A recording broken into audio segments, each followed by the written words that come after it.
Chen Huan found himself reborn in 2014, amidst the fervor of a Chinese Super League match. With an extraordinary display of skill reminiscent of the legendary counterattack shot by the character Xiao Junguang from the anime Captain Tsubasa, he single-handedly vanquished the formidable Hongda team. This remarkable feat earned him an opportunity to trial with Manchester United, thus commencing his illustrious career in Europe's Premier Leagues. Sir Alex Ferguson remarked, "I have never encountered such a well-rounded player." Lionel Messi questioned, "How did he manage to redirect my shot from the backfield into the goal?"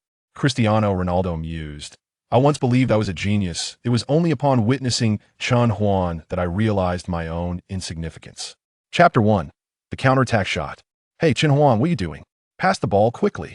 Chen Huan stood on the field, transfixed, as if ensnared in a dream. This scene unfolded during the 2014 season when their club participated in the domestic Super League, facing off against the nation's strongest team, Hongda. Everything felt surreal. Chen Huan believed he was caught in a reverie. These were the moments he cherished most. In his moment of distraction, a Hongda player seized the opportunity and stole the ball from Chen Huan's feet. Caught off guard, he stumbled to the ground, pain radiating throughout his body.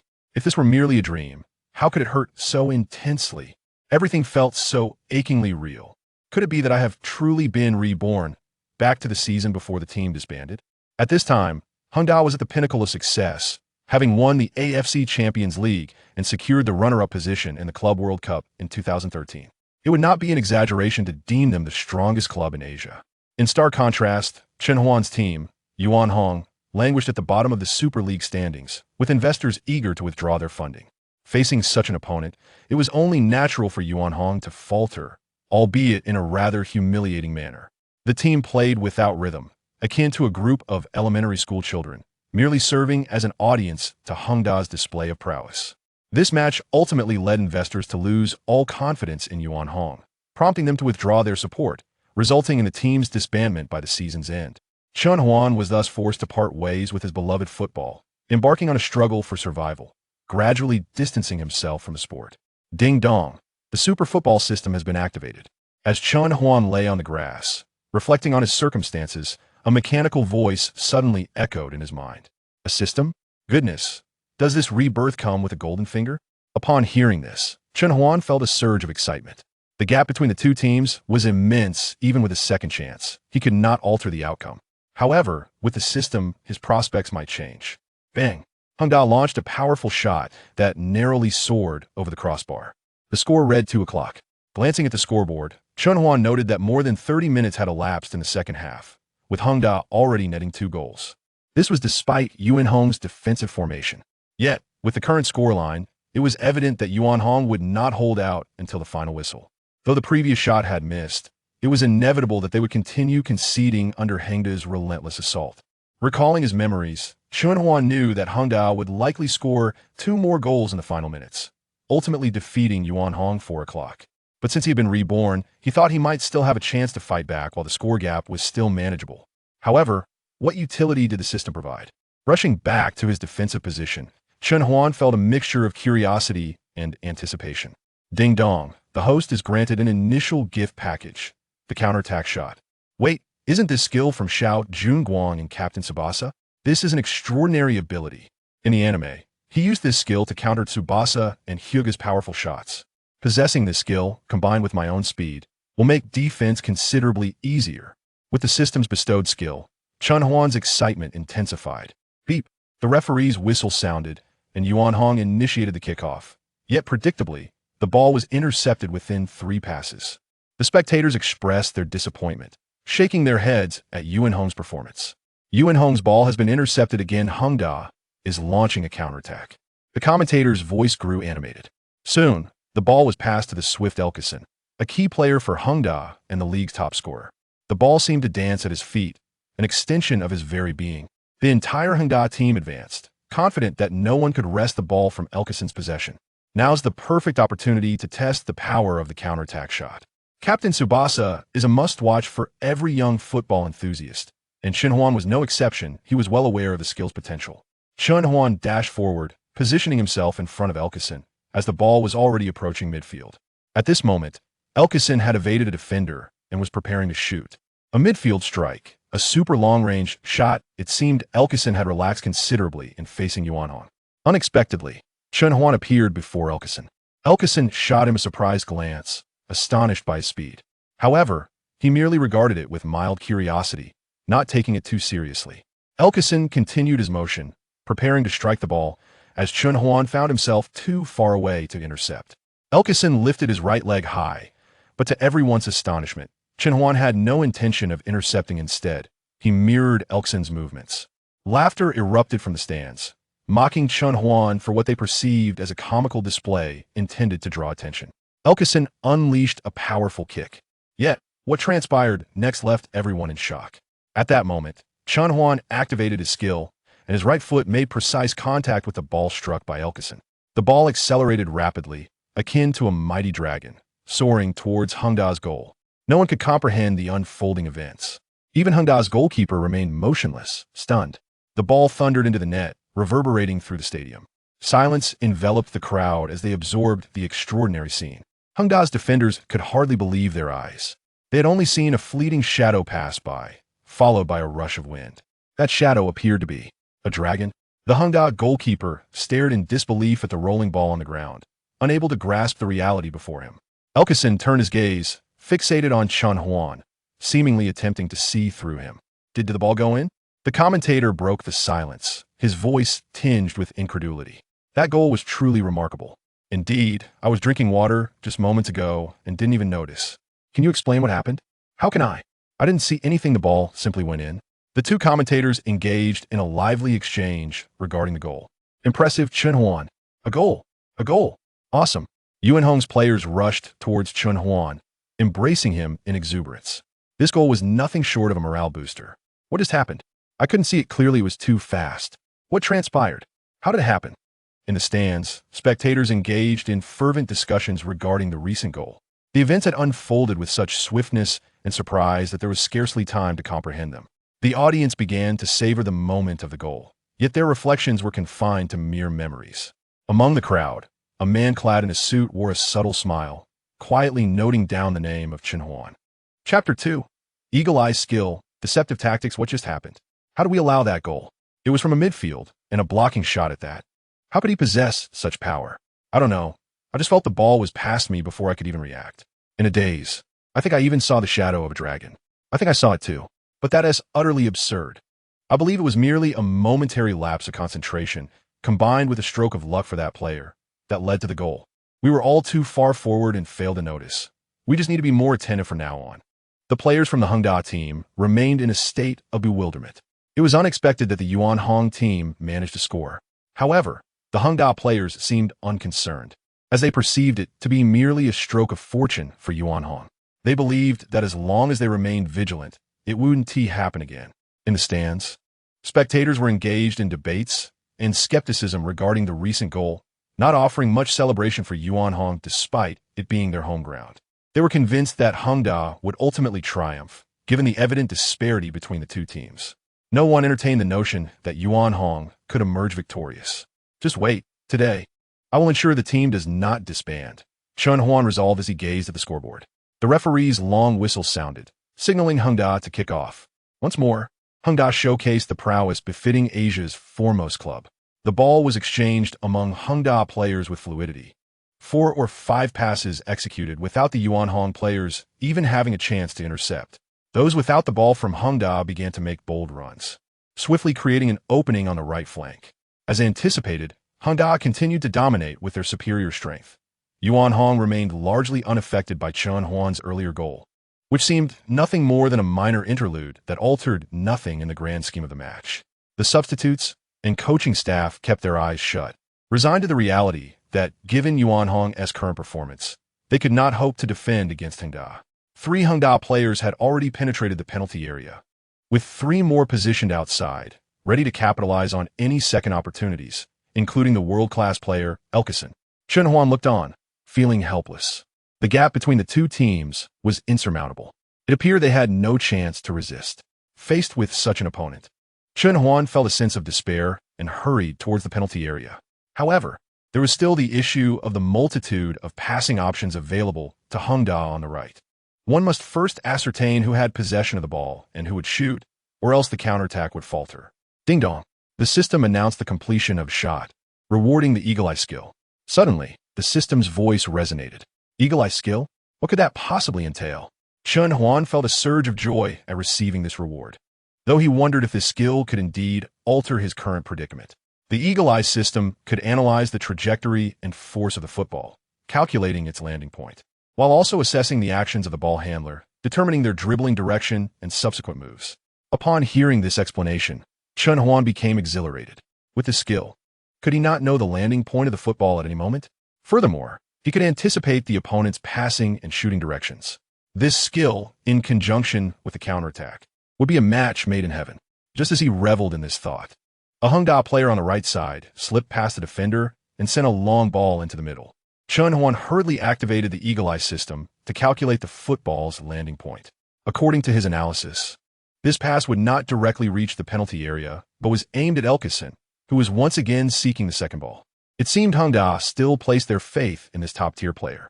Elkison dashed forward, preparing to receive the ball, while the players ahead entered the penalty area to create chaos, drawing attention and granting Elkison the opportunity to collect the ball with ease. This tactical collaboration appeared to be second nature to Hangda, executed flawlessly. Without hesitation, Chen Huan sprinted toward Elkison. At this moment, virtually all players were focused on the right side and within the penalty area, and Elkison had already outpaced his defender. By the time Elkison received the ball, it would be impossible for the other Yuanhong players to react in time to cover. It seemed this strategy was exceptionally effective. Once Elkison had possession, given his skills and the lack of defenders, the goal appeared almost inevitable. All Hangda players, including Elkison, felt remarkably relaxed. However, at the instant Elkison flawlessly received the ball, Chen Huan astonishingly appeared before him. This left everyone in shock, particularly the Hangda players, who had executed their deceptive strategy impeccably, making it seemingly impossible for anyone to see through it. By conventional logic, the greatest threat resided with the three players inside the penalty area, Elkison positioned outside. To defend against Elkison was only feasible if one were aware of their strategy beforehand. Nevertheless, the spectators were merely astonished, for in their eyes, Elkison was a world-class player, a pinnacle of talent in the domestic arena. What could Chen Huan possibly do confronting Elkison one-on-one? Such a notion seemed utterly fantastical. They seemed to have forgotten how Chen Huan had previously scored. Elkison regarded Chen Huan, a faint smile gracing his lips. Clearly, Elkison was unperturbed by Chen Huan's presence. His exceptional skills endowed him with immense confidence. Elkison skillfully controlled the ball with his right foot, bringing it perfectly to rest at the outer side of his right foot. The crowd erupted in cheers at this flawless touch. He then pivoted on his left foot, raising his right foot high to execute a shot. It was evident he was unwilling to concede after having been intercepted by Chen Huan, eager to unleash another spectacular strike.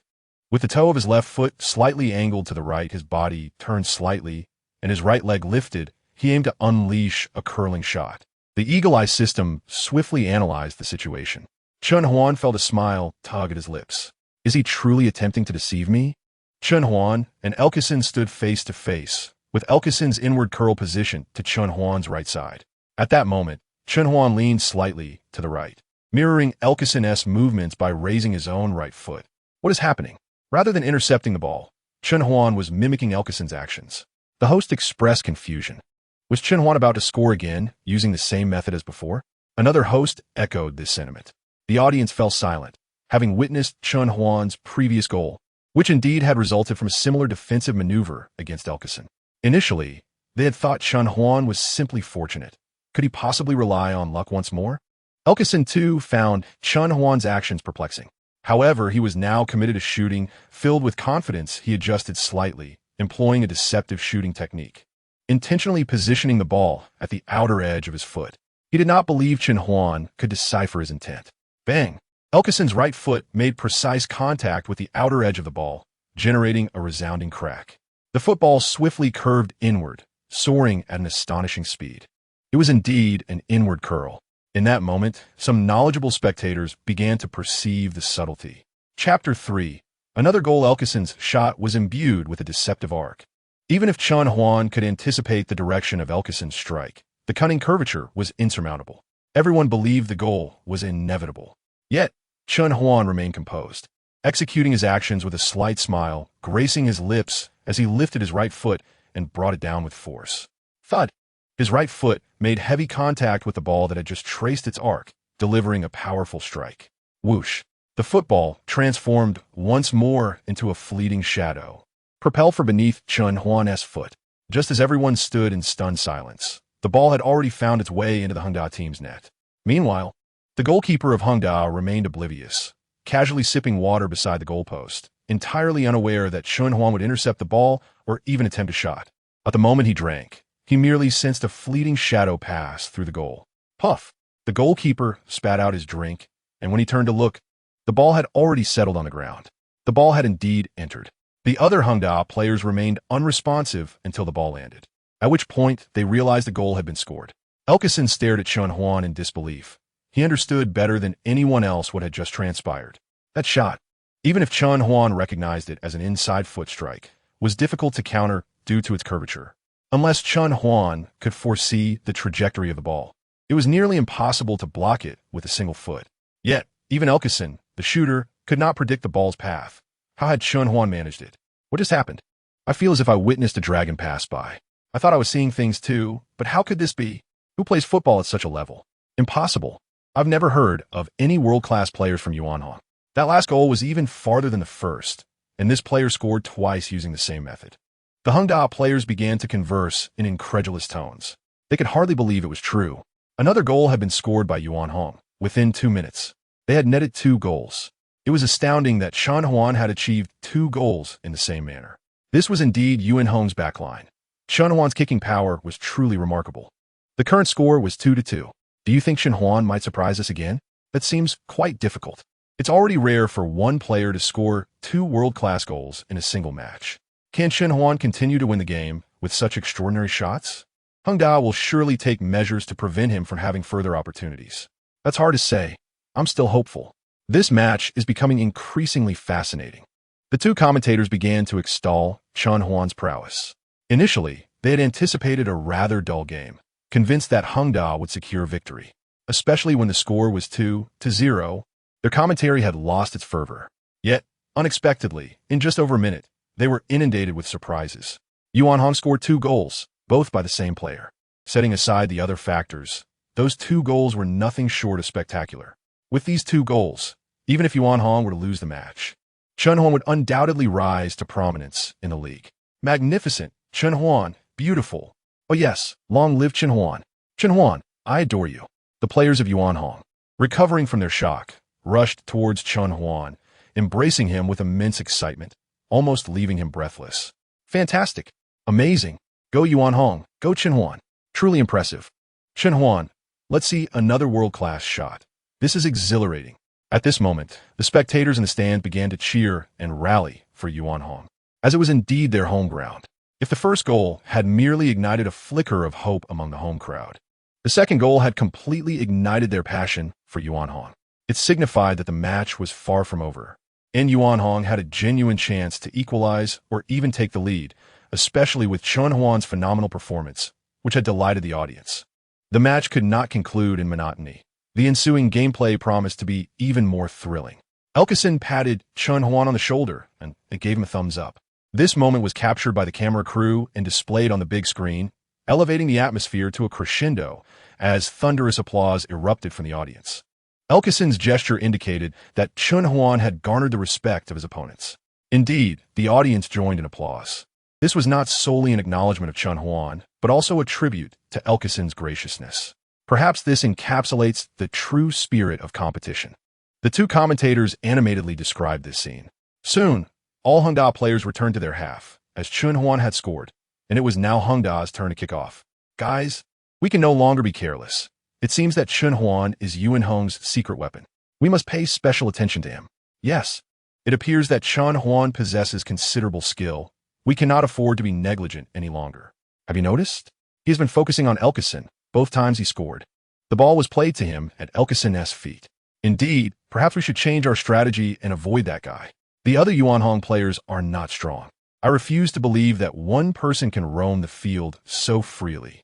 Seizing the opportunity for a kickoff, the Hongda players briefly conferred on their tactics. Meanwhile, Chen Huan deliberately positioned himself further back. He had observed Heng Da's 2 previous attacks with clarity. His teammates had been unable to halt them. A few passes and breakthroughs had already penetrated the penalty area, making it impossible to intercept from outside the box. From start to finish, the disparity between the 2 teams was apparent. Chen Huan could only retreat into his own penalty area, waiting for Heng Da's final shot to trigger his skill for a chance to intervene. Fortunately, the system had granted him an eagle-eye function. Otherwise, he would have struggled to predict the trajectory of Heng Da's passes, let alone block Elkison's shot. Beep! Heng Da initiated the kickoff, and the ball began to circulate among the players. This time, Heng Da shifted their tactics, launching attacks from both flanks, utilizing long passes to draw Yuan Hong's players out of position, creating a sparse central defense. Evidently, Heng Da was employing a strategy of exploiting the wings. Chen Huan refrained from advancing to defend, as doing so would be futile and merely waste his energy. Heng Da's constant lateral movements were clearly intended to draw players out, and if he ventured forth, he would fall into their trap. Remaining in the penalty area, he could utilize his eagle-eye function to discern the ball's final landing point. Chapter 4. The limitations of skills. The ball swiftly reached the outskirts of Yuan Hong's penalty area. At this moment, the players of Yuan Hong hurried back to defend, as the situation continued to develop in favor of Heng Da. Chen Huan continuously utilized the eagle-eye system to analyze the trajectory of the passes and the subsequent actions to be taken. However, the ball remained outside the penalty area of the far red team. It was evident that the Heng Da team had made corresponding adjustments to counter Chen Huan, deliberately avoiding him as the ball shifted fluidly from left to right, remaining under the control of the Heng Da team. Chen Huan discerned their tactics and refrained from rushing forward. At that moment, the ball was suddenly launched from the left flank to the right. All players from the far red team were fixated on the left side, leaving the right flank relatively unguarded. The Heng Da team, facing such a defensive setup, effortlessly navigated through with a couple of passes, bypassing their defenders. Upon gaining possession, a Heng Da player delivered a long cross, directed perfectly towards Elkison. Chen Huan, through the eagle-eye system, calculated the ball's landing point. Indeed, it was aimed at Elkison. He swiftly sprinted in that direction, yet hesitated momentarily. At this distance, the reactive kick was unlikely to unleash its full potential, as the system had indicated. Skills require proficiency, developed over time through matches and tasks, and perfection is not attainable from the outset. The reactive kick was a skill Chen Huan had just recently mastered. Executing it effectively from a midfield was commendable, yet he had reached its current pinnacle. In the penalty area, he was unable to execute a shot. Moreover, a significant concern lay in the fact that the reactive kick was physically taxing and came with numerous limitations. Although the skill appeared formidable, it necessitated a prerequisite. The more forcefully the opponent struck the ball, the greater the return force. Furthermore, the skill could only be applied when the opponent was shooting or delivering a long pass, rendering it quite restrictive. It was not limitless either. After usage, a recovery period was necessary to avoid bodily harm, a notable drawback of the skill. Previously, within 2 minutes, Chen Huan had employed the reactive kick twice, taking considerable risks, especially from midfield. Had it not been for the urgency of the situation, he would not have dared to take such a gamble again. Now, Chen Huan could only rely on the eagle-eye system to intercept the Heng Da team's dribbling. When he reappeared before Elkison, the Heng Da players were momentarily puzzled by Chen Huan's accurate judgment, as he had anticipated their play and positioned himself ahead of Elkison to block. Yet, they remained composed, fully aware of their strategy. Upon noticing Chen Huan, Elkison's lips curled into a subtle, mischievous smile. In response, Chen Huan mirrored that expression, having discerned that Elkison had no intention of shooting. The eagle-eye system had revealed, through Elkison's muscle state, that he intended a pass. Elkison deftly controlled the ball with his right foot, and Chen Huan, observing this, felt a quiet admiration. It was rare to find a player of such skill in domestic football. As Elkison prepared for a pass, he smiled knowingly, anticipating Chen Huan's reaction. However, Elkison did not shoot. Instead, he subtly nudged the ball with his heel, signaling a pass. This caught the attention of everyone on the field. Yet, in the next moment, Elkison's smirk faltered. Chen Huan executed a sliding tackle, successfully intercepting the ball. An impressive and thrilling steal. The ball was once again in Chen Huan's possession. The surprising nature of the moment left many spectators in awe, as Elkison's feint had been convincingly realistic. Many had expected a shot. Indeed, had that pass been executed, it would have posed a significant threat. Chen Huan's interception was commendable, showcasing a defensive prowess that could be considered world-class. In that fleeting instant, an abundance of excitement unfolded, prompting the commentators to reminisce. This match was nothing short of extraordinary, marked by unexpected twists. The first half had been characterized by a sense of oppression, with the Hongda team dominating play and the far red team forced into a defensive stance, lacking opportunities for counterattacks. Yet in a pivotal moment, a player from the far red team surged, scoring 2 goals and even intercepting what seemed to be a guaranteed goal from the Hongda team.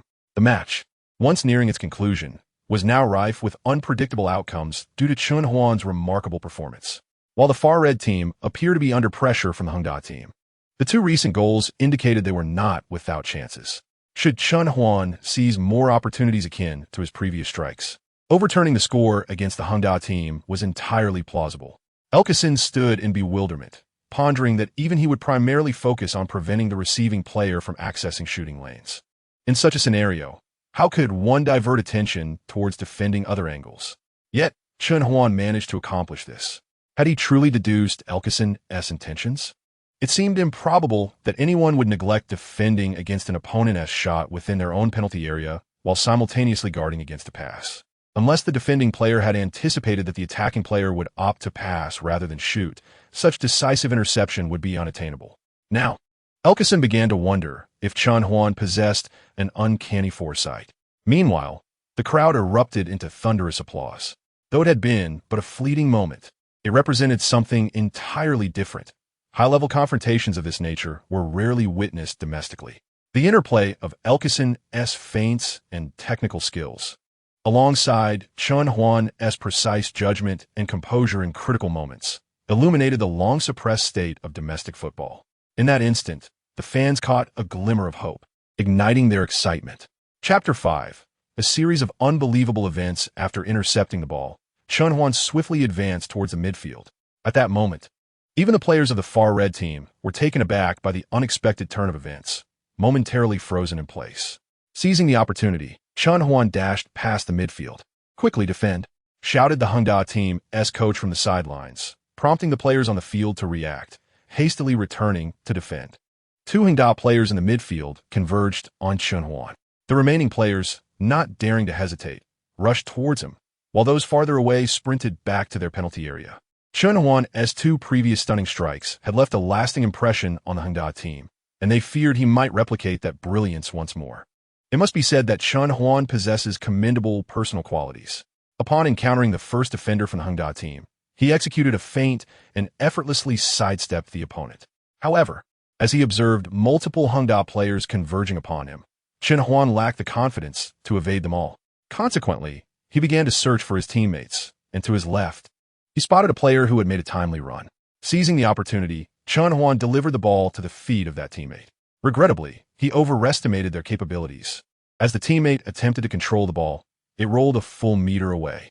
This crucial meter provided the Hongda defender with the chance to intercept the ball. Alas, the spectators in the stands were left exasperated by this turn of events, unable to believe the ball had been so easily stolen. It was anticipated that the Yuanhong team would mount a counterattack, yet they were swiftly thwarted by Hongda's defense. It seemed the outcome of the match had already been sealed. Despite Yuanhong's recent 2 goals, the result remained unchanged.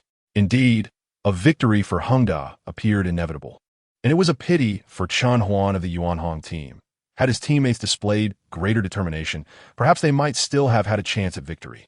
The 2 commentators lamented Chen Huan's situation while pointedly highlighting the inadequacies of the other Yuanhong players, due to the lackluster performance of his teammates. Even Chen Huan's stunning 2 long-range shots failed to alter the prevailing sentiment regarding the match's outcome. Football is inherently a collective sport. While possessing a star player can elevate a team's status, relying solely on one individual to secure victory is an impossibility. Moreover, Chen Huan remains an unheralded player, far from being a footballing giant. Previously, his performances had been deemed extraordinary, but it was unrealistic to expect him alone to galvanize the entire team toward victory. Chen Huan, too, felt regret over the missed counterattack opportunity, yet he had no time to dwell on it, for Hongda quickly advanced the ball after regaining possession, sending it swiftly toward the midfield. Chen Huan sprinted in pursuit, determined to intercept the ball before it reached his defensive zone, aiming to thwart any rapid counterattack by the opposing team. Hongda's quick transitions were notably threatening, having even secured a second-place finish in the Club World Cup. As Chen Huan raced toward the ball's trajectory, the audience held their breath, eager to witness his next move. He timed his arrival perfectly, reaching the drop zone just as the ball descended. Remarkably, he positioned himself ahead of the Hongda player poised to receive the ball, causing astonishment among onlookers. Typically, the optimal position is claimed by the player anticipating the ball's arrival. A wave of gasps rippled through the crowd as Chen Huan executed yet another astonishing interception. How did he achieve such a feat? His judgment of the ball's landing spot was remarkably precise, surpassing even that of the Hongda players. It was truly hard to believe. Had I not witnessed it firsthand, I would have doubted the existence of such a player. Indeed, if I had heard this from others, I would have considered it mere boasting. Today, however, witnessing it has left me feeling as though I were in a dreamlike state. The commentators, equally impressed by Chen Huan's interception, eagerly anticipated the unfolding of the match. After all, a thrilling contest is far more exhilarating than a one-sided victory. What on earth just transpired? It's inconceivable. If you ask me, who can explain how Chen Huan accomplished that? It's impossible. He clearly anticipated the receiving player's position ahead of time, predicting the ball's landing spot with remarkable accuracy. On the sidelines, Hongda's substitute players were likewise in disbelief, engaged in animated discussions about the incident. As the saying goes, outsiders watch the spectacle, while insiders discern the nuances. Even though these substitute players are not on the field, they are among the top in the country and possess a deep understanding of the game, making them even more appreciative of the extraordinary events unfolding on the pitch. Chen Huan's remarkable displays have left a lasting impression, from his breathtaking long-range shots to his continuous interceptions. Moreover, not only was his interception impressive, but his control of the ball during the process was also superior, far exceeding that of his Yuanhong teammates, who had previously struggled with controlling the ball. At least he managed to stop the ball within a mere 30 centimeters in front of him. After intercepting the ball, Chen Huan quickly accelerated forward, utilizing his speed to evade the pursuing Hongda players. He lifted his gaze, scanning for options.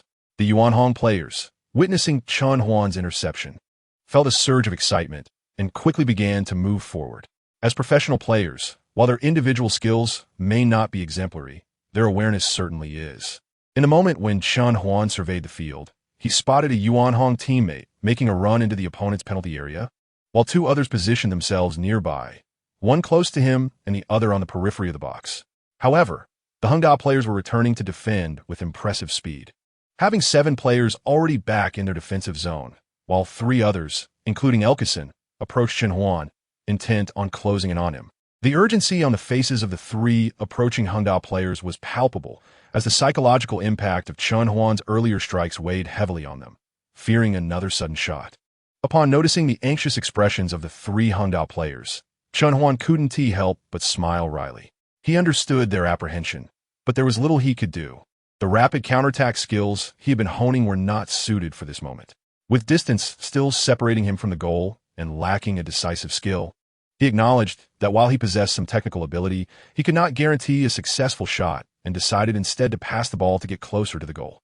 Before the 3 Hongda players could fully coordinate their approach, Chen Huan swiftly released the ball, mindful of the numerous defenders within the penalty area.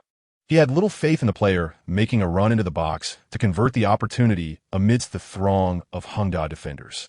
If they possessed such abilities, they would not have been so thoroughly outclassed by the Hongda team. Chen Huan's choice of position was strategically astute, as he positioned himself at the second point, where the Hongda team's defense was notably lax. This allowed the receiving teammate to confidently seek additional opportunities. Chen Huan delivered the ball to his teammate, and, as anticipated, the Hongda team indeed relaxed their guard at the second point, providing the receiving player with ample space. With another exquisite pass, Chen Huan exploited the gaps in the Hongda defense. The commentators were filled with excitement at that moment. However, Hongda's response was swift. Upon seeing Chen Huan's teammate receive the ball, 2 defenders immediately converged.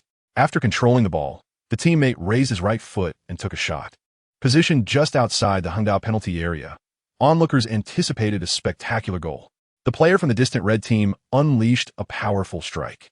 The ball soared, evident of the tremendous force behind it. The Hangda players felt an intense apprehension. If the shot found the net, it would be a significant embarrassment for them. Unfortunately, the ball sailed just over the crossbar. Upon witnessing this, the Hangda players collectively exhaled in relief. What a pity it was. Had that shot been successful, it would have been perfect. Indeed, Chen Huan's interception was splendid, but the final shot left much to be desired. The two commentators shared their disappointment as the ball flew over the crossbar. Throughout it all, one sentiment remained clear. The gulf between the two teams was immense, and the brilliance of one individual could not bridge such a chasm.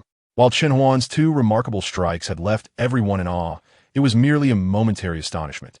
Given such performance, Hangda's defeat in this match seemed nearly impossible. Chen Huan, upon seeing the ball soar above the bar, felt a profound sense of regret. Yet, there was no recourse. If one attempt failed, he would seek another, and another, relentlessly pursuing opportunities for further interceptions. Chen Huan's skills were momentarily dormant. He would have to rely on a series of continuous interceptions to secure a close-range shooting opportunity. As the Hangda goalkeeper initiated play, the ball reached the midsection of the Hangda team, where a player adeptly controlled it. This player lifted his head to swiftly assess his teammates' positions and immediately spotted the forward-placed Elkison. At this moment, most of the distant red team had pressed forward, leaving the rear defense alarmingly vacant. With Elkison's skill and speed, penetrating the weakened defense of the distant red team was remarkably effortless. Without hesitation, the Hangda player directed the ball towards Elkison. This was fortuitous, as Elkison had previously approached to intercept the ball from Chen Huan, positioning them in close proximity. As the ball approached, Chen Huan quickly utilized his keen perception to gauge its arc and trajectory, racing to the spot where it would land, while Elkison was still preoccupied with tracking the ball's descent. In this moment, Elkison lost his advantage as Chen Huan positioned himself strategically. Cursing inwardly at the sight of Chen Huan blocking his path, Elkison silently lamented. Chen Huan skillfully controlled the ball. This interception was as clean and decisive as the previous one, allowing him to preemptively secure the position where the ball would land. All eyes were now fixed on the positions of Chen Huan and Elkison. Elkison was a top domestic player, and Chen Huan was undoubtedly the best player on the distant red team. The anticipation was palpable as the two teams' key players faced off, eager to determine who would prevail. Previously, Chen Huan had successfully intercepted several of Elkison's attempts. Now, it was Elkison's turn to defend against Chen Huan. Chapter 7. The hope of Dragon Country football in a bid to maintain his position, Chen Huan leaned against Elkison. Although this positioning effectively obstructed Elkison's attempts to intercept, it also limited Chen Huan's maneuverability. To bypass Elkison, Chen Huan would need to pivot, a moment that would truly test his skills. Fortunately, fueled by his passion and yearning for football, Chen Huan had practiced diligently from a young age, and his individual capabilities were commendable. With a gentle flick of his right foot, he nudged the ball to the right, then swiftly brushed the top of the ball, using the sole of his foot to draw it back to the left. This was a standard back-heel maneuver. While executed with finesse, it failed to deceive Elkison. Elkison remained unfazed, and, just as the spectators presumed, Chen Huan's move was futile. He accelerated his right foot's rhythm, swiftly reaching the left side of the ball before flicking it to the right, sending it darting away. This deft touch earned Chen Huan the admiration of the spectators, who were astonished by his speed. At that moment, Elkison recognized Chen Huan's movement and quickly pursued him. The two raced to claim the ball. Elkison's speed was remarkable. Even with Chen Huan's early advantage, Elkison remained hot on his heels. Unable to shake Elkison, as they neared the ball, Chen Huan lightly tapped it forward, intent on advancing. Meanwhile, Elkison sprinted ahead with all his might. The two engaged in a fierce contest of speed. However, as Chen Huan maintained control of the ball, he was the first to make contact. Upon seeing Elkison charging toward him, a subtle smile appeared on Chen Huan's lips. This was the moment he had been waiting for. Just as Elkison was about to reach him, Chen Huan skillfully used his right heel to flick the ball backward, swiftly altering its direction. Chen Huan turned and chased after the ball, while Elkison, propelled by his forward momentum, struggled to change direction in time. Remarkably, Chen Huan had outmaneuvered Elkison. What a stunning display of skill. Chen Huan's series of feints was truly mesmerizing. It was evident that his abilities extended far beyond what had been previously witnessed, and the match held many more exciting moments to come. As the commentators erupted in excitement at Chen Huan's successful maneuver past Elkison, The crowd of spectators erupted in jubilant cheers. This celebration was less about the brilliance of Chen Huan's feat and more about the glimpses of hope for Dragon Country football. It is worth noting that Elkeson is considered a world-class player. The Hongda team's impressive achievements are largely attributed to having such a star player. In the domestic arena, he is a benchmark of excellence, and now witnessing a player from Dragon Country skillfully surpassing such a globally renowned talent filled the fans with exhilaration. After evading Elkeson, Chen Huan quickly advanced with the ball. This was a rare opportunity, and his dazzling dribbling skills astonished the Hongda players, who had never anticipated that Chen Huan could outmaneuver Elkeson. In just a moment of distraction, Chen Huan seized a splendid opportunity, advancing the ball a considerable distance forward. In the blink of an eye, he had reached the periphery of the Hongda team's penalty area. Due to various constraints, Chen Huan opted for a central breakthrough. Soon, two defenders from Hongda sprinted towards him, preparing to encircle him. At this moment, counting Chen Huan, 6 players from the distant red team occupied the area within and around Hongda's penalty box. This offensive maneuver involved a significant number of players, not including the defenders who had already pressed forward. Moreover, with Chen Huan drawing considerable attention, numerous gaps emerged, providing him with multiple passing options. As Chen Huan glanced around, he noticed 2 teammates within the penalty area. Although passing to them posed a significant threat, there were also key targets closely monitored by Hongda. If he were to pass the ball to them, it was highly likely that Hongda would intercept it, making it less than an optimal choice. Chen Huan then looked to his right, where 2 teammates were swiftly darting inward. Among them, one was notably close, a teammate who had just halted the ball a meter away. Perhaps due to this teammate's skills, Hongda's defense had relaxed, revealing a substantial gap. Without a second thought, Chen Huan delivered past him. However, this time, Chen Huan's pass was executed with less force, wary of his teammate potentially mishandling the ball upon receiving it. Fortunately, the softer pass allowed for a nearly flawless reception. After stopping the ball, the teammate quickly advanced, prompting the Hongda defender on Chen Huan's right to rush in for support. Now, only one defender remained against Chen Huan, the player who had previously attempted to encircle him on the left. Without hesitation, Chen Huan surged forward, and the teammate, recognizing Chen Huan's position, confidently lofted the ball to him. Yet, due to technical limitations, the lofted pass was not perfectly executed. Nevertheless, this did not deter Chen Huan. Swiftly, he utilized the eagle eye system to analyze the ball's arc and the optimal heading position, racing towards the best spot. The Hongda defender, now behind Chen Huan, was incapable of providing effective defense, with only the goalkeeper posing a threat. At that moment, the goalkeeper had already charged forward, closing in on Chen Huan. The spectators fell into a hushed anticipation. Chapter 8. The scout for Manchester United, every pair of hands was clenched tightly. And as Chen Huan took a step onto the pitch, it felt as though he was stepping onto their very hearts, creating an overwhelming sense of pressure. On the field, both the distant red team and Hongda players were fixated on Chen Huan and his direction. They could no longer intervene, merely spectators to the unfolding drama. Under the collective gaze, Chen Huan made contact with the ball before the goalkeeper. He skillfully directed the ball upwards, arcing it over the goalkeeper's head. Although Chen Huan's header lacked great force and speed, its trajectory cleverly evaded the goalkeeper's defense. The ball sailed over the goalkeeper and curved into the net. The Hongda players could do nothing but watch helplessly as the ball entered their goal. Cheers erupted throughout the stadium. The previously suppressed emotions of the audience were finally released, igniting the entire arena with Chen Huan's goal. The faces of Hongda's players and coaches were marked by profound frustration, while the distant red team's players were filled with exhilaration. Remarkably, the distant red team had taken the lead. Indeed, it was almost unbelievable that within the crucial 30 minutes of the second half, the distant red team appeared transformed. More accurately, it was as if Chen Huan had become a different person, scoring all 3 goals. Following the goal, the commentators resumed their praise for Chen Huan. Nobody had anticipated that he would achieve a hat trick. In just a few minutes, he had scored 3 goals, and remarkably, he was facing the top-ranked Hongda team in the country. Ladies and gentlemen, we are witnessing the Super League match between Hongda and the distant red team. It is now the 38th minute of the second half, with a score of 3-2 in favor of the distant red team. Can they maintain their lead in the final minutes and create a miracle? Let's wait and see. The ensuing match proved to be thrilling, with Hongda intensifying their offensive efforts. However, Chen Huan, employing the eagle eye system, thwarted several threatening shots from Hongda. His outstanding performance inspired his teammates, who poured their utmost effort into fiercely guarding their hard-won victory. With the sound of the referee's long whistle, the match concluded, with the distant red team triumphing over Hongda with a score of 3-2.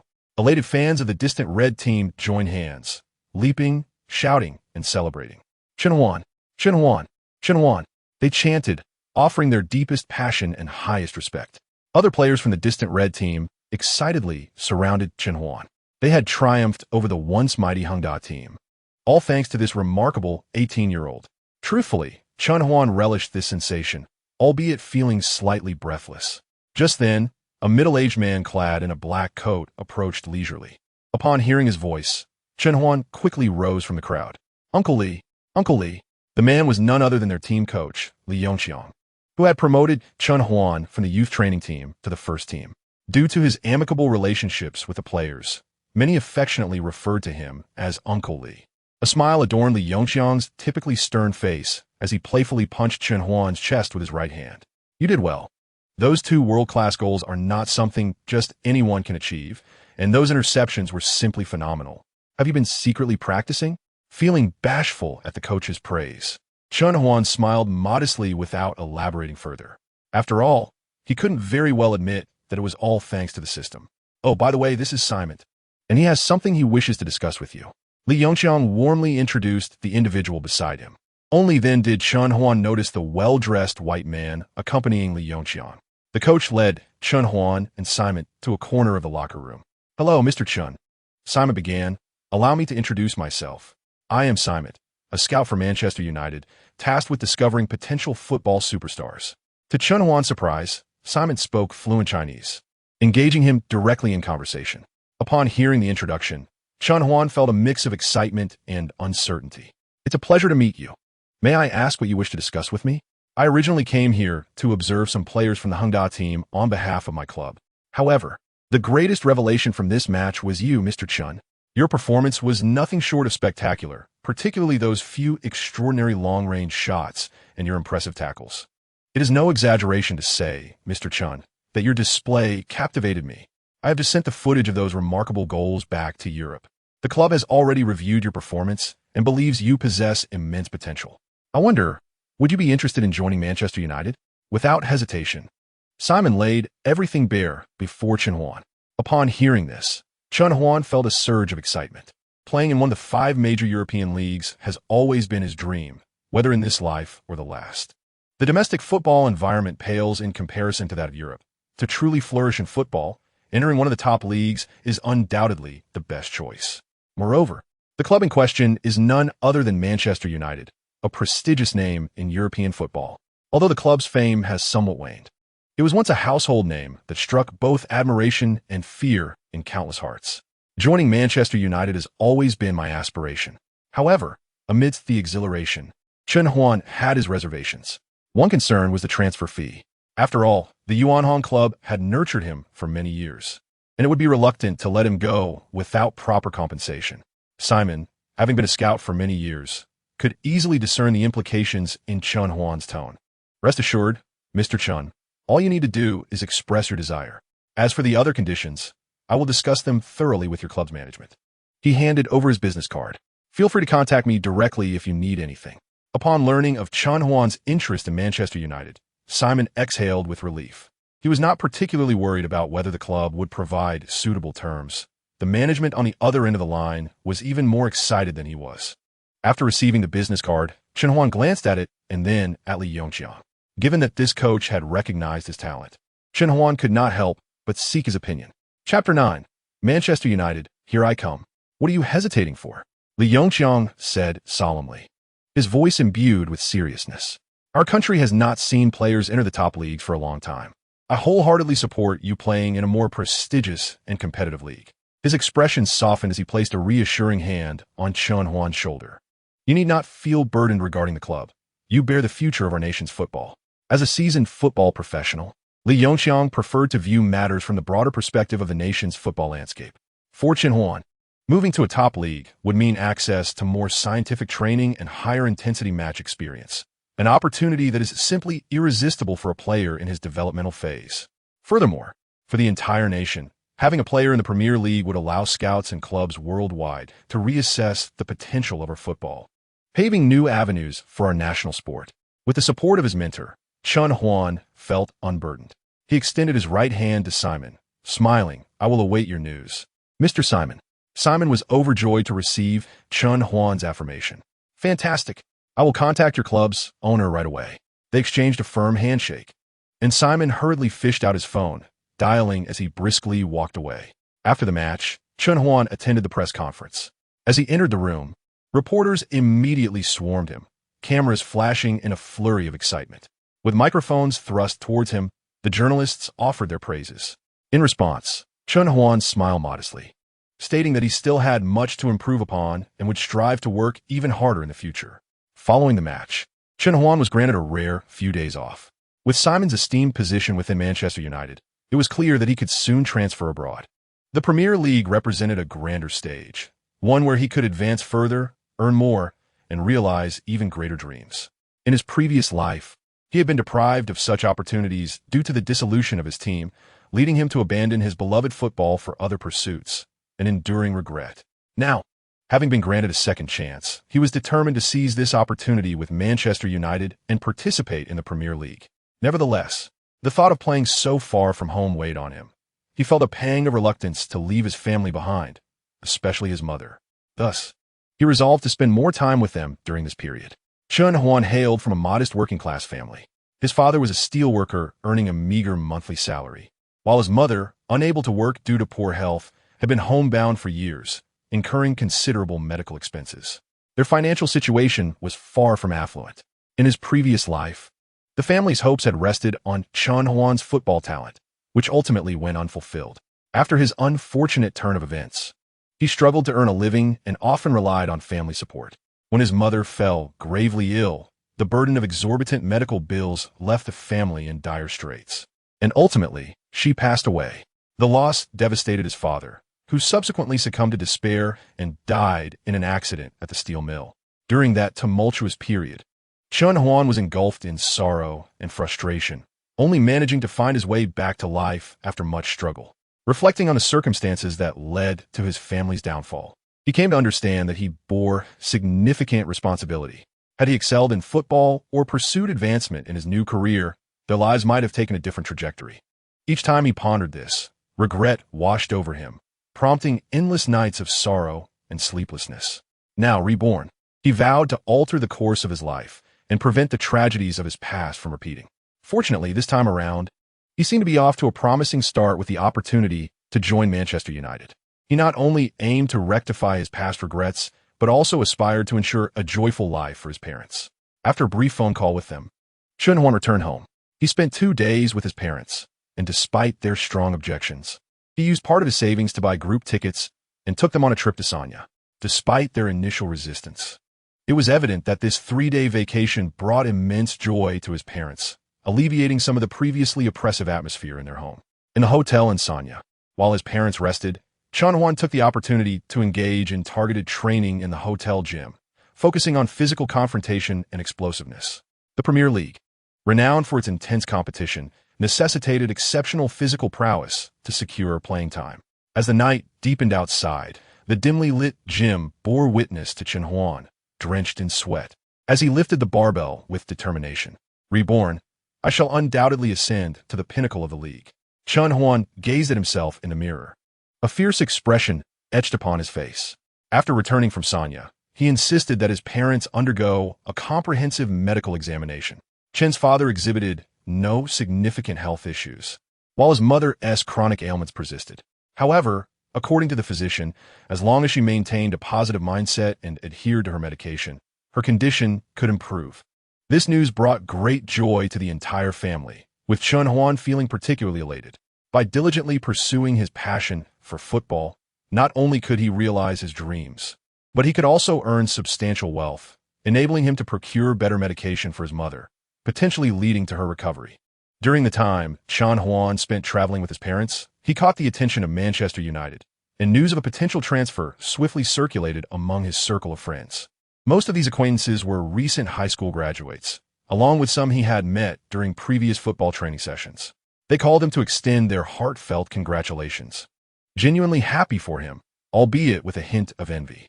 While they were still fretting over university applications and hoping for promising futures, Chen Huan was on the verge of joining Manchester United, entering the Premier League. That was Manchester United, a world-renowned football powerhouse. With such an opportunity, wealth would surely flow in, and beyond financial gain, he could become a star, with his name resonating globally, bringing pride to his hometown and country. Success was tantalizingly close. As congratulatory calls flooded in, Chen Huan's spirits soared. In his past life, plagued by dissatisfaction, he had distanced himself from these friends, often declining invitations due to a lack of motivation or the shame of facing them. Consequently, as contact dwindled, so did the bonds, leading to his eventual isolation. Now, having been granted a second chance, he was determined not to lose these friendships. The camaraderie of youth is both pure and precious. Losing it would mean forfeiting a significant chapter of his life. Subsequently, Chen Huan arranged a gathering with these friends, and around 20 of them enjoyed a meal at a well-known local restaurant, followed by a raucous celebration that lasted until the early hours of the morning. During the gathering, Chen Huan abstained from alcohol, opting for freshly squeezed juice while toasting with his friends, who admired his discipline in maintaining fitness. This reunion deepened their bonds, with two particularly close female friends casting lingering glances his way, both of whom were the belles of the class. Shortly after the gathering, while training at the Yuanhong Club, he received a call from Simon Tay. "Congratulations, Chen. After negotiations, your club's owner has finally agreed to your transfer. The transfer fee is 5 million dragon currency. The contract is prepared.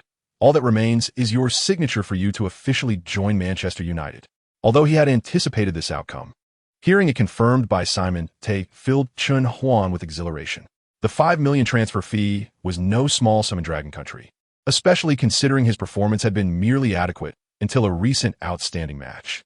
That Manchester United would offer such a fee spoke volumes about their discerning eye for talent. In a state of happiness, he quickly signed the transfer agreement under the guidance of head coach Li Yongqiang and the club chairman. After more than a decade, we finally have another player with the chance to compete in one of the top 5 leagues. Chen Huan, give it your all. The chairman's sincerity resonated deeply with him. "I will," Chen Huan nodded, and as he turned, he caught sight of the Yuanhong players gathered outside, holding a massive banner that read, "Dominate the Premier League. Seize the golden ball." Chen Huan couldn't help but chuckle. Outside, his teammates shouted, "Chen Huan, go for it. We'll be watching your matches on TV. Give it your all." He waved back at the window, responding enthusiastically, "I will." As the summer transfer window for the Premier League was in full swing, Chen Huan boarded a flight to England the day after signing the contract. "Manchester United, here I come. The Premier League, I am on my way." Chapter 10. Coach Van Gaal in Manchester at the international airport. After a grueling 10-plus-hour flight, Chen Huan finally descended from the airplane, struggling to find the Manchester United staff member sent to greet him amidst the rain. "Is that you, Chen? The defensive midfielder from Dragon Country?" The staff member, a tall, slender Caucasian in his 30s with blonde hair, compared Chen Huan to a photograph in his hand. "Yes, thank you for coming to pick me up." Chen Huan smiled and nodded. His English was moderate, but he managed basic communication, having practiced a bit knowing he would be playing in the Premier League. "Hello, Chen. Welcome to Manchester City. My name is Dennis. Let's head back."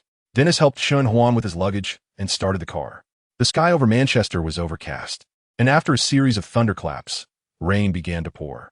The droplets pelted the car windows, creating a melancholic ambience that magnified Chen Huan's sense of isolation in a foreign land. From now on, everything depended on him. Fortunately, Dennis was quite talkative, providing insights about the team as they drove. Manchester United has been a super club for over 100 years, one of the world's foremost football giants. Chen Huan was already aware of this, but hearing it from Dennis imbued the words with a passionate resonance. It felt akin to a native Beijing resident discussing the flag-raising ceremony at Tiananmen Square. Chen Huan found himself uplifted, the loneliness gradually dissipating. Before long, they arrived near the Manchester United headquarters, where Dennis escorted Chen Huan to a hotel nearby. After sharing a meal, it was nearly 9 o'clock, and darkness had fallen. After dropping Chen off at the hotel, Dennis prepared to leave. "Chen, stay here for the night. I'll pick you up in the morning to take you to the headquarters." Chen Huan nodded, watching Dennis depart before he called home to reassure his family of his safety, then retreated to his room. As it was the World Cup season, Chen Huan turned on the television to find a group match still in progress. He watched for a while, although he only caught the last 10 minutes before it concluded. However, the broadcast mentioned another match at 1 o'clock midnight, which coincided with 9 o'clock back home, a typical working hour, having yet to adjust to the time difference. Chen Huan remained awake to watch the match, enjoying a riveting game featuring Argentina. As the match drew to a close near 3 o'clock in the morning, he finally felt drowsy and went to bed. Just as he was drifting into a deep sleep, Dennis's call interrupted him, with dark circles under his eyes. Chen Huan followed Dennis to the headquarters to complete various formalities. Once all procedures were finalized, accompanied by the club's photographer, Dennis guided Chen Huan through Manchester United's trophy room. The gleaming Premier League and Champions League trophies stood silently behind glass, narrating the greatness of the club. Chen Huan gazed deeply at them and smiled at Dennis, saying, "Believe me, in the future, there'll be a few trophies here won because of me. Confidence is always a good thing." Club chairman David Gill approached with a smile. Amidst the camera flashes, Chen Huan and Gill each held a jersey emblazoned with a number 30, marked with an exclamation point. The transfer process was complete, and Chen Huan was now the new recruit of Manchester United, donning the number 30 shirt. "Keep it up, young man. Simon has spoken highly of you, and I look forward to your performance." After encouraging Chen Huan, Gill returned to the administrative area. "Come, the head coach wants to meet you." "The head coach? Who?" Chen Huan was a bit bewildered, as he truly did not know who the current manager of Manchester United was. If someone had asked him last year who the head coach was, he would have promptly answered, Ferguson. But the venerable manager who had led Manchester United for many years retired last year, and he had heard that the club had since changed coaches several times. As for who was in charge now, he was genuinely unaware. "You don't know?" Dennis looked at Chen Huan with curiosity, but quickly shrugged. "It's my fault. I forgot to introduce him yesterday. Our new manager is Van Gaal. That old man can be quite formidable, so be careful." Van Gaal. If it had been his previous life at this age, he might not have known who Van Gaal was, but now that he had been reborn, how could he not know Van Gaal? He was known for his strong personality and strict management style, often likened to a military regime. He placed great emphasis on his authority within the team, expecting absolute obedience from the players. Otherwise, they would face public reprimands or be relegated to the reserves until they submitted. Such a figure always reminded Chen Huan of his stern political education director from middle school. Now, facing the head coach, Chen Huan felt a twinge of nervousness. He subtly tugged at Dennis's sleeve. "Dennis, aren't the main players all participating in the World Cup? There's no competition here, so why?" Indeed, who could say otherwise? While others might take it easy during this time, Van Gaal arrives punctually every day to work on tactics and train the players who remain. He always finds something for them to do. Suddenly, Chen Huan recalled something. This Van Gaal, aside from his strict coaching style, had another notable trait. He enjoyed promoting and nurturing young talent. Players like Seedorf, Van der Sar, Reiziger, Xavi, and Puyol were all discovered by him and went on to achieve greatness. He couldn't help but feel a sense of anticipation. If he could receive guidance from such a coach, it would undoubtedly be immensely beneficial. A few minutes later, Chen Huan met Coach Van Gaal, who stood tall and stern in a sharply tailored suit, his sharp gaze piercing. Standing before him, Chen Huan felt a bit of pressure, but managed to stand tall and greet him confidently. "Hello, coach." "Uh-huh," Van Gaal replied casually, his demeanor indifferent, clearly not regarding Chen Huan with much importance. "The most crucial aspect in my team is self-discipline. If you wish to avoid being cut, focus on your training." "Yes, coach." Even if Van Gaal had not said so, Chen Huan would not neglect any training sessions. He held himself to high standards. Upon arriving at the training ground, the players turned their attention to Chen Huan. Is this the new guy? From the land of the rising sun? Could be from the Dragon Country? What position does he play? Chapter 11. A decoy strategy during lunch, following Dennis's introductions. Chen Huan met many of the players who had remained behind instead of participating in the World Cup. Before the introductions, the players looked at Chen Huan with warmth and curiosity, but once Dennis revealed that Chen Huan was from the Dragon Country, many expressions changed. Their enthusiasm waned, and several turned their gazes away, no longer looking at him. A player from the Dragon Country? Are there even any talented players from there? It's a football desert. Especially in recent years, the region had produced little talent. Although a few individuals attempted to mask their reactions and greeted Chen Huan, their interactions remained superficial, lacking any intent for deeper engagement. Chen Huan was unbothered. In his previous life, he understood the deeply ingrained prejudices surrounding players from the Dragon Country. Yet, he was confident in his abilities to dismantle their entrenched beliefs. Indeed, as if sensing Chen Huan's thoughts, Van Gaal announced after lunch that there would be a training match in the afternoon. This was precisely what he desired. At 2:30 in the afternoon, the training match commenced. Players were divided into red and white teams, both employing a 4-4-2 formation, with the specific rosters as follows. Red team, goalkeeper, 40 Ben Amos defenders, 12 Smalling, 17 Blind, 36 Fosumensa, 37 Siad Yanako midfielders, 28 Anderson, 11 Januzic, 16 Carrick, 40 Paul forwards, 49 Wilson, 50 Nall blue team, goalkeeper, 50 Johnstone defenders, 42 Blackett, 51 Andy Kellett, 5 Rojo, Alge midfielders, 21 Herrera, 30 Chen Huan, 24 Fletcher, 31 Fellaini forwards, 48 Wilkeen, 18 Ashley Young with a whistle from Van Gaal. The match began. The red team kicked off, with Carrick receiving the ball in midfield. He lifted his head and swiftly passed a low ball past the blue team's defense to number 11 Januzic, who quickly advanced down the flank. How fast?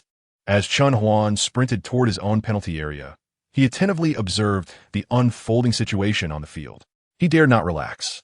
The caliber of play in the top league made him acutely aware that it was an entirely different dimension from the Dragon Country's league. Chen Huan remained vigilant as the opposing forwards continuously maneuvered in front of the goal. Red team midfielders Anderson and Carrick had already pressed up to the edge of the penalty area. At that moment, teammate Fellaini turned to observe and pointed at opposing number 28 Anderson, shouting, "Dragon Country man, mark him." Chen Huan took a few steps back, quickly positioning himself to block the opposing number 28, lowering his center of gravity and preparing to intercept the ball. However, Chen Huan realized that the coordination among the red team was exceptionally swift. There was no opportunity for interception. Not only that, but their defenders were pushed deep into the penalty area, with the ball constantly circulating, leaving no chance to intercept. They were completely dominated. What to do? Chen Huan's mind raced. If they continued to circulate the ball like this outside the penalty area, their defense would inevitably reveal vulnerabilities. How to break this deadlock? Just then, a miscommunication occurred between red team players Carrick and Paul, resulting in the latter failing to control the ball before it went out of play. A throw-in was awarded to the blue team. Chen Huan's eyes lit up. What a great opportunity. The ball was swiftly thrown back into the field, and the team's number 31, Fellaini, received it and turned.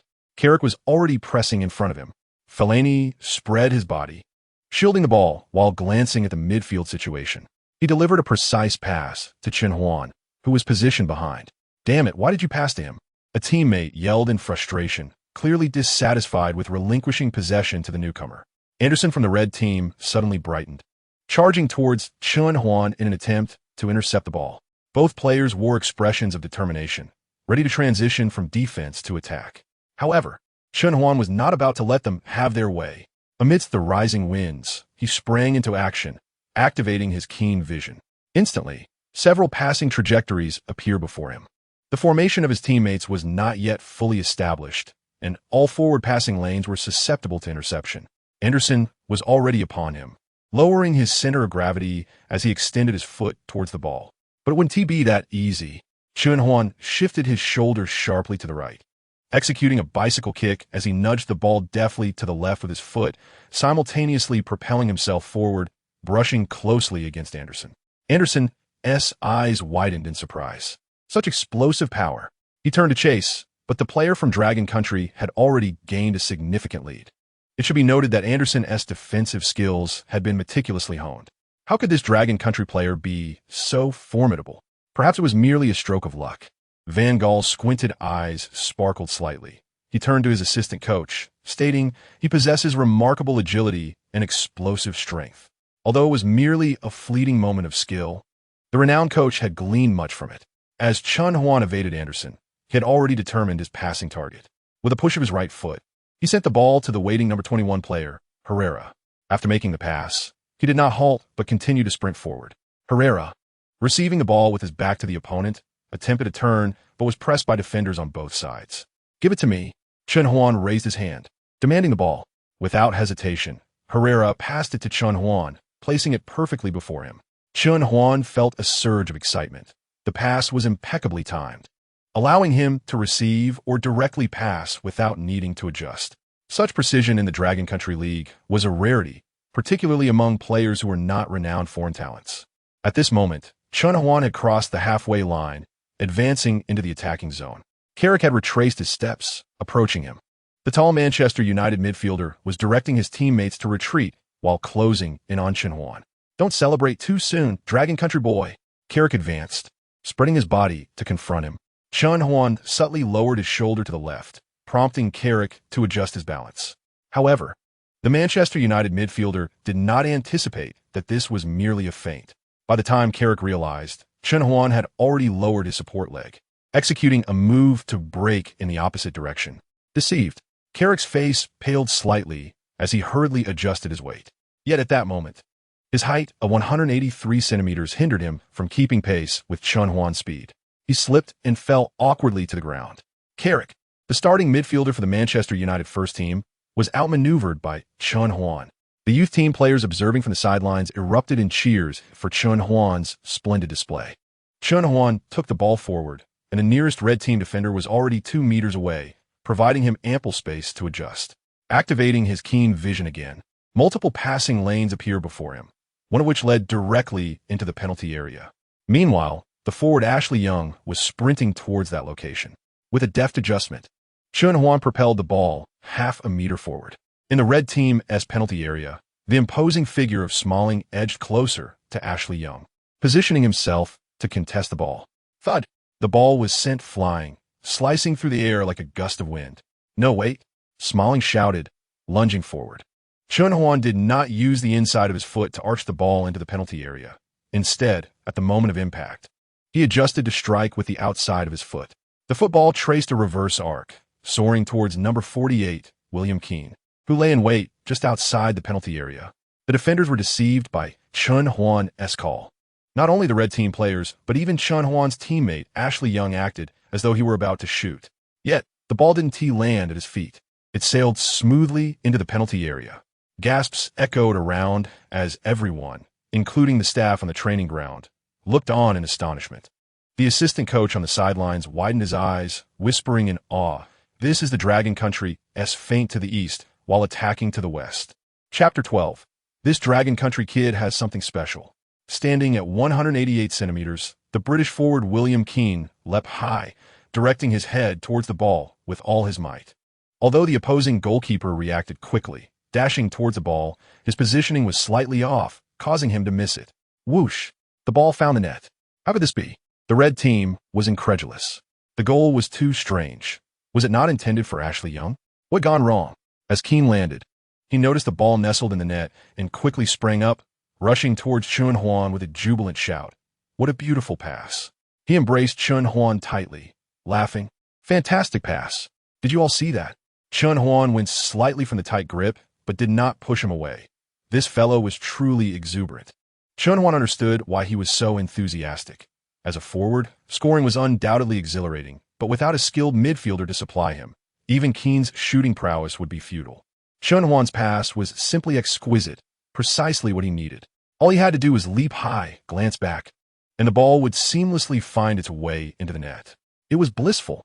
Not only Keane, but other teammates also rushed over to celebrate. Ashley Young patted Chen Huan on the shoulder, grinning, "Good job, kid. I thought it was meant for me." Others either embraced Chen Huan or gave him a pat on the back. "Well played. Promising future. Great job, lad. Excellent vision." Their praises flowed freely. Those who had previously ignored him or even spoken ill of him, how quickly they changed. These people were indeed pragmatic.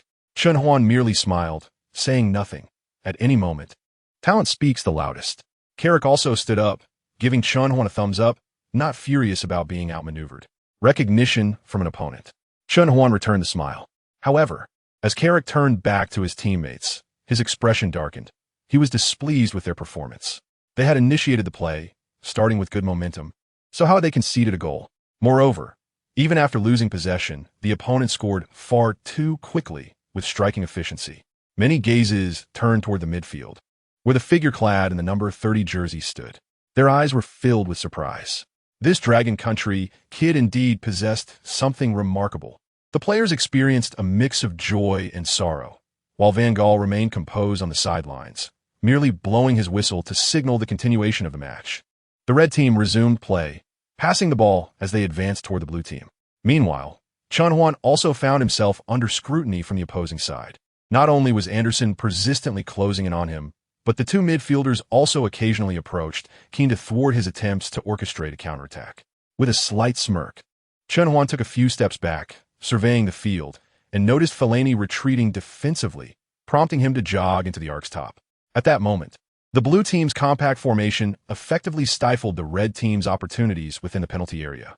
Consequently, red team forward Wilson, having just received the ball, was left with no choice but to maneuver around Fellaini at the arc's edge, preparing for a shot that seemed destined to be a powerful long-range strike. To his astonishment, he noticed the young player from the east, mirroring his actions almost identically. What was he up to? Not only Wilson, but many on the field shared this confusion. As Wilson exerted himself, unleashing a powerful shot towards the ball, a resounding crack echoed. Simultaneously, something soared past Wilson, and instinctively he turned to see a shadow resembling a dragon streak across the midfield and into the penalty area with remarkable speed. Was that not the ball? Alarmed, Wilson and the other players, even those still in midfield, silently cursed their misfortune. This was a long-range strike of exceptional angle and velocity. It must be stopped. Unfortunately, the red team's goalkeeper, Ben Amos, had not anticipated such an attack and was momentarily caught off guard. With focused attention, he lunged towards the ball, arms spread wide, determined to block the shot. Yet the ball grazed his fingertips and spun into the net. Chen Huan's lips curled into a smile, while the others on the field were left in stunned silence. Even Van Gaal wore an expression of surprise. The audacity of that long-range strike was simply extraordinary. Chapter 13. A glimmer of brilliance on the training ground. Silence enveloped the training ground as players from both teams, along with the coaching staff and observing squad members, stood agape, still reeling from shock. "Goodness!" exclaimed William Keane, turning in bewilderment to the dark-haired, fair-skinned young player from the east. Cheers erupted first from the youth training squad. With a serious expression, Van Gaal raised his hand to applaud lightly, prompting the coaching staff to join in the applause. It was an incredible shot, a testament to the aesthetic of a powerful long-range strike. "My goodness, I am utterly enamored by that extraordinary young lad." The angle and force of his shot indicated that he maintained a stable support base, generating ample core power, and executed the volley with precision. Words fail to capture the beauty of that strike. The assistant coaches, far livelier than Van Gaal, applauded while engaging in hushed discussions. What an astonishing long-range shot. Ashley Young snapped back to reality and, alongside William Keane, rushed towards Chen Huan. The two robust English forwards charged in from the front, joined by other blue team members. "Goodness, Chen, you actually shot directly. I can hardly believe it. Chen, I can hardly wait to see you perform on the professional stage. Hey, you truly are a remarkable young lad from the East. I've never seen anyone from your country play football like you." The blue teammates showered him with praises, with Ashley Young and Keane each embracing Chen Huan, exclaiming, "While scoring from long range is impressive, we would prefer you assist us." It was of course a jest, to which Chen Huan replied with a smile and his halting English, "Rest assured, I will feed you until you burst." Once the celebration subsided, red team forward Wilson gave Su Hao a thumbs up. "Chen, that was the most extraordinary long-range goal I have ever witnessed, bar none," Wilson stated, extending his palm towards Chen Huan. "Thank you. Without your shot, I could not have executed such a strike," Chen Huan replied, smiling as he exchanged a high-five with Wilson.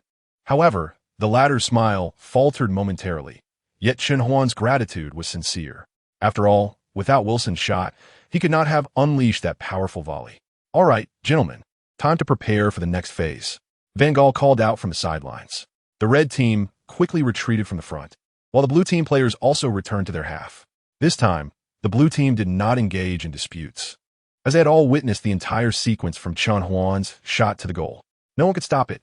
Even with Manchester United's starting goalkeeper De Gea guarding the net, he could not withstand such a shot. The match resumed swiftly, with the blue team taking the kickoff from the center circle. With a 2-goal advantage, the red team played with noticeably more ease, while Van Gaal gestured for them to apply high pressing. The ball was continuously passed among the blue players, and although the red players pressed hard, they consistently fell just short of intercepting. Meanwhile, Chen Huan kept glancing back, his eagle eye activated. In an instant, Potential passing lines for the opponents appeared before him, and he promptly moved without the ball to obstruct those routes. The chief assistant coach, Davis, gasped in astonishment beside Van Gaal. Goodness, this young lad from the East has remarkable off-the-ball movement. He is effectively covering the red team's forward passing lines.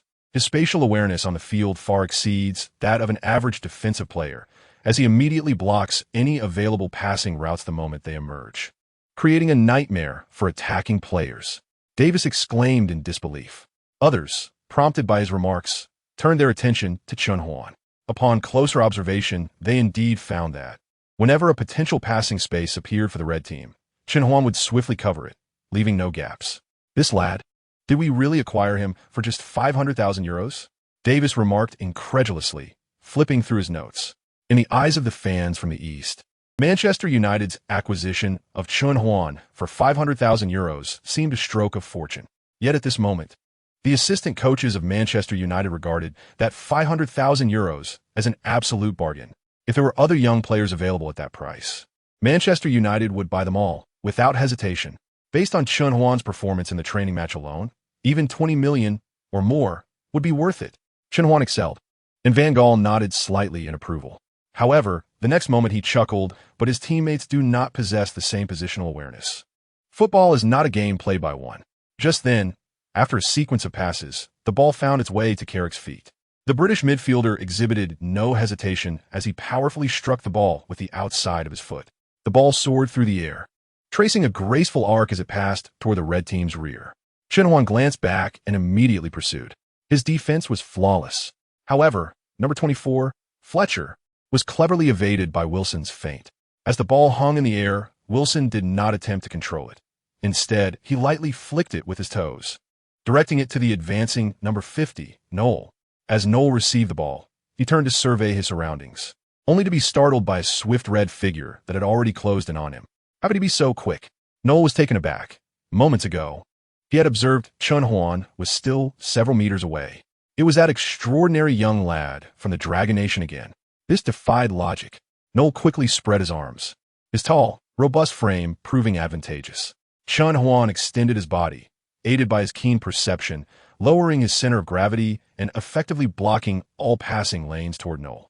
Noel, feigning a move, skillfully controlled the ball at his feet, attempting to shake off Chen Huan's defense. To his dismay, Chen Huan was not fooled. Those strikingly contrasting eyes seemed to perceive all of Noel's feints. Meanwhile, Chen Huan was making rapid judgments. He had secured his position and, with the help of his keen awareness, was confident that Noel could not surpass him. Yet, an open space loomed behind him. Should he fail to intercept, a pass could easily exploit the vulnerable area behind him. Chen Huan resolved to retreat and await support from his teammates. As a defensive midfielder, prudence was paramount. Let me handle this. Suddenly, a voice called from behind Chen Huan.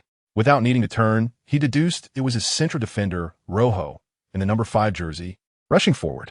The moment he advanced, a significant gap appeared behind him. What a foolish choice. Noel's eyes lit up as he swiftly passed the ball to the side, finding Carrick. In an instant, Chen Huan made a decisive move, throwing himself toward the ball that was being passed across. His body stretched out, and with a deft touch, he poked the ball away from Carrick's control. A splendid tackle, someone from the assistant coaching team exclaimed. Clearly, Chen Huan's performance was already captivating some onlookers. However, the next moment, a figure emerged before the ball that had been slid away. It was the blue team's fullback, Smalling, charging up from the backfield. Without stopping to control the ball, Smalling launched a high ball toward the open space created by the advancing center back, Hall. Chen Huan sprang to his feet and sprinted back. In his line of sight, Wilson had taken a step forward with the ball, simultaneously raising his right arm to shield himself from the defending number 51, Andy Clare. Bang!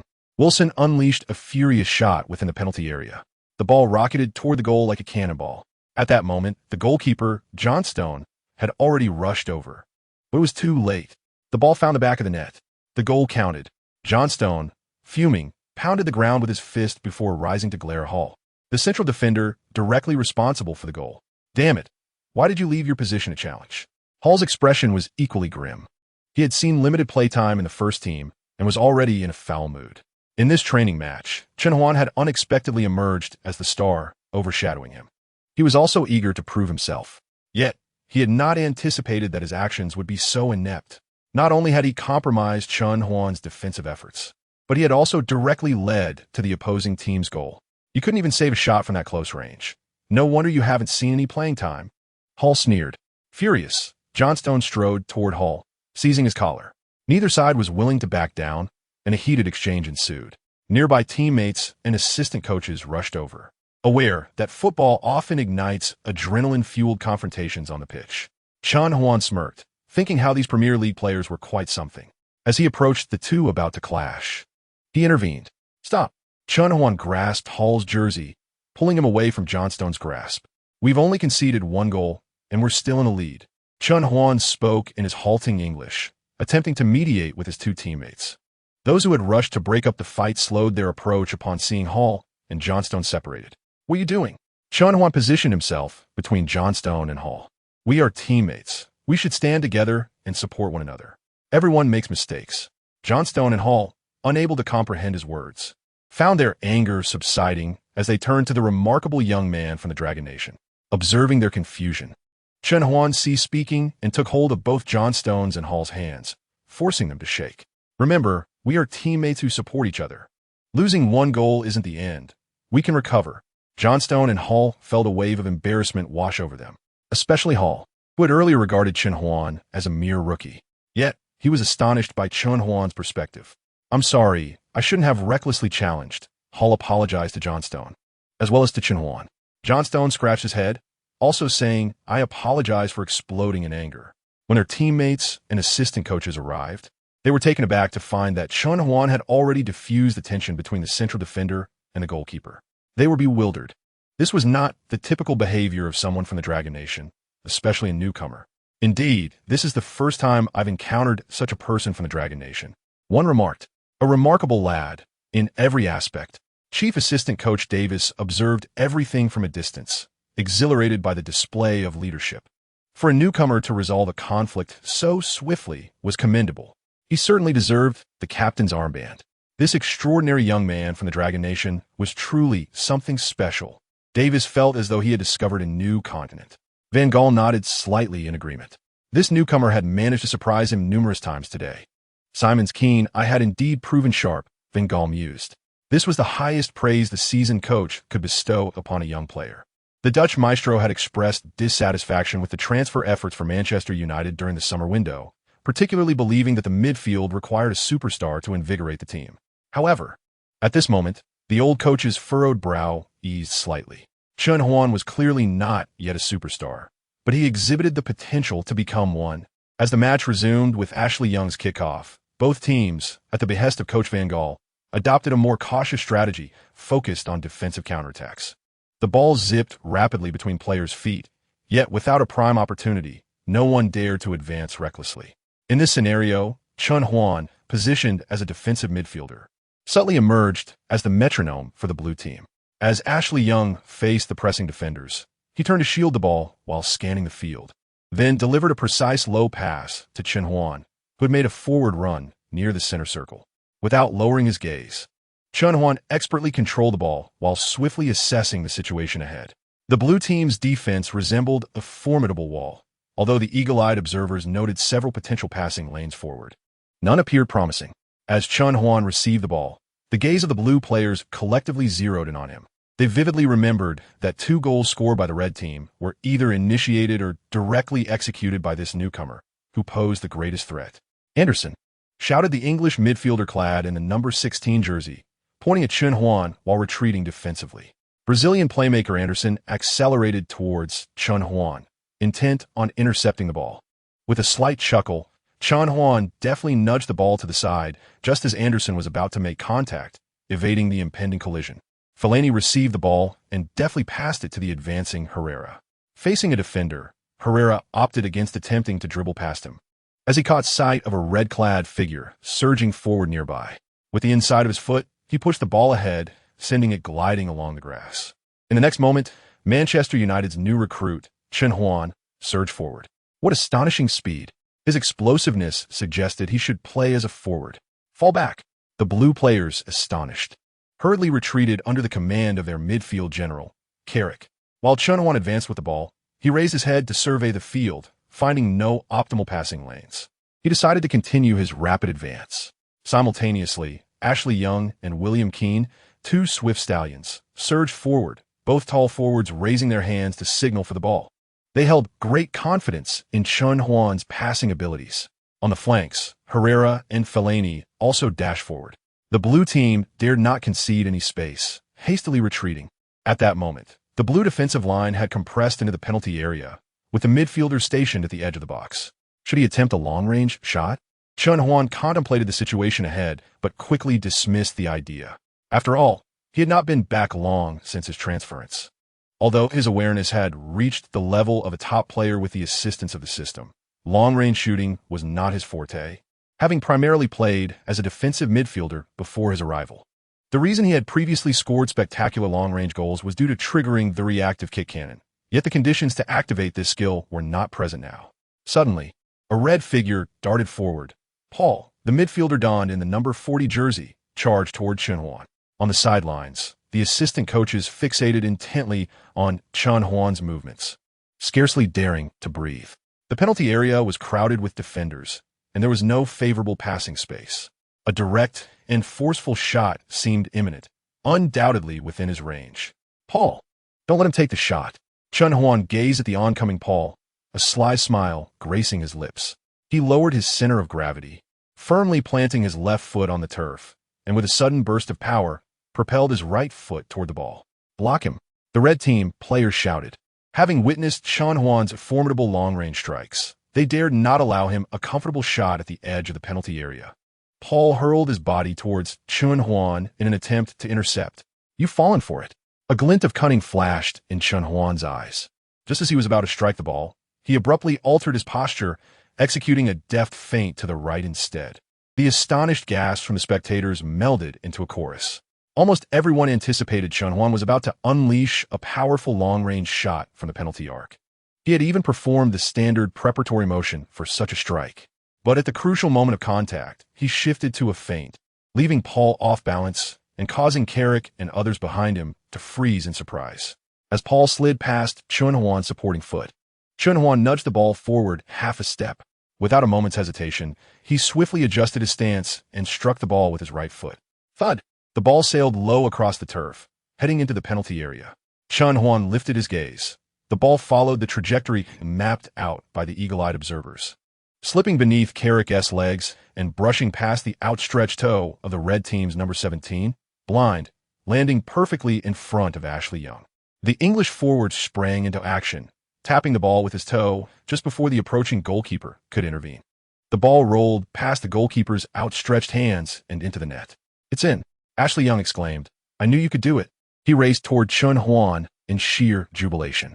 Meanwhile, the other blue team players also flocked to Chen Huan, including goalkeeper Johnstone, in stark contrast to the ecstatic blue players. The red team members found themselves enveloped in an eerie silence, perplexed as to how their defense had faltered. Individual brilliance. Remarkable personal ability. Davis feverishly scribbled notes in his notebook. The red team's defense had been solid, targeting every attacking player within the penalty area. Yet at the arc's edge, Chen Huan had cleverly evaded Paul's defense with his feint, discovering a passing route that Davis had described as non-existent. Yes, a non-existent passing route. Davis echoed excitedly, elaborating. The ball left Chen's foot, slipped through Carrick's legs, and glided past the toe of the center back, arriving perfectly at Ashley Young's feet. Boss. Chen's vision and ability to deliver threatening passes have reached a top-tier level. At that moment on the pitch, the goal-scorer Ashley Young was as exuberant as a baboon, lifting Chen Huan in a warm embrace. I knew it. I felt it at that moment. You would deliver that pass. I thought it would be a high ball, but you played along the ground. My goodness, you are a genius. Ashley Young lavished praise on Chen Huan. The other players gathered around did not find this excessive. For a forward eager to score, encountering a player capable of effortlessly delivering the ball from midfield to his feet was a treasure worth cherishing, even to the extent of polishing his shoes daily. I told you. I would assist you. Chen Huan smiled at Ashley Young. Lift Chen up. I adore him, shouted goalkeeper Johnstone. No, please don't. Chen Huan quickly protested. Yet, at that moment, the blue team players surged forward, hoisting Chen Huan high into the air. Everyone was filled with exhilaration. For this was not merely a goal. It meant they had regained a 2-point lead over the red team. It is noteworthy that within Manchester United, many outstanding players exist. Yet only 11 positions can secure a stable starting role. The individual who holds the power to determine the starting lineup, Coach Van Gaal, presently observes from the sidelines. Today undoubtedly showcases the prowess of Chen Huan. Yet both William Keane and Ashley Young have also found the back of the net. Van Gaal may very well consider their scoring instincts when finalizing his starting roster. Chen Huan is lifted high into the air, only to be embraced by a jubilant surge of teammates. After tossing him aloft 3 times. It is only upon the intervention of the team doctor that they finally set him down. The doctor, holding on to Chen Huan, inquires about his well-being, fearing that this exuberant Manchester United newcomer might be injured amidst the enthusiastic celebration of his teammates. Chen Huan exhales deeply, glancing at his smirking companions, and gently shakes his head at the doctor, assuring him, "I'm perfectly fine. All right, enough of the revelry. Let us resume the match." Van Gaal's authoritative voice cuts through, prompting the players to promptly return to their positions and restart the game. In the ensuing moments, Chen Huan emerges as the pivotal orchestrator for the blue team, commanding his teammates to mount an offensive. The red team, on the other hand, deploys Paul to shadow Chen Huan closely. Following a series of attempts on goal from both sides, the score remains unchanged. Eventually, the referee's whistle signals the conclusion of the training match. Chen Huan exhales a sigh of relief, collapsing onto the grass in exhaustion. Though merely a training fixture, the intensity of the encounter has left him feeling fatigued. Chapter 16. Van Gaal's decision. A coach approaches, extending a hand to lift Chen Huan while beaming with a smile. "Your dazzling performance has left a remarkable impression on me.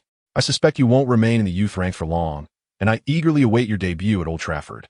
"Thank you," Chen Huan replies with a smile.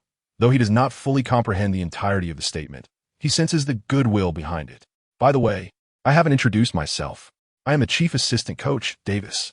"Davis, I'm calling you." A voice calls out from a distance. Davis acknowledges the call, flashes a smile at Chen Huan, and rushes towards Van Gaal. As Chen Huan watches Davis's retreating figure, he recalls his intensive English studies focused on football terminology back home. "It appears my future may unfold more favorably than I had anticipated." Davis's sentiments likely echo those of the head coach. "Initially, I thought I would have to spend considerable time in the youth academy before stepping into the first team, but today's performance has evidently secured me greater prospects. One must recognize that at a prestigious club like Manchester United, every transfer window brings new acquisitions, yet not all newcomers immediately ascend to the first team. Particularly those like Chen Huan, who was brought in for $5 million from a footballing wasteland." Davis soon returns after conferring with Van Gaal, stating, "Chen, you need not participate in the upcoming training. I will now escort you for a physical assessment." This test should have been conducted immediately after his jersey presentation, but it was postponed due to Van Gaal's summons.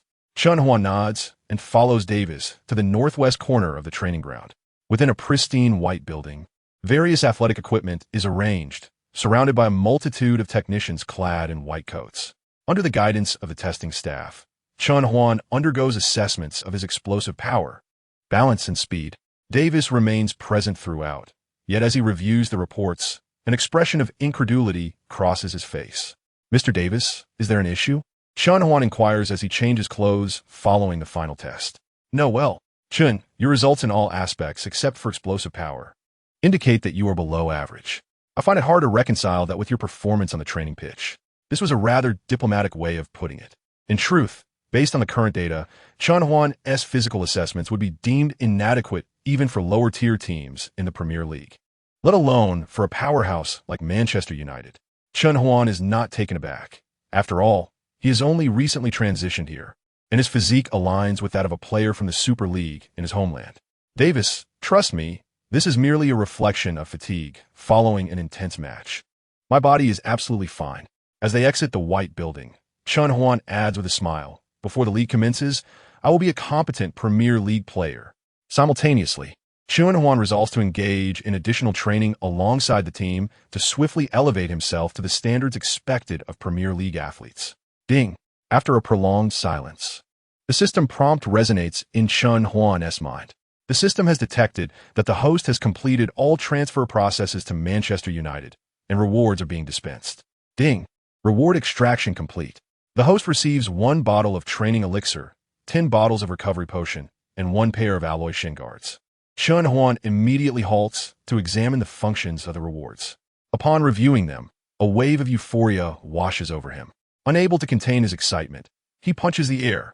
His exuberance is not unwarranted, as all the rewards are precisely what he desperately needs.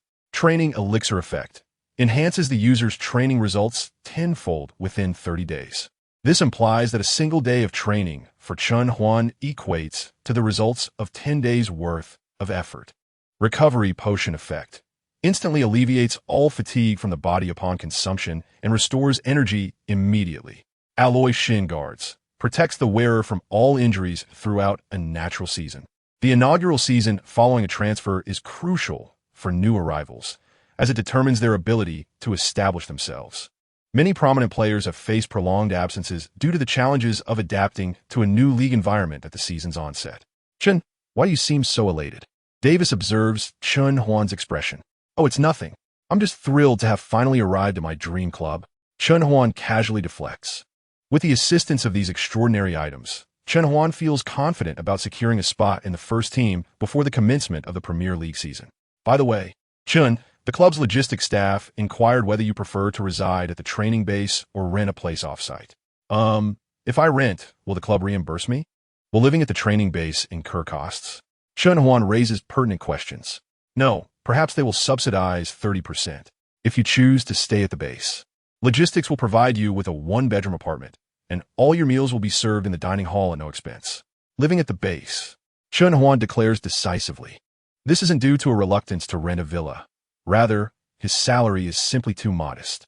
During the signing process that morning, he noted that Manchester United offered him an annual salary of only $260,000. The reasons for such a low salary are twofold. Firstly, Chen Huan had not yet demonstrated performance levels that warranted a higher salary, and secondly, he lacked an agent to advocate for him. His earnings are likely at the very bottom of the first-team S scale. Yet Chen Huan is not surprised by this. According to his recollections, in 2022, the lowest-paid player in Manchester United was Elanga, earning approximately $260,000 annually. Thus, the salary he received from the club was certainly sufficient to satisfy him, considering his humble beginnings. The disparity between the Dragon Country League and the elite clubs of the top 5 leagues is indeed vast. Moreover, when converted to Dragon Yuan, his annual salary amounts to $6 million, which is by no means a trifling sum. Davis escorted Chen Huan to the dormitory area of the training grounds. A tidy little apartment. Aside from being somewhat smaller, it had its advantages, as the club staff would come daily to tidy the room. Is anyone else residing here? I inquired, referring to other players. Davis paused for a moment before gently shaking his head. Most players live in the city with their families. All right then. Chen Huan stepped onto the balcony and gazed outward. The Carrington training base is situated in the southwestern suburbs of Manchester. At this hour, as the sun set, Carrington appeared particularly serene. In any case, welcome to Manchester United, Davis said sincerely, standing behind Chen Huan with a warm smile. Chapter 17. Securing a starting position. Late at night, within the comprehensive office building at Carrington, Manchester United's coach, Van Gaal, finished reviewing the documents in hand, wearily removing his glasses and leaning back in his chair. Davis, perceptive as ever, promptly offered him a cup of coffee. Thank you. Van Gaal took a sip, his expression brightening slightly. How are the discussions with Di Maria progressing? Davis inquired tentatively. A smile flickered across Van Gaal's resolute face. We have reached an agreement with Real Madrid, and the player is willing to join us. We are currently negotiating his personal salary. I anticipate no unexpected issues. This will be a significant acquisition. Who knows? Van Gaal replied, shaking his head lightly. He then asked, what are your thoughts on that young lad Chen Huan from the Dragon Country? Davis hesitated momentarily before responding, based on his performance in the training match. His creativity and defensive capabilities are quite remarkable. However, I fear his physicality may not suffice to hold up in the Premier League. He is rather slender. Indeed, standing at 185 centimeters and weighing only 75 kilograms. I plan to have him train with the U18s starting tomorrow. Although Van Gaal did not explicitly state it, as his chief assistant coach, Davis understood the implication. Chen Huan would likely have no chance to appear in the first team this season. I will become a competent Premier League player before the league starts. Chen Huan's voice echoed in Davis's mind, accompanied by the image of Chen Huan's confident demeanor. Without hesitation, Davis replied, "Head coach, I believe Chen Huan possesses the talent to secure a place in the first team. With over a month remaining until the league commences, let him train with the first team. You hold him in such high regard." Davis nodded earnestly. Van Gaal hesitated slightly, but he was genuinely impressed by Chen Huan's performance in the training match. "Very well, let him train with the first team before the league kicks off." Early the next morning, as the coaching staff set up training equipment, they noticed a figure jogging around the first team's training ground. Van Gaal paused, glancing at his watch. It was now 7 in the morning. Premier League players typically arrive at the training base by 10 o'clock to prepare for practice, with the diligent one showing up around 8 or 9. At this moment, the figure approached, revealing itself to be the new signee, Chen Huan. "Good morning, gentlemen." Chen Huan waved at the coaching team as he ran past, not breaking his stride. "My goodness, he has already begun training at 7 o'clock?" Davis exclaimed in surprise. Van Gaal squinted at the rapidly disappearing young man from the Dragon Country. His hair and training attire were already drenched in sweat, indicating he had not just started. Perhaps allowing him to train with the first team was indeed the right decision, Van Gaal mused. Shortly after 9 o'clock, players such as Ashley Young and Wilson arrived at the training facility at Carrington. "That match yesterday was splendid. Haha, and that Latin girl beside you was quite impressive. Did you take her home?" "Sure. If that makes it to the papers, I'll hold you accountable." The players exchanged banter as they changed into their training gear and headed into the gym. It was their habit to warm up a bit before official training began, which helped maintain their fitness. However, just as they were about to enter the gym, a series of heavy breaths caused their smiles to fade. Ashley Young furrowed his brow while pushing the door open. "Who is so diligent? Shouldn't we be the first ones here? I guess it's Johnstone. No, maybe it's Rojo. That guy trains hard." As the door swung open, the players were momentarily taken aback. A figure with yellow skin and black hair, bare-chested, had just completed a weightlifting exercise. It was indeed Chen Huan, who had dazzled in the training match the previous day. "Chen, how did you arrive so early?" Ashley Young approached Chen Huan in the gym. With a thud, the heavy barbell was dropped to the ground as Chen Huan wiped the sweat from his brow and replied with a smile. "I live at the training base, so I come to train whenever I have free time in the morning." "What?" exclaimed Wilson and the other players who gathered around. "Chen, do you not have a place in the city?" "Carrington is too remote, with no nightlife, and the apartment is too small," William Keane remarked. "No, my salary cannot afford it." "Ha, that is all right," William Keane said as he draped an arm around Chen Huan. "In light of the brilliant assist you gave me yesterday, you can stay with me, but you must provide me with more assists." The other players chuckled amicably. Chen Huan extricated himself from Keane's embrace. "Thank you, Keane, but I appreciate it. I aim to secure a first-team spot this season, along with consistent playing time and a more substantial contract, so I can afford to rent a villa myself." Upon hearing this, the expressions of the surrounding players stiffened slightly. Securing a first-team position and consistent playing time. Keep in mind, only Ashley Young among them had claimed a first-team spot, and last season, he had only made 13 appearances across league matches, including substitutes. Wilson patted Chen Huan on the shoulder, raising an eyebrow. "Chen, I truly like you. I really do. But one must be realistic." The other players erupted in laughter, none with malicious intent, but all believed Chen Huan was overly ambitious. Although his transfer fee was 5 million Dragon Yuan, it converted to only 500,000. Since the summer transfer window opened, Manchester United had announced over 5 transfers exceeding 1 million. "I will undoubtedly secure a first-team position. Just wait and see," Chen Huan declared earnestly, standing up and heading toward the washroom with his jersey in hand, while his teammates continued discussing behind him. "Dream on, Chen. I hold a deep admiration for you, Chen. And today, I find it even more profound. Haha, should you secure 5 appearances in the first team this season, I shall concede £500 to you." Unperturbed by their banter, Chen turned to close the door of the single restroom. He raised his hand, and in an instant, a radiant light enveloped it, revealing several weighty items. Chapter 18. The system in hand. Upon uncorking the vial of azure potion, Chen downed it in one swift motion. The fragrance of osmanthus wafted through the air. After inspecting his physique, he noted no discernible changes. The bottle vanished as well, indicating that the items bestowed by the system left no trace in the real world. Chen affixed 2 pairs of golden shin guards to his calves. Almost immediately, A warm sensation enveloped his lower legs, akin to soaking in a hot spring. A closer inspection revealed that the golden shin guards had also disappeared. Outside the restroom, his teammates continued to jest at Chen's fantastical claims. Yet he was transfixed by his own reflection in the mirror, murmuring, "I shall secure a position in the first team." No, a starting position. On the training field, the assistant coach blew the whistle. Carrick pushed the ball with the arch of his foot, sending it swiftly in Chen's direction. Chen lowered his center of gravity, preparing to receive the ball, when suddenly, a powerful force collided with him from behind. With a thud, he fell to the ground, the ball grazing past him. The whistle sounded again. Rojo, the one who had knocked him down, extended a hand to help him up. "Are you all right?" he inquired. "No," Chen replied, grinning through the discomfort. With the added protection of the alloy shin guards, he was unscathed from injuries that would normally hinder training and matches. Yet falling to the ground still stung. Chen passed the ball to Carrick and gestured to Rojo. "Let's go again." This was a drill focused on receiving the ball while back to goal and distributing it effectively. Although Chen had trained similarly during his time in the Dragon Kingdom League, the intensity here at Manchester United was unparalleled. 30 seconds later, he found himself crashing to the ground once more. "Again!"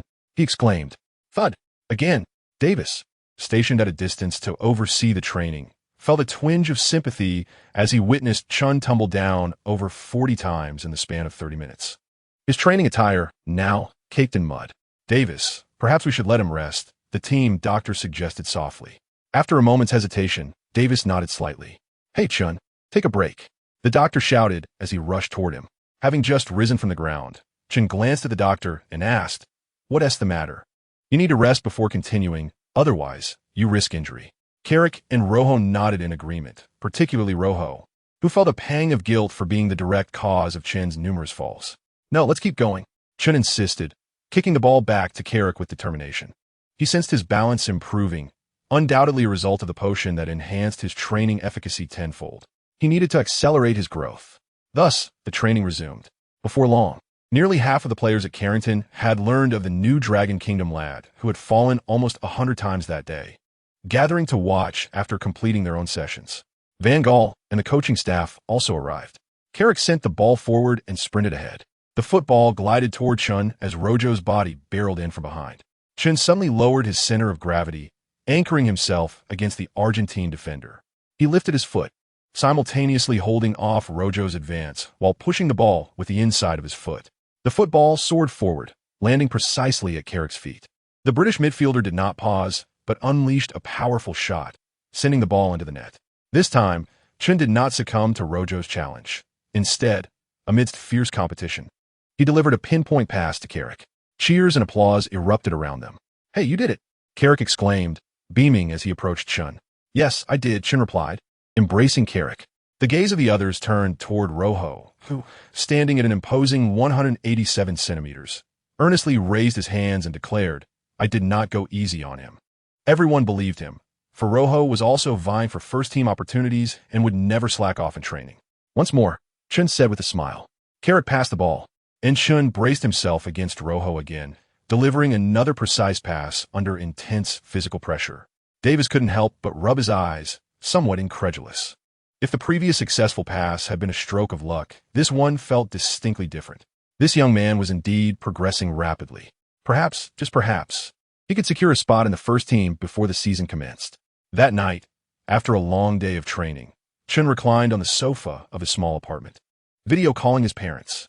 "Mom, Dad, I've already deposited half of my salary into my account. Spend it however you like, just don't hold back on me," Chen said with a smile. "I performed quite well today. Perhaps a raise is on the horizon."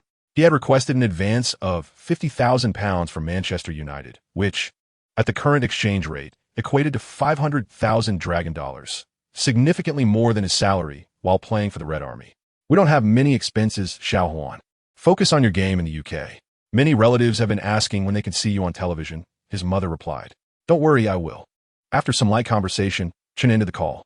He gazed out the window into the deepening darkness, paused in silence for a moment, then stood to retrieve a clean training outfit.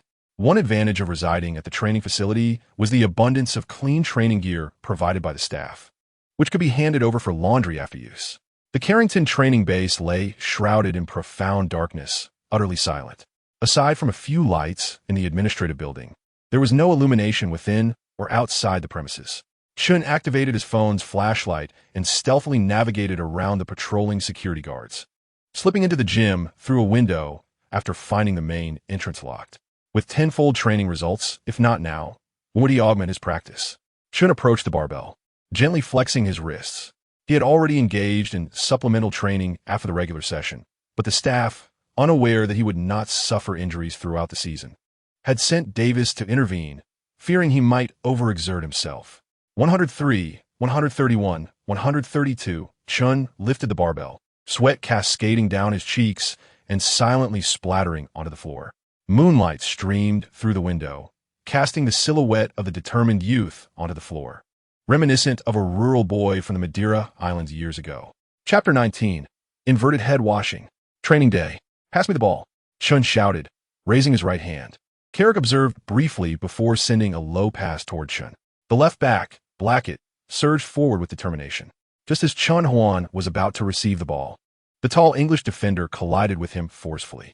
The sound of impact resonated as Chen Huan's supporting leg firmly anchored itself into the grass, his muscular frame clearly defined. He withstood Blackett's charge and, upon observing a lack of advantageous passing options, swiftly executed a turn, using his back to shield the ball from Blackett's shoulder. Van Gaal squinted as he observed the training ground. His eyes widened with astonishment at Chen Huan's evident progress. Incredible, Davis exclaimed. Despite only 10 days having passed since their first training match, the rate of Chen Huan's improvement had left many in awe. Was this truly his potential? Perhaps his initial performance had been affected by travel and the training match. On the field, Chen Huan adeptly shifted his weight, lowering his supporting leg as he dribbled the ball to the left. Blackett immediately followed suit, attempting to close him down, knowing his teammates were rushing in to prevent Chen Huan from successfully turning. Yet, in an unexpected twist, Blackett suddenly felt his balance falter. Chen Huan's right turn was merely a feint. With a thud, Blackett fell heavily to the ground as Chen Huan skillfully maneuvered away. In that moment, the opposing defense had pushed forward, completely unprepared for Chen Huan's ability to receive the ball while shielding it and then turning to face the goal. Before him, numerous passing lanes emerged. With a deft flick of his foot, he struck the ball with the outside of his boot, sending it arcing towards the penalty area. Outside the box, a flash of black raced in. His teammate, Ashley Young. The English forward leapt high and headed the ball towards goal. The goalkeeper barely had time to react as the ball nestled into the net. The referee's whistle sounded, confirming the goal. "Well played, Chen," Ashley Young exclaimed, giving him a thumbs up as he stood. "I never expected that turn." Blackett, now helped up by Chen Huan, laughed. Though he had been deceived and fell to the ground, he bore no resentment. Carrick and others approached to celebrate, creating a harmonious atmosphere within the team. Davis scratched his head, murmuring, "Isn't it said that people from the Dragon Country are quite reserved? It's difficult for them to integrate here."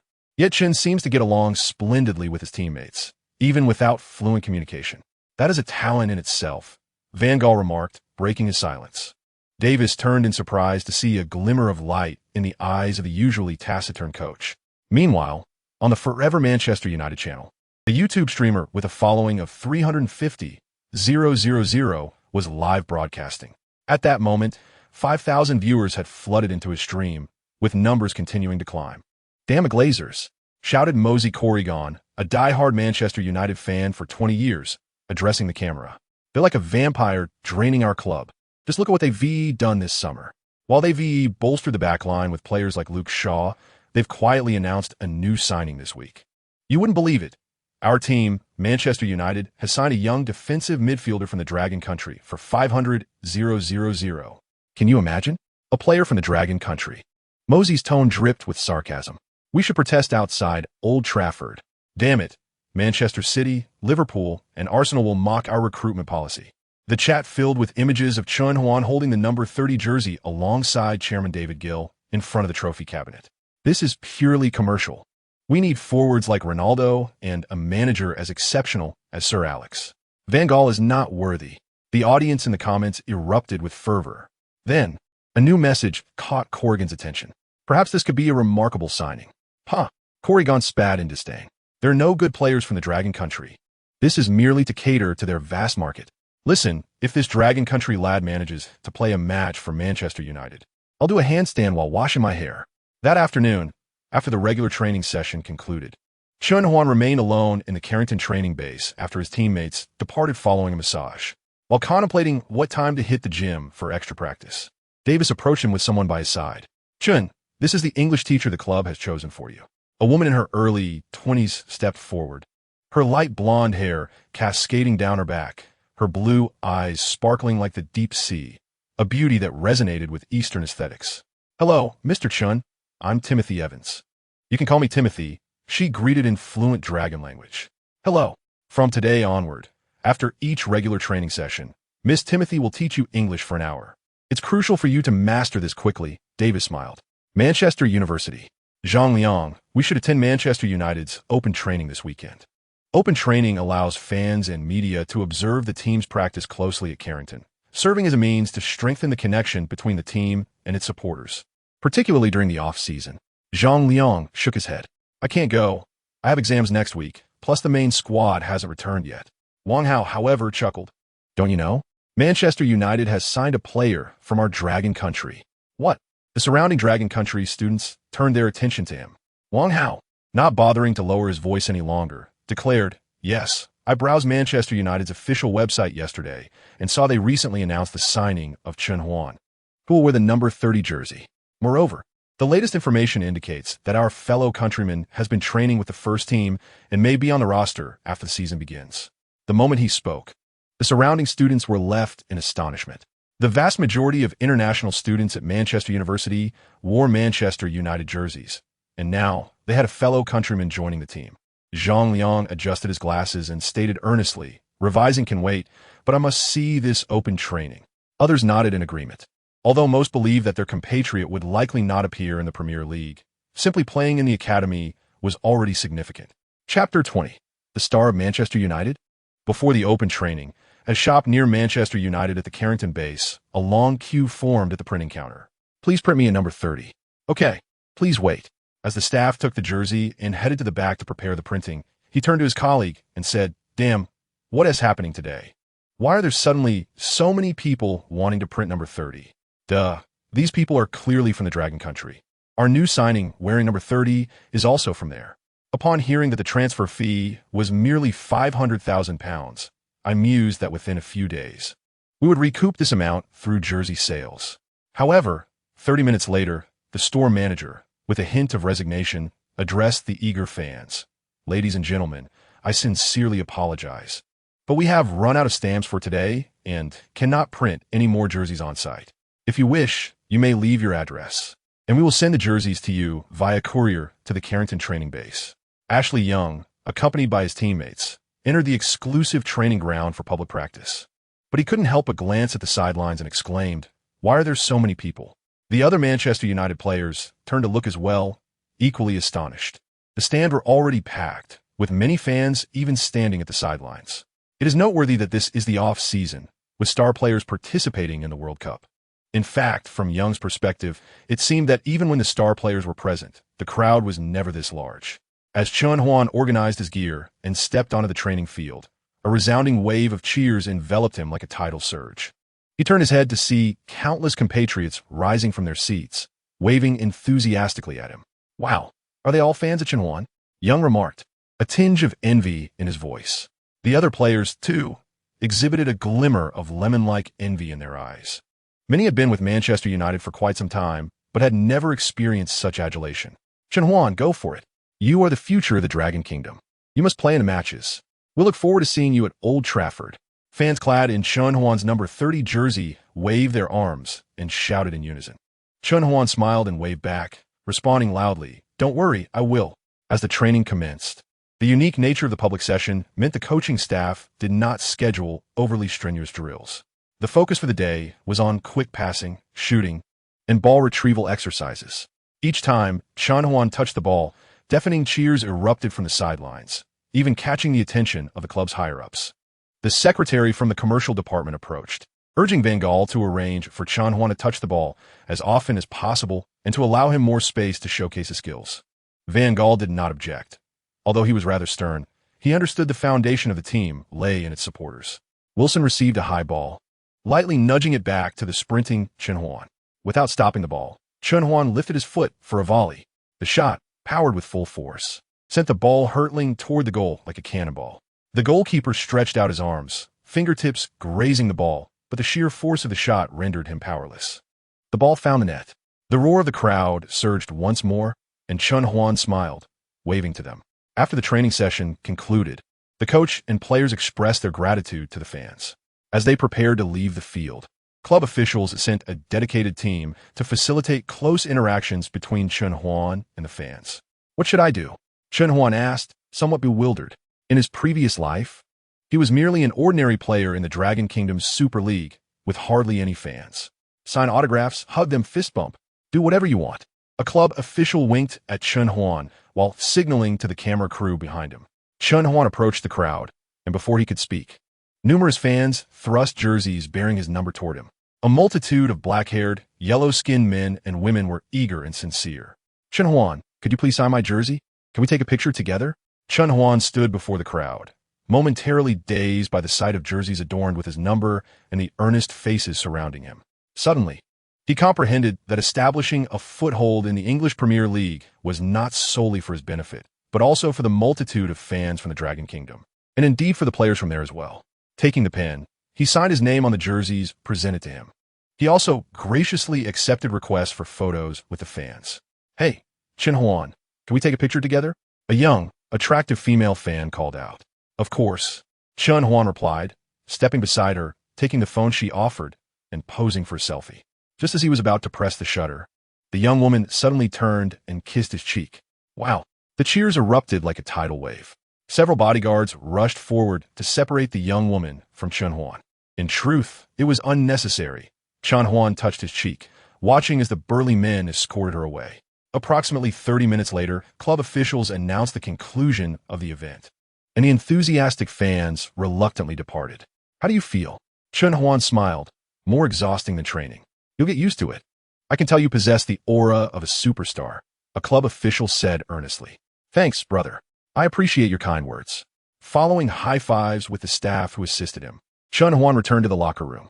In the following days, Chen Huan engaged in high-intensity training with the first team while simultaneously maintaining rigorous additional practice. Under the guidance of highly professional nutritionists and fitness coaches, Chen Huan gradually gained weight.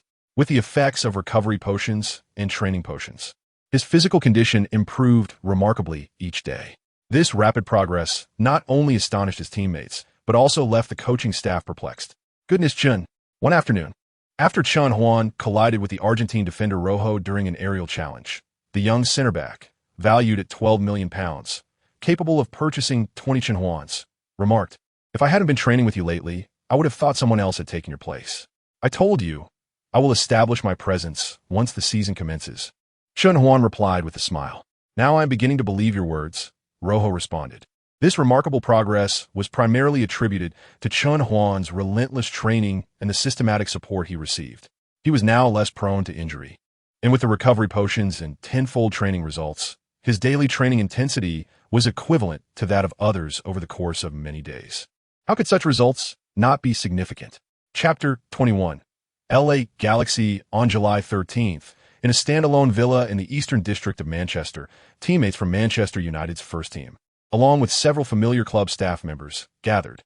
The massive television in the living room was broadcasting the final of the Brazilian World Cup, a showdown between Germany and Argentina at the Maracanã Stadium. Chen Huan was also present at this gathering. "Chen, would you like a beer?" Rojo approached with 2 glasses. "No, Chen Huan disaisi, holding a glass of orange juice instead. "Haha, Rojo, don't try to tempt Chen. He's far more disciplined than you." Wilson, seated on the sofa, laughed. Rojo shrugged with a smile. "If Argentina wins the championship, will you drink a toast?" "Sure," Chen Huan nodded in agreement. In truth, he was already aware that Argentina would lose to Germany by a score of 1-0. When a group of professional players gathers to watch a football match, it becomes evident that it will be a vastly different experience than that of ordinary spectators. Amidst fervent discussions regarding the various technical maneuvers and tactical strategies of both national teams, the atmosphere in the villa grew hushed as the second half commenced. Every breath was held in anticipation as they gazed at the television. The German team, akin to a finely tuned war machine, relentlessly surged towards Argentina's penalty area, launching wave after wave of attacks in a bid to extend their lead. In contrast, the Argentine squad exuded a romantic individualism, with the ball at the feet of South American players brimming with imagination and creativity. They persistently assaulted the German goal, striving to breach Neuer's defense and equalize the score. As the final whistle echoed, Germany triumphed over Argentina with a score of 1-0. Within the locker room, two Argentine players bowed their heads in despair, grappling with disbelief that soon turned into reluctant acceptance. Later that night, Chen Huan surveyed the car as he returned to the Carrington training base. The streets of Manchester were alive with jubilant German fans celebrating their victory, observing their heartfelt joy and exuberance. Chen Huan pondered whether he might one day hoist that coveted trophy. Perhaps his homeland would also have its chance. Following the World Cup, an increasing number of players returned to the Carrington training facilities. Hey, Rooney, allow me to introduce our new signing from the Dragon Kingdom, the remarkable midfielder Chen Huan. Ashley Young cheerfully presented Chen Huan to the newly returned Manchester United captain. Hello, Chen, Rooney greeted, his enthusiasm somewhat subdued as they exchanged a fist bump. The conclusion of the World Cup heralded the onset of a new Premier League season, and the intensity of training escalated dramatically. Just as his teammates braced themselves to witness Chen Huan's potential missteps, they were taken aback to discover that he had inexplicably bulked up to 80 kilograms. His physical attributes now aligning with those of Premier League players. On the training ground, Chen Huan received a pass from a defender, deftly pivoting. As he faced an impending challenge, he executed a bicycle kick with agility, leveraging his explosive power to evade the defender. While freeing himself, he quickly identified a passing lane ahead. With a purposeful stride, he pushed the ball forward, his body surging as he prepared a delicate chip into the penalty area. Inside the box, Rooney shook off the central defender, soaring into the air for a volley. Thud! The ball soared over the crossbar, ascending skyward. Rooney, rising from the ground, gave Chen Huan a thumbs up, exclaiming, "Great pass." Chen Huan responded with a smile, unperturbed by the miss. Such as football. Even the most opportune moments may not culminate in a goal. Outside the training field, Van Gaal observed the entire sequence. Chen Huan receiving the ball, turning, evading, and delivering a threatening aerial pass. Add Chen Huan to the roster for the trip to the Lighthouse Nation, he declared. "All right, boss," Davis exclaimed, his fist pumping with excitement for Chen Huan. In the Dragon Kingdom, at 11 o'clock at night, it was customary for Chen's parents to be resting. Yet tonight, they found themselves captivated by the television. When will Xiao Huan take the field? Chen's mother inquired, her complexion markedly improved from a month prior. She, unable to comprehend the game, turned to her husband for insight. Xiao Huan has only been with Manchester United for a month. His inclusion in the roster indicates the coach's faith in his abilities, but he likely won't see action today, Chen's father explained. Simultaneously, nearly every football fan in the Dragon Kingdom was glued to their screens. What was initially a match of little consequence had transformed into a momentous event due to the presence of a player from their homeland on the roster. It had been ages since they had seen a Dragon Kingdom player adorned in the jerseys of the top 5 leagues grace the pitch. As the match reached the 70-minute mark, Manchester United's fierce onslaught rendered the Los Angeles Galaxy's defense utterly feeble. With a commanding 7-0 lead, United appeared intent on furthering their advantage. Suddenly, the camera panned to the United bench where Lindegaard, Raphael, and Michael Keane were present. "Look, it's our Dragon Kingdom player," the commentator exclaimed, his voice brimming with passion. Chen Huan, the new signing wearing the number 30 jersey, is warming up. Could he be coming on as a substitute? As the footage transitioned back to the match, fans of the Dragon Kingdom had shifted their focus entirely, eagerly anticipating whether Chen Huan would take the field. Moments later, during a stoppage in play, the fourth official raised the substitution board. Chen Huan removed his long-sleeved training top and approached the coach, absorbing tactical instructions. He was set to replace Mata, a strategic adjustment. As Chen stood at the sidelines, he extended his hand to Mata before jogging onto the pitch. The formation spread, expanding their attacking range as defenders advanced, while Chen sprinted toward the defensive midfield position, animatedly signaling his tactical adjustments to the coach. With the whistle signaling the resumption of play, Los Angeles Galaxy commenced the kickoff. Confronted by Manchester United's high pressing, they found themselves at a loss. The newly substituted defender, Sotal, glanced at the situation upfield and launched a long pass. Chen Huan, eyes fixed on the airborne ball, swiftly initiated his run, having already determined the landing point. Simultaneously, Galaxy forward Rob Furlan darted towards the ball's trajectory. Both players leaped, colliding midair. Chen Huan, leveraging his core strength, brushed aside Furland, directing the ball with his forehead toward the awaiting Shinji Kagawa. What a splendid aerial contest it was. Within the Dragon Kingdom's television studio, the commentator's voice resonated with excitement. I believe that all fans keenly following Dragon Kingdom football have repeatedly heard the name Chen Huan over the past month. Honestly, I never imagined that a player trained in the youth system of the Red Army would join the prestigious Manchester United. Yet here he is, adorned in the club's colors on the field. Thousands of fans will now come to understand our Dragon Kingdom and the Dragon Super League, thanks to Chen Huan. This is a small step for Chen Huan, yet a monumental leap for Dragon Kingdom football. After a month, it was evident that Chen Huan had considerably strengthened and solidified his physique. He effortlessly claimed the aerial ball, which I believe will bolster Van Gaal's confidence in him. This marks a promising beginning. Chapter 22, a goal and an assist, shining in the beautiful nation Shinji Kagawa upon receiving Chen Huan's pass. Skillfully controlled the ball at his feet, scanning the field for opportunities. In the distance, the players of the Los Angeles Galaxy, witnessing their offensive efforts thwarted, retreated in unison. Having conceded 7 goals, they were undoubtedly outmatched. After all, one was a team from a prestigious league, while the other was a renowned Premier League club. The disparity was palpable. However, should they concede a double-digit score, it would undoubtedly become a source of ridicule etched in history. Kagawa relayed the ball to the winger Nani. The Portuguese flanker, upon receiving the pass, deftly maneuvered past the defender, surging down the flank before delivering a cross into the Galaxy's penalty area.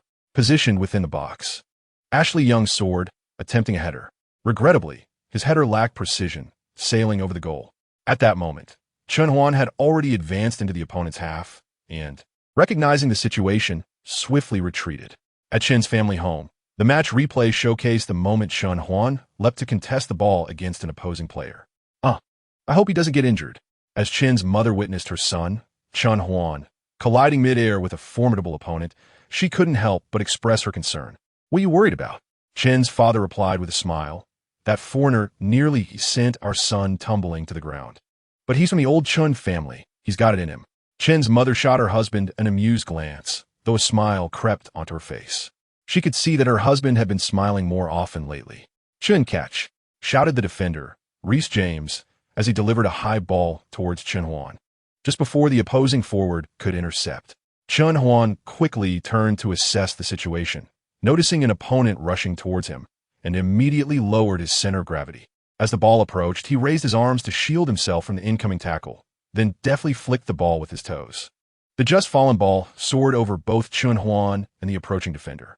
In that moment, Chen Huan skillfully released the pressure and pivoted, charging towards the ball.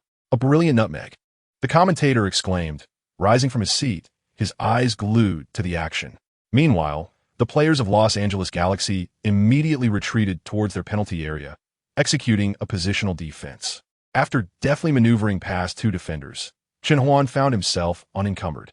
Having shaken off Garcia once more, he had crossed into the Galaxy's midfield without hesitation.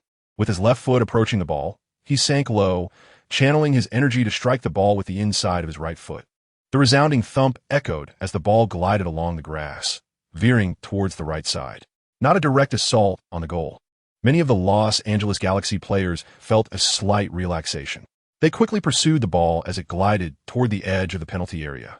The Galaxy's fullback, while chasing the ball, glanced back, only to see a streak of black whisk past him. Alarmed, the fullback attempted a desperate sliding tackle. Why did he make contact?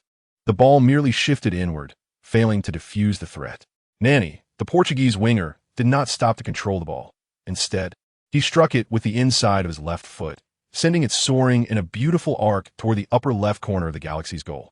Goalkeeper Brian Rowe leapt high, stretching his body in midair, but the ball grazed his fingertips before finding the back of the net. The goal stood valid. What an imaginative pass. What a stunning curling shot. The commentators began to analyze the sequence with fervor. After Chen Huan's dazzling feints, he found himself unmarked by any defenders from the Galaxy.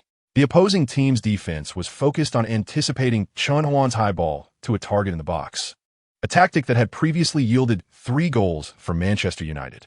However, Chen Huan, displaying remarkable intelligence, noticed Nani darting along the flank, exploiting a weakness in the Galaxy's defense.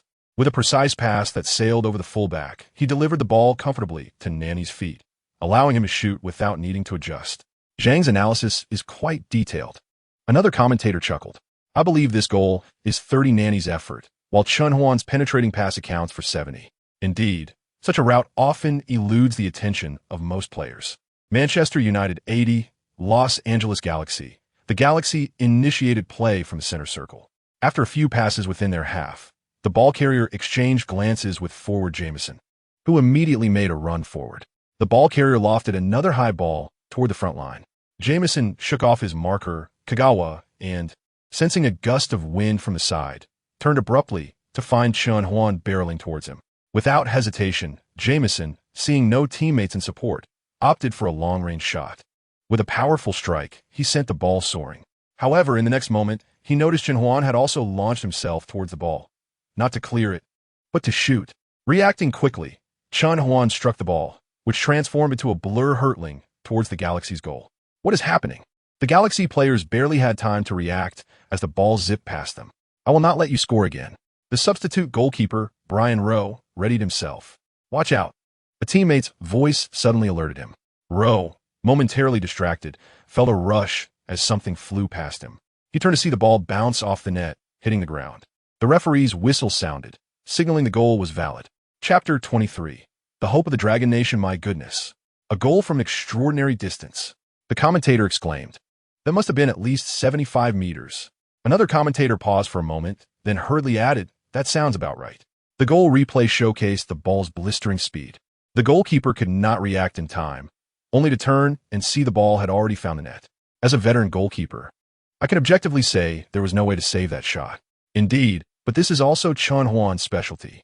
It was his outstanding performance in the red team that caught Manchester United's eye. The camera panned to the sidelines, where head coach Van Gaal was visibly astonished by Chen Huan's long-range shot.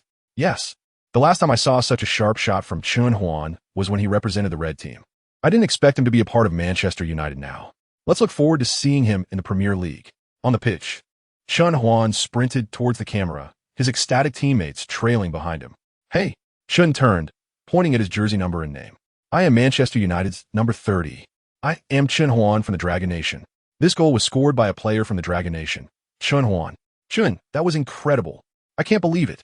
When we return, you must teach me that shooting technique. Chen, I adore you. You should have seen the expression on the Galaxy goalkeeper's face. His teammates rushed over, piling on top of him in jubilation, their voices ringing out in excitement. On the sidelines, the coaching staff erupted in enthusiasm, with Davis throwing a punch into the air. Thoroughly exhilarated, Van Gaal squinted slightly, gazing at the young figure with black hair and yellow skin, his expression contemplative. Chen Huan's progress was evident. Perhaps it was time to grant him a place in the first team. After the goal, the scoreline widened to a 9-goal difference. Davis gestured on the field, indicating that they should refrain from scoring any further. The players understood. In a friendly match, reaching a score of 9-0 was already excessive. If they were to achieve a double-digit goal difference, it would likely extinguish any semblance of camaraderie.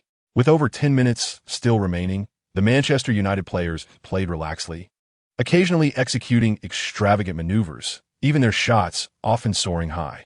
Meanwhile, Chen Huan and the defenders occasionally eased off, allowing the LA Galaxy forward a chance to shoot.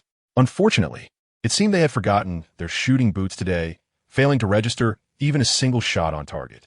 The referee's whistle signaled the end of the match. As Chen Huan and his teammates conversed while exiting the field, a tall figure came running towards them. It was the opposing substitute goalkeeper, Brian Rowe. Hey, Chen, I must say, your goal was absolutely stunning. I barely had time to react. Can we swap jerseys? He appeared to be a rather shy giant, his face slightly flushed. Brian Rowe was utterly captivated by Chen Huan. He had never witnessed such a long-range shot. It not only pierced through his goal, but also fundamentally reshaped his understanding of what a strike could be. Naturally, Chen Huan removed his jersey and exchanged it with Rowe. Once the opposing goalkeeper departed, Ashley Young clapped Chen Huan on the shoulder, teasingly saying, Chen, I think you've completely mesmerized him. Oh, go away. Chen Huan shot a glare at his mischievous friend, laughingly scolding him. On Dragon Nation, the most popular football platform, a post rapidly ascended to the trending headlines. Astonishing.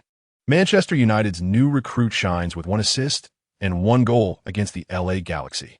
The content featured highlights of Chen Huan's assist and goal in Manchester United's resounding victory over the LA Galaxy. In the comments section, a flurry of new remarks emerged, with the most prominent being, Chen Huan's performance was truly impressive. After his goal, the camera even focused on Van Gaal. Perhaps you'll be part of Van Gaal's plans for the new season. Asia's number 1. I told you, Chen Huan is the only Asian football king. I usually don't watch football, but I didn't realize we have such outstanding players in Dragon Nation. I'm now a new Manchester United fan, eagerly anticipating Chen Huan's performance in the upcoming season. Amidst the praise, there were also discordant voices. It's just a friendly match. It doesn't deserve such accolades. Without him, Manchester United would have still won 7-0. The strength of the beautiful game league is well understood.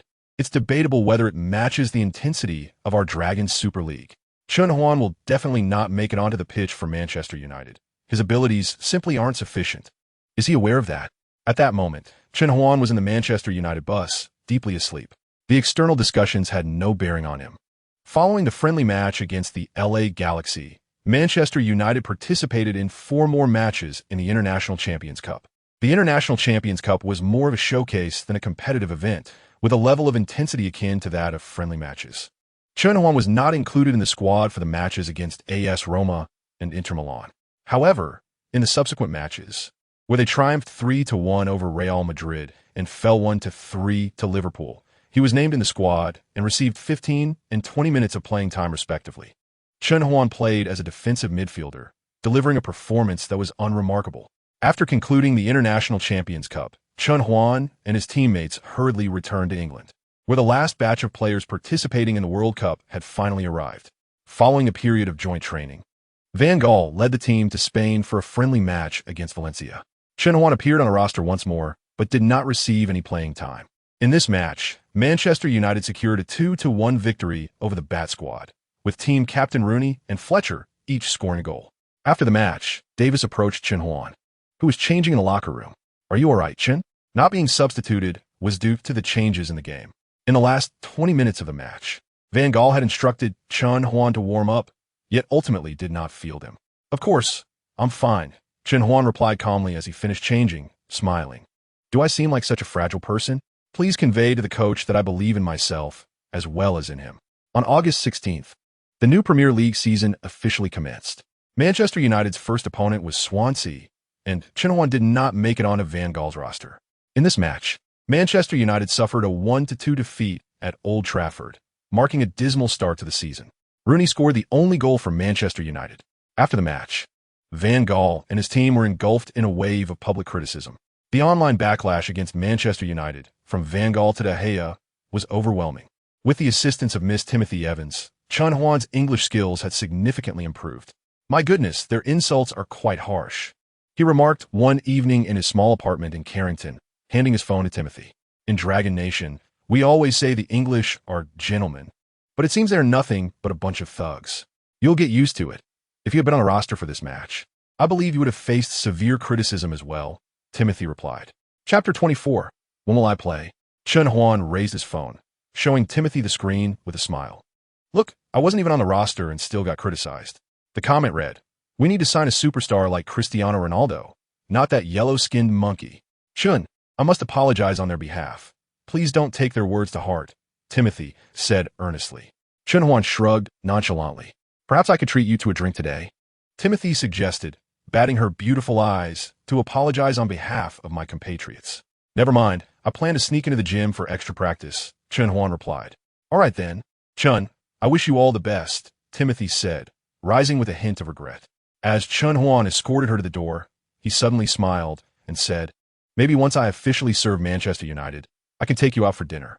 Timothy turned around with a smile. "Sure, but you better hurry. I'm quite in demand." The matches continued. On August 24th, Manchester United drew 1-1 against Sunderland, with Mata scoring the equalizer. Chen Huan still did not make it onto the roster. A draw was hardly satisfactory for the fans at Old Trafford, and on the day of the match, the entire team, along with Van Gaal, faced another wave of collective online harassment. On August 26th, Manchester United announced the acquisition of Argentine superstar Di Maria from Real Madrid for €50 million. On August 27th, in the second round of the League Cup, Manchester United's reserve squad faced League One team Milton Keynes, and once again, Chen Huan did not make the roster. While this time, Manchester United conceded 4 goals to the League One side. After the match, the fans at Old Trafford descended into utter madness. The relentless onslaught of online harassment had commenced, reaching a fever pitch with incidents such as paint being splashed on Van Gaal's residence. On August 30th, during the third round of the Premier League, Manchester United faced Burnley away, and Chen Huan was once again absent from the squad, resulting in a goalless draw. On September 14th, in the fourth round, Manchester United hosted Queen's Park Rangers at Old Trafford, with Chen Huan again omitted from the lineup. New signing Di Maria opened the scoring, followed by goals from Herrera, Rooney, and Mata, leading to a resounding 4-0 victory for Manchester United. As the fifth round approached on September 21st, Chen Huan remained absent from the squad against Leicester City. Prior to the 62nd minute, Manchester United had taken a commanding 3-1 lead. However, following a goal from Naughton, the Foxes swiftly struck back with 3 goals in quick succession at the 64th, 79th, and 83rd minutes, ultimately turning the tide to a 5-3 victory over Manchester United. In the 6 recent matches, Manchester United had secured only 1 win, with 2 draws and 3 losses, including a humiliating defeat to a lower-tier team. The atmosphere within the club was fraught with tension, and even the venerable Van Gaal's position appeared precarious. Late into the night at the Carrington Training Complex, in the conference room atop the administrative building, a massive projection screen displayed the footage of Manchester United's defeat to Leicester. "What are your thoughts?" Van Gaal inquired, removing his glasses and casting a weary gaze upon his coaching staff. Analysts, clutching their laptops, began to express concerns. "Boss, our statistics reveal a significant issue: our difficulty in building play from the back. In recent matches, whenever opponents apply high-pressure tactics, our defenders struggle to play out from the back, resorting instead to long balls, which not only squanders possession, but also leaves us vulnerable to counterattacks. Many of our conceded goals stem from this problem." Van Gaal rubbed his temples, contemplating the analysis. After a moment, he turned to his assistant coaches. "Do you have any constructive suggestions?" Various strategies were proposed, including a shift to a long ball approach or repositioning Di Maria to left back to aid in ball distribution. Each suggestion quickly dismissed. After a pause, Davis spoke up. "Boss, I believe there is one individual who can alleviate our struggles with ball distribution from back." "Who?" Van Gaal asked. "Chen. He primarily plays as a defensive midfielder and has demonstrated exceptional vision and solid passing skills in training. His ability to shield the ball and evade defenders is commendable, and his tackling, positioning, and interception skills are quite proficient. If we position him as a defensive midfielder, he may resolve our distribution issues." Van Gaal hesitated, pondering the prospect of thrusting a newcomer, untested in the top 5 leagues, into the Premier League spotlight. Yet, he acknowledged Chen's impressive training performances. "I trust Chen possesses this capability," Davis asserted. "Very well, for the next match against West Ham, let's include Chen in the squad." On September 26th, within the confines of Carrington, players selected for the matchday squad would soon board a bus to rest at a hotel adjacent to Old Trafford. In the gym, first-team players were engaged in their workouts. At that moment, Davis entered, holding a poster, drawing the attention of all to the blackboard where the names of those included in the upcoming squad would be revealed. After affixing the poster, he approached Chen Huan, saying, "Congratulations, Chen. Am I in the squad?" Chen asked, his surprise muted. "Of course," Davis replied, noticing his lack of exuberance. "I have always believed in my ability to play, so being named to the squad is merely a matter of time." "All right, Chen, I hope you remain this composed once you step onto Old Trafford. For the pressure there is immense, and not everyone can withstand it," Davis cautioned. "Fear not. I believe I was born for the grand stage," Chen replied confidently. After Davis departed, teammates such as Ashley Young approached to congratulate Chen on his inclusion in the squad. "Chen, I have a feeling you will shine at the Theater of Dreams," one teased. "Are you referring to my performance on the bench?" Chen joked with Rojo. Chapter 25. Coming off the bench on September 27th, at 10:50 a.m. Dragon Country time, Chen's parents were seated in their living room, engrossed in the broadcast of the Premier League match. The second half had commenced, with the score tied at 1-1 between Manchester United and West Ham. As they reviewed an attack where Di Maria crossed for a soaring Rooney, who narrowly missed with a header, Chen's mother expressed her concern for her son. "Why hasn't Xiao Junguang played yet?" Xiao Junguang is a new signing, The head coach, including him in the squad, signifies his trust. Opportunities will come, his father reassured her. Meanwhile, the television camera panned to the Manchester United bench, capturing Van Gaal's furrowed brow as he faced the resolute West Ham defense, seemingly without a viable solution. The substitutes bench was filled with familiar faces, yet the focus shifted to Chen Huan, seen conversing quietly with his teammates. In Old Trafford, the atmosphere was electric as waves of vitriol surged from the stands towards the substitutes. "Van Gaal, get out!" the fans chanted, their anger palpable as Manchester United struggled under the new management. As the match approached the 75th minute, with only 15 minutes remaining and the score still level, West Ham appeared content to settle for a draw, reinforcing their defense. Van Gaal glanced at his watch, then turned to the bench, seemingly arriving at a decision. "Chen," he called, stepping in front of him. "Are you ready?" Chen nodded eagerly, responding, "I've always been ready." "Listen closely," Van Gaal instructed. "When the next stoppage occurs, I will send you on. You will assume the familiar role of a defensive midfielder. I want our midfielders to press forward into their half, while you balance defensive duties with initiating our attacks. Long passes directly targeting the opponent's half, and even penetrating their penalty area. Do you understand?" "Yes, I understand," Chen Huan replied, as he picked up his shin guards and slid them into his socks. The seasoned coach, Van Gaal, approached the substitutes bench. Was he contemplating a tactical adjustment? The Dragon Country Sports broadcast captured the moment Van Gaal leaned in to whisper to Chen Huan. "Look, Chen Huan has begun warming up at the sidelines," exclaimed Zhang Ji. "The coach is indeed making a change." "Xiao Junguang, your analysis is quite astute. We can observe that West Ham United has retreated en masse. And for Manchester United to breach their defense, it is imperative to field more attacking players. However, this strategy exposes a vulnerability. As Manchester United intensifies their offensive, their defense will inevitably weaken, leaving them susceptible to a sudden counterattack from West Ham's two forwards, which could result in conceding a goal. Therefore, the coach is sending Chen Huan onto the field to bolster the defensive responsibilities, thereby liberating more attacking units. Who knows? Perhaps Chen Huan's spectacular strike could lead Manchester United to score.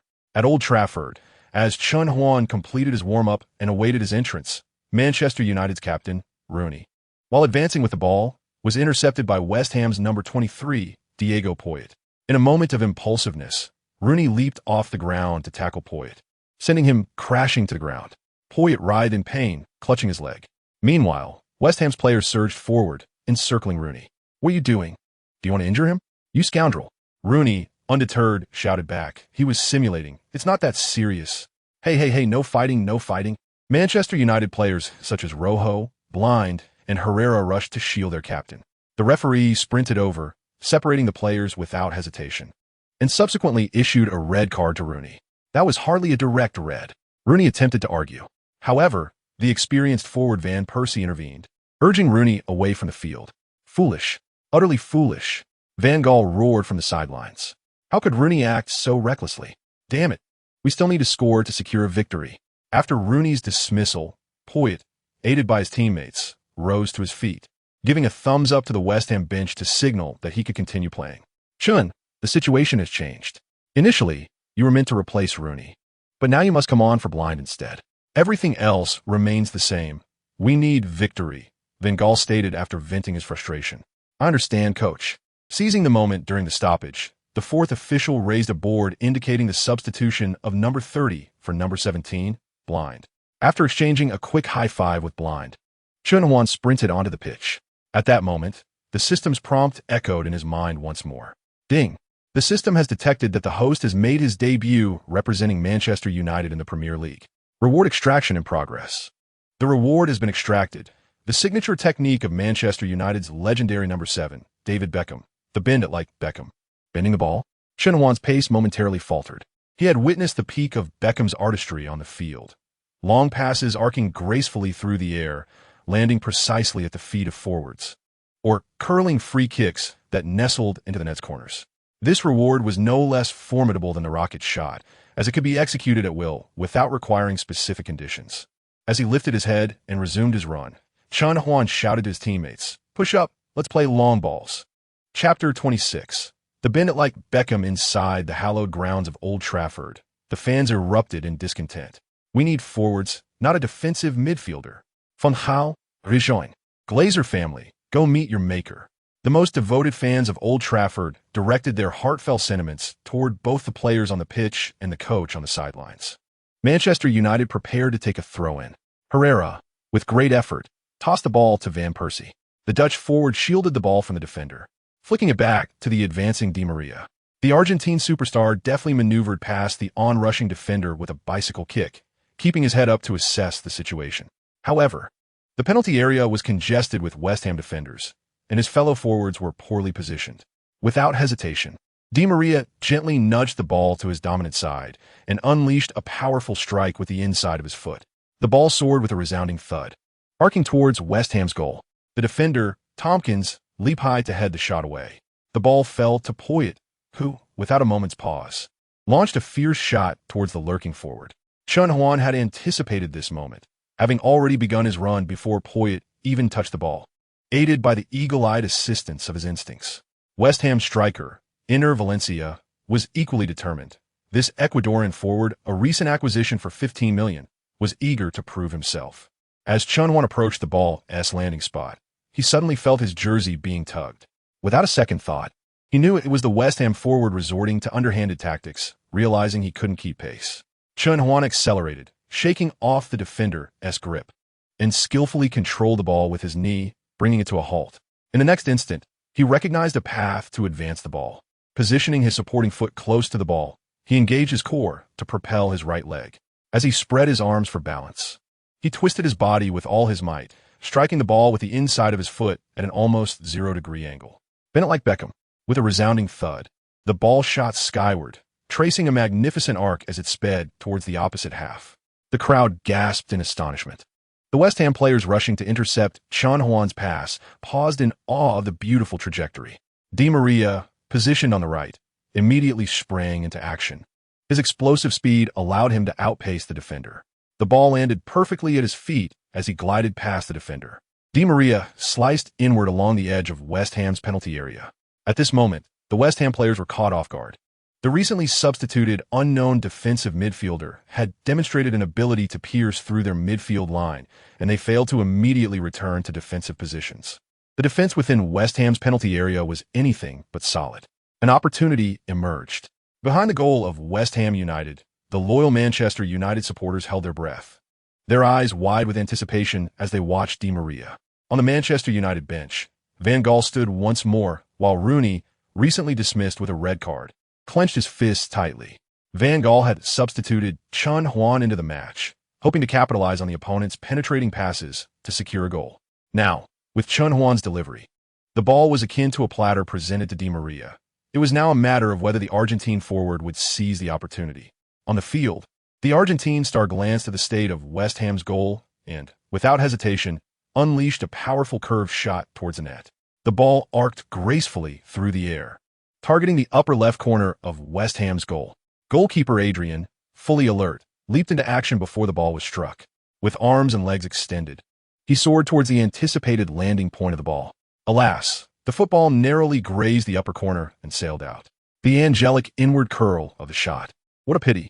The attempt sought too much angle, brushing past the crossbar. Had it veered inward just a tad, it would have been a splendid goal. The commentator lamented as he settled back down. Ah, that wretched Di Maria. It was no wonder Real Madrid had let him go. What a splendid pass from Chen Huan, delivered directly to his feet. If only Chen Huan had taken a shot, there would have been no doubt of success. Di Maria's attempt was a disgrace. Meanwhile, on a certain football streaming platform, Chen Huan's fans expressed their discontent in the comment section. At that moment, Di Maria, retreating to his position, raised his hand and gave a thumbs up, acknowledging Chen Huan's beautiful pass. Yet, the Argentine superstar was somewhat puzzled after joining Manchester United. He had trained alongside this Chinese player for quite some time and was aware of his rapid progress. But he had never witnessed such a direct pass from their own half that bypassed defenders and landed perfectly at his feet. That pass was simply extraordinary. Chen Huan reciprocated with a thumbs up before turning to run back to his position. West Ham was awarded a goal kick. Adrian, still recovering from the near miss, tightly grasped the ball, delaying the game. Eventually, after receiving a yellow card from the referee, he reluctantly sent a high ball towards Manchester United's half. As the ball soared through the air, Chen Huan had already anticipated its trajectory, while Enna sprinted in his direction. The two leapt into the air, Chen Huan standing at 185 centimeters, while the Ecuadorian forward measured only 177 centimeters. Chen Huan managed to connect with a header, lightly nudging the ball towards the waiting midfielder, Herrera. Upon receiving the ball, Herrera looked up, only to find all of Manchester United's forwards clustered far off, waiting for the ball. After failing to contend for the ball, a West Ham forward quickly joined another to pressure Herrera. The Manchester midfielder had no choice but to pass the ball back to the awaiting Chen Huan near the center circle. Chen Huan deftly controlled the ball and surveyed the field. The paths for forward passes were all tightly constrained. Yet, Chen Huan keenly observed that West Ham's goalkeeper Adrian seemed overly advanced in his positioning. He had stepped out of the 6-yard box and was focused on the happenings in Manchester United's half. Opportunity. Chapter 27. A goal to fame at Old Trafford. Chen Huan no longer hesitated. He nudged the ball forward by half a meter. He sprinted towards the ball, arms outstretched.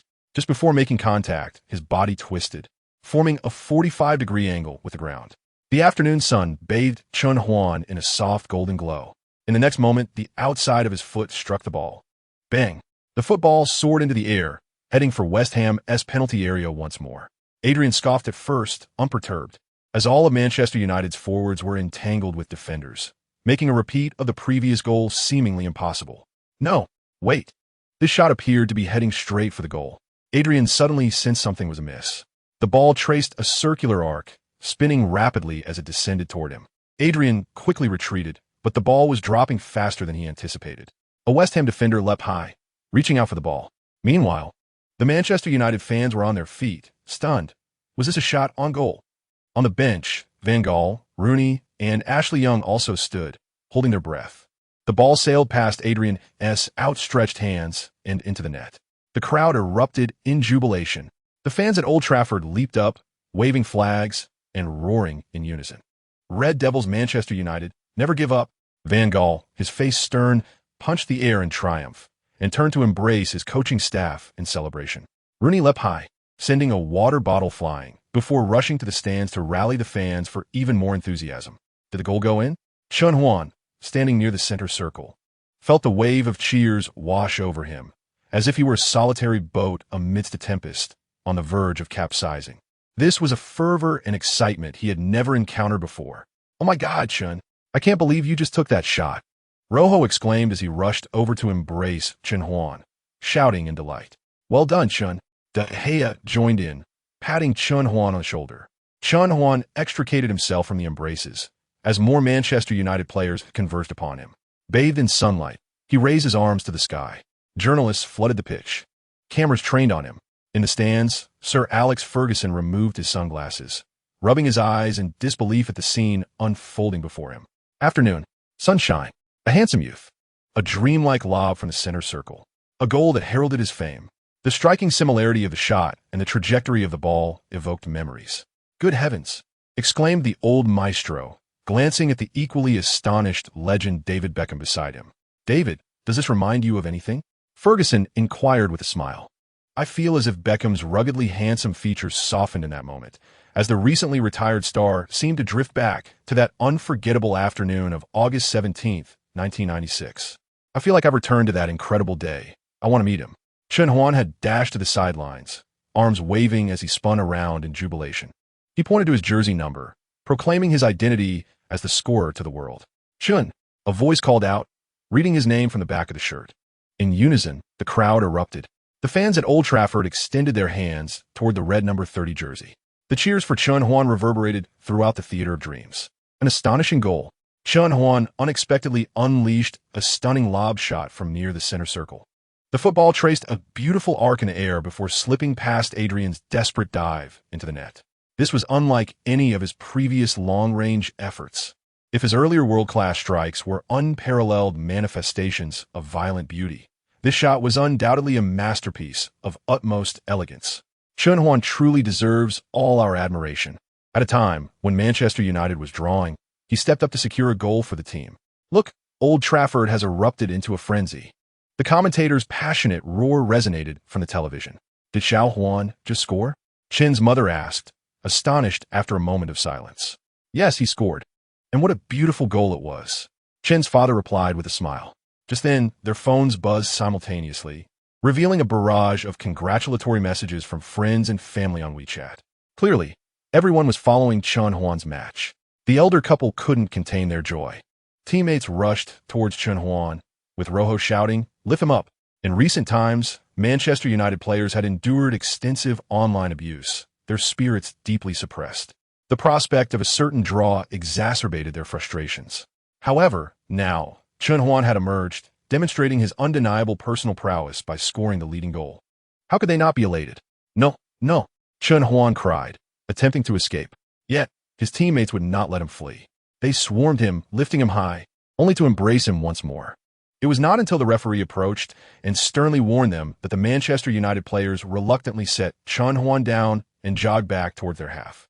On the sidelines, Van Gaal waved his arms, urging the players to retreat and defend resolutely. With less than 6 minutes remaining in regular time, they held a 1-goal advantage. Now, it was West Ham United's players who were in a rush. West Ham restarted from the center circle, and after a series of swift passes, their players, upon looking up, found that even the forwards of Manchester United had retreated to defend, so they could only loft the ball towards United's half.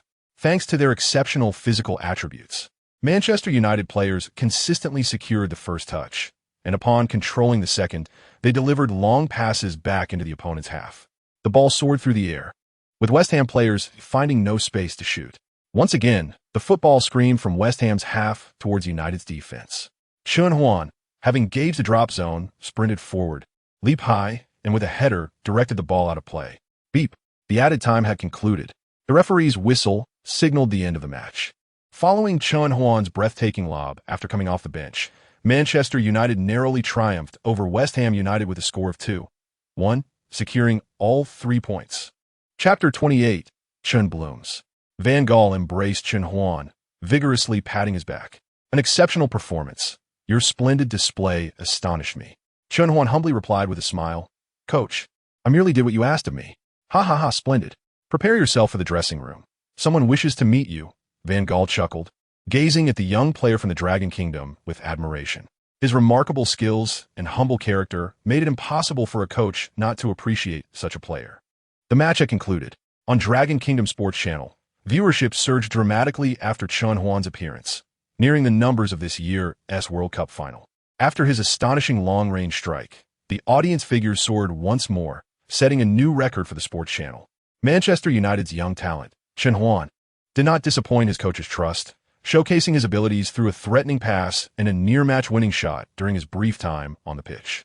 We witnessed post-match Van Gaal embracing Chen Huan, both mentor and mentee adorned with smiles. This marked a promising beginning, or rather a perfect start.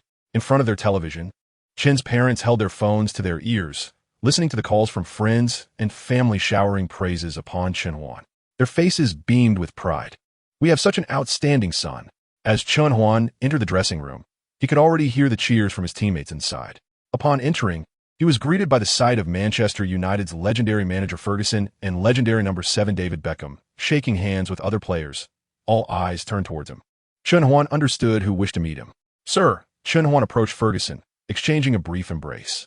"Your performance surprised me," Ferguson said warmly. "It is an honor for me that you came to watch my game." "No, it is my honor," Ferguson said, smiling as he placed a hand on Chen Huan's shoulder. "You can already feel the pulse of Manchester United, never surrendering, right?" Ferguson remarked, while giving Su Hao a playful wink. "Hey, Chen, come give me a hug."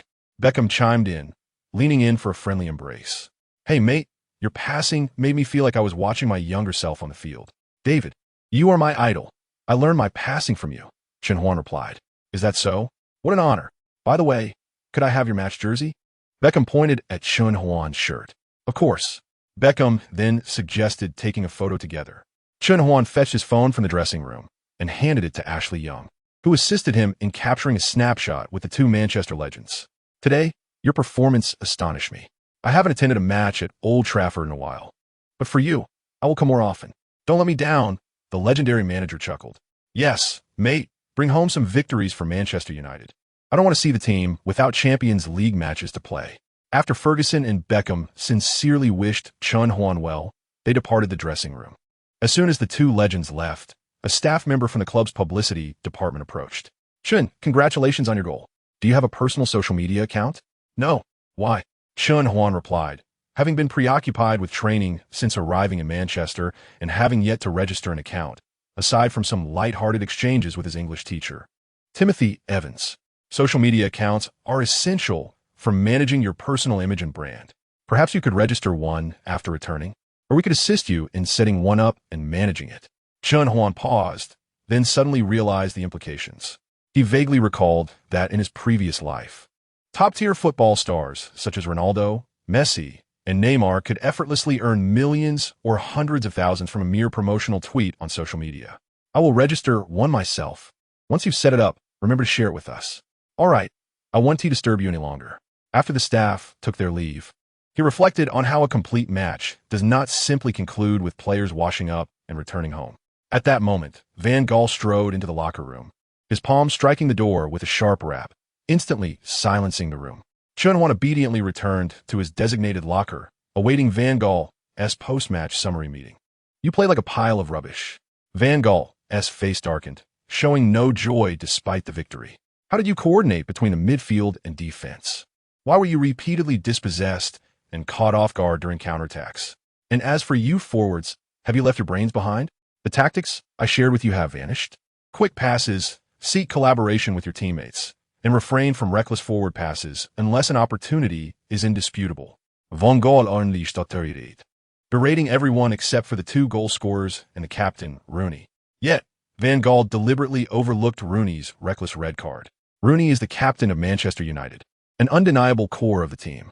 Even if criticism was warranted, it should have been addressed privately, not in public. All right, that will be all for today, Van Gaal concluded, casting a final glance at the assembled players before departing hastily. Chen Huan and a few teammates made their way to the back entrance of Old Trafford, knowing it would be free from fan congestion. Chen, I'm here. Just as they stepped outside, a graceful figure emerged from a nearby BMW. Timothy. Oh my goodness. Ashley Young lamented. Damn it. Are you really going to take away the most beautiful flower from Carrington? The other players joined in their playful accusations against Chen Huan. See you on the pitch tomorrow. Chen Huan had already jogged to Timothy's side, turning back to wave at his teammates before climbing into her car. Goodbye. Timothy waved at the players as she drove off, eager to avoid being surrounded by fervent Manchester United fans. What shall we have for dinner? My treat. Chen Huan remarked with a smile. It's a secret. Just bring your appetite and wallet, Timothy replied with a laugh as she drove. Chen Huan nodded, pulling out his phone to register for his social media account. The registration was swiftly completed. Using his pinyin for the username and a photo of himself in the number 30 jersey as his profile picture, he quickly composed his first post, featuring a snapshot with Sir Ferguson and Beckham in the locker room. A truly incredible night. Chapter 29. Upside down, shampooing red lanterns hung down from the plaque, which bore the golden characters Dragon Country Cuisine in deep crimson. This was a Dragon Country restaurant. How do you like it? Timothy inquired with a smile. I didn't think I would miss home so much until now. But the food from Dragon Country is often too oily and salty, Chen Huan admitted, having grown weary of the training meals at Carrington and yearning for authentic cuisine.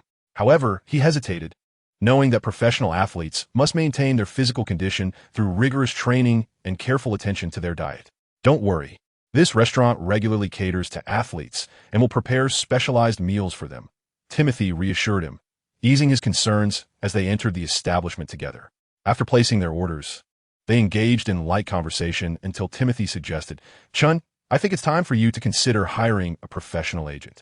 I have a feeling you are destined for stardom, and the club will soon offer you a new contract. Chen Huan nodded in agreement. I will think about it, but for now, my focus remains on securing consistent playing time. He was not swayed by a single goal. He understood that as long as he continued to deliver outstanding performances, a capable agent and lucrative contracts would come to him naturally.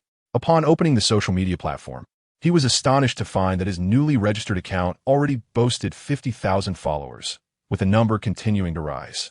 He clicked on the comments section, where the first comment from the official Manchester United account read, "A perfect performance, the Prince of Old Trafford."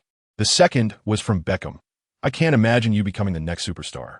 The subsequent remarks were filled with praise from fans. Chen Huan quickly followed Beckham and the Manchester United club back. As the dishes began to arrive, he focused on savoring the delectable food. After enjoying some of her meal, Timothy also pulled out her phone, exclaiming, "Oh my God, Chun, You've completely blown up. Everyone is sharing your incredible long-range shot. And the top trending search term is Manchester United's number 30, Chen.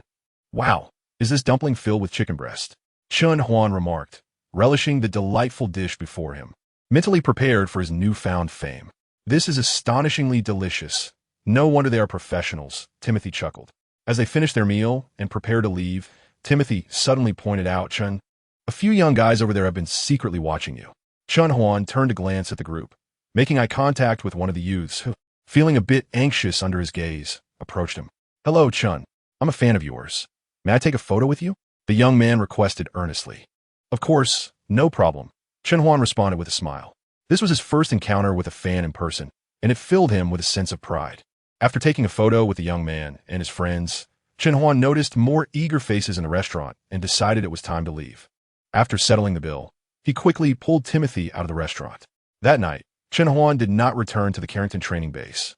The next morning, Timothy drove him to the entrance of the training facility, reluctantly bidding him farewell. After changing into his training gear, he resumed his daily routine. As Ashley Young and other friends arrived at the training base, playful banter ensued. Chen, I didn't expect you to arrive this early. I thought Miss Timothy Woon-T let you leave her apartment. Wilson teased, prompting laughter from the teammates. Get lost, Wilson, Chen Huan retorted with a grin. The bond among the men was peculiar. The more they teased each other, the closer they became. Chen Huan had developed a strong rapport with the first team members, no longer feeling any awkwardness. Hey guys, guess where I am today? The prominent YouTuber and die-hard Manchester United fan, Morrissey Corrigan, adjusted his live stream camera, offering viewers a broader perspective. I'm currently at Carrington Training Base. Can you guess who is standing behind me? As he zoomed out, the camera revealed Chen Huan in a Manchester United training kit, radiating sunshine with a broad smile. The comments section erupted with countless cheerful emojis. The best number 30 in Manchester United history. The future cornerstone of the midfield. Van Gaal should give him a slap. Along with similar comments, Corrigan, with a sheepish expression, extended his hand towards Chen Huan and said, Chen, I sincerely apologize for speaking ill of you during the live broadcast. Chen Huan smiled as he shook his hand and replied, I will forgive you as long as you adhere to our agreement and wash your hair upside down. At that moment, several Manchester United staff members approached with a basin of water. Oh, dear heavens, spare me, Corrigan exclaimed. Yet he complied and inverted himself while Chen Huan assisted him in washing his hair. The number of viewers in the live stream began to surge, and a plethora of small gifs flooded the screen. After washing his hair, Corrigan stood up awkwardly, needing Chen Huan's support to steady himself. Did you see that? Chen personally washed my hair. I've decided I won't wash my hair again, Corrigan shouted at the camera. Chen Huan, with a beaming smile, remarked, we still need to pay attention to personal hygiene. Haha, all right. I'm delighted you could come personally, and I sincerely apologize once more. Of course, you've already washed your hair upside down. Haven't you? The live stream concluded, and the Manchester United promotional department edited the video before re-uploading it to the Manchester United official website. The video of the upside-down hair wash instantly went viral online. Shortly thereafter, Chen Huan's jersey, adorned with his number, was sold out in the official Manchester United online store. Even in the secondary market, his jersey began to be speculated at high prices. Chen Huan was no longer an unnoticed player within Manchester United. At this moment, he had become a player whose name could be readily called out by nearly every fan following Manchester United. Concurrently, fans from the top 5 leagues were astonished to discover the remarkable talent of players hailing from Long Country, particularly given their affordability. Moreover, the vast market in Long Country was enticing. That night, numerous clubs discreetly dispatched professional scouts to the Long Country League, hoping to unearth players as exceptional as Chen Huan. This marked a small step for Chen Huan, yet a significant leap for Long Country football. Chapter 30, Substitutes facing the Toffees, aerial clash with Lukaku boom. The ball soared from Chen Huan's foot, tracing a beautiful arc in the air as it descended towards the opposing penalty area. Wilson, lurking in the box, leapt high and headed the ball into the net. De Gea, who had fallen to the ground, rose with a resigned shake of his head. Chen Huan's pass had pinpoint accuracy, leaving Wilson with little chance to miss from such close range. On the sidelines, Van Gaal observed everything intently. Chen, he called, halting the training match and directing his attention towards him. What is it, coach? Chen inquired. Can you consistently deliver such high-quality passes? Van Gaal asked earnestly. Are you referring to the curving ball? When I have ample space and am in good physical condition, I can reliably execute such passes, Chen Huan replied honestly. Based on his training over the past few days, he had found that the curving ball was a skill he could actively trigger, albeit not under all circumstances. To produce a ball with such a large arc and speed, Chen needed to contort his body significantly and strike the ball with the outer side of his instep. This could only be achieved when he wasn't being pressured. Additionally, his stamina was akin to a gauge in a game. When well rested, the quality of his curving balls improved significantly. However, should his stamina wane, his passing technique might falter, resulting in lower quality balls. This limitation was evident in Beckham's career, where he scored 65 goals in such fashion, a significant achievement considering the length of his career. Van Gaal nodded in understanding, his assessment aligning with Chen Huan's explanation. All right, resume training. October 5th, Goodison Park, Premier League Matchday 7. Attack. On the substitute bench, Van Gaal waved vigorously at the players, his face soon reflecting disappointment and frustration as he buried his head in his hands. The pressure has been immense for the coach these past few days. Ashley Young whispered to Chen Huan beside him. Due to Rooney's red card suspension, Van Gaal had fielded a 4-1-2-3 formation. Now, in the 57th minute, Everton held a 1-0 lead. Manchester United's attack, deprived of Rooney, was lackluster. Despite a few promising chances, they failed to breach Howard's goal. Chen Wilson. Van Gaal decided not to wait any longer. He turned to Chen Huan and Wilson on the bench. Warm up. Be ready to come on. Yes, coach, Chen replied, shedding his jacket and commencing his warm-up along the edge of the pitch. In the 60th minute, Everton's defender Stones seized the ball from Falcao and sent a long pass directly to the lurking Lukaku, Manchester United center forward, stationed in their half. The Belgian striker, clad in the number 10 jersey, stood at 191 centimeters and weighed 100 kilograms. He used his physique to fend off blind, then surged forward with the ball, unleashing a powerful shot. The ball hurtled towards De Gea's goal.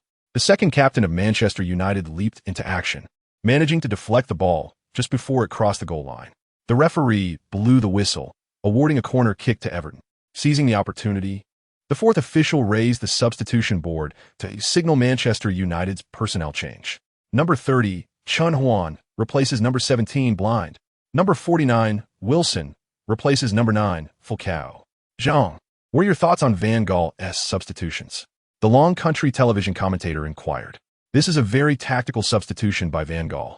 As you just witnessed, Blind simply couldn't contain Lukaku, whether in terms of physicality or speed. Chen Huan's defensive capabilities must have earned Van Gaal's approval. Additionally, let us not forget that Chen possesses a significant long-range shooting threat and exceptional passing skills. Swapping Wilson for Falcao seems to be aimed at enhancing aerial duels in the box. Falcao stands at only 177 centimeters, while Wilson is nearly 190 centimeters. It appears Manchester United will resort to aerial bombardment against Everton's penalty area. However, breaking through Everton's goal would not be an easy feat.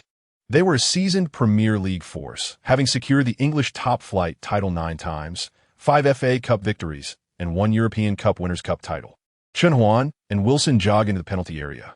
He glanced back at Lukaku and then approached the towering Belgian striker, saying to Rojo, who was marking Lukaku, "I'll cover him. You protect the second ball." "All right," the Argentine defender agreed, swiftly moving away. Lukaku turned to Chen Huan, fully aware of his identity and recalling the stunning long-range shot he had recently executed.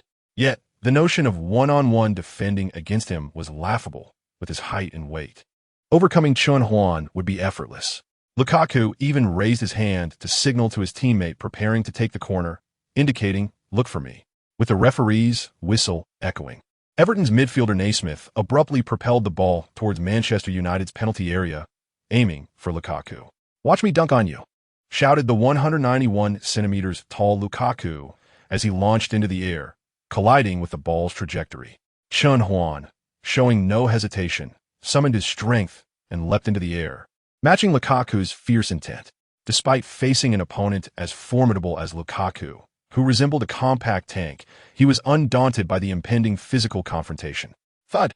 In midair, their bodies collided with a resounding impact. Lukaku was taken aback by the unexpected strength of Chen Huan, whose seemingly slender frame belied his robust physicality. causing his aerial technique to falter. Anticipating the fall, Chen Huan exerted his core one last time, striking the ball with precision and directing it to Rojo, who was poised to defend the second ball. Rojo, arms outstretched, hesitated not a moment before advancing towards the ball. Ahead, Manchester United's forward Van Persie received the ball, turning swiftly to sprint towards Everton's penalty area. After deftly evading a defender, he unleashed a powerful shot. The ball sped towards the goal, but Howard, having anticipated the trajectory, leapt to intercept it. With Everton currently in the lead, Howard opted to smother the ball, deliberately wasting time. On Manchester United's side, Chen Huan and Lukaku regained their footing. "I didn't expect you to be so strong despite your lean appearance," Lukaku remarked, observing the situation while engaging in casual conversation with Chen Huan. "Thanks, mate. Your physical prowess is impressive as well," Chen Huan replied, equally attentive to the unfolding game. At that moment, Lukaku abruptly retreated, prompting Chen Huan to burst into action. Positioning himself closely behind Lukaku, the Everton midfielder intended a pass to Lukaku, but, realizing the striker was tightly marked by Manchester United's defense, opted for a feigned move and sent the ball backward instead. Chapter 31.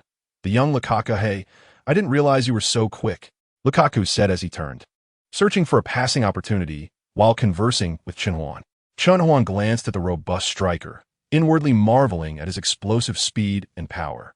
Although Lukaku was currently playing for a mid-tier team in the Premier League, Chen Huan recognized that his towering stature and remarkable pace had once commanded a transfer fee exceeding €100 million at his peak.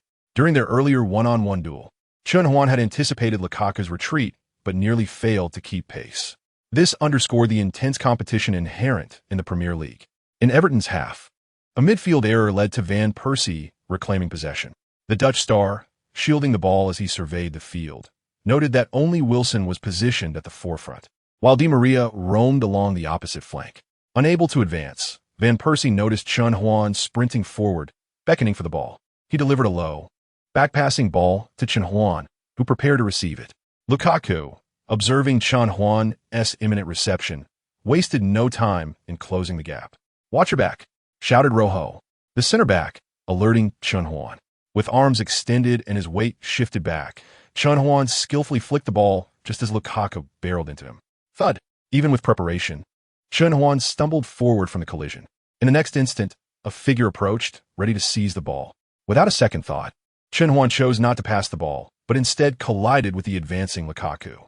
According to pre-match analysis, while Lukaku was indeed a formidable presence, he was not particularly keen on physical confrontations with equally robust players. Chen Huan recognized that he could not shy away.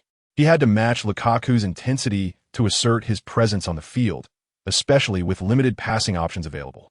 Thud! Once more, their bodies collided, and both players staggered. However, in a surprising turn, Lukaku suddenly collapsed to the ground. Chen Huan, maintaining his balance, instinctively followed suit, returning the ball to Rojo just before hitting the turf. "Ouch! That hurts!" Chen Huan exclaimed, covering his face as he lay on the ground, lamenting his plight. If one were to inquire why a player would shield their face after such a fall, it simply reflects the basic instincts of a professional footballer. Lukaku, lying on the ground, initially intended to feign an injury to draw a yellow card, but upon witnessing Chen Huan's dramatic display, he momentarily froze. "Hey, what are you two doing?" protested Mata, the team veteran in the number 8 jersey, as he rushed toward Chen Huan and Lukaku. Simultaneously, players from both teams began to converge around them. The referee, blowing his whistle, approached the scene. Drawing from his wealth of experience, he glanced at Chen Huan and inquired, "Are you all right?" "It hurts, referee. He fouled me," Chen Huan lamented. Lukaku, bewildered, looked at Chen Huan, who was groaning on the ground, and weakly defended. "That was just normal physical contact." "Shut up," Rojo shouted at Lukaku, having just kicked the ball out of bounds. "We all saw you crash into him from the side." After conferring with his assistants through his earpiece, the referee issued a yellow card to Lukaku. The Everton captain, visibly displeased, stormed over to the referee for an explanation. "He crashed into the number 30 player from the side. That warrants a yellow card. Do you expect me to issue another one?" The referee retorted firmly. At this point, Chen Huan, supported by teammates, rose unsteadily to his feet. "I'm fine now. I can continue," he assured the referee. The referee nodded slightly, signaling for the game to resume with a whistle. An Everton player threw the ball back into play, as it had been Rojo who had initially kicked it out. After this physical encounter and receiving a yellow card, Lukaku noticeably tempered his approach. "Are you okay, Chen?" he asked, a hint of concern in his voice. "I'm perfectly fine," Chen Huan replied with a smile. After all, he sported reinforced shin guards, ensuring he remained injury-free throughout the season. "Oh, by the way," Chen Huan suddenly remarked to Lukaku, "having made eye contact with Rojo, did you notice?" "What?" Lukaku asked, perplexed. But in the next moment, the Belgian striker realized he had been deceived. As he inquired about Chen Huan's statement, Chen Huan had already retreated a step, receiving a pass from the center back. "Damn, they're distracting me with conversation," Lukaku thought as he rushed forward to apply pressure.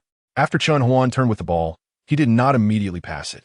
As he faced the advancing Lukaku, he deftly executed a bicycle kick, shifting Lukaku's balance before deftly maneuvering the ball in the opposite direction to evade him. With his head raised, Chen surveyed the field. Just outside the penalty area, Wilson, who had just come on as a substitute, was engaged in a fierce contest with an Everton central defender.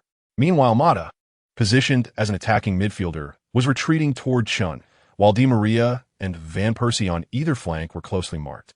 Chen passed the ball back to the retreating Mata.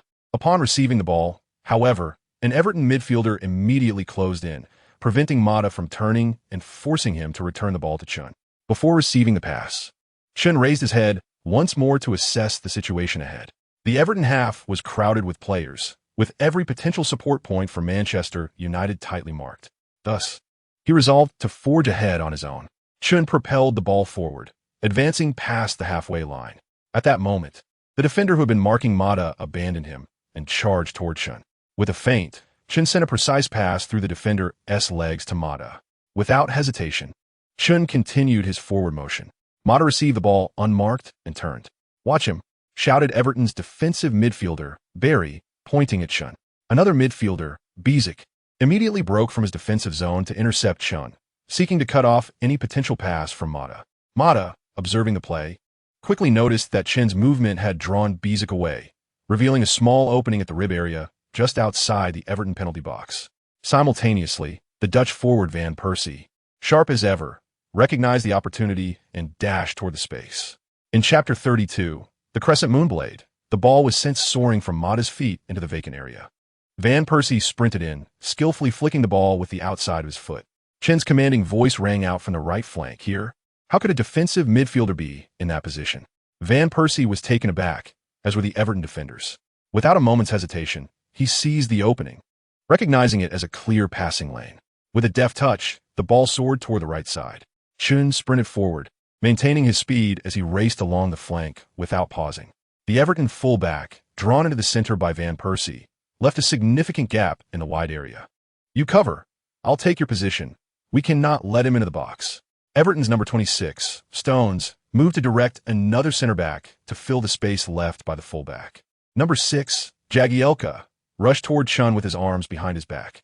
As a seasoned Premier League center back, Jagielka positioned himself precisely in Chen's path to the penalty area. Observing the situation in the box, Chen deliberately slowed down. Jagielka, sensing Chen's deceleration, lunged to intercept the ball. Chen anticipated this, deftly nudging the ball toward the baseline at the moment of Jagielka's reach, successfully evading his challenge. As Chen broke free, he spread his arms, positioning his supporting foot close to the ball, aligning his core to create a 45-degree angle with the ground. The Crescent Moonblade. The Manchester United fans in the Everton Stadium held their breath in anticipation. With a resounding thud, the ball rocketed past Jagielka's head and into the penalty area. At the front post, the Dutch superstar Van Persie leapt high, exerting his core strength as he bent his body to head the ball. Everton's defenders rushed in, while the goalkeeper, Howard, aimed to cover the near post. Whoosh! The ball skimmed just over Van Persie's head. He missed it, sighed the United supporters, sinking back into their seats. So close. Such a great opportunity. But then, a twist of fate occurred. From the far post, Wilson, lurking in the blind spot of an Everton fullback, leapt dramatically. This nearly 190 centimeters tall forward had made eye contact with Chen before the cross. While others presumed Chen intended a pass to Van Persie, Wilson understood that the ball was deliberately aimed for him, bypassing the front post. Wilson soared high, his body eclipsing the Everton defender who had also jumped. Howard, the Everton goalkeeper, lunged toward the far post. Thud! Wilson connected solidly with the ball. Whoosh! The ball emitted a light sound as it rippled into the net. Howard's reaction was quick, but his fingertips barely grazed the ball. Cheers erupted, a cacophony of joy and anger merging into a wave of sound directed at the players on the field. At that moment, the referee's whistle confirming the goal seemed almost muted. "Well done," Van Gaal exclaimed, punching the air. His assistant coaches embraced one another. Davis shouted, "Chun, I knew he could do it. I knew it." In the Dragon Nation Sports channel, the commentator's voice reverberated through the living room. Chen Huan sprinted down the flank, facing Jagielka one-on-one, and beautifully broke through his defense. What a choice. A perfect pass. Van Persie leapt for a header, but missed. The back post. There's an opportunity. Wilson soared high, heading the ball. It's in. The goal counts. Manchester United equalizes. This was a flawless performance. Many might have thought Chen's pass was misplaced, failing to reach Van Persie, yet replays clearly showed Chen's eyes locked onto Wilson at the back post during the final pass. Another commentator remarked, "There's a lot to analyze. This is a perfect fusion of exceptional football intelligence and vision." Though young, Chen's passing choices reveal remarkable skill. Well done. The Manchester United fans leapt from their sofas, jubilantly rushing around their living rooms.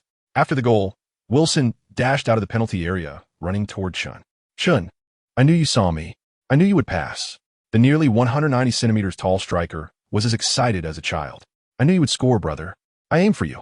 Chun laughed as he embraced Wilson. An increasing number of United players rushed over to celebrate. Wilson squatted slightly in front of Chun, patting his own back. Understanding the gesture, Chen joyfully hopped onto Wilson's back, who then charged toward the away fans in their Manchester United jerseys, celebrating triumphantly. The loyal Manchester United supporters rose, cheering at the top of their lungs. "Go, Chun. Give Everton a good thrashing. Score another goal. And let the Everton fans leave the stadium in tears." A splendid goal indeed, as the Manchester United players erupted in euphoric celebration. The faces of the Everton players were marred with dismay.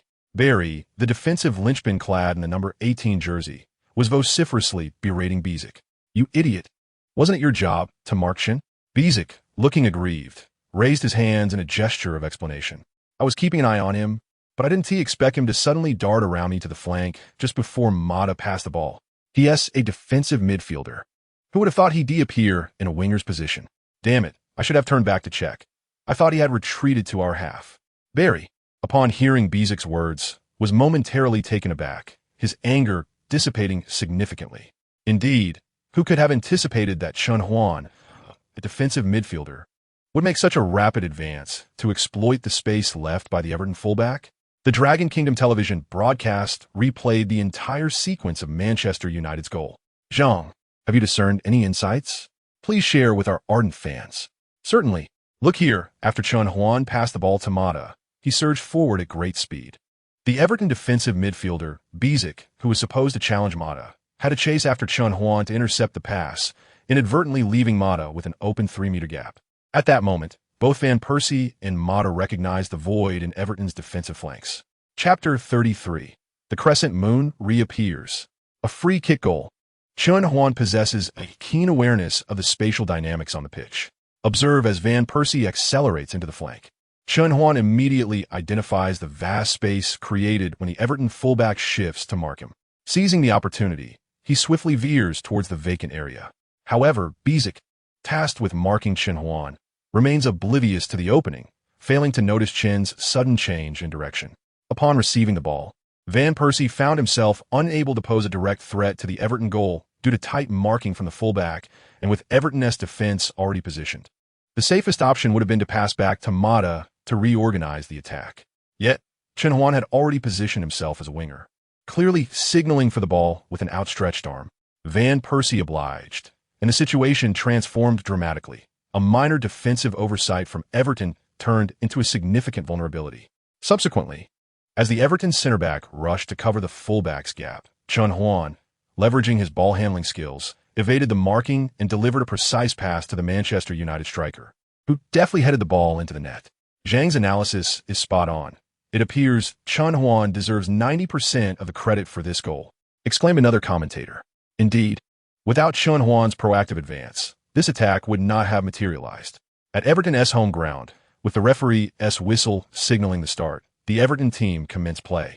The clock now read 78 minutes, with merely 12 minutes remaining in the match, and the teams were locked in a 1-1 draw.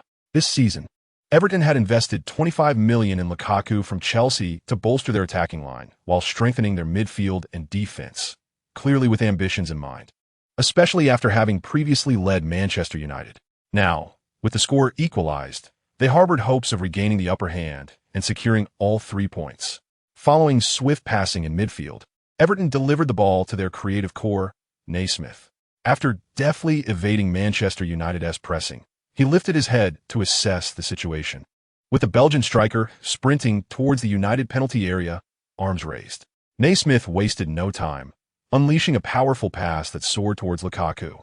Chen Huan sprinted behind Lukaku, tugging at his jersey, while Lukaku pushed him back, both engaging in subtle antics. Centre-back Rojo appeared intent on intercepting the ball before Lukaku. "Let me handle this," Chen Huan shouted suddenly, confident that he could disrupt Lukaku's control. Rojo took a step back, yet remained poised to block. Both Chen and Lukaku turned towards the ball and leapt high to contest it. Lukaku aimed to redirect the ball to the advancing Naismith, while Chen sought to clear it. With a resounding thud, Chen managed to reach the ball first, flicking it to Di Maria with a deft header. As they collided in midair, the two fell to the ground. Lukaku rose, incredulous, glancing at Chen Huan, who, though not particularly robust or tall, had managed to outjump him twice in succession. For a moment, Lukaku faltered in his confidence. "Hey, stop daydreaming," Naismith shouted as he retreated. Coming to his senses, Lukaku noticed that Chen Huan had already regained his feet and was racing towards the Everton half. He hastily gave chase. Di Maria, facing pressure, executed a backheel pass to Chen Huan. Without a moment's hesitation, Chen Huan nudged the ball with the inside of his foot, maneuvering it past the defenders to reappear in front of Di Maria, a clean and elegant 1-2 play. The Argentine superstar, displaying remarkable agility, accelerated towards the Everton penalty area. Recently reprimanded by his teammates, Bizic, in a fit of impulsiveness, lunged in from the left side towards Di Maria. His tackle missed the ball, landing squarely on Di Maria's legs, causing the latter to tumble heavily to the ground. "What are you doing?" the furious Manchester United players shouted as they rushed forward. The referee quickly blew his whistle, intervening before tensions escalated, signaling for a free kick while brandishing a yellow card at Bizic. That should have been a red card. Chen Huan protested to the coach, tapping his shin. It was a potentially dangerous tackle. The referee shook his head, explaining his challenge was directed at the ball, and he made a protective motion upon contact. It warrants only a yellow card. Chen Huan continued to voice his objections, attempting to advocate for a red card for Bizic, but the referee admonished him, stating, "If you persist, I will issue you a yellow card as well." Promptly, Chen Huan retreated. The Everton goalkeeper had already begun organizing his teammates to form a wall, as the free kick was a mere 3 meters from the edge of the penalty area, presenting a significant threat. Di Maria, having risen from the turf, was now discussing with his teammates who would take the free kick. Traditionally, Rooney had been the designated free kick taker for Manchester United, but with him absent from the match, Chen Huan refrained from asserting himself, opting to step aside. With the presence of the high-priced left-footed Di Maria from Real Madrid and the seniority of Mata among the squad, this was not yet his moment to take the free kick. Chen, at that moment, Di Maria, clutching the ball, suddenly turned to Chen Huan, and Mata and the others, who had been conversing with him, also glanced over. "Would you like to take this free kick?" Di Maria inquired. Earlier, his left leg had been struck, and although it should not have caused significant harm, it still throbbed with pain. Among the Manchester United players on the field, Di Maria only recognized Chen Huan's ability to take free kicks. This young player from the Dragon Nation had repeatedly replicated Beckham's exquisite bending free kick during training. Successfully briching de Rea's défense. Chen Huan raised his gaze to assess the situation. The ball was positioned almost directly in front of the goal, well within his striking range. While some might shy away under immense pressure, allowing others to bear the burden, Chen Huan was not one to retreat. The cacophony of cheers erupted from all corners of the stadium, igniting the young man's heart with fervor. Nothing was more exhilarating than the prospect of turning the tide of the match. After a brief exchange with his teammates, some took their positions in the wall while others prepared to make runs. Chen Huan placed the ball in the penalty spot and retreated 5 steps. The whistle blew. Exhaling a deep breath, he surged forward towards the ball. His supporting foot drew near as he propelled his body, striking the ball with the inside of his foot. With a resounding thud, the ball soared into the air, clearing the towering wall, tracing an arc towards the upper right corner of the goal. Howard leaped to intercept the shot. In a swift motion, the ball eluded his outstretched arms and nestled into the net. Chapter 34, Lukaku. Because of Chen, I must practice my headers. On the sidelines, Van Gaal vigorously pumped his fists into the air, letting out a triumphant roar. Behind him, coaches and substitute players embraced, erupting in wild cheers for the spectacle unfolding on the field. In the stands, Manchester United supporters gasped in disbelief. "Oh my, the ball's in. Chen, you've saved the team." The fans immediately erupted into a frenzy, their unrestrained emotions spilling forth, the specifics of their shouts lost even on themselves. In the Dragon Nation, in front of an old television set, Chen's mother clapped enthusiastically. Concurrently, the neighborhood echoed with jubilant roars. Chen's father and mother exchanged glances, unable to suppress their smiles. Many fans of their son resided in this aging community, likely cheering in front of their televisions as well. On the pitch, Chen Huan broke free from his teammates' embrace and sprinted towards the loyal Manchester United fans, leaping into the air and roaring with exuberance. The fans responded with a thunderous chorus. Celebrating their hero, teammates rushed to surround Chen Huan, exclaiming, "Incredible! The perfect arc! Allowing you to take that free kick was my best decision today. Chen, I've fallen for you." They enveloped him in a jubilant embrace, reveling in the moment. Meanwhile, the Everton players stood in stunned silence, utterly confounded by Chen Huan's unanswerable free kick. The ball, while soaring through the air in a beautiful arc, had also traveled with remarkable speed, drastically impacting the goalkeeper's save. The jubilant celebration of Manchester United soon drew to a close as the fourth official raised his board. Van Gaal substituted defender Blint, wearing number 42 for Luke Shaw, number 3, and brought on Fellaini, number 31, to replace Di Maria, number 7. As Fellaini entered the pitch, he gestured and shouted to his teammates, "Pull the defense back." There are 7 minutes left. It was clear that they were preparing to fortify their defense and run down the clock. Everton resumed play, and after a series of passes between their players, Barry launched a long ball forward. Anticipating the trajectory, Chen Huan sprinted forward, arms outstretched as he leapt high. He won the first touch, directing the ball towards Fellaini. The towering Manchester United midfielder promptly sent the ball into Everton's half, but the pass lacked sufficient power, allowing Everton's Bezic to intercept. After regaining his footing, Bezic observed the field and immediately sent a long ball towards Chen Huan's position. Chen Huan had just risen from the ground and dashed towards the ball's landing spot. Lukaku beat him to the ball, but Chen Huan closely followed. United's right center-back McNair positioned himself to obstruct Lukaku's advance. Chen Huan noticed that left center-back Hall seemed eager to make a challenge. "Hall, hold your position," Chen Huan shouted. If Hall rushed in recklessly, he might succeed in winning the ball, but a failure would leave a vast gap behind him.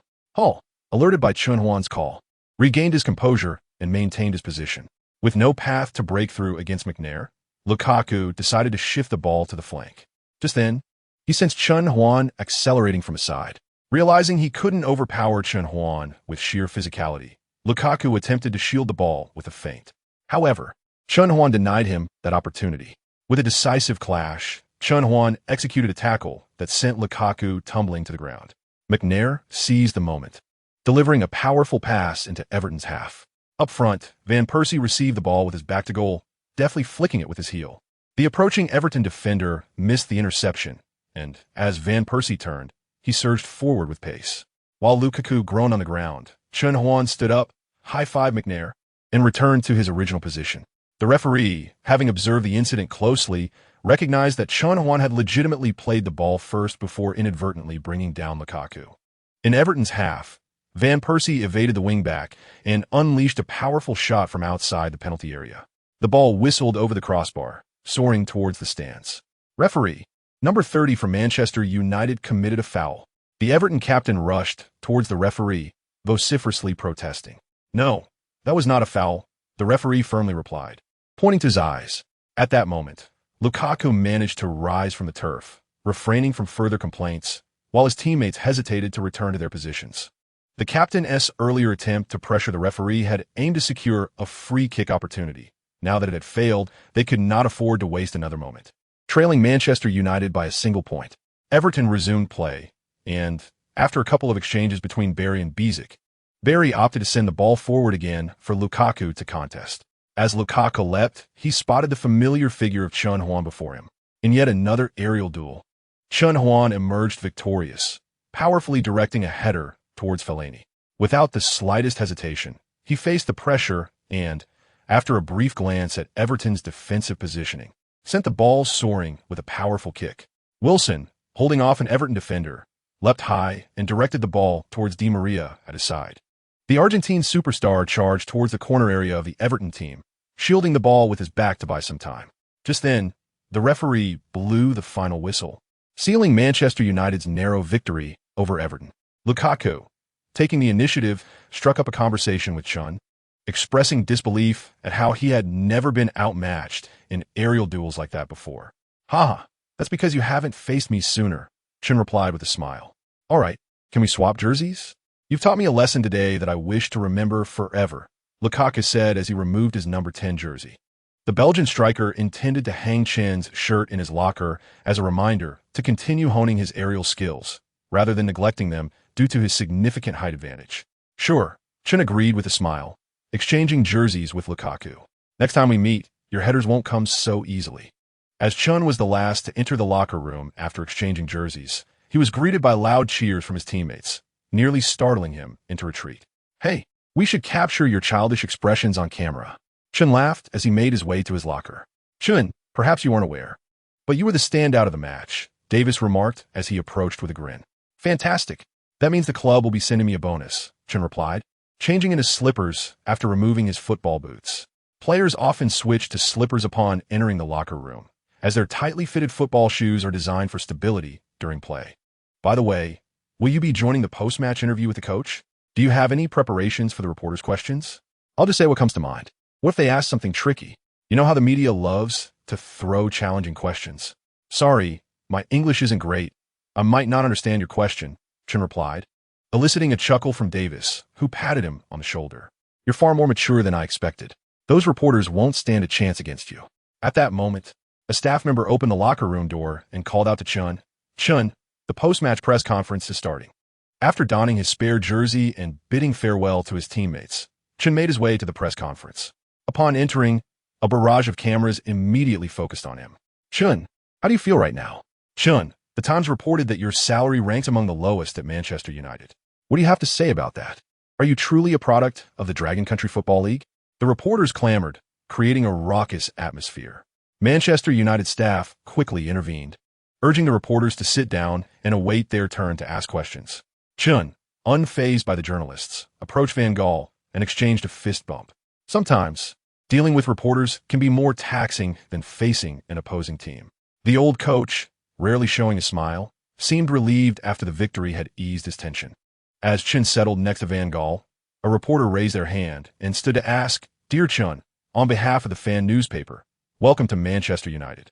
I'm also a fan of yours. How do you feel about not being a starter despite your impressive performance in the last match?" This was a rather pointed question, yet one that could attract significant attention. The cameras captured every moment, with the journalists eagerly anticipating whether this young player would reveal any discord between him and the coach. However, Chen, wise beyond his years, responded graciously, "Hello, it's a pleasure to have such dedicated fans. I hold great respect for my coach. My role is to seize the opportunity on the field and showcase my talents. When I am called upon to play is entirely at the coach's discretion. Our shared goal is to secure more victories for Manchester United." The reporters continued to pose various questions to Chen and Van Gaal, with Chen skillfully delivering carefully considered responses to the more reasonable inquiries, while deftly sidestepping the more provocative ones. Van Gaal observed Chen's demeanor with growing admiration, recognizing his adept handling of the press's attempts to provoke. If only he were Dutch, as the national team could greatly benefit from such a mature and powerful midfield organizer. Later that night, in the top-floor conference room of the Carrington training base, the coaching staff, led by Van Gaal, replayed the match footage repeatedly. "Stop," Van Gaal called, halting the video as it captured Chen urging Hall not to press forward. "Davis, did you notice anything?" Van Gaal inquired of his chief assistant coach. "Yes, the way Chen was directing Hall not to advance was indeed correct. Our right center back, McNair, had already closed off the shooting angle for Lukaku, and Chen was on his way to provide support, Davis explained. Hall's zone was compromised, as Naismith from Everton was making a forward run, likely looking to combine with Lukaku. Chen's awareness of spatial threats is remarkable. Davis let out a quiet gasp, realizing Chen possesses the ability to command the defense. Incredible. Van Gaal snapped his fingers, and the footage resumed, replaying the moments of Chen contesting aerial balls with Lukaku. Chen's precise judgment of the ball's trajectory and his fearlessness in confrontation meant that he held his own against larger opponents like Lukaku. Additionally, his exceptional long-passing ability and high success rate with long-range shots made him a near-perfect defensive midfielder. You've made an astute analysis. Tomorrow, have Chen play as the sole defensive midfielder in training. If he performs consistently, I believe it's time for him to start, Van Gaal concluded his decision. That night, a series of humorous cartoons went viral on the football section of social media in the UK, depicting Chen, wearing the number 30 jersey, rushing into a burning building to rescue Van Gaal. The most liked comment read, "Without Chen, Van Gaal might have been sacked by Manchester United long ago. He should call Chen father." At the Carrington training ground, Chen tried to intercept my pass. Rooney surged forward with the ball towards Chen Huan, who lowered his center of gravity and retreated defensively, refraining from rashly attempting to seize the ball despite Rooney's provocation. Di Maria made a diagonal run towards Chen Huan's left side. "Might cover," Chen Huan shouted, keeping a keen eye on Rooney's right foot. Behind him, McNair immediately abandoned his position to closely follow Di Maria. "Hall, fall back," Chen Huan called out again, prompting left center-back Hall to quickly shift laterally to fortify Chen Huan's left flank. In this moment, Rooney's two avenues were completely blocked, leaving him with no option but to go solo. Rooney executed a swift bicycle kick, then flicked the ball sharply to the right before taking a shot at goal without a touch. Bang! The ball rocketed like a cannonball, but in the next instant, struck Chen Huan's calf as he lunged in with a tackle, deflecting it out of bounds. Just moments ago, when Rooney had executed that quick bicycle kick, aided by the eagle eye system, Chen Huan had anticipated that Rooney would attempt to cut inside on his right for a shot. As Rooney initiated his move, Chen Huan threw himself into the fray, successfully diverting Rooney's shot away. "Goodness!" Rooney grasped at his thinning hair with disbelief etched across his face. "This is the third time today I've tried to shake you off. Damn it. Why do you always manage to block my shots just when I think I can escape?" "Because I possess unique defensive skills," Chen Huan replied with a smile as he rose. On the edge of the training field, Van Gaal and Davis exchanged glances, both wearing smiles. Chen Huan's comprehension of defensive spaces and his ability to predict the movements of attacking players had far exceeded their expectations. "We should include Chen in our match against West Brom," replacing Blind's position. After a demanding day of training, Chen Huan encountered a gentleman in a suit at the dormitory entrance. "Good evening, sir. How may I assist you?" Chen Huan inquired. "Good evening, Chen. I am Colin White, a representative sent by the club's management to discuss your new contract." Chen Huan opened the dormitory door, inviting Colin White inside. Once seated, Colin White took out a document from his briefcase and began, "Chen, since your transfer to Manchester United, the management has closely monitored your progress, which has exceeded all expectations. We would like to offer you a new contract with a weekly salary of 50,000 and an annual salary of 2.6 million. After presenting the contract to Chen Huan, Colin White's gaze frequently swept over him, noticing that it was no longer training time. Yet Chen Huan's training kit was drenched in sweat. He was still putting in extra work. Initially, this club official struggled to understand why the higher-ups were in such a hurry to sign a new contract with a player from the Dragon Country, especially one with a weekly salary of 50,000, given that several established players in the first team did not earn that much.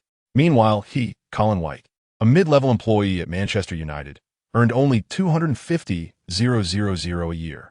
In just over a month, Chen Huan would earn a sum equivalent to his entire yearly income. "Mr. Colin," Chen Huan did not accept the contract and stated earnestly, "I do not intend to negotiate a new contract at this time, as I have yet to hire a sufficiently professional agent, and I believe I can make a greater contribution to the team in the upcoming matches, which will merit a more substantial contract." Colin White thought he had misheard. Once he realized the young man from the Dragon Country had actually rejected a 50,000 weekly contract, he asked, "Are you saying you do not wish to sign this contract?" Assuming Chen Huan's English was lacking, he spoke slowly, "Reject a 50,000 000 weekly contract. Yes, sir. I refuse, Chen Huan asserted firmly. 2. 6 million converted into Dragon Country currency amounted to a staggering 26 million, a sum that could ensure anyone's financial security for life. Yet, Chen Huan still chose to decline. Is it because you lack an agent? I know many professional football agents. Perhaps I could introduce you to one. Thank you for your kindness, but I have decided to find a suitable agent on my own, Chen Huan decisively replied. Who knows if the agents the club recommends would collaborate with the club's interests. Furthermore, Chen Huan believed that as long as he continued to deliver high-level performances, top agents from Europe would inevitably reach out to him. Very well, Chen. Perhaps in the future, you will understand what you have missed. For now, I can only wish you the best and hope you deliver outstanding performances in the upcoming matches. Colin White retrieved the contract, placed it back in his briefcase, shook hands with Chen Huan, and took his leave. He felt a twinge of regret for this seemingly mature young man. Manchester United had seen many talents, all of whom had brief but brilliant moments, yet none had managed to secure a 4-year contract worth $6 million. On October 20th, at the Carrington training base, an assistant coach rushed into the gym, calling out, "Chen, the boss wants to see you." Chen Huan set down the barbell, donned his jersey, and made his way to Van Gaal's office. Upon entering, he found Van Gaal reviewing some documents. "Boss, you were looking for me?" "Yes, Chen, are you prepared?" Van Gaal removed his glasses and continued, "Are you ready to start for Manchester United?" "Of course, I have always been prepared," Chen Huan replied calmly. "I expected you to be more excited. Young players like you usually get thrilled upon learning they will be starting for the team," Van Gaal remarked, surprised by Chen Huan's composure. "Boss, I left my family to come to Manchester to prove myself in the top league. Every day, I am ready to start for Manchester United." Van Gaal watched Chen Huan as he turned to leave, reflecting, "I increasingly feel that Chen will be a crucial piece to fill the gaps in Manchester United's midfield. His demeanor both on and off the pitch is remarkably composed, transcending his years. Indeed, had I known I would start for Manchester United at 18, I would have jumped for joy," Davis added in admiration. Van Gaal shot a disapproving glance at his overly enthusiastic chief assistant, remaining silent for a moment before quipping, "Well, that means you cannot beat Chen." On October 21st, at Dragon Country Television, the broadcast welcomed viewers at 3 a.m.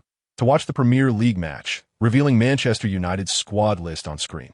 The team deployed a 4-1-4-1 formation, with defenders Luke Shaw, Rojo, Phil Jones, and Raphael. In the defensive midfield position, our player from the Dragon Country, wearing jersey number 30, Chen Huan, would make his starting debut for Manchester United, marking the first time this season he would represent the team as a starter. The midfield featured Di Maria, Mata, Herrera, and Januzaj from left to right. In the center forward position, the Dutch superstar Robin van Persie is set to face West Bromwich Albion. Coach Zhang, what is your perspective on Manchester United's deployment of a 4-1-4-1 formation? Haha, I can only say that this is a remarkably proactive endeavor by Van Gaal regarding United's lineup. However, the 4-1-4-1 does indeed possess significant gaps in the flanks, as the midfield players are primarily offensively inclined rather than defensively robust, which poses considerable challenges to Chen Huan's role as the sole holding midfielder in terms of defensive coverage. Now, let us turn our attention to Manchester United's opponent this round, West Bromwich Albion. This team boasts a rich history, having once claimed the title of English top-flight champions, along with 5 FA Cup victories and 1 League Cup triumph. At the onset of the season, they exhibited remarkable form, particularly in the 6th round of the league, where they achieved a resounding 4-0 victory over Burnley. Their top scorer, Berahino, is a product of West Brom's youth academy and has reportedly attracted interest from several clubs, including Tottenham Hotspur in the Premier League, Fiorentina in Serie A, and Real Sociedad in La Liga. Manchester United must tread carefully in this match. At Old Trafford, Chen Huan walks onto the pitch hand in hand with a blonde young boy. Just before entering, he leaps up into the air. Ding! The long immerse system suddenly chimes at this moment. The system detects that the host is making his debut start for Manchester United and rewards him with a silver boot, left foot. As he holds the ball boy's hand, Chen Huan excitedly opens the system to examine the specifics of his reward. The silver boot enhances the shooting, dribbling, skill moves, explosiveness, and overall abilities of the foot, wearing it by 10. Upon reading the description, a look of astonishment appears on Chen Huan's face. His dominant foot has always been the right, Although his left foot is not entirely inept, it does not match the proficiency of his right in passing and controlling the ball. This has resulted in a tendency to rely on his right foot during play, making him a target for opposing defenders keen to intercept his dominant foot. As he pretends to tie his shoelaces, Chen Huan summons the silver boot, left foot. Upon contact with his left foot, the boot transforms into a stream of light and vanishes. Chen Huan jogs towards his position, inspecting his left foot, which bears no notable markings. Beep. The referee blows the whistle to signal the start of the match. Van Persie initiates the game from the center, passing the ball to Demar. West Brom's forwards immediately close in, and Demar, rather than attempting to force his way through, turns and passes the ball back to Luke Shaw. After gaining possession, Shaw lifts his head to observe, noticing Chen Huan approaching, and passes the ball to him. Chapter 37. A leap and a header before receiving the ball. Chen Huan glances back and sees a West Brom forward closing in. He feigns a movement to control the ball to his right, but suddenly pivots, using his right foot to flick the ball towards the left. The West Brom forward, Berahino, who lunges to intercept, misses entirely, allowing Chen Huan to fully turn and survey the field. The Manchester United fans at Old Trafford respond with exuberance to Chen Huan's dazzling display.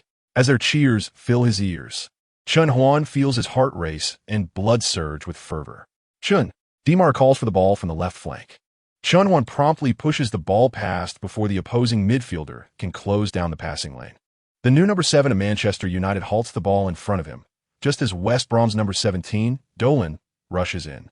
Demar lightly nudges the ball with his left foot, feigning a pass to the center. Dolan instinctively reaches out to block, but Demar's deception is timely. As Dolan commits, Demar pushes the ball forward and accelerates along the wing. In front of Chen Huan, Manchester United's number 8 and number 21, Mata and Herrera, simultaneously advance, flanking towards West Brom's half.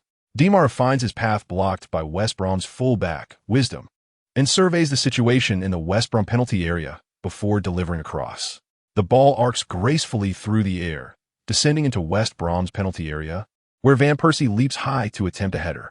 The West Brom goalkeeper, Myhill, also jumps, extending his arms to claim the ball, just before Van Persie's head can make contact. Quick, press forward. Myhill shouts as he secures the ball and surges forward. The West Brom players, particularly the attackers, spring into action, resembling a pack of cheetahs on the savannah, sprinting towards Manchester United's half. They aim to execute a long ball behind the defense. With the assistance of the Eagle Eye system, Chen Huan quickly discerns Myhill's intentions. He pivots slightly and charges towards West Brom's forward, Berahino. Although Berahino stands at only 178 centimeters, he is the tallest among West Brom's attacking players. True to form, Myhill launches a long ball towards Manchester United's half, targeting Berahino. Though Chen Huan reacts swiftly, Berahino is closer to the ball's landing point. Chen Huan abandons the notion of contesting for the ball and instead moves to pressure Berahino from the side. Berahino attempts to control the ball with his chest, preparing to turn and face Manchester United's goal. However, just as his dominant foot approaches the ball, Chen Huan makes his move, blocking him. "Move aside," Berahino exclaims, pushing against Chen Huan. Yet, in an instant, Chen Huan's leg darts forward, lifting the ball away from Berahino's grasp. After seizing the ball, Chen Huan does not dribble. Instead, as if he has eyes in the back of his head, he nudges the ball forward. The retreating Mata passes the ball back to Chen Huan without breaking stride. Chen Huan receives the ball, lifting his head to assess the situation ahead. Before Chen Huan even has the chance to control the ball, Van Persie spots an expansive gap between West Brom's two center-backs and signals for a run into that space. Opportunity. Chen Huan also notices the opening. He nudges the ball forward, planting his supporting foot firmly beside it, twisting his body with core strength. A crescent moon strike. Boom! The ball whistles through the air like a cannonball, tracing an exquisite arc toward the gap between West Brom's two center-backs, precisely where Van Persie is making his run. Oh no! The two West Brom center-backs suddenly realize their mistake and rush from either side in an attempt to block Van Persie. Simultaneously, the expression on Myhill's face shifts dramatically as he abandons his goal, sprinting towards the edge of the penalty area, arms outstretched to maximize his defensive coverage. Van Persie gazes at the ball, which has descended perfectly for him, and hesitates no longer. He leaps forward with great determination, striking the ball with force. In the next moment, the two West Brom center-backs collide with him. Van Persie is knocked to the ground, but his focus remains on the ball, as do the eyes of every player on the field and the entire audience. The ball soars high, arching over Myhill's head before plummeting rapidly and rolling into the net. In the grand arena of Old Trafford, tens of thousands of Manchester United supporters rose to their feet, united in a chorus of cheers. Van Persie, having regained his footing, charged towards the corner flag and executed a magnificent sliding kneel. The commentator's exuberant roar echoed through the television speakers, reaching the ears of the fans in Dragon Country. A long pass, a soaring header. The ball is in. Just 15 minutes into the match, Van Persie connected with a long ball from Chen Huan, leaping at the edge of the penalty area to deliver a header that crossed the goal line, giving Manchester United a 1-0 lead. Oh my!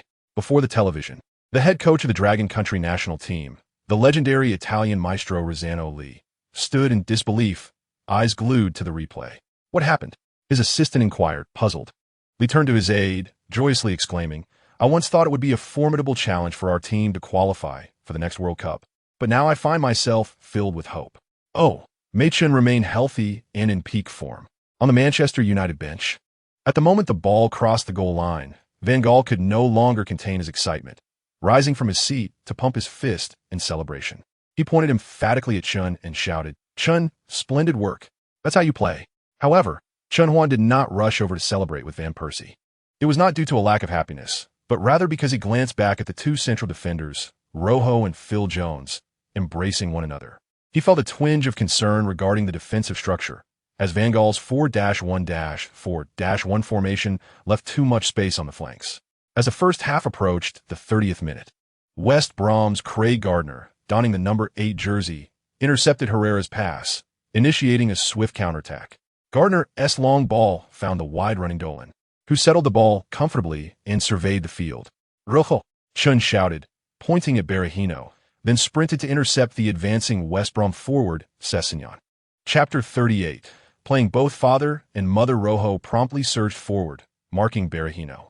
Dolan, seeing Chen's movement to intercept, accelerated towards the center, and as he faced Manchester United's left back, Luke Shaw, he executed a deft maneuver to create space before lofting the ball into the United penalty area. Both Chen and Sessegnon leapt, yet neither could make contact. The ball descended towards the far post. There, lurking in ambush, was West Brom's number 11, Brent, who soared ahead the ball with an aerial assault. The football sailed toward the far corner. De Gea, propelling himself toward the ball with outstretched arms, was a moment too late. The ball brushed past his fingertips and nestled into the net. In the 35th minute of the first half, Brent equalized for West Brom. I'm sorry, I didn't notice he was lurking behind me, lamented Raphael, the Manchester United right back, who had been overpowered by Brent during the aerial duel. Chen sighed, quickly regaining his composure, and called out, it's a minor issue. Everyone stay focused. Van Persie initiated the kickoff from the center circle, and Mata, upon receiving the ball, opted to return it to the safer position of Chen Huan. Without hesitation, Chen sent the ball towards Manchester United's right flank, where Januzaj skillfully evaded his marker and passed it back to Herrera. West Brom's defensive midfielder, Gardner, charged forward before Herrera could receive the ball, deftly intercepting it and executing a diagonal pass towards the awaiting Berahino. Just as Berahino prepared to receive the ball, a flash of red surged past him, startling him into pushing the ball away. The red figure was none other than Chen Huan, who, while being shoved forward, managed to graze the ball with his foot. Just before hitting the ground, Chen used his left foot to pass the ball to the open Di Maria before losing his balance and tumbling. How could you not reach that? Gardner complained to Berahino before turning back to defend. Berahino, filled with despair, ran his hands through his hair, gazing at the Dragon Country player, who was slowly rising while continuously assessing the situation ahead. Hey, how do you do it? No one has ever made the game feel this difficult for me. Yet Chen Huan ignored him, suddenly darting forward. At that moment, Mata, in possession of the ball, was tackled by Sessegnon, sending the ball rolling towards Manchester United's half. Dolan immediately launched himself towards the ball, but a streak of red dashed toward it. Not again. That number 30. The ball rolled toward Manchester United's half, placing it closer to Chen Huan. Damn it, don't you dare take that ball. Dolan, realizing he couldn't win it, lunged in desperation. Anticipating the move, Chen lightly flicked the ball into the air just before receiving it, propelling it forward while using his knee to keep it airborne. Dolan's sliding attempt swooshed past Chen's legs. A splendid nutmeg.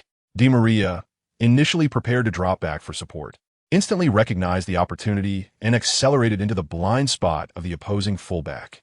Simultaneously, Van Persie at the forefront also surged forward, exploiting the space between the left center back and fullback. Don't let him through. Gardner, West Brom's defensive linchpin, pointed at Chen Huan before turning to retreat towards the center. Another West Brom midfielder, James Morrison, charged out of his zone to press Chen Huan, facing the approaching defender. Chen slowed his pace, prompting Morrison to do the same. The seasoned defender adeptly positioned himself to block Chen's advance without recklessly lunging in. Yet in the blink of an eye, Chen deftly pushed the ball to his left, simultaneously accelerating his body. The moment of pause and movement was a fleeting blur.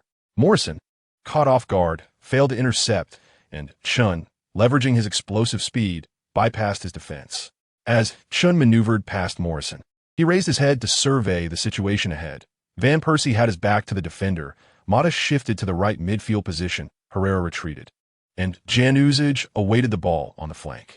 Glancing towards the left, Chen exchanged a knowing look with Di Maria, who promptly circled into the blind spot of his marker. Wisdom. Damn it. Morrison, having been outpaced by Chen, chased him from behind, determined not to let this young Dragon Country lad slip away so easily. Realizing he was outmaneuvered, he resorted to tugging Chen's jersey, pulling him back. Just before losing his balance, Chen harnessed his right foot's inner arch to push the ball to the left flank, sending it gliding past Wisdom. "Watch out," cried Craig Dawson, West Brom's right center back, before dashing to block Di Maria's path. Without pausing, Di Maria gently nudged the ball forward, signaling his intent to advance. Wisdom swiftly moved to intercept Di Maria's run along the flank, but was caught off guard as the latter deftly performed a feint, evading his defense and advancing laterally along the sideline. Within West Brom's penalty area, a palpable tension filled the air. Di Maria, with his left foot, seized the moment just before Craig Dawson's sliding tackle, launching a powerful strike towards the goal. The ball ricocheted off the chest of another center back, Lescott, and was propelled out of the penalty area. Just as the West Brom players exhaled a collective sigh of relief, they suddenly noticed Chen Huan, donned in jersey number 30, surging towards the ball from outside the box. Block his shot. Don't let him take a long-range effort. It was evident that West Brom's defenders had studied previous match footage of Chen Huan, recognizing the threat posed by his long-range shooting. As Craig Gardner rushed in, Chen Huan lifted his right leg, feigning a shot. Gardner instinctively threw himself in front of Chen Huan's trajectory. Yet, in a moment of brilliance, Chen Huan subtly redirected the ball with the outside of his foot, leaving Gardner to tumble into empty space. The next instant, West Brom's center back Lescott barreled in, aiming to block Chen Huan's right-footed shot. With a deft touch, Chen Huan maneuvered the ball, stabilizing his right leg beside the ball on the grass, while his unmarked left foot gently nudged it. The ball grazed Lescott's shin before finding the near corner of the net, leaving goalkeeper Myhill no time to react. Chapter 39. Mendes came to watch. Amidst the jubilant cheers of Manchester United fans, Van Gaal, standing at the sidelines, ran his hands through his hair, turning to the coaching bench with a look of bewilderment. His expression seemed to convey, goodness, how did Chen Huan manage to penetrate the penalty area and shoot from such a tight angle? He is merely a defensive midfielder. Chen Huan, after evading a sliding tackle, expertly controlled the ball with his knee in midair. Subsequently, faced with James Morrison's frontal defense, Chen Huan employed a rhythm of feints and explosive agility to slip past. Just before Morrison could foul him, Chen Huan executed a precise diagonal pass, skillfully threading the ball past the fullback Wisdom and into Di Maria's path. Di Maria, after a series of breakthroughs, posed a significant threat near the penalty line, yet the focus must remain on how the ball found its way back to Chen Huan's feet. Captured on Dragon Country TV, after being felled by Morrison, Chen Huan refrained from rolling on the ground to seek a card. Instead, he sprang back up, dashing centrally with great speed. Meanwhile, Morrison, distracted by Herrera's diagonal run from the right, was drawn away from his defensive duties. Di Maria's shot was deflected out of the penalty area, fortuitously rebounding to Chen Huan. The commentator's excited voice rang out again. Here comes the spectacle. After taking possession, Chen Huan executed a feigned shot to elude Craig Gardner's defense, then surged into the penalty area. Faced with Lescott's challenge, Chen Huan gave a slight shimmy with his right foot before unexpectedly striking with his weaker left foot towards the near post. A flawless performance. Indeed, Chen Huan's technical prowess was extraordinary. His movements belied his role as a defensive midfielder, resembling that of a forward. Another commentator could not help but exclaim in admiration. At Old Trafford, following his goal, Chen Huan charged into the corner flag, amidst a chorus of adulation, leaping high and pumping his fist in triumph. Van Persie and others rushed to him, enveloping him in a jubilant embrace. Chen, what an unbelievable display. Congratulations on a magnificent goal, my brother. Goodness, I adore you. If only there were 10 of you on the field. In the broadcast studio, the camera shifted from Chen Huan to a man in sunglasses in the stands. He was clapping and smiling, conversing with those beside him. Ah, the camera has captured the renowned Agent Mendes, remarked the commentator. Recently, there were rumors that Manchester United intended to negotiate a new contract with Chen Huan, only to be declined due to the absence of an agent. Mendes' presence in the stands was indeed a fortuitous timing. Colin, I truly love Chen. Thank you for recommending him to me. Mendes grinned, embracing the astonished Colin White beside him. This club officer, responsible for player contracts at Manchester United, had just concluded negotiations for Chen Huan's new contract before reaching out to Mendes, an agent with strong ties to the club. I never anticipated he would excel to this extent. Good heavens, I shouldn't have introduced him to you. You will undoubtedly benefit immensely, Colin White remarked with a wry smile. Today's spectacular performance had certainly taken him by surprise. The club official finally understood why Chen Huan had been reluctant to sign the $2.6 million contract. He was worth far more. Mendes, removing his sunglasses, gazed with glimmering eyes at the young figure waving at the stands. I will sign him. I have a premonition he will yield substantial returns for me, akin to Cristiano. As the halftime whistle blew, both teams retreated to the locker rooms. After Chen Huan's goal, West Brom had two more substantial offensive endeavors. The first saw Berahino hit the ball after Chen Huan's interference, while the second involved a long pass from West Brom's defense that found left winger Brent, who, after bypassing Rafael, cut inside to target the far corner, but failed to breach the grasp of Spanish goalkeeper De Gea. Chen, are you feeling fit? Van Gaal inquired as he approached Chen Huan in the locker room. Previously, Chen Huan had appeared as a substitute for less than half a match, so there were no concerns regarding his stamina. However, today, he had been tirelessly moving across the midfield and defense, sprinting from Manchester United's half to West Brom's, causing Van Gaal some apprehension. Don't worry, my stamina is perfectly fine, Chen Huan replied with a smile, wiping away sweat. Indeed, his stamina was robust prior to the season's commencement. After utilizing a training-enhancing potion, he had engaged in long-distance running drills every morning before the team's training began. His conditioning was among the finest within Manchester United. That's good to hear, Van Gaal replied, assured as he turned to leave. Players on the pitch might have been oblivious due to the heat of the moment, but from the sidelines, it was evident that if not for Chen Huan's relentless efforts to thwart West Brom's attacks in the latter half, Manchester United's flanks would have been utterly exposed. Had Chen Huan truly faced stamina issues and been unable to complete the second half, Van Gaal would have been at a loss for adjustments. Presently, Blind, who also played as a defensive midfielder, was incapable of matching Chen Huan's level of performance. After a 15-minute halftime break, both teams returned to the field. West Brom initiated a rapid offensive, passing the ball to their wingers as Brent evaded Januzaj and sped towards the baseline. Chen Huan immediately shifted laterally, intercepting Brent's attempted return pass to the center. Rafael, press him, Chen Huan called out to the right back, who had been struggling with confidence after a series of mistakes in the first half. Rafael then lunged towards Brent. Under the encirclement of Chen Huan and Rafael, Brent attempted to cross the ball, but his pass struck Rafael and flew out of bounds. The subsequent corner kick from West Brom was deftly anticipated by Chen Huan, who soared high to head it away. In the second half, at the 75-minute mark, Mata received a lateral pass from Di Maria. Faced with pressure, he chose not to advance the ball, but instead flicked it backward with his heel to the approaching Chen Huan. Be careful, as Chen Huan received the ball. West Brom's defensive linchpin, Craig Gardner, shouted a warning, his expression filled with vigilance. The other West Brom players were equally tense, fully aware that Manchester United's two-goal lead was largely attributed to this recently rising defensive midfielder. Is it really necessary to be this fearful? Chen Huan thought, glancing at the tightly packed West Brom defense as he carried the ball forward. Chapter 40. The silent wall after crossing the halfway line. West Brom's shadow striker, Sessegnon, charged towards Chen Huan. Don't let him continue, Gardner shouted, rushing to cover Sessegnon's position. As Sessegnon closed in, Chen Huan deftly flicked the ball diagonally forward with the outside of his left foot just before Sessegnon could extend his leg. Mata, with his back to the goal and facing the direction of the incoming ball, felt James Morrison closing in from behind. Without attempting to turn, he struck the ball sharply with the inside of his foot, sending it back to Chen Huan while simultaneously making an off-the-ball run. What chance? Mata's sudden movement had left Morrison behind, and Chen Huan delivered the pass. The ball arced through the air, soaring over Morrison's head and landing in front of Mata. Before touching the ball, Mata noticed that West Brom's right center back, Craig Dawson, was already charging towards him. Instinctively, he near-redirected the ball to the left flank. The ball rolled obliquely towards its intended target, United's left winger, Di Maria. However, due to Mata's insufficient power, the ball rolled twice before being intercepted by West Brom's right back. Wisdom.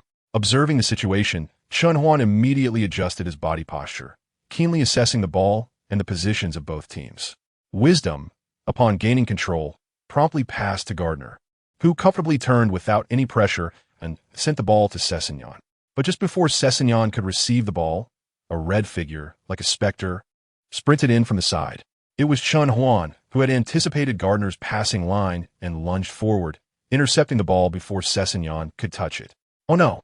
The expressions of West Brom's defenders changed dramatically. At that moment, West Brom had just transitioned from defense to attack, only to be thwarted by Chen Huan's solitary intervention.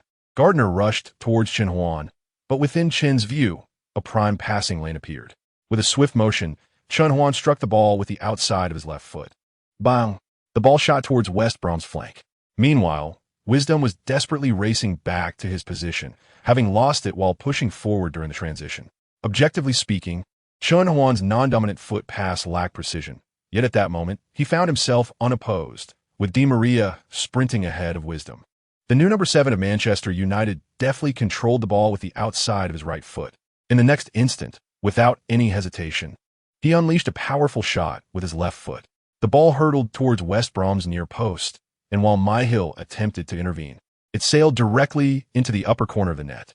The thunderous cheer from the stands at Old Trafford resonated as the ball nestled in the net. My heavens! The West Brom coach exclaimed in despair. His tactical setup aimed to create chaos in Manchester United's half through high pressing.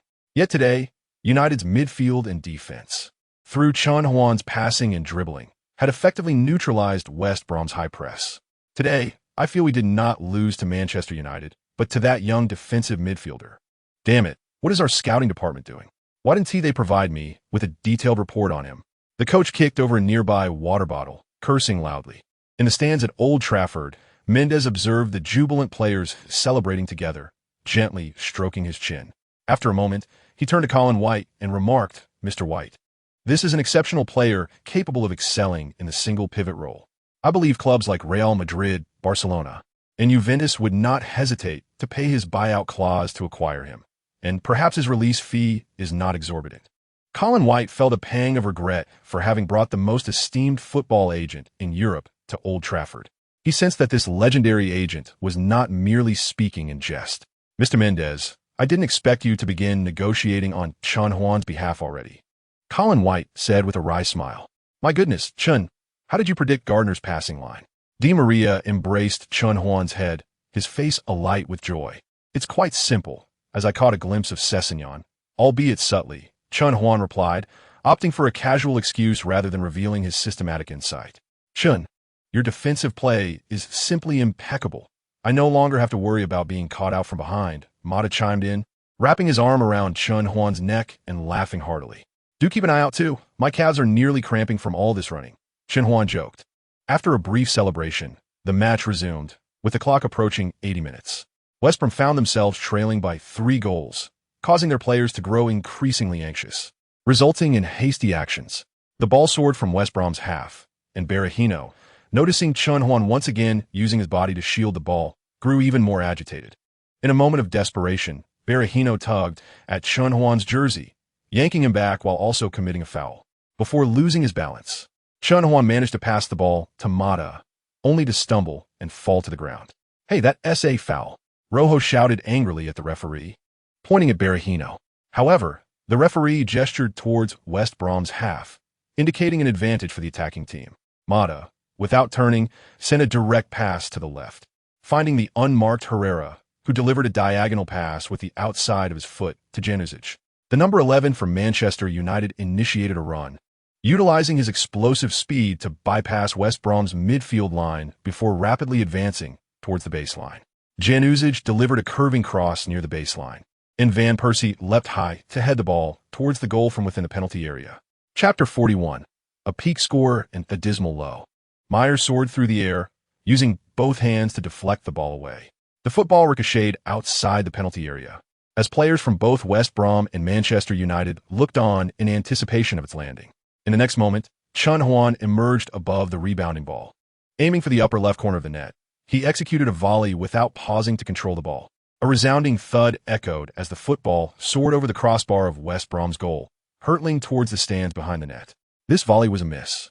Disappointment etched on Chen Huan's face as he ran a hand through his hair, already damp with sweat. Mata approached to offer solace. Chen, missing is quite common. If every shot you took found the net, I would suggest a club check if you're a robot.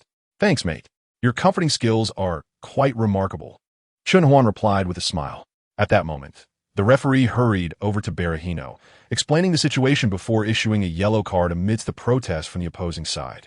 Now, with just over 10 minutes left in the match, we should consider substitutions, Davis suggested to Van Gaal, especially for Chen. We ought to let him savor the applause from the fans and protect him. Though unspoken, Van Gaal understood Davis's implication. Berahino's earlier retaliation in bringing Chen Huan down was a clear indication that the West Brom players were becoming increasingly aggressive towards him.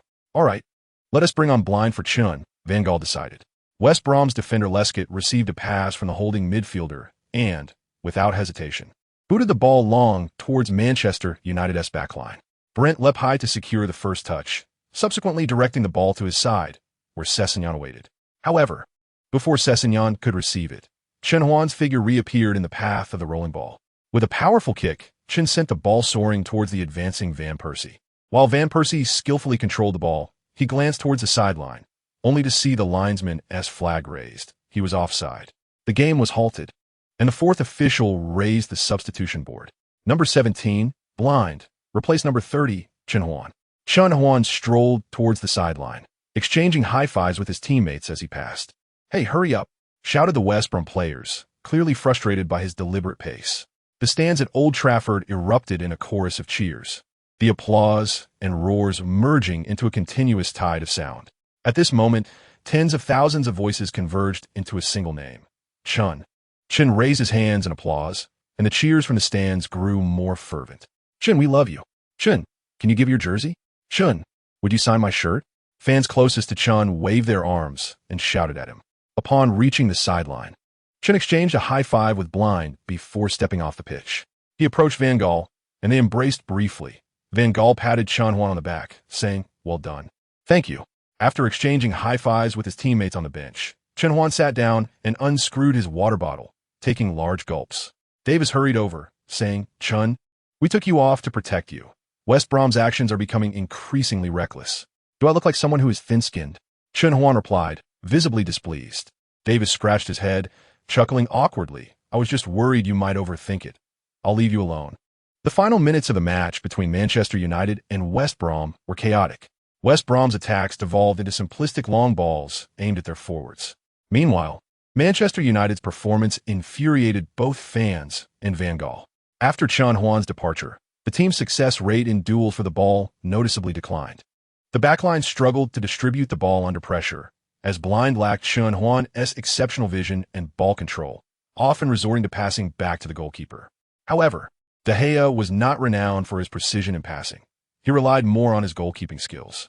After receiving a pass from Blind, De Gea frequently sent the ball forward with a long kick, yet none of his 3 attempts found their mark at the feet of the forwards. Particularly in the last 3 minutes, West Brom managed to create 2 shots on target following interceptions, both of which were thwarted by De Gea. The players on the field, the coaching staff on the sidelines, and the fans in the stands were left in a cold sweat. After 5 minutes of stoppage time, the referee blew the final whistle, signaling the end of the match. After the game, Chen Huan entered the post-match interview room alongside Van Persie. As soon as he stepped inside, reporters eagerly trained their cameras on him. And once given permission to ask questions, a journalist from the Rhine Sports Journal stood up and asked, "Mr. Van Gaal, what are your thoughts on Chen's performance today?" The seasoned coach spread his palms, beaming with a smile. Inconceivable, unparalleled. He is the hero of the team. The journalist then turned to Chen Huan and inquired, "Chen, what about you?" "First, I am grateful to the coach for including me in the starting lineup. Secondly, it has been a dreamlike evening, and I believe I will remember this day for years to come." Van Persie, what made you decide to head the ball directly at the edge of the penalty area? Chen's pass was impeccable. At that moment, the goalkeeper and two defenders were closing in, so I opted for a direct header.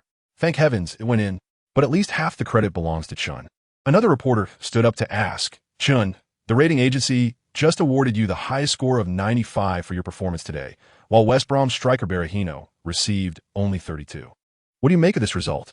"Oh, I'm not sure how they came up with those scores, but I still want to thank them for their assessment." Chen, a journalist just spotted the legendary Portuguese football agent Mendes in the stands. "Do you think he is here for you?" "As we understand, you currently do not have an agent?" "Huh." Chen Huan was taken aback momentarily, unaware of this development. He quickly replied, "Sorry, my English isn't very good. I didn't catch what you said." "Mr. Van Gaal, how would you rate Chen's performance today?" The reporters turned their attention back to Van Gaal. The resolute Dutchman smiled, patting Chen Huan's shoulder as he addressed the journalists. "Chen is the most perfect player I have ever seen.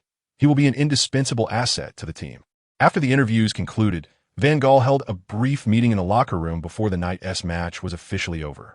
Chen Huan slipped out through the back door of the pitch once more, and not far from the exit, Timothy spotted him and immediately got out of his car to embrace him. Chapter 42. "I want to sign you." Timothy drove Chen Huan back to the Carrington training base, and before parting ways, Chen asked him to keep an eye out for a decent standalone villa in Manchester. "Are you planning to move out?" "Indeed. It seems that the club will soon revisit the matter of my contract, making it rather inappropriate for me to remain at the training base," Chen Huan remarked with a smile. That very evening, he received a text message from his teammate De Gea, inviting him to gather at his villa after the match the following day.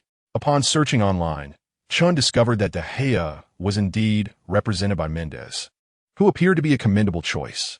The next day, following an intense match the previous day, the training session primarily focused on light recovery exercises. After training, Chen accompanied De Gea to his villa located in the city. "Chen, I believe you've deduced the purpose of my invitation today. Haven't you?" De Gea inquired with a smile before entering the villa. "I assume you might introduce me to a captivating Spanish beauty?" Chen jested. De Gea chuckled in response. "You need only log into your social media. Countless beauties from around the globe would be more than eager to send you private messages, inviting you to partake in delightful activities." As the door swung open, a middle-aged man clad in a suit approached. "Chen, it is a pleasure to finally meet you here today. I am Mendes, a professional and trustworthy football agent." He introduced himself, extending a hand. "Hello, I am Chen Huan, a football player from the Dragon Kingdom," Chen replied. "Please continue your conversation. I shall take a hot bath." De Gea excused himself. "Chen, the fact that I entrusted De Gea to bring you here signifies my intention to sign you under my agency. I shall provide you with the most professional representation, whether it pertains to club contracts, endorsement deals, or future transfers. Unlike other agents, I prioritize the athlete's career. In other words, I do not seek a quick profit, but rather aspire to cultivate you into one of the world's finest footballers while reaping substantial rewards in the process. You must be aware of Cristiano Ronaldo, correct? I intend to offer you a contract akin to his, specifically tailored for exceptional talents." Mendes unabashedly laid out his intentions, smiling at Chen. Chen, however, did not acquiesce immediately to Mendes' generous offers. After a moment of contemplation, he queried, "Manchester United will soon renegotiate my contract. How will you assist me in structuring it?"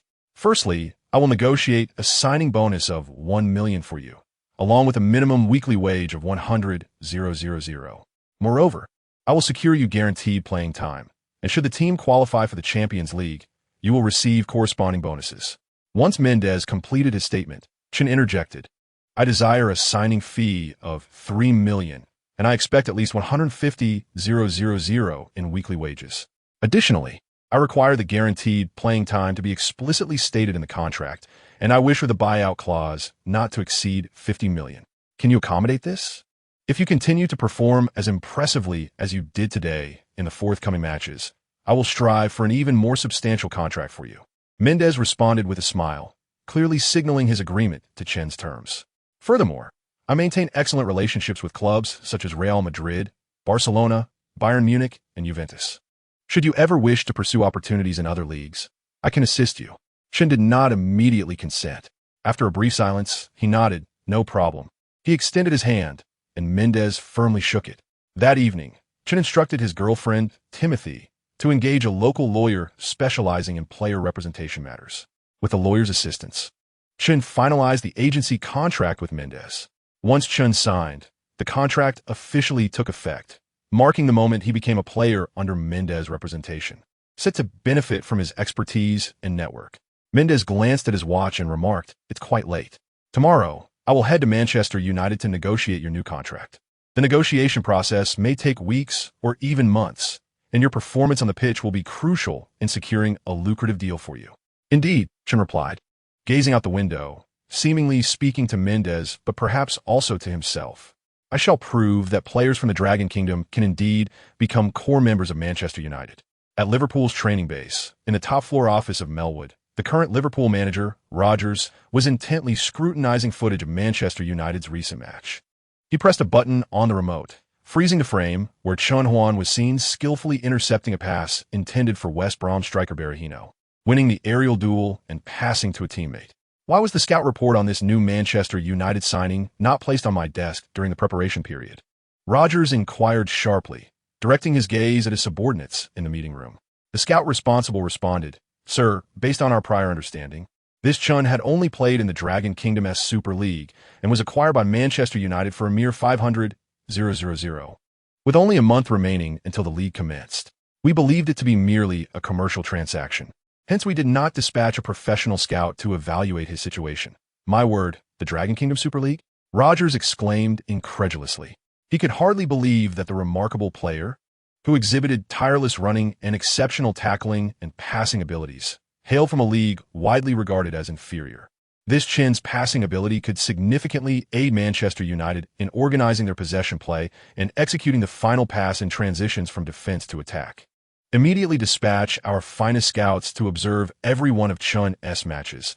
I must thoroughly understand his technical strengths and weaknesses before the derby."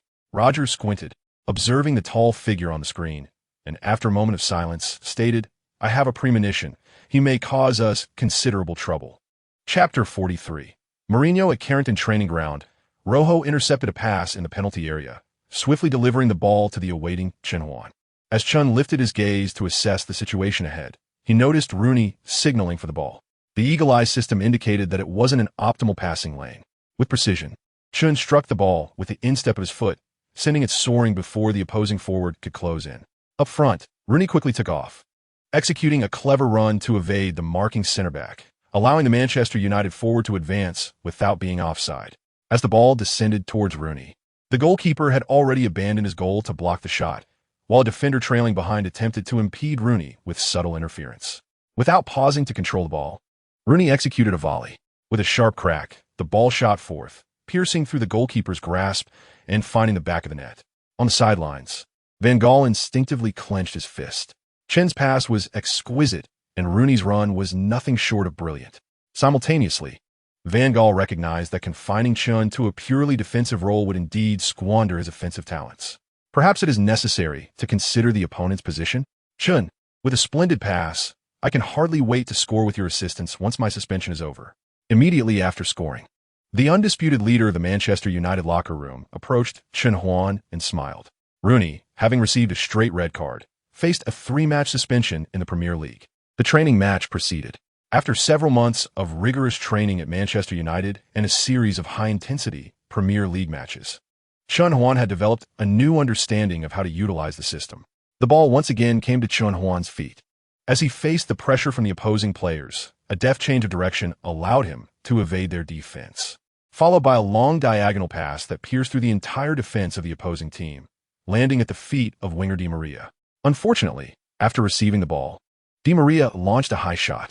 The whistle blew as Van Gaal signaled the end of the match. "Chen, Can you play as a central midfielder? The concept of a central midfielder is quite broad, as it varies based on the player's characteristics and the tactical requirements of the coach. However, the fundamental role of central midfielder is to connect defense and organize the attack. I can give it a try. Chen Huan responded neutrally, neither agreeing nor refusing outright. All right, in the upcoming training, you will play as a central midfielder, Van Gaal declared, pointing to Herrera from the same training group. You step down. Blind will take your place, and you will support Chen Huan as the defensive midfielder. The match continues. Once the game resumed, Chen Huan quickly adapted to the role of central midfielder. Yet due to his previous experience as a defensive midfielder, he still primarily focused on linking the defense. Despite this, his opportunities to organize attacks notably increased. At Chelsea's Cobham training ground, "Stop, stop, stop!" Mourinho shouted, halting the training match as he sprinted onto the field. "Oscar, how many times must I tell you?" Anger was etched on Mourinho's face as he pulled the Brazilian forward, clad in the number 8 jersey, closer and pointed furiously at the gap behind him. Defense, defense. Even forwards must actively participate in defense. Why didn't you enter your defensive zone immediately after the turnover? Oscar lowered his head. At this moment, he was not yet a revered veteran of the Dragon Kingdom Esport team, but merely a talented Brazilian forward at Chelsea. "I'm sorry, boss. I will pay more attention next time." Mourinho's expression softened slightly, and he addressed the attacking players. "In our next match, we will host Manchester United. Let me reiterate, Manchester United's defense heavily relies on Chen's ability to distribute and organize play. You must apply intense pressure on him. Make it relentless. I trust that our goal this season need not be reiterated. We must treat every match as a final in our pursuit of a league title. Understood?" "Yes, boss." The players responded in unison, resembling a disciplined army. On October 27th, in the afternoon, Manchester United's bus turned off the main road, heading towards Stamford Bridge. The atmosphere inside the bus was remarkably quiet. Each player gazed out of the window, lost in thought. Mourinho's Blues had remained unbeaten in the Premier League for 8 consecutive rounds, demonstrating their ambition for the league title. Tonight's match was destined to be a fierce battle. Stamford Bridge came into view, flanked by Chelsea fans on either side of the bus. The Blue supporters vigorously shook their jerseys as Manchester United's bus passed, hurling insults at the players aboard. The United players had long since acclimated to this treatment. They donned their headphones and averted their gazes from the outside. Upon entering the away dressing room at Stamford Bridge, the starting players swiftly donned their gear, and Van Gaal set up a tactical board within the locker room. "Chen, your performance in today's match will be crucial," Van Gaal emphasized, solemnly advising. "Mourinho's team will undoubtedly park the bus in their half, and our attacking players must focus solely on offense to have any chance of breaching their stubborn defense. The responsibility for our defensive structure falls on you. Rest assured, boss." "All right, lads, lift your spirits. Do you remember how the Chelsea fans outside were berating you?" Van Gaal raised his voice, addressing the entire first-team squad. "Let us put an end to Chelsea's unbeaten streak." In the early morning, Dragon Kingdom Television was broadcasting this high-stakes confrontation. "Director Zhang, what are your thoughts on tonight's clash between Chelsea and Manchester United? Which team do you favor?" "First and foremost, I must express my support for Manchester United, as they have homegrown talent. Haha, I believe most fans in the Dragon Kingdom share my sentiment. However, we must also objectively assess today's match. Chelsea remains unbeaten in all competitions this season. In the summer transfer window, they acquired their top scorer Diego Costa from Atletico Madrid for 38 million and signed Barcelona's prodigious midfielder Fabregas for 33 million, along with Cuadrado for 31 million and Felipe Luis for 20 million. Such substantial signings have significantly bolstered Chelsea's offensive capabilities. So far this season, Chelsea has inflicted a 6-3 rout against Everton, a 4-1 massacre against Swansea, and a 6-0 thrashing of Maribor in the Champions League group stage. Clearly, Chelsea's ambition for the league title is resolute, and Mourinho is undoubtedly determined to secure 3 points against Manchester United. In contrast, the situation for United is less than optimistic. In this match, the venerable Van Gaal has deployed the same 4-1-4-1 formation as in the previous match against West Brom, but their captain and offensive linchpin, Rooney, is suspended for 3 matches and cannot participate, which will undoubtedly diminish United's attacking firepower. Although the match has yet to commence, we cannot underestimate Manchester United. However, we cannot be overly optimistic either. Chapter 44. This is a top-tier team. Is this what Hazard is like? Stamford Bridge is an edifice that rivals the grandeur of Old Trafford. At this moment, Chen Huan stood on the pitch, gazing around, feeling as though he was encircled by four colossal waves, as the stadium was filled to capacity. The Chelsea fans were singing in unison, their voices converging from all directions, seemingly attempting to overwhelm him. The showdown was finally upon them. Chen Huan took a deep breath, feeling his heart pounding fiercely, as if it might burst forth from his chest at any moment. The referee's whistle pierced the air, signaling the commencement of the match. After Drogba initiated the kickoff in the center circle, he did not immediately accelerate into Manchester United's half, but instead moved slowly from side to side.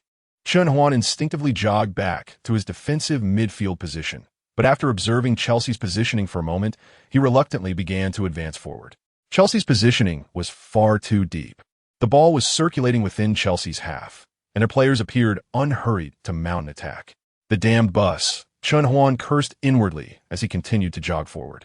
At that moment, Manchester United's midfield had shifted formation, with Di Maria and Januzaj stretching towards the flanks. Mata and Fellaini maintained a parallel stance in midfield, applying pressure on Chelsea's two forwards. Oscar, in possession of the ball, faced Fellaini's close marking. After a feint that failed to break through, he decisively opted to pass to Fabregas behind him. As Fabregas received the ball, he quickly spotted a passing lane and directed it to Willian on the right flank. Willian, after evading Mata's defense, accelerated with the ball. After several minutes of silence in the match, Chelsea suddenly surged forward. Oscar, Hazard, and Fabregas, previously huddled in their half, surged over the sidelines. Simultaneously, Drogba in United's half broke free with his long legs, rushing towards Manchester United's territory. Chen Huan's focus sharpened as he noticed Drogba's movement while Willian bypassed Mata. He immediately followed suit, closely sticking to Drogba's front. Willian delivered a cross to the unmarked Oscar, who, after controlling the ball, feigned a rightward drive, but, while evading Fellaini, swiftly passed to the left to an advancing Hazard. Rojo! Chen Huan shouted, signaling Rojo to mark Drogba before sprinting toward Hazard. Wearing the number 10 jersey, Hazard advanced rapidly through United's right flank without immediately distributing the ball. As Chen Huan approached, he refrained from recklessly lunging. Instead, he positioned himself to block Hazard's intended rightward pass, closely watching the opponent's feet. With a shift in Hazard's center of gravity, Chen Huan instinctively predicted a rightward breakthrough and lunged. Hazard indeed nudged the ball right, but as he sensed Chen Huan's movement, he deftly redirected the ball left with the inside of his foot before Chen could intercept. At that moment, Chen Huan couldn't adjust his balance in time, and Hazard, like a gust of wind, slipped past him into the penalty area, unleashing a left-footed shot towards the far post. De Gea, reacting swiftly, secured the ball. My bad. Chen Huan raised his hand in apology to De Gea while running towards the center. The previous scene still quickened his heartbeat. He had accurately judged Hazard's intended direction, but in the next instant, the opponent's explosive power and footwork allowed him to swiftly switch the ball back to the left. Just this moment, Chen Huan realized, but his body couldn't keep up. Was this the level of individual prowess exhibited by top-tier stars? If Hazard was already this formidable, then what of Ronaldo and Messi? Chen Huan shook his head vigorously, casting these thoughts aside. He needed to concentrate on the game. De Gea passed the ball to Rojo, who in turn sent it to Chen Huan. Just before Chen Huan received the ball, Drogba and Oscar initiated their movements, closing in on either side. Careful, Rojo shouted. Chen Huan sensed the danger. He chose not to turn with the ball, but rather returned it to Rojo. After passing, without waiting for Rojo to control it, he pivoted and accelerated forward. This was a combination they had practiced countless times on the training ground. Rojo delivered a high ball aimed at Chen Huan's position. Willian charged in from the flank, and Chen Huan used his chest to deflect the ball to his right side, landing while facing right, extending his left arm to shield Willian from the ball. Just as Chen Huan was about to release the ball, Willian lunged in from the left, missing the ball, but knocking Chen Huan to the ground. The whistle blew. Seriously? Chen Huan sat up, glancing at his left leg, where his sock had torn, revealing a small cut on his skin. Willian, head down, ran away without responding. Meanwhile, United players rushed to the referee, applying pressure on the opposition.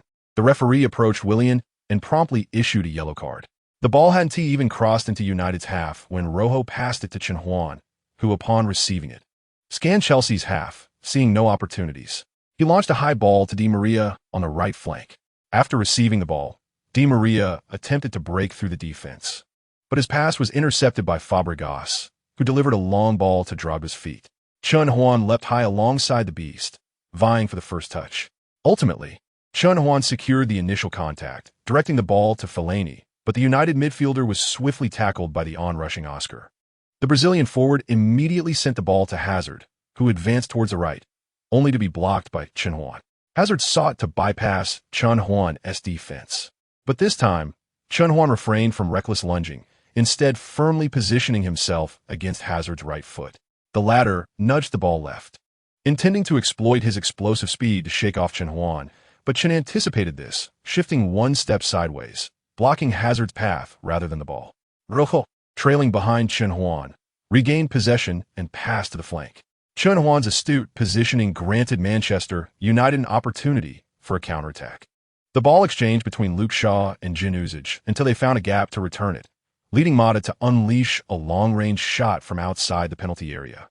The ball soared over the crossbar, landing in the stands of Old Trafford. 5 minutes later, Chelsea's counterattack surged once more, the ball navigating through several of Chelsea's midfielders until reaching Drogba. The beast poised to shoot, but a flash of red from the left side slid in, blocking his powerful strike out of bounds. Once again, it was Chen Huan. Chapter 45. Are you trying to wreck Chen? How did Chen Huan end up here? Wasn't he just drawn away by Oscar? The Sky Sports broadcast room erupted with astonishment from host Cotman. Manchester United legend Dwight Yorke and former Chelsea player Bollock, invited for the broadcast, chuckled in response. Mr. Yorke, you have faced countless defensive midfielders in your career. What are your thoughts on this young midfielder for Manchester United? Cotman prompted. Extremely impressive, Yorke asserted decisively. Chen is remarkably young. I've reviewed his profile. He's only 18. He is a prodigiously talented young man. You would believe it. Just months ago, he was playing in the Dragon Country League. But now, he has become an iron wall in front of Manchester United's defense. Goodness. He truly hails from the Dragon Country League? I thought he was from the Fusong League. Bollock responded incredulously. Yes, perhaps we need to re-evaluate the level of the Dragon Country Football League, Yorke remarked with a smile. Host Cotman turned to Bollock again, asking, Mr. Bollock, having played as a defensive midfielder yourself, could you share your perspective on Chen? I concur with Yorke's assessment, especially upon learning his age and the league that nurtured him. He is an exceptional player. I've noted his excellent passing ability and his acute awareness of space on the pitch, with considerable coverage in midfield. In the recently concluded match, we witnessed him sprinting tirelessly in Manchester United's midfield and defense. His relentless runs repeatedly intercepted the passing lanes of several Chelsea forwards. Had it not been for his unyielding efforts, I believe De Gea would have been overwhelmed. However, he does possess certain shortcomings. His physicality is somewhat lacking, and though he managed to win the ball from Drogba on a few occasions, it was primarily due to his astute positioning rather than sheer strength. This minor flaw pales in comparison to his multitude of strengths and is easily amendable. Perhaps Chen refrains from adding bulk to maintain his agility? Did you observe how effortlessly he bypassed Oscar and others, reminiscent of crossing a road in Manchester at 4 in the afternoon? Yorke expressed a hint of dissatisfaction. Such high praise. To my knowledge, Chen is currently in negotiations with Manchester United regarding a new contract. Courtman, fearing a potential argument, hastily interjected with a new topic. Is that so? Bollock feigned surprise, reaching for his phone, adding, I ought to call the higher-ups at Chelsea and Bayern. No, Bayek. Chen is our prodigy at Manchester United, Yorke swiftly asserted. The atmosphere in the studio grew lively. At Stamford Bridge, Chen collided heavily with Drogba. This time, he failed to secure the ball, being forcefully brought down by the imposing striker. Drogba passed the ball to Hazard, who dribbled from the flank to the center, then curled a shot towards the far post, only to be thwarted by a diving De Gea.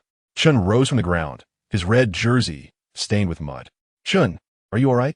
Rojo approached, expressing concern. In the ensuing 15 minutes, Chelsea launched wave after wave of counterattacks, with Chen almost perpetually sprinting. Not great, but I can endure, he replied, regulating his breath as he returned to his position. At that moment, his mind buzzed. He was uncertain whether the disorientation stemmed from the aerial duel or the intense exertion. De Gea played the ball to him, and upon glancing back, he noticed Oscar closing in. Chen feigned a left turn, then swiftly shifted his weight to maneuver the ball through Oscar's legs. After successfully dribbling past, Chen pursued the ball, but Oscar yanked on his jersey, pulling him down. Thud! Chen crashed to the ground once more. The referee decisively blew the whistle as teammates rushed over from all directions. Hey, how many times is this now? Referee, Chelsea has been fouling our defensive midfielder repeatedly. This is football, not a battlefield. Mata and others surrounded the referee, demanding action. Rojo came over to help Chen up, observing the mud covering him, and asked again, "Are you sure you're okay?" "Just a poor tactic," Chen scoffed, eyeing Oscar's retreating figure. The referee approached the Brazilian forward, brandishing a yellow card high above. Chen lifted his jersey to wipe the sweat from his brow while watching the players from both teams position themselves. From the outset, he discerned that Chelsea's forwards were intensifying their pressure on him, attempting to disrupt his rhythm, even going so far as to incur bookings. On the sidelines, Van Gaal's expression was as dark as a stormy sea. He had just lodged a complaint with the fourth official, and his frustration was yet to dissipate. "Damn Mourinho, is he intent on ruining Chen?" Van Gaal murmured to his assistant coach. "Now, at 43 minutes, should we make adjustment for the second half?" "I'm concerned Chen might get injured," Davis remarked, glancing at his watch. Van Gaal surveyed the unfolding scene on the pitch, then after a moment of silence said, "We'll decide in the locker room." As Manchester United resumed play, the ball found its way to Chen's feet once more. Oscar charged at him again. Despite enduring multiple fouls, Chen remained unfazed. He approached Oscar, passed to Fellaini, and accelerated forward. Fellaini delivered a low ball into Chen's path. As Williams swept in from the flank, Chen deftly maneuvered the ball and, utilizing his speed and explosiveness, once again evaded William. After bypassing two defenders, Chen unleashed a powerful pass with the inside of his foot, threading it through Chelsea's defense straight to Van Persie. The Dutch superstar held off Matic and secured the ball, skillfully performing a bicycle kick before shifting it to the left. At that moment, Chelsea's left center-back, Terry, lunged in, intercepting the ball just before Van Persie could make contact again. As the ball soared across the half, Chen, grasping Drogba's arm in preparation for a challenge, heard the referee's whistle signaling the end of the first half. Finally, it was over. Chen released his grip on the imposing striker's arm and exhaled a sigh of relief. Several team doctors rushed onto the pitch, inquiring loudly. "The head coach sent us." "Are you all right?" "I'm fine, but—" Chen gestured towards a stretcher. "Could you carry me back to the locker room? I don't want to walk." Without waiting for a response, he lay down on the stretcher. "Chen is on a stretcher?" The broadcast from Dragon Nation displayed Chen being lifted onto the stretcher, and the commentator's worried voice filled the air. "Is he injured?" "I sincerely hope not." Chen played exceptionally well for the entire first half. At that moment, countless fans from Dragon Nation watched this scene unfold on their screens. "Please, let it be all right." "Damn Chelsea, their tackles are too harsh." "That Mourinho? More like a useless coach." "Chen, what happened?" On the field, as Chen was carried away by doctors towards the locker room, his Manchester United teammates gasped in shock. Rojo jogged over, concerned. Lying on the stretcher, Chen covered his mouth and replied, "I'm fine. I'm just exhausted. Let them take me back." "Damn it, I worried for nothing." The sight of Chen being carried into the locker room startled Van Gaal, who stood by the tactical board, causing an orange magnetic marker to fall from his hand. "Chen, are you injured?" Van Gaal asked anxiously. Chen had become increasingly vital in Van Gaal's plans, making him one of the most concerned about any potential issues. "It's nothing," Chen said, rolling off the stretcher with a smile. "I'm just tired. The doctors came over to check on me, so I had them carry me back." Van Gaal turned to the doctors. "We performed a preliminary assessment on Chen. He appears uninjured," they reported truthfully. "Thank goodness." "Chen, can you hold up for the second half?" With Van Gaal's question, all eyes in the locker room turned towards Chen. Everyone had witnessed how Chelsea targeted him with such aggression in the first half. At that moment, Chen's long socks were riddled with holes, stained with blood. "No problem. I must endure. I won't let them underestimate me." "Good, that's good." Van Gaal nodded, standing upright as he addressed all the first-team players in the locker room. "In the second half, let us continue with the tactics we employed in the first half. Mata and Fellaini, you two must drop deeper to alleviate some pressure off Chen Huan. Once we regain possession, whether it is Chen Huan or another midfielder on the ball, they should swiftly advance or drift wide to create space for our attack. Let's push on. We shall conquer Chelsea." At Stamford Bridge, the second half commenced. The home fans fervently supported their team, vocally berating the opposition and their supporters. Chelsea launched an attack that culminated in a shot on goal. It was straight at De Gea, who dealt with it effortlessly.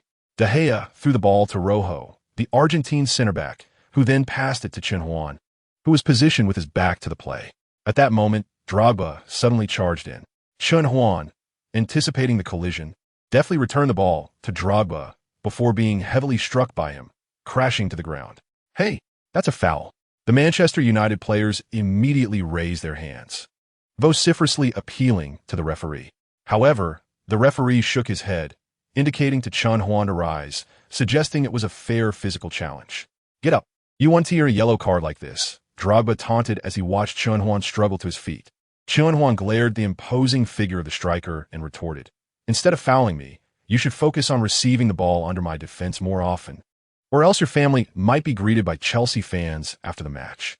Drogba's expression darkened, and he shot a menacing glare at Chen Huan, but refrained from further provocation. At this moment, Manchester United pressed forward while Chelsea fortified their defense. Yet, United struggled to find suitable opportunities against Chelsea's resolute setup. The second half dragged on with United only managing a few headers and long-range shots.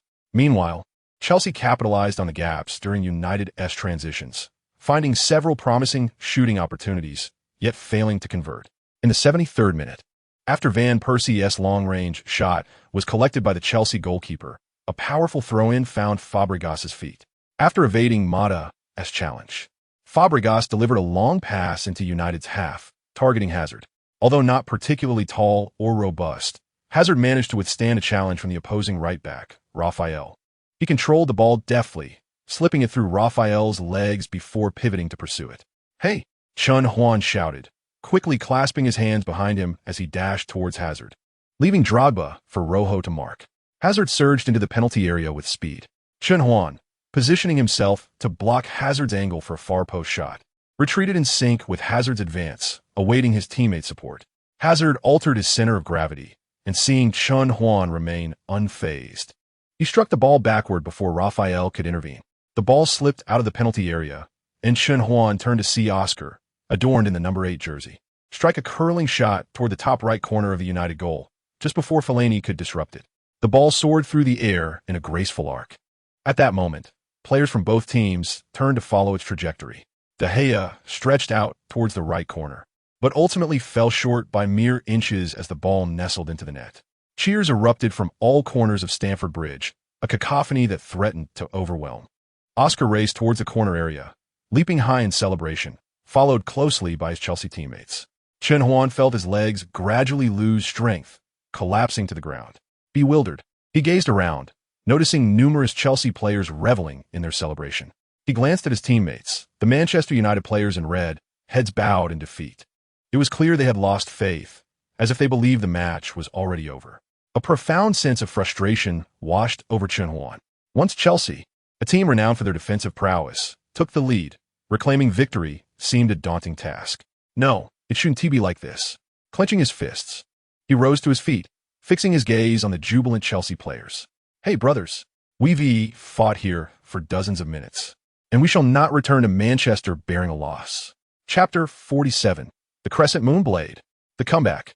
Chen Huan's roar drew the attention of the surrounding Manchester United players. "Hey, wake up, Raphael." He grasped the man indirectly responsible for the goal, having been outmaneuvered by Hazard moments prior. "What with that expression? What with all your faces? The match isn't over yet. Are we conceding defeat?" Fixing his gaze away from Raphael's face, he addressed everyone, proclaiming, "No. We have journeyed from Manchester to London, not to play a few minutes at this cursed Stamford Bridge only to slink away in defeat. Right? We crave victory. There's still time. We've had countless opportunities in front of Chelsea's goal. We just need a stroke of luck." Mata, regaining his composure, raised his hand, clapping vigorously as he echoed, "Chen is right. We are only a goal down. It's not insurmountable. Let us focus. There are still over 20 minutes left, ample time." The pallor on the faces of the United players began to lift, and De Gea, donning the captain's armband, regained his spirit, moving among his teammates, encouraging them with pats on their shoulders. The scene shifted from a celebrating Chelsea players to Chen Huan. The commentary lowered in tone, reflecting the somber mood due to United's deficit. "Wait, it seems Chen Huan is addressing his teammates. Is he complaining? No, it doesn't appear so. He seems to be rallying them. Mata and De Gea are joining in." Chen Huan refused to leave with a loss. He aimed to at least secure a point. Yet, they faced the formidable Chelsea, the team that had conceded the fewest goals in the Premier League this season.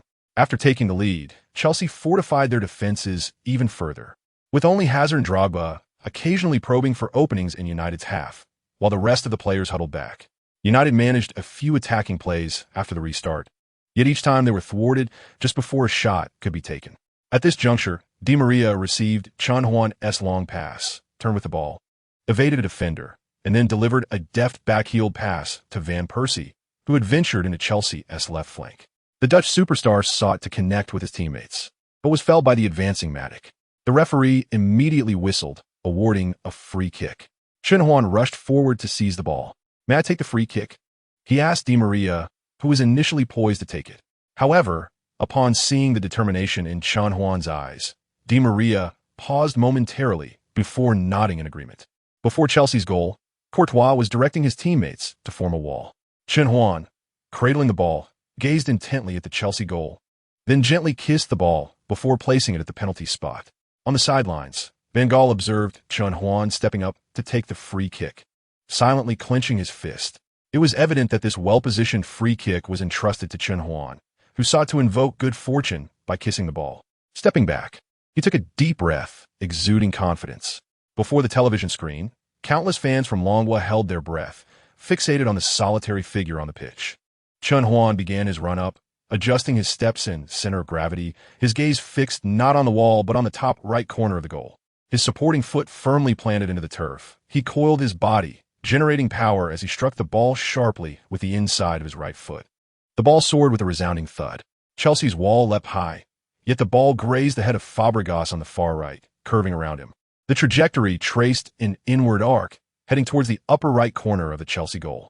Courtois swiftly repositioned, stretching his body and extending his hands towards the descending ball. Under the anxious gaze of millions, Courtois' grasp faltered as the ball found its way into the Chelsea net. It was a goal. The commentator's heart-wrenching shout shattered the night's tranquility. Manchester United fans leapt in unison, though they could not voice their excitement, opting instead to pump their fists and clap in jubilation. However, Chen Huan chose not to celebrate. He sprinted towards Chelsea's penalty area. What was he up to? He seized the ball from Courtois' grasp, racing towards the center circle. Engaging with his teammates, he gestured with a hand, indicating a clock. He was not content with merely a draw. He sought victory. Van Gaal, regaining his composure, noticed Chen Huan's actions. After a brief silence, he instructed Blind to enter the game. "Yes, boss." "Hey, hurry back," Chen Huan called to his teammates as he approached the center circle. "We want victory, not a draw." The excited Manchester players exchanged incredulous glances but said little, following Chen Huan's lead. Chen Huan tossed the ball to a visibly frustrated Drogba, unabashedly displaying his bravado. "Hey, we equalized, so to get the ball rolling," Chen Huan shouted at Drogba before jogging to his position. The fourth official raised the substitution board. Number 17, Blind, replaced Mata. Continue the attack. As Blind moved into the defensive midfield position, he reassured Chen Huan, "I'll cover your back," as he pushed forward. "Understood," Chen Huan acknowledged, aware that Van Gaal intended to enhance his ability to orchestrate the attack. Chelsea resumed play. Although Mourinho's team often adopted a defensive posture, they were equally eager for victory. At this moment, Chelsea sought to draw Manchester United out through a series of quick passes. Chen Huan glanced back to assess Blind's position before charging at the ball carrier. Number 22, Willian. Willian opted against attempting to dribble past Chen Huan, instead passing back to Matic. Without hesitation, Matic directed the ball towards Oscar.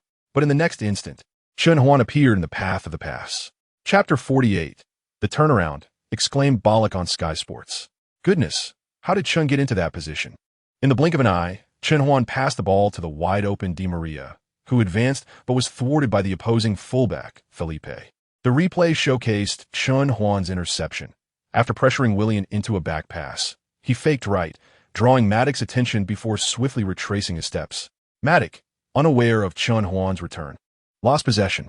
Ballack praised the display, exclaiming, "Incredible positioning and spatial awareness." Indeed, for one so young, possessing the instincts of a midfield maestro bodes well for the future. Added Manchester United legend Dwight Yorke. Since Blind's entry, Chen Huan had been liberated from his defensive duties, utilizing the eagle eye system to navigate the field channels. His agile movements not only disrupted Chelsea's offensive plays, but also provided counterattack opportunities for his team. Chen, Fellaini called out as he received the ball, swiftly delivering a low pass to Chen Huan's feet. After receiving the ball, Chen Huan faced Oscar's approaching challenge, passing back to Fellaini while making an overlapping run. Fellaini, without a touch, lofted the ball over Oscar's head, landing perfectly in front of Chen Huan. Fabregas closed in, but Chen Huan, without a moment's pause, struck the ball with his knee, sending it to Di Maria at his side. Di Maria attempted to control the ball, but a Chelsea player intercepted him. This initiated a swift counterattack from Chelsea, culminating in a header from Drogba that sent the ball out of play. For Manchester United, a goal kick ensued, prompting Chen Huan to sprint back to assist in the build-up, only to dash forward once more. Di Maria, leveraging his speed, darted past Hazard along the wing and delivered a diagonal pass to the advancing Van Persie. The Dutch star opted not to control the ball, instead returning it to the oncoming Fellaini. Under pressure, Fellaini shielded the ball with his body, then redirected it back towards Chen Huan. Chen Huan, having already surveyed the field, identified a clear passing lane. In open space, he executed a stunning long pass to Manchester United's right flank. Di Maria received the ball, racing down the line as Chelsea's Fabregas and Felipe converged from either side. Following his pass, Chen Huan surged into Chelsea's penalty area. Noticing Di Maria had halted the ball at the wing, he raised his hand, calling out here. He knew Di Maria possessed the skill to find him even amidst tight marking. In the next moment, the Argentine superstar deftly maneuvered the ball, creating a gap in the defense before delivering a high cross into Chelsea's box. Chen Huan adjusted his strides, pinpointing the ball's optimal landing spot, and leaped with force. As he soared, his core engaged, propelling his upper body forward. Chelsea stalwart Terry also leapt, aiming for the same ball. Yet Chen Huan was quicker. In midair, Chen Huan exerted himself once more, colliding with the ball like a lion's headbutt. The trajectory of the ball shifted dramatically, hurtling towards Chelsea's goal. The last sight that Chen Huan beheld was Courtois lunging towards the football. In the next moment, he collided heavily with Terry, and instantly, the world spun around him as he fell towards the ground. Thud! Chen Huan landed on the grass, and silence enveloped the surroundings. Damn it, did the ball go in? Chen Huan lifted his head only to hear the jubilant cheers of his Manchester United teammates, faintly accompanied by the sound of a whistle. The ball had indeed crossed the line. Chen Huan sprang to his feet and glanced towards the goal, where Courtois sat despondently on the ground. Pushing aside the Chelsea players blocking his path, he sprinted towards the corner area. He leaped into the air, raising his arms triumphantly amidst the crowd, and upon landing, he saw several Manchester United players waving at him from among the Chelsea supporters. Chen! Chen! His teammates surged from all directions, surrounding him. Chen! You've got a cut on your forehead, Fellaini pointed out. It's nothing. Chen Huan brushed aside the teammates crowding around him, raising his hand towards the camera. He then pointed at the wound on his forehead, and in the next moment, he lifted his right leg, pulling down his sock to reveal the bloody injury on his leg for the camera. I'm not afraid, Chen Huan declared with a mocking smile, shaking his hand lightly in front of him. Let me tell you, I fear nothing. Instantly, he was engulfed by his teammates. On the sidelines, Mourinho's face was ashen. In a fit of rage, he kicked a water bottle to the ground. Mikel, SCH Raleigh, Mourinho commanded the midfielder and forward who had risen from a bench. Get ready to come on and equalize before the match ends. Yes, boss, they replied, shedding their jackets and sprinting onto the pitch. The moment Chen Huan headed the ball into the Chelsea net was the 83rd minute, leaving just about 10 minutes until the match concluded, including stoppage time. After regaining the lead, Van Gaal substituted Blint and Carrick for Fellaini and Januzic. The dynamics of the match reversed. Manchester United began to defend resolutely in front of their goal, while Chelsea took the offensive, striving to break through. Hazard, showcasing his individual skill, cut in along the edge of the penalty area. Chen Huan rushed over to disrupt him, and Hazard took a shot. The football grazed the post and went out. Drogba headed the high ball from Fabregas, but De Gea leapt to make a stunning save, clutching the ball. Chen Huan then received a cross from Blind and cleared the ball with a powerful kick, sending it to Chelsea's half. The referee blew the final whistle. In the 9th round of the Premier League, Chen Huan scored twice for Manchester United, leading them to a 2-1 comeback victory over Chelsea, shattering Chelsea's unbeaten streak across all competitions this season. The commentator's voice rose in excitement. What an astonishing match! Despite the relentless pressure from Chelsea, Chen Huan delivered an extraordinary performance. Let's congratulate Chen Huan, I believe he has now become a hero for Manchester United. Congratulations as well to the loyal fans who supported until the end. You can all enjoy a restful night. Chapter 49. Dragon Country Football as the final whistle blew. The Chelsea players collapsed despondently to the ground. Beside them, the Manchester United players in red jerseys cheered as they rushed towards Chen Huan, including the coaches and substitute players on the sidelines.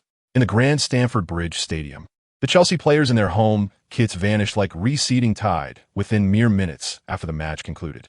The stand became sparse, with only a few scattered Manchester United fans who had traveled to support their team, fervently celebrating with scarves and jerseys. They had every right to rejoice.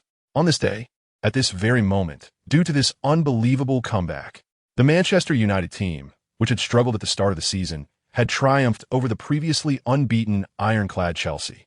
Chen Huan raised his arms, enveloped by the crowd, his face displaying the smile of a victor.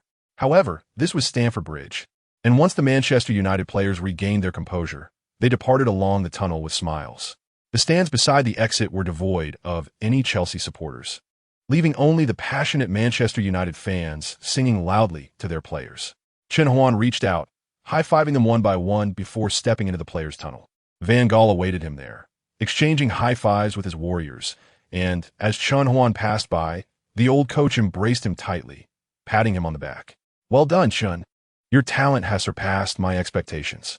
When Chen Huan changed into a clean jersey and pushed open the door to the post-match press conference room, he was instantly blinded by the flashing lights inside. "Hey, please step back behind the barricade. Otherwise, you will not be allowed to participate in this interview." The security personnel formed a human wall, separating Chen Huan from the eager reporters. After taking his seat beside Van Gaal, a reporter who had been granted permission to ask a question rose and said, "Coach, Chen, congratulations on defeating Manchester United and achieving 4 consecutive league victories, as well as breaking Chelsea's unbeaten streak. Chen, I would like to ask how you felt when the Chelsea players kept fouling you?" After the congratulations, the reporter swiftly transitioned to a question that would surely spark significant discussion post-match. "I didn't think too much about it," Chen Huan replied, spreading his arms and lightly shrugging. "At that moment, I was solely focused on how to defeat them. I just wanted to bring more victories to Manchester United." Coach Van Gaal, today Chelsea's intense pressing in the front line. Do you think it was part of Mourinho's strategy? The reporter turned to Van Gaal. "Undoubtedly, this was part of Mourinho's plan," Van Gaal stated, a proud expression crossing his face. The old coach placed his hand on Chen Huan's shoulder, gently patting it. "Fortunately, we have Chen," which rendered Mourinho's strategy futile and made him appear like a clown. The reporters in attendance suddenly sparkled with excitement. Dragon Country. The Premier League match concluded around 2:30 in the deep night, yet Manchester United and Chen Huan's fans were still buzzing with excitement, unable to sleep. On the most widely used search platform in all of Dragon Country, several trending search terms included Premier League Manchester United, who is Chen Huan, and Chen Huan highlights. Consequently, Chen Huan's influence began to spread far and wide. Increasingly, those who had yet to sleep, driven by curiosity, clicked on searches related to Chen Huan, only to be astonished to discover that the football they had long criticized in domestic media had produced an extraordinary talent. Not only was he competing in the world's top league, but he had also scored twice in a high-stakes match against Chelsea. Most importantly, this remarkable player was quite handsome as well. A video of Chen Huan pointing at the wounds on his forehead and leg, shaking his finger with a look of disdain at the camera, began to circulate wildly. This fervor continued into the early morning. Outside the Red Devils Club, numerous media vehicles had gathered, with reporters swarming forward, thrusting their microphones towards the astonished club spokesperson. What is the club's perspective on Chen Huan's remarkable performance? What kind of person is Chen Huan within the Yuanhong team? How does the club view the current rumors of multiple teams inquiring about Chen Huan after selling him to Manchester United for 500,000? Meanwhile, during a high-level meeting of the sports channel in Longhua, the director made a decisive announcement. Chen Huan has now become an iconic figure in our Longhua football, the first player to truly embody the caliber of a phenomenon-level star. Therefore, his documentary, interviews, and follow-up reports must be initiated immediately. However, at this moment, Chen Huan remains unaware of everything happening in Longhua. After the team doctor treated his leg injury, he returned to the Carrington training base, exhausted, and without even showering, collapsed onto his bed for a deep sleep. In the morning, upon waking, Chen Huan instinctively reached for his phone. only to discover that it had automatically shut down due to his forgetfulness to charge it the previous night. After charging his phone, he changed into training attire and began a light jog around the Carrington training base. The intensity of yesterday's match made him acutely aware of the importance of physical fitness. Although the tenfold enhancement effect of the training scroll was no longer in play, he did not let that deter him from his progress. As he ran under the shade of the phoenix trees for the third time, he spotted a familiar figure looking around. As he drew closer, he recognized his new agent. Mendez. Good morning, Chun. Mendez greeted him with a smile, explaining the purpose of his presence. I tried calling you all morning, but your phone was unreachable, so I came here in person. The apartment management informed me you were out for a morning run, and I should wait for you here. I forgot to charge my phone last night. Is there something you need, Mr. Mendez? I had a lengthy discussion with the club officials responsible for player contracts yesterday.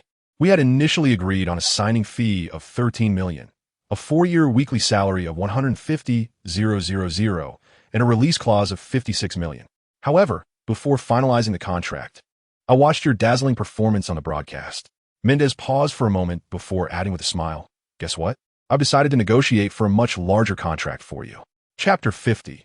The new contract at least $15 million in signing fees, along with a weekly salary of $200,000, plus bonuses for winning the Premier League, qualifying for the Champions League, and goal bonuses, among others. I want you to become a player who can earn at least $10 million a year from the team. £10 million at the current exchange rate equates to a staggering 1 billion Long Yuan coins. Additionally, a signing fee equivalent to $150 million could potentially be secured immediately. However, Chen Huan did not let this substantial salary elate him. He maintained his composure. Did they agree? He inquired. Mendez shook his head, saying, no, they of course rejected it. They believe offering a young player with limited prior performance a salary of $150,000 along with a signing fee of $13 million is already a considerable concession. Chen Huan nodded slightly. This was a normal state for a club. While Manchester United is wealthy, they would never offer such an exaggerated salary to a young player with only a handful of impressive matches under his belt, unless Chen Huan could prove he was unique, an absolute superstar on the pitch. Nevertheless, that was not the crux of the matter. Contract negotiations are inherently a game between agents like us and the clubs. You simply need to maintain your current competitive form until we secure the contract. Should Manchester United fail to meet our salary expectations, I believe Paris Saint-Germain, Manchester City, and Real Madrid would be willing to offer you enticing contracts, Mendez continued. My current recommendation is still to sign with Manchester United, as the Premier League has only completed 9 rounds.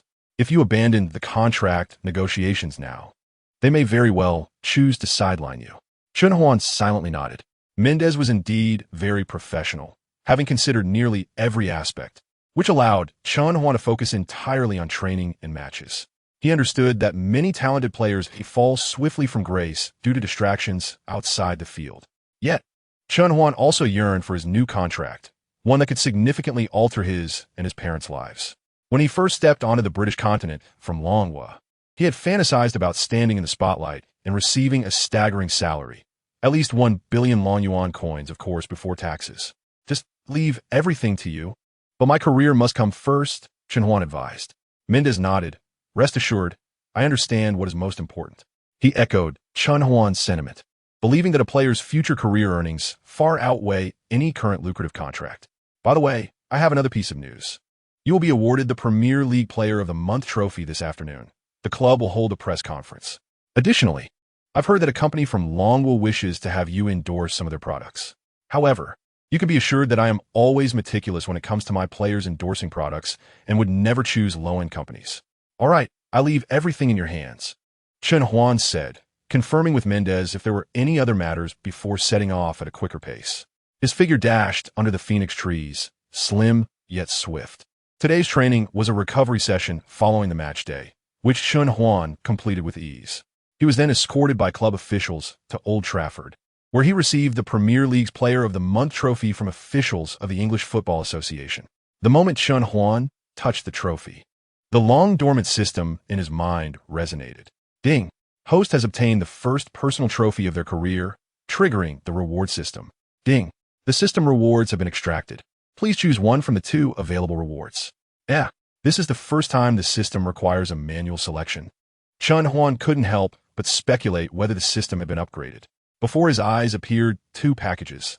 The left one displayed super fast step frequency, which grants the user an extraordinary step frequency, significantly enhancing dribbling, skill moves, shot speed, and other capabilities.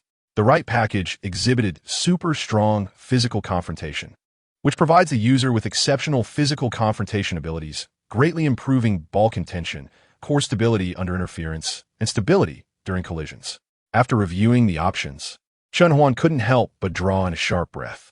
Both packages, in many respects, could be considered divine rewards. Unlike previous direct skill rewards, these would greatly enhance his innate abilities. After much deliberation, Chen Huan ultimately chose the super fast step frequency package. He believed that the capacity for step frequency is inherently a talent, one that is challenging to develop through training alone. While the super strong physical confrontation ability was also a worthy choice, it is an aspect that can be cultivated through long-term practice. Moreover, given Chen Huan's physique of 185 centimeters and 70 kilograms, enhancing his confrontation ability did not seem particularly difficult. After receiving the trophy, Chen Huan, under the guidance of the club's promotional staff, conducted a photo shoot at Old Trafford. The following days were filled with regular, yet somewhat monotonous training sessions. However, Van Gaal introduced Chen to midfield training tasks and informed him that he would be assigned a midfield role in the Manchester Derby on November 2nd. The term derby carries different meanings depending on the teams and countries involved. For instance, the famous El Clásico between Real Madrid and Barcelona, or the local derby between Manchester United and Manchester City. Regardless of the context, any match labeled as a derby is destined to be charged with intensity. This season's Manchester Derby was no different. What do you think about Manchester City's official claim that they will win this derby? A reporter asked Chen Huan as he returned to the Carrington training base. Just as Chen intended to ignore the reporter's incessant inquiries, an alert from the system suddenly sounded. Ding! The system detects that the Manchester Derby is approaching. A reward task has been triggered. Please retaliate against Manchester City's official statements and triumph over them on the pitch. The system rewards you with Cristiano Ronaldo's signature long-range shot skill, the knuckleball. A knuckleball? Chen's heart raced at the thought. As a player, he had certainly witnessed Ronaldo's iconic long-range knuckleball shots. This technique required less space than the bicycle kick and could be executed with merely a shooting opportunity. The ball, struck with immense power, would abruptly drop in the air, confounding the goalkeeper's judgment. Chen paused, gazed into the camera with a smile, and declared, "Many aspire to defeat us, but few can truly succeed. There can only be one king in Manchester, and the skies of Manchester belong solely to the Red." After delivering his statement, he flashed a grin at the reporters and proceeded into the Carrington training base. Within an hour, Chen's words ignited a frenzy across football forums, both domestically and internationally. Chen has become arrogant. He has forgotten who he is. A victory over Chelsea has inflated his pride. Haha. Chen resembles a petty villain reveling in his moment. Has he forgotten that we were the Premier League champions last season? Go to sleep, yellow-skinned monkey. You didn't even secure a Champions League spot last season. Manchester City fans expressed a flurry of derogatory remarks towards Chen, clearly incensed by his unyielding demeanor before the reporters. Chen is absolutely right. Manchester City is merely a nouveau riche team lacking in heritage. Manchester United fans countered vigorously against the City fans, buoyed by Chen's growing popularity. Meanwhile, in his homeland, Chen's fan base was exponentially expanding, leaving City supporters unable to lift their heads in the face of ridicule. Any critical remarks they made about Chen and Manchester United would be met with a barrage of rebuttals. Chapter 51. The Manchester Derby in the Sky Sports Studio. Host Cotman welcomed Manchester United legend Dwight Yorke and Manchester City icon Joe Corrigan. The two former players, both involved in Manchester derbies, were passionately debating. "Hey Yorke, regardless of the circumstances, Chen's statements are a grave disrespect to Manchester City. I once held a fondness for players from Dragon Country, especially since one played for City for many seasons. But now, I cannot abide this arrogant Chen." Joe Corrigan exclaimed loudly. City were the champions last season, and United once lined up for them. Chen possesses no accolades. How can he not respect a championship team? He now resembles a mere clown, the most ridiculous kind. Dwight Yorke, with a faint smile on his face, calmly awaited Joe to finish before responding. "Joe, You're getting agitated. Let me guess. Anyone who has watched Chen play would find him extraordinarily talented. With so many fans who adore him, why would he care if you like him or not? After making his point, Yerk stood up, removed his suit to reveal a Manchester United jersey beneath, turned to showcase his number and name to the camera, and blew a kiss while saying, "Chen, give it your all.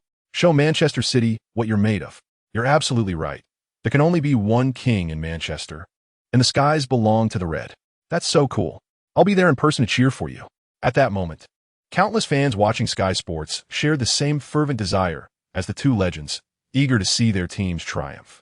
On a nearby apartment building in Manchester, enormous posters of both Manchester United and Manchester City hung prominently. With only 3 days remaining until the derby, the atmosphere in the city was already electric. What was Chen Huan doing to incite this fan frenzy? Upon arriving at the Carrington training base, Chen realized that the training regimen in his home league was lagging behind that of the world's top leagues. It was not merely a matter of intensity. In terms of science and efficiency, it fell short.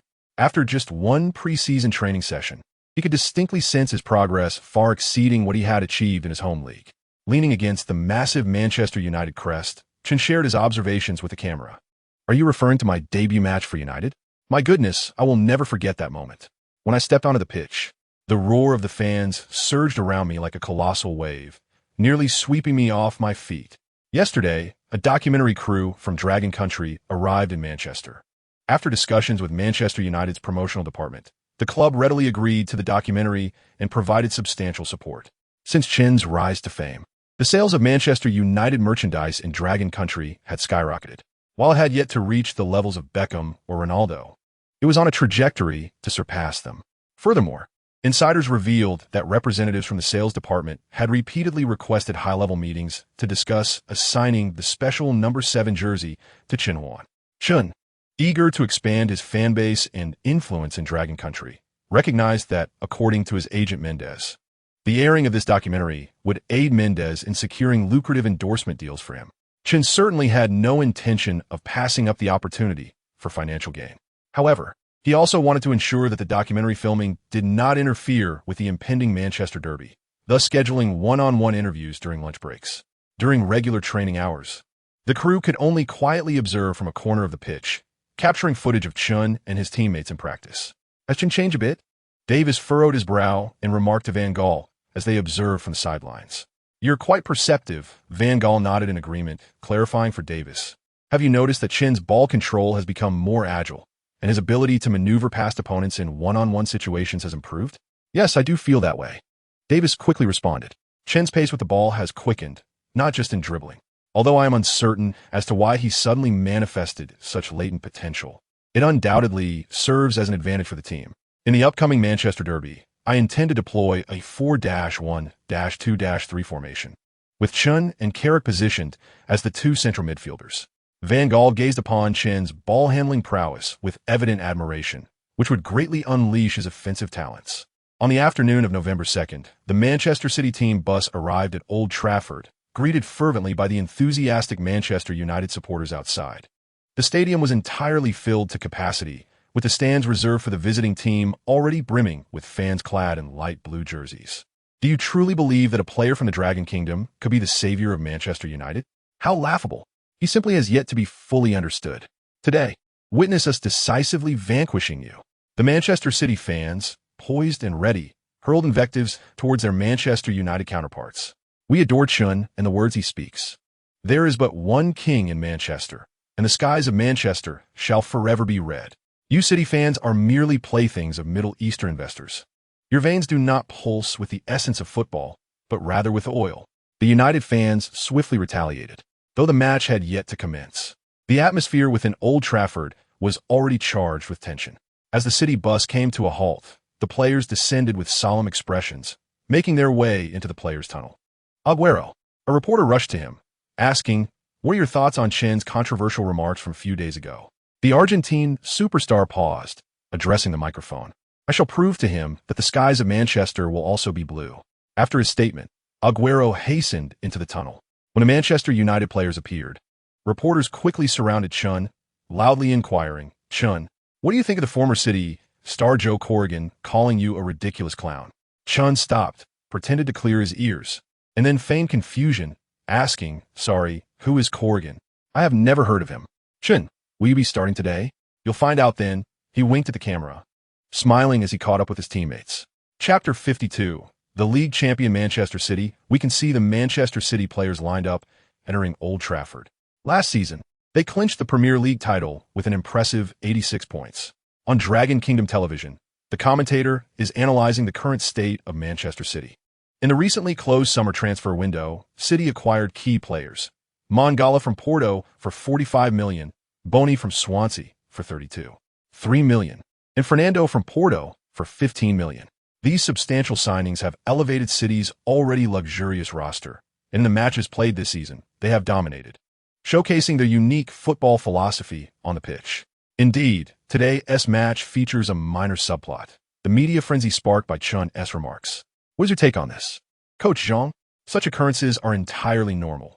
Footballers can say the most outlandish things when their hormones surge. However, the Manchester Derby is one of the most electrifying fixtures in the Premier League, and we fans are in for a treat, replied Coach Zhang with a chuckle. All right, the Manchester City lineup has been announced. The coach has opted for a 4-4-2 formation, with Argentine superstar Agüero partnering Serbian forward Jovetic at the forefront. The midfielders, from left to right, are Milner, Fernando, Yaya Touré, and Jesus Navas. The defensive line consists of Clichy, Demichelis, Kompany, and Zabaleta, with England's goalkeeper Joe Hart guarding the net. Coach Zhang, what are your thoughts on City's starting lineup? It is lavish and highly aggressive. Last season, Yaya Touré scored 20 goals in the league, and Agüero netted 17.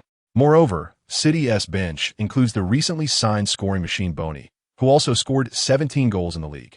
Now, the Manchester United starting lineup has been revealed, and it appears that Van Gaal has deployed a 4-1-2-3 formation. Leading the line is Dutch superstar Van Persie, with the left winger being United's new number 7, Di Maria, and the right winger, Rooney, who has just returned from suspension. In midfield, the familiar figure of Chun occupies the left central midfield position, partnered by Carrick on the right, with Blind serving as the defensive midfielder. The defensive line comprises Luke Shaw, Rojo, Smalling, and Antonio Valencia, while the goal is protected by United's vice-captain, De Gea. From the lineup, it is evident that Van Gaal has shifted Chen's position from defensive midfielder to central midfielder, seemingly aiming to unlock his offensive capabilities.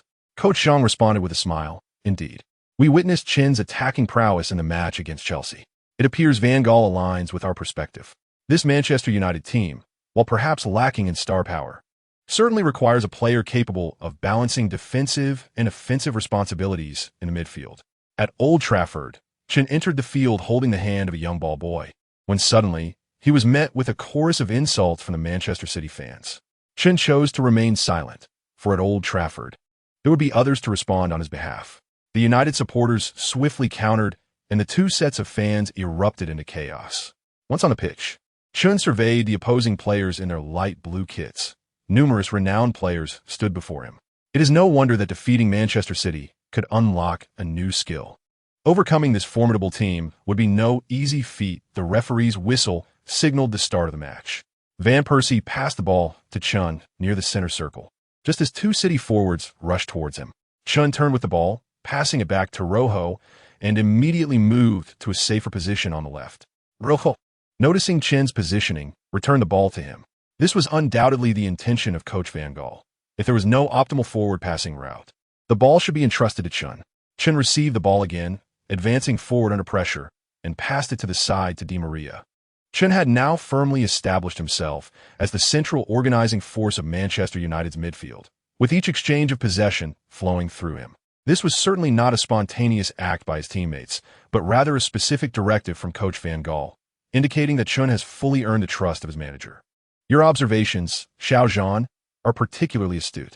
As we observe Chen Huan's gameplay, it instills a sense of reassurance. Each time the ball finds its way to his feet, he effortlessly identifies the most appropriate passing lanes. It appears that Manchester United has indeed unearthed a gem from our Dragon Nation. Director Zhang, you may not yet be aware, but recently, numerous scouts from the top 5 leagues have been conspicuously present in the stands of our Dragon Super League, a phenomenon some have dubbed the Chen Huan effect. It seems they are eager to discover yet another talent akin to Chen Huan within our league. After receiving a lofted pass from Di Maria, Chen Huan skillfully dribbled towards the edge of Manchester City's penalty area, all the while meticulously observing the dynamics of the field as he slowed his pace to confront the defending player, Zabaleta. Rooney, starting as a right winger, was effectively operating as a free agent in the attacking front, now positioned directly in front of him. Meanwhile, the Dutch superstar Van Persie was diligently searching for openings within the penalty area, yet no viable passing lanes emerged. Contemplating this, Di Maria resolved to force his way through. At that moment, a familiar voice called out beside him, prompting Di Maria to deftly shift the ball aside while evading his defender. In the blink of an eye, Chen Huan, having circled to the left flank, received the ball from Di Maria and advanced towards the byline. Chapter 53. Manchester City's counterattack. Zabaleta immediately sprinted towards Chen Huan, while Di Maria and Rooney, both lurking outside Manchester City's penalty area, surged inward, seeking opportunities to receive a pass for a shot on goal. Zabaleta, the right back for Manchester City, matched their speed and continuously adjusted his positioning to disrupt Chen Huan's passing trajectory. As Chen Huan neared the byline, he abruptly halted the ball, prompting Zabaleta to pivot and face him. The experienced Argentine, who had previously secured 2 Premier League titles with Manchester City, was aware of Chen Huan's dominant right foot and thus positioned himself closely to block any potential right-footed cross. Faced with such formidable defense, Chen Huan swiftly flicked the ball to his right, only for Zabaleta to raise his leg in an attempt to intercept. Yet, in a matter of seconds, Chen Huan, relying on his quick footwork, redirected the ball to his left. Zabaleta's expression shifted as he struggled to adjust his balance, ultimately losing his footing and tumbling to the ground. The crowd at Old Trafford erupted in cheers. To have so effortlessly outmaneuvered his opponent was a spectacle indeed, and Chen Huan surged into the penalty area. Alas, Manchester City's central defender company, cursing under his breath, lunged towards Chen Huan. At this moment, with Chen Huan having successfully evaded his marker, gaps began to appear in Manchester City's defense. Chen Huan identified a promising passing lane but chose to delay, waiting until company closed him before deftly using the outside of his right foot to nudge the ball to his side. All eyes on the field turned to follow the ball's trajectory. Manchester United's right midfielder Carrick had made a forward run. Without pausing to control the ball, Carrick unleashed a powerful strike, sending the ball hurtling towards the goal like a cannon shot. Joe Hart barely had time to react before the ball found the back of the net. The roar of the crowd at Old Trafford was deafening. Standing at the edge of the penalty area, Chen Huan beamed at Carrick, who rushed over to lift him high in celebration. Manchester United scored on their very first attack of the match. Sky Sports commentator, the legendary Joe Corrigan, was momentarily taken aback. Within just 4 minutes of the match commencing, a move orchestrated by Chen on the right flank, culminating in a precise assist to Carrick, had resulted in a goal. "Hey, Corrigan!" exclaimed Dwight York, his voice echoing in the studio. "Do you now acknowledge Chen's excellence? An excellence akin to that of a genius?" Corrigan, regaining his composure, feigned a cough, covering his mouth with his hand before responding with a facade of calmness. "York, this doesn't signify much. It was merely Chen's good fortune and Carrick's exceptional shooting skills." York promptly countered, "If my grandmother were to receive such a comfortable pass from Chen in the penalty area, she too could score. This goal is a testament to Chen's individual prowess." Corrigan chose not to engage further on this topic, aware he was outmatched. Fortunately, the game resumed, allowing him to commentate as though nothing had transpired. The match continued. Following the early goal, Manchester City displayed no signs of panic. The ball was now with their core playmaker, Yaya Touré, who distributed it to Jesus. Upon receiving the ball, Jesus advanced towards the byline and crossed to the on-rushing fullback, Zabaleta. Zabaleta delivered a cross into the Manchester United penalty area, where Aguero leapt to head the ball into the net.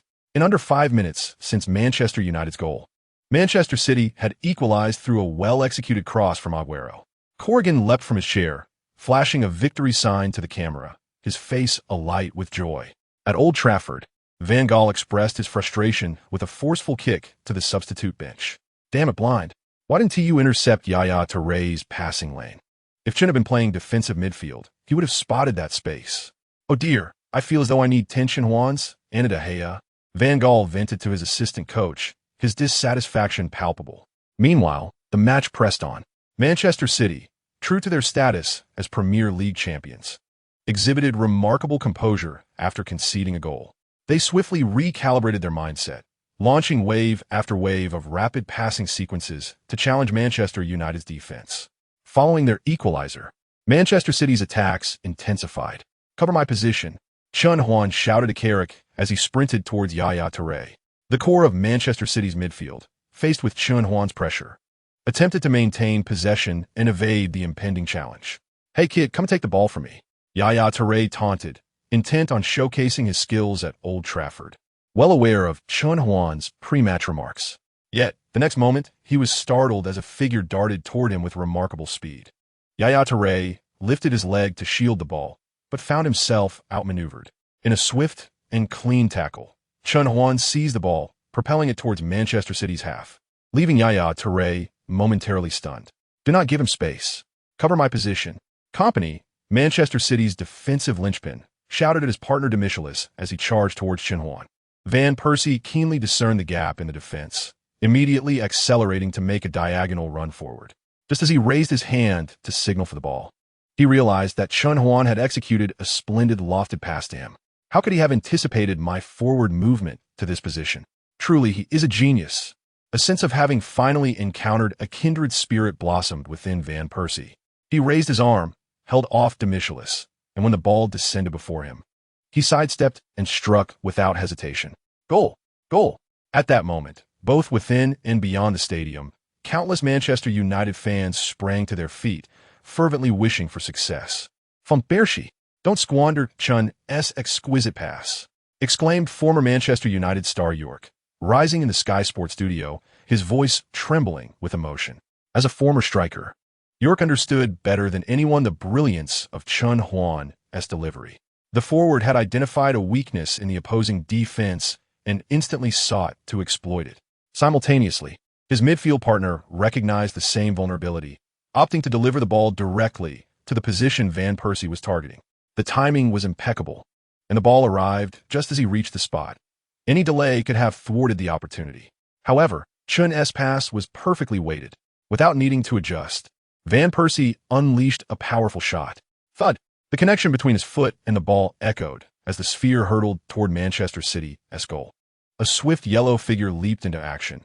Joe Hart extended his arms to snatch the ball from midair, despite being the subject of criticism for his positioning during matches. Hart's fundamental skills remained solid. Although Van Persie's shot was swift, it was ultimately thwarted by Hart's exceptional form. Sighing, Van Persie turned to Chen Huan and gave him a thumbs up. "Chen, that was a beautiful pass." Chen, albeit slightly disappointed, reciprocated the gesture. "Oh no," York lamented, burying his hands in his thinning hair. "Van Persie has squandered a golden opportunity. He should have scored." Meanwhile, Joe Corrigan exhaled a sigh of relief. Chen's pass was indeed splendid, but our goalkeeper's performance was even more remarkable. The match continued with both teams exchanging possession and engaging in back-and-forth attacks. However, Manchester City seemed to hold the upper hand, creating numerous opportunities and outshooting United significantly. Chen Huan and Carrick formed a formidable midfield duo, tirelessly patrolling the central axis to thwart City's advances. In the 30th minute, Old Trafford erupted into song. "Chen, Chen, Chen, the hero of Manchester, the prince of the theater of dreams. We will always love you. You will never walk alone." The cheers resonated from all corners as Chen Huan had just executed a tackle to disrupt the City attack.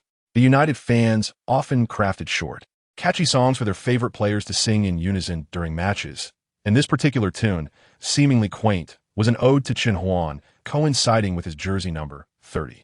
Rising to his feet, Chen acknowledged the jubilant crowd with a thumbs up, prompting the song to grow even louder. The battle on the pitch raged on. In the 39th minute, after receiving the ball, Yaya Touré faced Chen Huan's tight marking. Lacking confidence to dribble past him, he opted to shield the ball while passing it back to Company. "Where did you learn your tackling skills, Dragon Country boy?" Touré inquired, observing Chen's movements. Chen mirrored Touré's actions, surveying the situation and casually replied, "It's innate." At that moment, Touré suddenly pointed towards United's defensive line. Chen swiftly realized something was amiss and turned to assess the defenders. Chris Smalling was positioned too far back, misaligned with his center-back partner Rojo.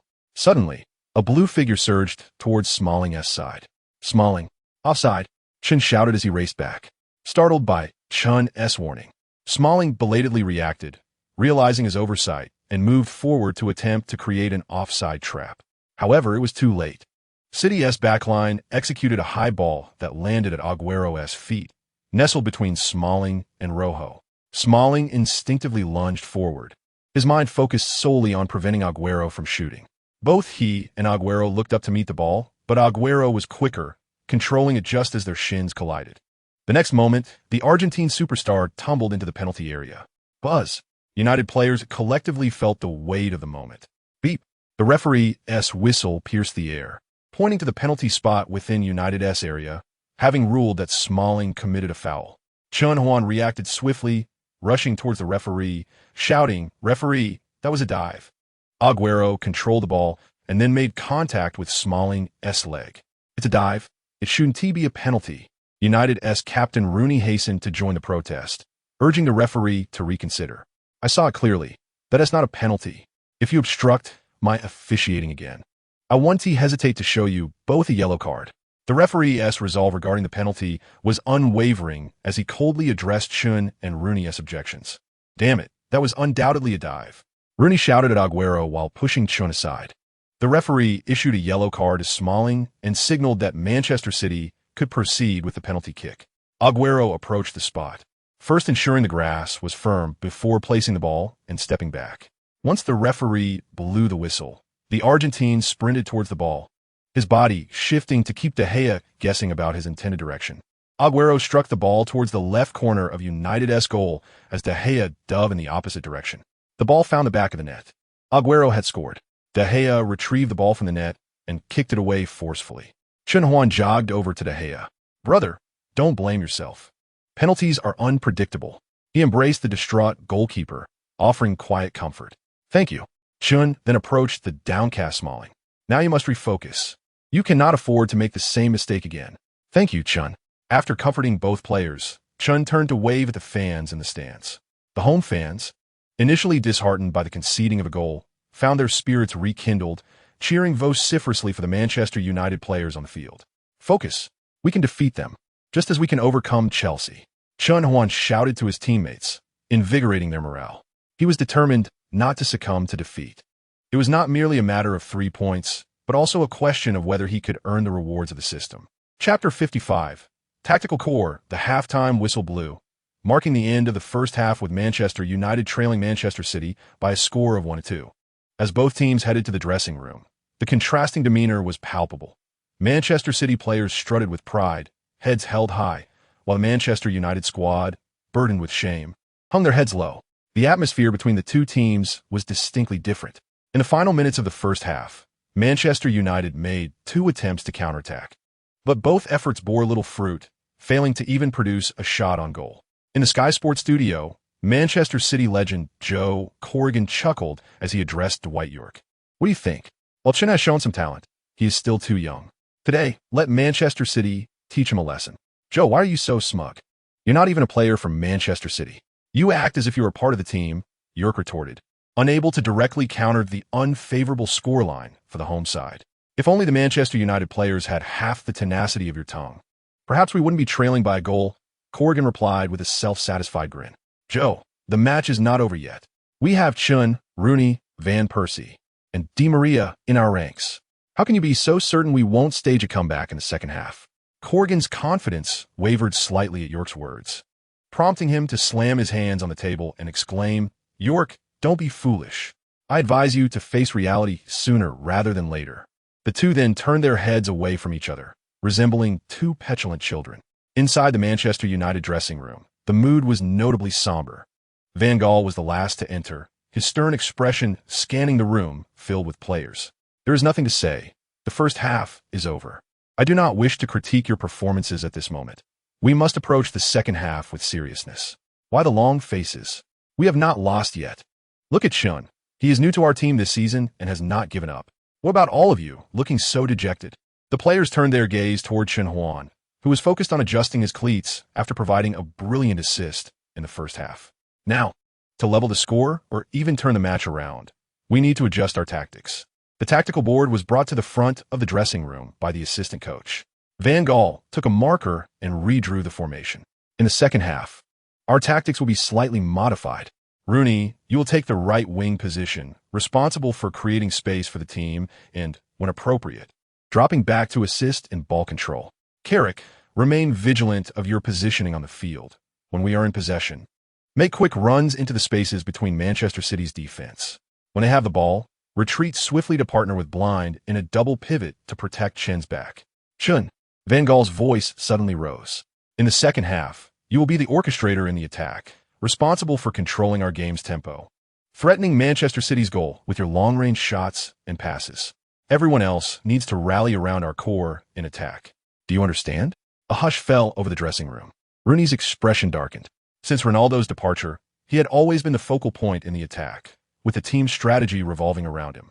However, now in such a crucial match, the manager had chosen to designate Chen Huan as the central figure, relegating Rooney to an unfamiliar wing position.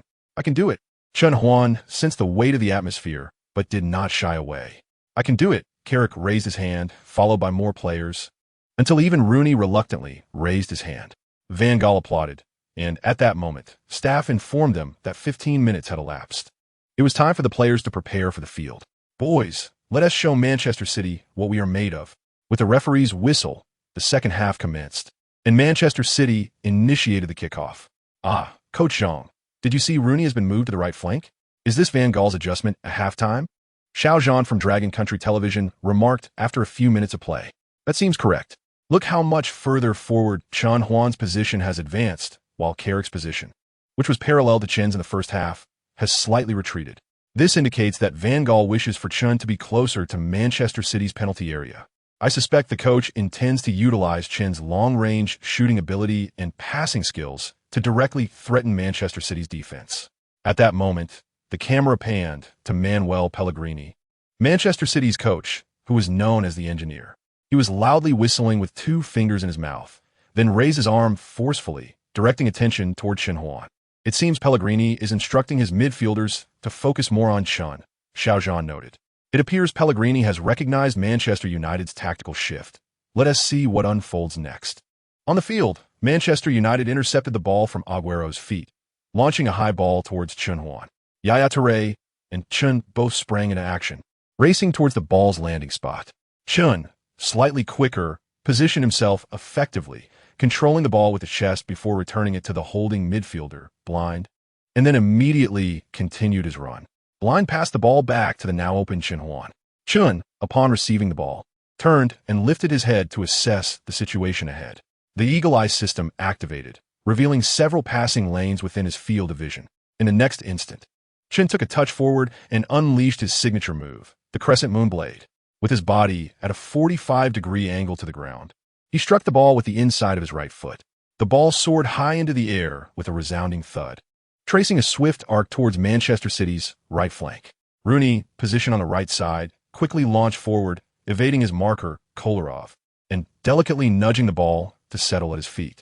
In the next moment, Rooney flicked the ball in the opposite direction just before the returning Manchester City defender could intervene, successfully escaping the challenge. He lifted his head to survey the situation behind him and within the penalty area. Van Persie had made a run into the box, while Carrick and Chen had also surged forward. Chapter 56. The horn of counterattack. Rooney opted not to pass. Instead, he deftly maneuvered the ball into the penalty area and swiftly connected with a shot. Demichelis lunged in, deflecting the ball out of play. Rooney, somewhat disheartened, raised his hand and gave a thumbs up in Chen Huan's direction. Rooney's choice was rather reckless. Just moments ago, as he held the ball just outside the penalty area, either passing to Van Persie within the box or to the advancing Chen Huan would have been a far more judicious decision.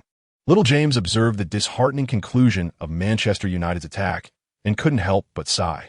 Coach Zhang also exhaled, lamenting the squandered opportunity from Chen Huan's penetrating pass. Now, Di Maria is poised to take the corner from the left side. He places the ball in the corner area, glancing up to assess the situation in the penalty area, where several of Manchester United's aerial threats have gathered, ready to strike. The referee's whistle pierces the air. Di Maria notices Chen Huan adjusting his stance in small, quick steps, and then delivers a high, curling ball. The football sails past the players at the near post, heading straight for the back post. Chen Huan, positioned there, gathers his strength and leaps, directing his header towards the ball's landing spot. Bang! He connects. The ball ricochets towards Manchester City's goal. A golden opportunity. Chen Huan fixates on the ball's descent, while Joe Hart realizes he has no time to adjust his position. Yet in the next moment, a blue figure lunges in from the side, desperately clearing the ball. Company. The ball flies outside Manchester City's penalty area, where midfielder Fernando swiftly passes it to one of the two forwards, Joe Vedic. Quickly, Chen Huan regains his footing and sprints toward his own penalty area, closely followed by several Manchester United players. Joe Vedic receives the ball and turns, with Manchester United's two trailing players being Blind and Antonio Valencia. Also joining the counterattack is Aguero, racing towards the left side. In this 2-on-2 situation, Manchester United's defenders hesitate to charge forward and can only retreat toward their own penalty area. As Joe Vedic approaches the United box, he sends a high ball to Aguero, who has created space. The Argentine forward glances toward Manchester United's goal, swiftly adjusts his body, preparing to shoot without taking a touch. Oh no! The expression on the Manchester United players' faces shifts dramatically. Aguero's shooting prowess is exceptional, and now he finds himself in a prime position. How could this not be a near certainty? In the stands of Old Trafford, many United fans shut their eyes, unwilling to witness their beloved team concede yet another goal to their city rivals. Aguero plants his supporting foot firmly and lifts his right foot for a powerful strike. But just then, a pair of long legs swoops in from behind. It's Chen Huan. Ignoring the risk of injury, Chen Huan executes a difficult maneuver, using his height advantage to clear the ball out of bounds just before Aguero can make contact. It's Chen. He sprinted all the way from Manchester City's penalty area, beating Aguero to the ball and sending out a play. My goodness, I would love to see the technical statistics from that moment. How fast did Chen run? The Manchester United players finally exhaled, relieved that they had not conceded again at such a critical juncture. Aguero turned in surprise to see Chen Huan, who had fallen to the ground after clearing the ball. He hadn't anticipated Chen's rapid recovery. Chen Huan rose, directing his teammates to position themselves for Manchester City's throw-in, ignoring Aguero's taunt. That arrogant little brat. Aguero sneered, mocking, "You seem eager to win, but you won't. I quite enjoyed what you said before the match. The sky of Manchester has but one color, and it must be blue." Manchester City's number 15, Jesus, held the ball on the sidelines, tossing it towards Yaya Touré. Aguero sprang into action, darting toward the flank while raising his hand for the ball. Yaya Touré sent a high ball toward Aguero, but it was slightly too low. Chen Huan leapt, heading the ball down to his feet. Jesus and Yaya Touré immediately charged forward, hoping to intercept the ball while Chen was isolated. Unfazed by the approaching duo, Chen Huan gauged Jesus' stride and deftly flicked the ball through his legs. The football zipped past Jesus, and before he could react, Chen had accelerated past him. Nutmeg. Yaya Touré threw himself into the fray, attempting to slide tackle Chen Huan's feet. Chen was brought down, and both players tumbled out of bounds. The referee promptly blew the whistle, showing Yaya Touré a yellow card, an opportunity for a free kick. As Di Maria helped Chen Huan to his feet, he brushed the grass from his face, surveying the situation in Manchester City's defense. This was a chance for a free kick. He could choose to take it quickly or slowly. Chen Huan exchanged a brief glance with striker Van Persie, who nonchalantly drifted toward the back post of Manchester City's defense. The referee's whistle sounded. However, the majority of players on both teams were still meandering toward their positions, anticipating that Chen Huan would take his time with the free kick. Yet, Chen's form was already in motion. After a quick adjustment to his pace, he launched into a stunning arc. The inside of his foot struck the ball with precision, producing a sharp thud as it soared into the air. The ball traced a line through the sky, arcing from the left sideline directly toward Manchester City's right goal line. The speed was nearly blinding. Joe Hart turned a glance toward the back post. "Van Persie," he shouted, adjusting his steps to predict the ball's trajectory as he moved toward the back post. Manchester City's fullback, Kolarov, reacted swiftly, grabbing hold of Van Persie's shirt from behind while leaping to contest the ball's landing. But the ball was destined to land right in front of Van Persie. The Dutch star chose not to dive, instead exerting his strength to break free from Kolarov's grasp, launching his head toward the ball's descent. In that moment, the 30,000 fans in attendance at Old Trafford collectively held their breath, rising to their feet. It's in. In the Sky Sports studio, York and Corey also stood up. Van Persie, receiving Chen's long-distance curling kick, heads the ball toward the goal. York's voice trembled with excitement. Chapter 57. A stunning turnaround. Van Persie's figure dove toward the ball's landing spot like an arrow released from a bow. England's goalkeeper, Joe Hart, sprang into action, leaping high and stretching his body in midair, reaching toward the far post. Bang! Van Persie's head collided with the perfectly placed ball. The football veered off course, heading toward the far post. Hart felt the slightest brush of the ball against his fingertips, but it was insufficient to prevent it from entering the net. In the next instant, as Hart fell to the ground, a roar erupted from Old Trafford, a cheer powerful enough to shake the stadium. Van Persie spread his arms wide, racing toward the corner flag before sliding into a kneeled celebration. The ball is in. Damn it. Aguero watched as a player from the Dragon Nation sprinted towards their corner area, kicking the ground in frustration. Yaya Touré and the others were expressions of dismay. They had already perused Chen Huan's scouting report and were aware of his expansive vision and precise passing. However, they had not anticipated he could execute such a feat. A single long pass traversed the entire field, landing with remarkable accuracy. Who could have foreseen this? Yaya Touré lamented. Dwight York leapt from his seat, demonstrating a sliding maneuver akin to Van Persie's. He shed his suit and turned his back to the camera, revealing Chen Huan's jersey, the prominent number 30 dominating the broadcast. Van Persie's exceptional positioning was noteworthy, yet it was Chen Huan's extraordinary long-range assist that truly astounded. With such remarkable passing prowess, who else in the Premier League could rival him? York bellowed from the studio. Goodness! On the sidelines, Van Gaal ran his hands through his hair, staring blankly towards the goal before turning to his coaching staff for confirmation. Damn it, I can't be mistaken, did we score? Yes, boss. Davis rushed in to embrace Van Gaal. The substitutes leapt from their seats, not rushing onto the pitch, but instead celebrating with clenched fists from the sidelines. Meanwhile, within the Dragon Nation's broadcast channel, the two commentators fell silent for about 3 seconds before regaining their composure. That pass was simply phenomenal. Indeed, even Coach Van Gaal was taken aback. He turned to confirm with his assistant coach. The camera panned to the stands, where none other than Sir Alex Ferguson could be seen, beaming with joy as Jean guided his gaze towards Ferguson's radiant smile, indicating that this match had surely brightened his spirits. The focus shifted again to a few spectators who appeared less than pleased. 2 men seated in the stands were busily jotting down notes. They seemed to be scouts from Real Madrid, James Vaughan and his assistant. Just days earlier, rumors circulated that Chen Huan's brilliant performance had caught the attention of several other prestigious clubs, and it appeared those claims were indeed valid.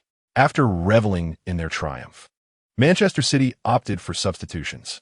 Coach Pellegrini introduced midfielder Navas to replace Milner and forward Zeko in place of Jovetic, signaling an intent to intensify their offensive strategy.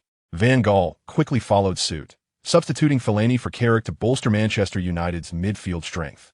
Following the adjustments, the match resumed with Manchester City taking the kickoff from a center circle. With 25 minutes remaining, it was clear that Manchester City had no intention of settling for a draw in this Manchester derby. A rapid sequence of passes from their forwards led to a shooting opportunity. The newly introduced Bosnian player, recognized as his country's best for a decade, received a pass within United's penalty area and attempted a sharp-angled shot. The ball flew toward the goal, but was magnificently saved by De Gea, who parried away with skill. Regaining possession, De Gea passed to center-back Rojo, who, after surveying the field, quickly relayed the ball to the retreating Chen Huan. Upon receiving the ball, several Manchester City players closed in, determined not to afford Chen Huan any space to settle. Instead of attempting to control the ball, Chen Huan deftly returned it to blind. The United defensive midfielder then sent it to the flank, where Di Maria seized the ball and launched himself forward, evading a defender as he charged into City's penalty area. Faced with a densely packed City defense, Di Maria once again passed the ball to Chen Huan at his side. Get him! Yaya Touré shouted as he lunged towards Chen Huan, with Fernando also closing in. Observing the situation calmly, Chen Huan skillfully controlled the ball just before it could be intercepted, effortlessly sidestepping both Touré and Fernando as he surged towards Manchester City's penalty area. Company rushed forward, with De Michelis also scrambling to cover. Chen, teammates shouted from within the box. Chen Huan cast a glance before executing a passing motion, prompting Company to instinctively raise his leg to block. However, Chen Huan deftly faked the pass, maneuvering around Company with a quick flick of his foot, leaving De Michelis bewildered on the ground with a series of rapid feints. Now, within the penalty area, it was a one-on-one situation between Chen Huan and goalkeeper Joe Hart. Old Trafford fell into a hushed silence as every Manchester United fan held their breath, captivated by Chen Huan's stunning display. On the sidelines, Bengal was left speechless. He had noted Chen Huan's recent acceleration and marked improvement in ball control, yet he was astonished by how effortlessly Chen Huan evaded all of Manchester City's defenders. As Joe Hart extended his arms to cover more ground, he lunged towards Chen Huan. Simultaneously, Company, desperate to intervene, tugged at Chen Huan's jersey, pulling him back with all his might, disregarding the potential foul, knowing that conceding a penalty would be preferable to allowing Chen Huan a clear shot on goal. In a moment of impending imbalance, Chen Huan deftly tapped the ball with his toe, sending it rolling through Hart's legs and into the net. Just then, Chen Huan was brought down by Company, but the stadium erupted with euphoric cheers. The referee's whistle confirmed the goal was valid. In the 73rd minute, Manchester United scored again, taking a 3-2 lead over Manchester City. A thunderous roar erupted from the stands of Old Trafford. United fans waved their arms and cheered with exuberance. Chen Huan, rising to his feet, sprinted towards the corner flag. He leaped high, facing a towering wall of red supporters. In midair, he pumped his fist, the cheers swelling to a crescendo. Upon landing, the camera focused on him as he grasped his jersey, striking the Manchester United crest with fervor before raising his arms high towards the sky. The skies over Manchester were painted red. Chen Huan roared into the camera, releasing his emotions. United teammates rushed from all directions, enveloping him in hugs and jubilant celebration.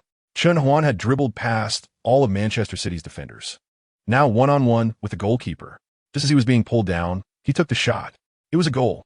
Commentator Xiao Junguang's voice crescendoed, reaching a near roar as he exclaimed the goal. Yet, upon confirming the score, he suddenly fell silent. The broadcast displayed Chen Huan celebrating in the corner. His declaration of the skies over Manchester are red, resonating vividly on screen. "Little Jean, do not weep. A man does not shed tears lightly," came the slightly hoarse voice of Coach Zhang.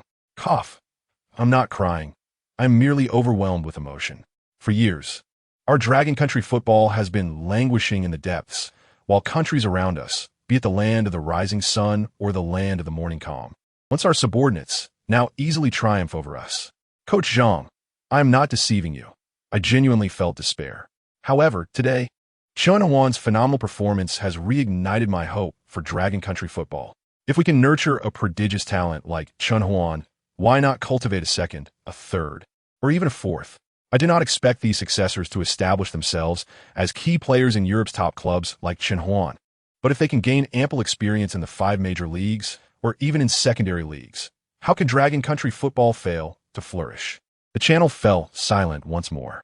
Coach Zhang, usually reticent, sighed after a moment of contemplation and remarked, "You speak with wisdom.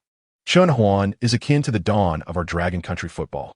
On Sky Sports, Joe Corrigan gazed in astonishment at the replay of Chen Huan's spectacular solo goal on the big screen.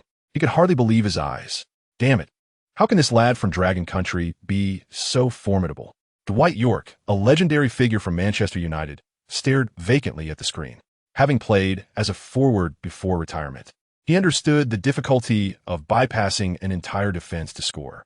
"Incredible," York exclaimed, leaping up and mockingly shouting at Corrigan, "Joe, Chen has scored." Chen's goal has propelled Manchester United ahead. Now they lead 3-2. At Old Trafford, the cheers of jubilant fans resonated, unabated even after Manchester City resumed play from the center circle. The atmosphere on the 2 coaching benches, however, was starkly contrasting. Manchester United's coach Van Gaal sat in his chair, covering his mouth while conversing with his assistant, yet his eyes, crinkled with joy, betrayed his elation. In stark contrast, Manchester City coach Pellegrini squatted at the sidelines, a look of despair etched across his face as he observed the unfolding situation. He had deployed what he believed to be his strongest lineup, yet his players appeared visibly fatigued, and not all retained their fighting spirit. Damn it, how could a solo goal unfold like that? Pellegrini tugged at his hair, watching the young Dragon Country midfielder, who had just scored, tirelessly sprinting across the field. If only I had a player as exceptional as Chen on my team, Pellegrini mused, suddenly struck with an idea. He turned to his assistant and, covering his mouth, instructed, "If I am not mistaken, we do not have a permanent scout in the Dragon Country Football League, do we?" Please inform the head of the Asia-Pacific region. I need them to send more scouts to the Dragon Country League. Perhaps we can discover another player as talented as Chen from that wondrous Eastern nation. Pellegrini gazed at Chen Huan's silhouette, lost in thought. Chen Huan spread his arms, using his body to shield against Yaya Touré's challenge, returning the ball past him by Blind. After executing this maneuver, he swiftly turned to evade Touré, and Blind, true to form, delivered a precise through ball. Manchester City's left midfielder Fernando rushed forward, blocking Chen Huan's path, wary of his dribbling prowess, yet hesitated to make a rash challenge, avoiding exposing any flaws. But did he think that mere retreat would suffice? Chen Huan lifted his gaze, surveying the field, and delivered a through ball aimed at Manchester City's backline. Van Persie had already anticipated this passing lane. He deftly nudged the ball past Kompany's defensive reach. In the next moment, the Dutch star forcefully pivoted, preparing to shoot. Kompany, already on high alert, stretched to block Van Persie's shot, but it was a feint, a deceptive move. Van Persie skillfully maneuvered past Kompany, adjusted his stance, and unleashed a powerful strike. The football rocketed towards the goal from the edge of the penalty area. Joe Hart, fully concentrated, leaped to make a save, firmly clutching the ball mid-air, thwarting a razor-sharp counterattack from Manchester United. "Hey!" Hart rose angrily, clutching the ball, pointing at his head, and roared at his defensive teammates. "Damn it, you need to stay focused. Do you even want to win? If it weren't for your mistakes, that lad from Dragon Country wouldn't have a chance to breach my goal." Chapter 59. Unlocking the leaf ball after Hart's outburst. He threw the ball to the vacant Yaya Touré, who initiated a counterattack from Manchester City. However, at that moment, the Manchester United squad was exceptionally exhilarated, and this attack ultimately concluded with Aguero's long-range shot from the top of the arc, missing the target. In the ensuing 10 minutes, both teams exchanged attacks but failed to land any shots within the goal frame. After the 3 minutes of stoppage time elapsed, the referee blew the final whistle, signaling the end of the match. Ding! The system detected that the host had completed the task of defeating Manchester City in the Manchester Derby, and the system rewarded him with a renowned skill, the leaf ball. Chen Huan clenched his fist in excitement. His Manchester United teammates assumed his exhilaration stemmed from winning the Manchester Derby, and they rushed over to embrace him. After expressing gratitude to the fans who attended the match, they returned to the locker room. That day, Chen Huan's statistics of 2 assists and 1 goal naturally earned him the highest rating on the pitch, and he attended the post-match press conference alongside Van Gaal. Following this, while riding the bus back to the Carrington training base, Chen Huan was interviewed by a documentary crew from Dragon Country Sports Channel. "How do you feel right now?" "Tired, very tired, but also exhilarated. After all, this is my first victory in the Manchester Derby representing Manchester United." "What prompted you to attempt a solo goal against all odds?" "Because there was no more suitable passing lane. I had to choose to dribble and seek a breakthrough, and then I managed to get past all of them." The next day at the Carrington training ground, "Chen, I am ready," De Gea excitedly called out to Chen Huan, raising his hands behind a wall of training dummies. Players from the first team, having just finished their group training, gathered on either side, watching the free kick duel between Chen Huan and De Gea. Van Gaal had officially appointed Chen Huan as the primary free kick taker for Manchester United, as well as the first corner taker from the right. De Gea stood before the goal, rubbing his gloves, eagerly watching the red figure before him.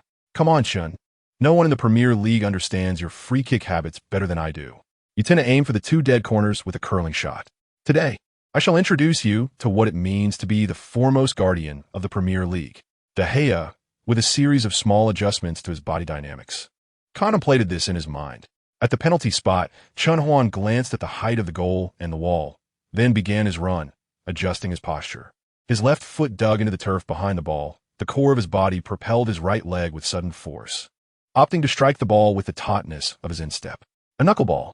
The ball abruptly soared with a muted thud. In mid-air, it spun almost not at all, appearing as if it were suspended in time. The ball successfully cleared the wall. Before the goal, De Gea focused intently on the ball, which had just passed the wall, and suddenly froze. The trajectory of his shot was amiss.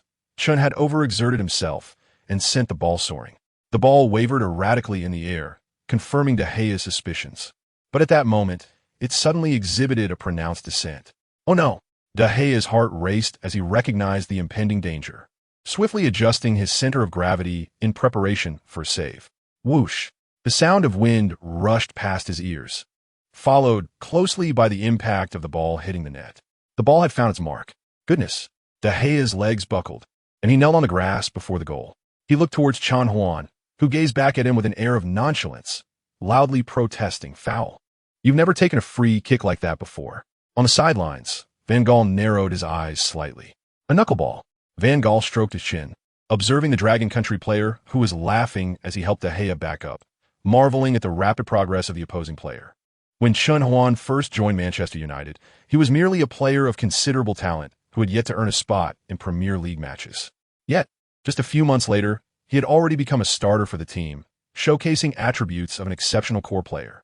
After the morning training session, Chen Huan encountered Mendes, the legendary football agent from the Iberian Peninsula, who wore a victorious smile on his face, suggesting that something good had transpired. Chen Huan invited Mendes to sit in his apartment and jokingly lamented, "If only I drank, we could open a bottle to celebrate." Indeed, it was good news. Mendes got straight to the point. After careful consideration, Manchester United has decided to accept the new contract I proposed.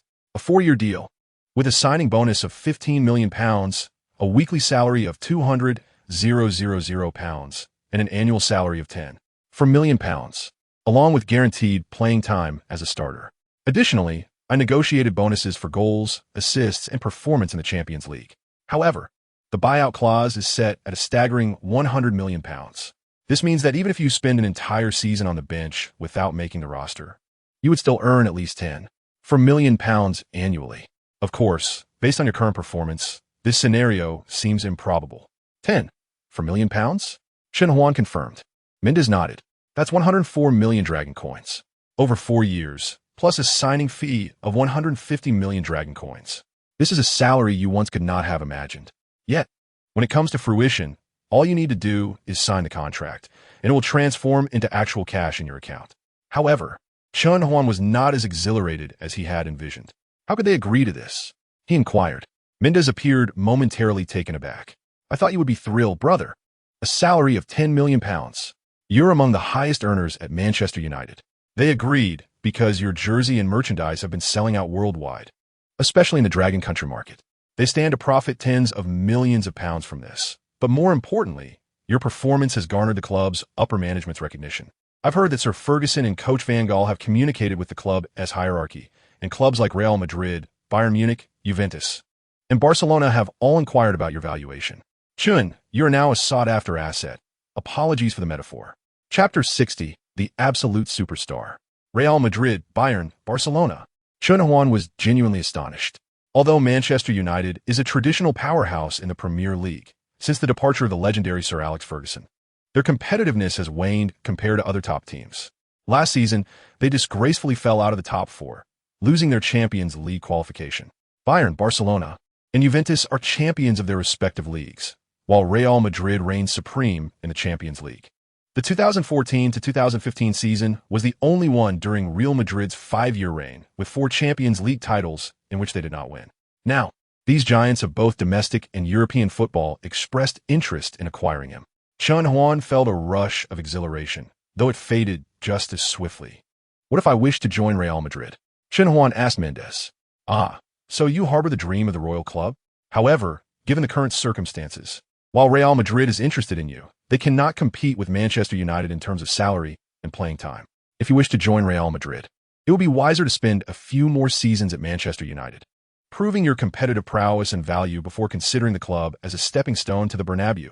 Chen Huan nodded thoughtfully, recognizing the wisdom in Mendes's words. £200,000 a week. He recalled a news article he had casually seen upon his arrival, stating that Manchester United aimed to keep salaries capped at £200,000. It is essential to note that this was the figure for 2022, vastly different from that of 2014. Chen Huan was unaware of the salaries of other players in the squad, but he was certain his earnings would place him among the top tier. Very well. I agree to renew my contract with Manchester United. Although the buyout clause of £100 million exceeded his expectations, Chen Huan resolved not to dwell on it any longer. Moreover, such a substantial buyout fee underscored Manchester United's regard for him.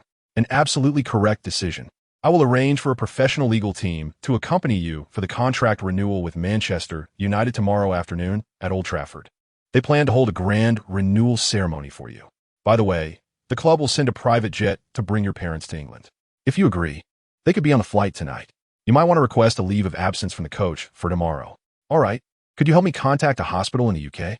Chen Huan asked. What's the matter? Are you feeling unwell? Mendez suddenly grew serious. No, it's my mother.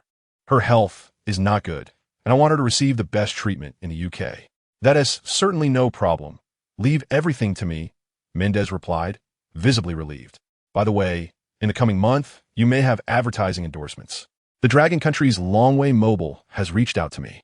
My team informs me that this is a relatively high-end company in the Dragon Country, willing to pay £5 million for you to be their mobile ambassador. What do you think? 50 million dragon coins. Chen Huan nodded decisively in agreement. You shall no longer reside at the base. I will arrange for someone to find you a luxurious mansion in Manchester. Do you intend to rent or purchase? Rent, he replied. Chen Huan discussed a few other matters with Mendez before Mendez took his leave. After bidding farewell to Mendez and closing the door to the apartment, Chen Huan stood at the entrance for a moment, then suddenly leaped with excitement. I have finally entered the realm of a lucrative career. The following morning, in front of a magnificent villa in Manchester's affluent district, Mendez opened the gate and cheerfully introduced the architectural marvel to Chen Huan and his parents. This estate covers approximately 600 square feet, featuring 6 bedrooms and 4 bathrooms, along with a mini football field, a swimming pool, and a private gym.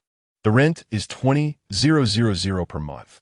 Mendez led Chen Huan and his parents into the villa. Wow, how spacious is this? Chen's mother exclaimed, seeing such opulence for the first time. About 800 square meters, Chen Huan replied. Chen's father, concerned about finances, inquired, how much does this cost? Dad, I'm renting this villa for approximately 4 million dragon coins annually, Chen Huan answered honestly. 4 million dragon coins? Both parents were taken aback by the exorbitant rent. They quickly urged, Chen, perhaps we should reconsider renting this house. It is rather extravagant. Chen Huan chuckled, Mom, Dad, have you forgotten? I am now a star athlete earning over 100 million a year. We can certainly afford this rent. Please, just enjoy your stay here. In the afternoon, Old Trafford was unusually bustling on a non-match day. After the lawyer sent by Mendez confirmed the contract's accuracy, Chen Huan signed a colossal contract with Manchester United, which included a signing fee of 15 million. Once the contract was finalized, Chen Huan and the club president returned to the familiar Manchester United trophy room. Chen, I recall the last time we took a photo here. You were just an ordinary player who had recently arrived from Dragon Country. Yet, in a matter of months, you have become an indispensable part of Manchester United. Congratulations. The president embraced Chen Huan, and they each held up the number 30 jersey, captured by the journalists. Subsequently, guided by the staff, Chen Huan entered Old Trafford, where a third of the stands were filled, even on a non-match day. Chen, Chen, Chen. The cheers erupted from all directions as Chen Huan appeared on the pitch. Fireworks lit up the sky. Under the dazzling display, Chen Huan gazed at the surreal scene, pinching himself to ensure it was real. He had finally become a key player for a Premier League giant, earning 200,000 a week. He kicked footballs into the stands, inciting even more exuberant cheers from the fans, who began to chant his rather clumsy anthem. Chen, the joyous shouts jolted him from his reverie. Turning around, he was suddenly enveloped in a warm embrace by a familiar figure. Chen, I adore you. It was the former Manchester United star, now a renowned supporter, Dwight York, who grinned widely as he patted Chen Huan on the shoulder.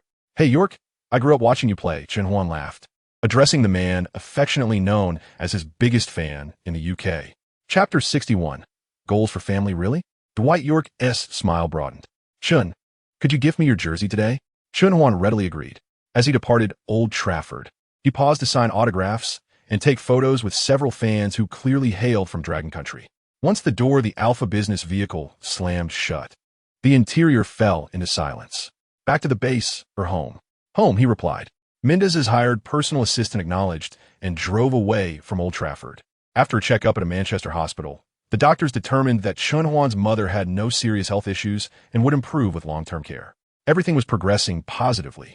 On November 8th, during the 11th round of the Premier League, Crystal Palace hosted Manchester United at Selhurst Park. In the 73rd minute, Carrick received Chen Huan's pass and delivered it to Rooney. The Manchester United captain attempted to penetrate the Crystal Palace penalty area but was brought down by the 18th-minute midfielder MacArthur, earning Manchester United a prime free kick opportunity. As Rooney instinctively got back to his feet and reached for the ball, another United player, Fellaini, picked it up instead. "Here, Rooney," Fellaini said, tossing the ball to Chen Huan, who was approaching from behind. Afterward, he turned to Rooney and asked, "Captain, what did you say earlier?" "Oh, I forgot I'm no longer the primary free kick taker," Rooney thought, shaking his head lightly and simply saying, "It's nothing," before stepping aside. Crystal Palace had set up a formidable five-man defensive wall in front of their goal, and despite Manchester United's relentless assault for over 70 minutes, they had yet to breach Speroni's defenses. The few chances Crystal Palace had managed resulted in 3 shots on target, which raised alarm bells from Manchester United's backline. It appeared that Chen Huan was preparing to take the free kick. "Zhang, this distance is clearly within Chen Huan's range. What do you think?" Zhang, the coach, smiled and remarked, "I believe Chen Huan will opt for a direct shot, likely aiming for the top corners of the net, but the goalkeeper will be on high alert." "Speroni, shift a bit to the left." "Yes, hold your position," Speroni shouted as he rubbed his gloves, ensuring his teammates formed the wall correctly. Only after they complied did he focus on the Dragon Country player standing at the free kick spot. Reports say this guy's free kicks and penalties are almost infallible. But today, he won T-score against me. Speroni thought to himself, determined to stop Chen Huan. "As long as I can predict whether the ball will go left or right, I will undoubtedly save it. Chen, I have studied your technique thoroughly. The clean sheet bonus is mine." As the referee blew the whistle, signaling that Chen Huan could take the kick, he observed the Crystal Palace goalkeeper's eager demeanor. However, that was of little consequence. Chen Huan retreated 5 steps, planted his non-kicking foot firmly beside the ball, and with a swift motion, struck the ball with precision. Bang! Amidst the muffled sounds, Chen Huan's follow-through was minimal. The knuckleball soared into the air, gracefully surpassing the jumping wall of defenders. "Here it comes." Spezzaloni took small, quick steps to adjust his stance, his eyes fixated on the ball. "Huh? Did he hit it too high?" It seemed as though the football had arched over the wall too high. Just then, the ball abruptly began to descend with remarkable speed. "What?"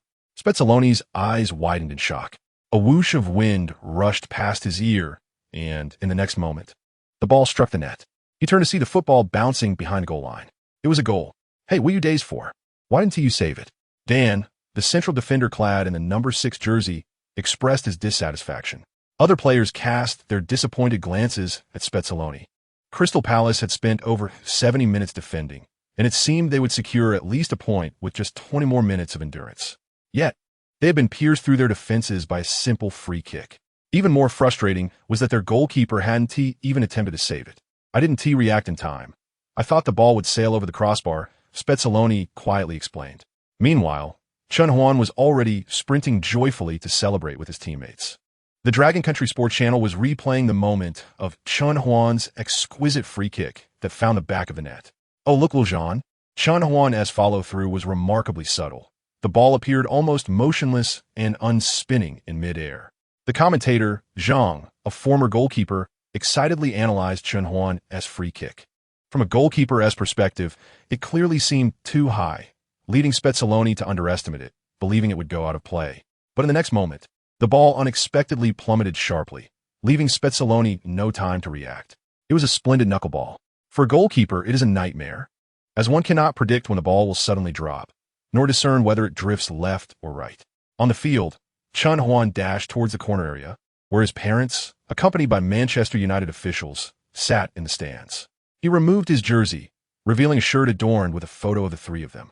His parents stood up in excitement, and the surrounding fans quickly grasped the significance of the moment, joining in applause. "Mom and Dad, this goal is dedicated to you," Chen Huan exclaimed with a smile, wiping the sweat from his face. "Yes, yes." Chen's father nodded vigorously, feeling a surge of pride. "Be careful, my dear. Those foreign players can be rough. Don't get hurt," his mother admonished loudly, though her voice was drowned out by the cheers of numerous dedicated Manchester United fans. Chapter 62. The national team call-up after Chen Huan finished celebrating. The referee approached him with a smile, displaying a yellow card. Celebrating by removing one's shirt incurs a yellow card, and Chen Huan accepted it with good humor. The match resumed. In the ensuing 20 minutes, neither Manchester United nor Crystal Palace could breach the opposing goal, resulting in a narrow 1-0 victory for Manchester United, who left the away match with 3 points. Following the match, Manchester United's next game was scheduled for a fortnight later, granting the players a 2-day respite. Chen's parents returned to the Dragon Country by plane the day after Manchester United's match against Crystal Palace. Having spent most of their lives in the Dragon Country, they felt that while England is splendid, it is not home. Chen Huan did not insist they stay. After all, his bank account now held over £10 million after taxes from the signing bonus he received from Manchester United. He had arranged for friends back home to assist his parents in purchasing a suitably located mansion. How wonderful it is to have money. During the holiday, after finishing a training session in the gym of his new mansion, he leaped into the hot tub, reflecting on his fortune. The phone rang at that moment, and upon glancing at the screen, he was momentarily stunned. It was a number both familiar and unfamiliar, belonging to Li Yongxiang, the head coach of the Far Red team, who had once elevated him from a youth ranks to the first team. Regaining his composure, Chen Huan quickly answered the call. "Xiao Huan, are you busy right now?" Li Yongxiang's voice, marked by a hint of seriousness yet buoyed by warmth, resonated through the receiver. "Boss, I'm not busy. I just finished training and am resting." Chen Huan replied, "Well, are you aware that I have stepped down from my position as the head coach of the Far Red team?"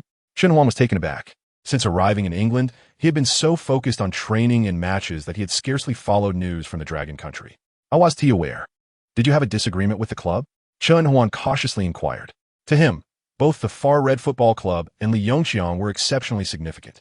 As a product of their youth training, the club felt like home, and Li Yongxiang had taken a bold stance to promote him to the first team. Thus, he felt a deep sense of gratitude. If there had been a dispute, he would find it difficult to choose sides. "No, my contract with the Far Red team expired, and I chose not to renew it. I am now coaching the national youth team. I called to discuss the Panda Cup with you. The national team coach intends to summon you to the national squad, but is concerned that traveling might affect your performance at Manchester United. So he asked me to gauge your thoughts." "Panda Cup? What is that?" Chen Huan asked, puzzled. "Next year, our Dragon Country will participate in the 2015 Asian Cup." Li Yongxiang's voice began to tremble slightly. "We have not advanced past the group stage in 11 years. This time, we must achieve at least that. To prepare for this goal, our country is organizing a small cup tournament involving East Asian nations to train our players." Chen Huan understood. It was akin to a series of friendly matches between national teams. The Asian Cup, like the World Cup, is held every 4 years, and it had indeed been 11 years since the Dragon Country had advanced past the group stage. The level of football in Asia is significantly lagging behind that of other continents. This was undoubtedly a source of embarrassment for Dragon Country football. "Boss, how many matches will the Panda Cup consist of? What are the scheduled dates?" Chen Huan resolved. The World Cup might seem a distant dream, but he was determined to lead the Dragon Country national team further in the 2015 Asian Cup. The Panda Cup, though not officially a representation of the national team, would see 3 other nations participating: Mongolia, Japan, and South Korea. According to the communications between our football associations, they will all send their first teams. The first match is scheduled for November 18th at Victory Stadium in the capital, against Japan. If we can triumph over the Fusang team, it would be tantamount to securing a place in the finals, where we would face the victors from the other group on November 20th. However, there is no need for excessive concern regarding the match on the 20th, as we have not defeated Fusang in quite some time. The roster for the Dragon Nation national team is set to be announced tomorrow, followed by a week of training. Are you interested in participating? I am. Please communicate with the national team, urging them to submit a request to Manchester United for my participation in the national team's matches.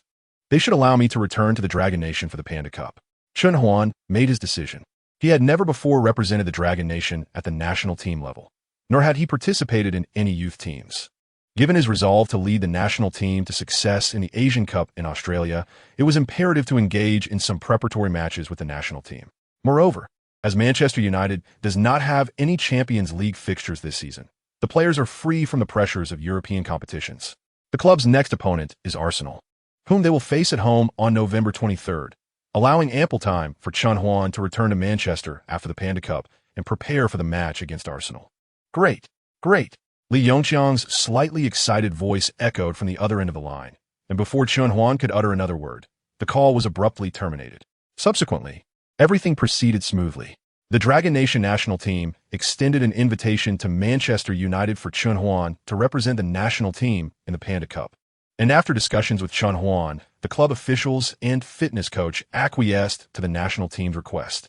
On November 10th, The Dragon Nation Football Association's official website published the roster for the Panda Cup. Among the various clubs in the Dragon Nation, the mention of Manchester United's Chen Huan stood out conspicuously. Following this, Manchester United's official promotional platform also shared the national team's roster, instantly catapulting the previously overlooked Panda Cup into the limelight. What is the Panda Cup? Where can I watch the matches? Please provide the link. Oh my, I want to see Chen's matches. Please ensure I have a channel to watch the Panda Cup. Within just 10 minutes, thousands of comments flooded the comment section of Manchester United's repost, hailing from fans around the globe. Manchester United's next match is not for another 10 days. So having the opportunity to watch Chen's matches in the interim is certainly appealing. The response from fans in the Dragon Nation was exuberantly enthusiastic. After so many years, the national team finally has a player who holds a starting position in one of the top 5 leagues. Chapter 63.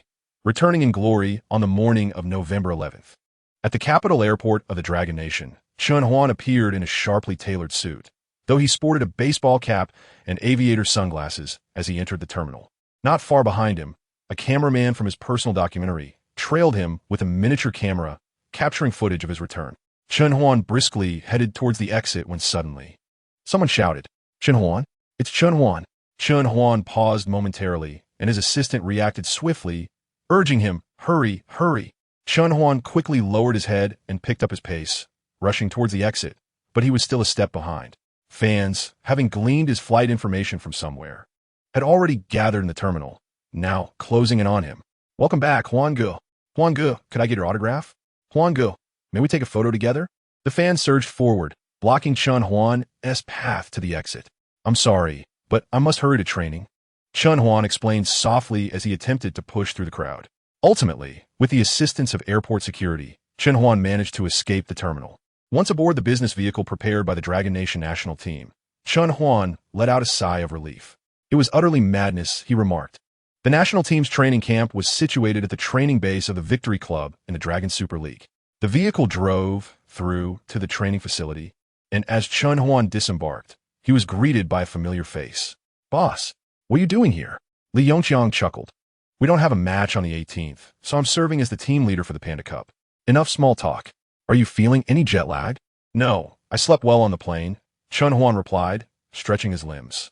"Is the team currently training?" "Yes." "Then please take me to the locker room. I'm ready to join the training." Seeing his protégé's eagerness to train, Li Yongqiang smiled. "All right, follow me." As they entered the training ground through the locker room corridor, Chen Huan was greeted by the familiar shouts in the Dragon language. The training base of the Victory Club was on par with top international training facilities, so Chen Huan felt quite at home. On the training field, players, both familiar and unfamiliar, all sharing the same yellow skin and black hair, were engaged in various drills under the guidance of the coaching staff. "Chen Huan?" A player noticed Chen Huan approaching and halted his training. Others turned to see, subsequently ceasing their exercises. The national team players gazed at the individual who had stirred waves in the Dragon Nation football news with a mix of curiosity. "Hello, everyone." Chen Huan smiled and waved at the group. The captain of the national team, Zheng Jun, jogged over. At 33 years of age, Zheng Jun was a versatile midfielder who had previously played for mid-tier teams in the Dutch League and currently represented the South China Tiger Club in the Dragon Super League. He was a linchpin of the national team and held significant prestige in the realm of Dragon Nation football. "Just off the plane? Welcome to training." The national team coach, resentfully, approached, extending his hand to Chen Huan. "Chen, welcome to the training camp. Since you just arrived, why don't you warm up on the sidelines?" "No problem," Chen Huan agreed, nodding to the other national team players before running to the side to begin his warm-up. His arrival altered the atmosphere within the national team. The reason was simple. This was Chen Huan's first selection for the Dragon Nation national team, and the players were not well acquainted. Moreover, Chen Huan's presence brought an immense amount of pressure. After all, he was a starting player for a premier team in a world-class league, while they were merely the standout players in the Dragon Nation League. It was akin to a powerful overlord suddenly joining a group of elite individuals. The pressure was palpable. Once Chen Huan concluded his warm-up and joined the collective training, the national team players experienced firsthand the formidable prowess of a qualified Premier League player. Receiving a pass from a teammate while facing pressure from behind, Chen Huan, instead of opting to pass back to a teammate like he would at the Carrington training base, chose to withstand the pressure. With a deft touch, he maneuvered the ball evading the defender, and from 20 meters out, unleashed a shot without hesitation. The ball executed a stunning drop shot. As it reached its apex, the ball plummeted, and the goalkeeper had no time to react before it found the back of the net. Impressive. Truly impressive. He is on an entirely different level. The other players of the national team observed Chen Huan's performance during the training session, each harboring similar thoughts. On the sidelines, the head coach of the Dragon Country national team, resentfully, felt his eyes brighten with increasing enthusiasm. With a player of such caliber in the squad, the upcoming Asian Cup seemed promising. After completing the morning training, Chen Huan, along with his teammates, took a shower, changed clothes, and proceeded to the dining hall. The national team captain, Xiao Junguang, had already introduced each of his teammates to Chen Huan. Apart from a few seasoned players over 30, the newly selected members of the national team, regardless of age, affectionately referred to Chen Huan as Brother Huan, which made him feel somewhat bashful at just 18 years old. The ice among the players quickly melted, as they were all familiar faces from the same league, having encountered each other on the pitch, albeit as rivals. During lunch, Chen Huan sat with several of his more familiar teammates. Brother Huan, said Liang Dai, the main striker from the Capital Victory team, who was also making his debut in the national team, as he approached with his tray. I read in the news that Manchester United offered you a signing bonus of £10 million. Is that true? Upon hearing Liang's question, the surrounding national team members perked up their ears. It's somewhat accurate, Chen Huan replied vaguely. The other players suddenly found their food less appetizing. The high salaries of foreign players in the Dragon Super League were a reflection of the league's low profile, while local players generally earned about 10 to 20 million Dragon coins at most. £10 million equated to 100 million Dragon coins. Chen Huan's signing fee alone could sustain them for a decade. Brother Huan, there are rumors online that Van Gaal has a temper. Has he ever scolded anyone? Another player inquired, intrigued, as he joined their table. Chen Huan decided to give his teammates, who often bore the brunt of Van Gaal's criticism, some respect, responding, "The head coach is just quite serious, primarily. He focuses on constructive criticism rather than scolding. Brother Huan, do you think I still have a chance to play abroad? I also dream of competing in one of the top 5 leagues," another national team player approached, his face brimming with hope. "Of course you do. You're only 23 this year. Keep training hard. Opportunities will come," Chen Huan replied in a tone reminiscent of an elder. As more players gravitated toward Chen Huan's table, it quickly filled up, with latecomers gathering at nearby tables. The core players of the national team exchanged complex glances at Xiao Junguang. "Let us join him.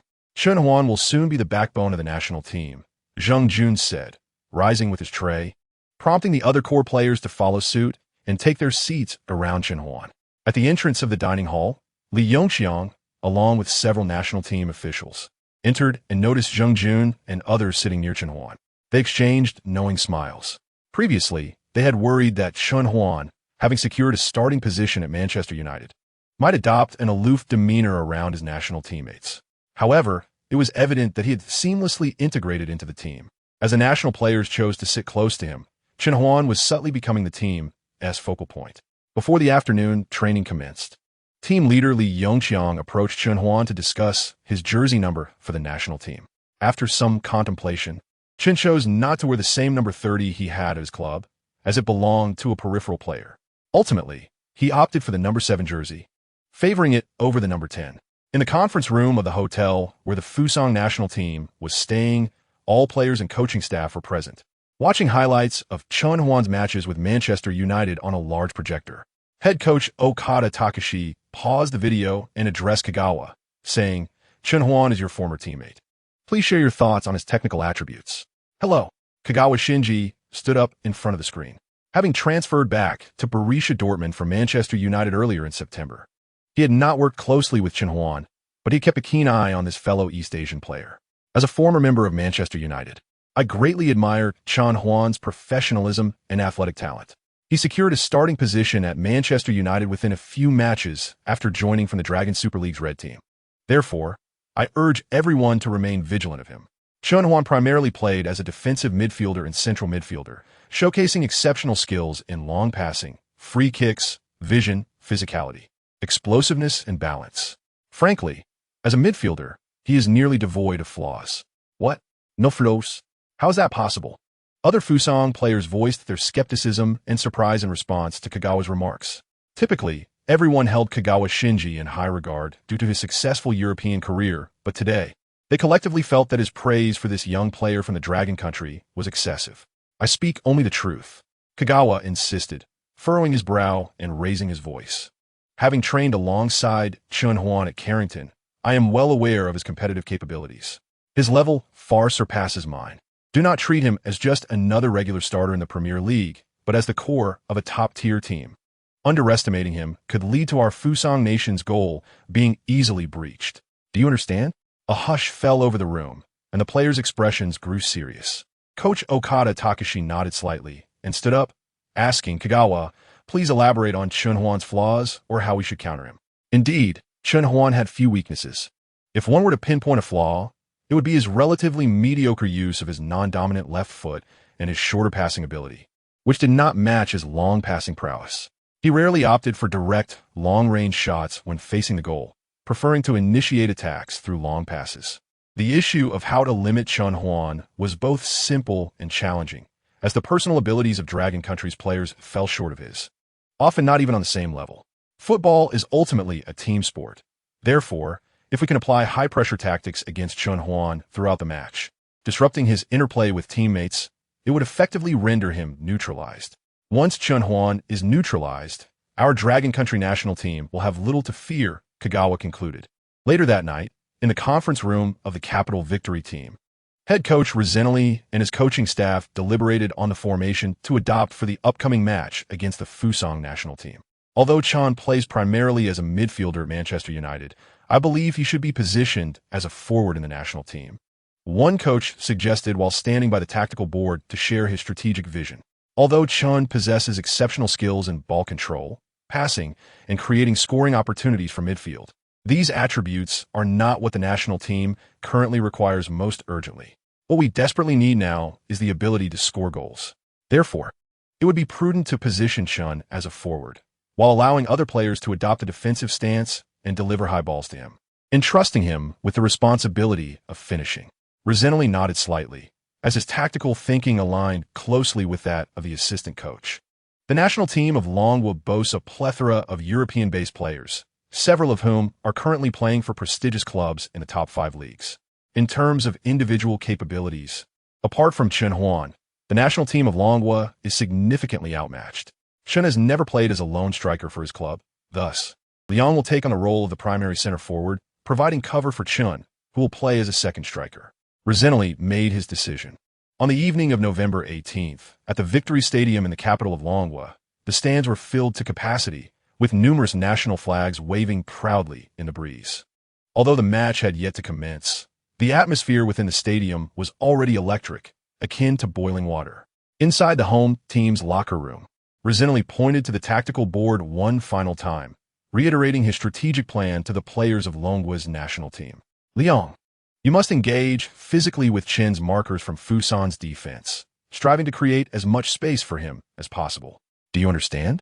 The young center forward, Liang Dai, who had just received his first national team call-up, nodded vigorously, assuring the coach, "I will fulfill your instructions." Rizinelli then pointed to the defensive line, his tone grave as he stated, "Defenders are strictly prohibited from joining the attack. The midfielders must also prioritize protecting the backline. Remember, your primary task is to participate in the offense only while ensuring we do not concede any goals." The national team players in the midfield and defense nodded in agreement, acknowledging the importance of the tactical approach that emphasized a solid defensive strategy. Finally, Rizinelli turned to Chen Huan and inquired, "Chen, your task is to score. Can you manage that?" Chen confidently replied, "Rest assured. All right, lads, it's time to take the field. Let's secure this victory," Rizinelli exclaimed, clapping his hands with enthusiasm, as the players echoed his sentiments, organizing their gear and lining up to enter the pitch. The national anthem of Longwa reverberated around the Victory Stadium, and under the spotlight, Chen Huan placed his right hand over his heart, softly singing along. This was not his first match at the Victory Stadium, yet he could distinctly sense that this occasion was different. As he raised his head and beheld the fluttering national flag, it struck him what set this moment apart. Competing for one's club and representing one's country are fundamentally different experiences. The starting lineups of both teams had been announced. Let's first examine the starting formation of Longwa. where Coach Resently had opted for a 4-4-1-1 arrangement. Leading the front line was center forward Liang Dai, wearing number 9, followed by shadow striker Chen Huan, number 7. The midfield from left to right consisted of number 8 Tang Qi, number 14 Li Yongxin, number 10 Zheng Jun, and number 11 Xiao Rong. The defensive line, from left to right, featured number 6 Fan Chong, number 4 Chen Imo, number 3 Ma Wei, and number 19 Chen Lele. Guarding the goal was our familiar number 1 goalkeeper, Zhao Qianming. Now, let us turn our attention to Fusan's starting lineup. Coach Okada Takashi had arranged a 4-3-3 formation, with center forward number 18 Osako Yuya from the German 3rd Division team, 1860 Munich, left forward number 10 Kagawa Shinji from Borussia Dortmund, and right forward number 8 Kyoto Hiroshi from Bundesliga's Nuremberg. The midfield from left to right included number 17 Hasebi Makoto from Nuremberg, number 4 Honda Keisuke from Milan, and number 16 Yamaguchi Tsukasa from Cerezo Osaka. The defense from left to right comprised number 2 Uchida Atsudo from Schalke 04, number 3 Sakai Gaku from Bundesliga Stuttgart, and number 5 Nagatomo Yudo from Inter Milan. Standing guard at Fusan's goal was number 1 goalkeeper Kawashima Eiji from Standard Liège G in the Belgian Pro League. Zhang, what are your thoughts on the starting lineups? Director Zhang paused for a moment before responding. I can't help but feel envious. Look at Fusan's lineup. It's filled with overseas players, many of whom have firmly established themselves in the top 5 leagues. You're right, Director Zhang, but we also have Chen Huan, who plays for the Premier League giants Manchester United. Chen is excellent, and in my view, he surpasses any player from Fusan's team. However, football is ultimately a team sport involving 11 players. If only we could have 11 Chen Huans, he sighed. That day will come. Chen has set a great example for our Longwo players, and things will only improve from here, Director Zhang remarked. What do you think about today's match?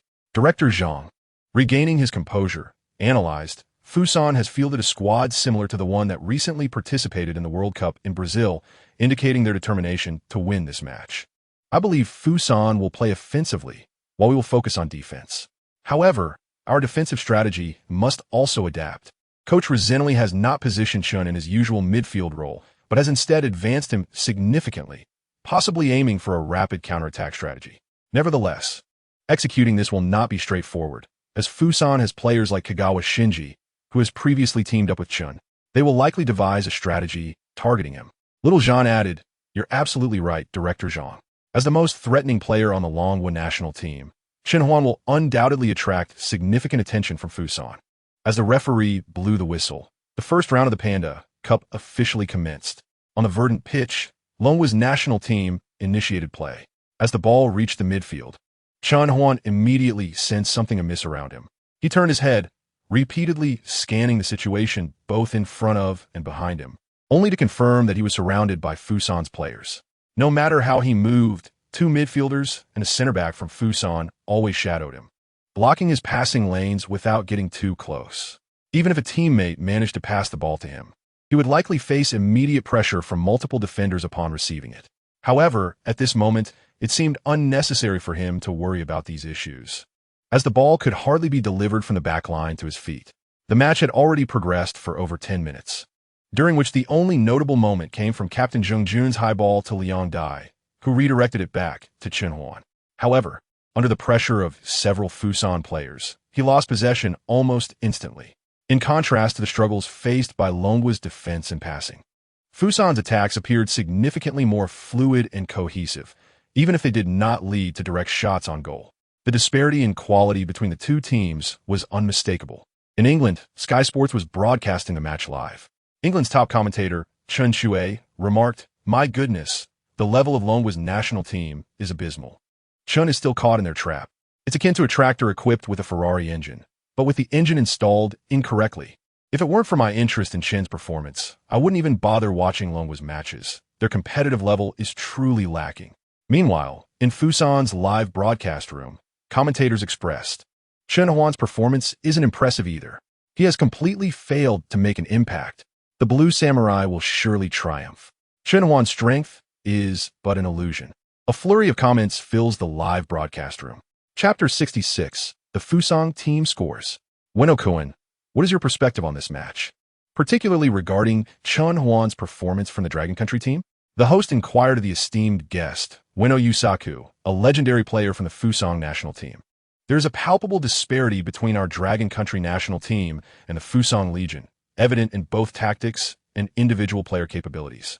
Although Dragon Country has secured the services of a world-renowned coach like Rosinelli at a high salary, the limitations of our players' abilities mean that even a coach of his caliber can only devise a rudimentary defensive formation, Ueno Yusaku remarked, a hint of derision gracing his features. If we were to compare Dragon Country football to a decade ago, it could indeed contest with your Fusang team, but now the Fusang Samurai Legion has decisively overpowered them. Such sentiments, however, remain unspoken in public. As for Chen Huan, while he poses a formidable challenge within Manchester United, he becomes less intimidating when placed in the context of the Dragon Country national team. Why is that? The host pressed. Ueno Yusaku chuckled derisively, elucidating. Football is a collective sport involving 11 players. At Manchester United, Chen Huan's teammates include absolute superstars like Rooney, Di Maria, and Van Persie. Regrettably, aside from Zheng Jun, the rest of the Dragon Country roster comprises largely unheralded players. At the Capital Victory Stadium, the Fusang national team intercepted the ball in Dragon Country's half and swiftly mounted an offensive. After drawing the attention of the Dragon Country defense, Honda Keisuke passed the ball to the unmarked Hasebi Makoto. Here, called out the young Fusang center forward, Otsuki Yu, as he shielded off the Dragon Country center back. Raising his hand for the ball, without hesitation, Hasebi delivered a long pass directly to Otsuka, who leaped high to head the ball towards the waiting Kagawa Shinji. Quickly, stop him, Zheng Jun shouted, retreating rapidly while directing his defensive teammates. Dragon Country's third center back, Ma Wei, prepared to challenge for the ball but was caught off guard as Kagawa passed it to Kyoto Kuroshi, who had made an incisive run from the flank. Amidst the dazzling interplay of the Fusang team, a gap emerged in the Dragon Country defense. Kyoto, cutting inside, unleashed a shot just as the center back attempted to block it.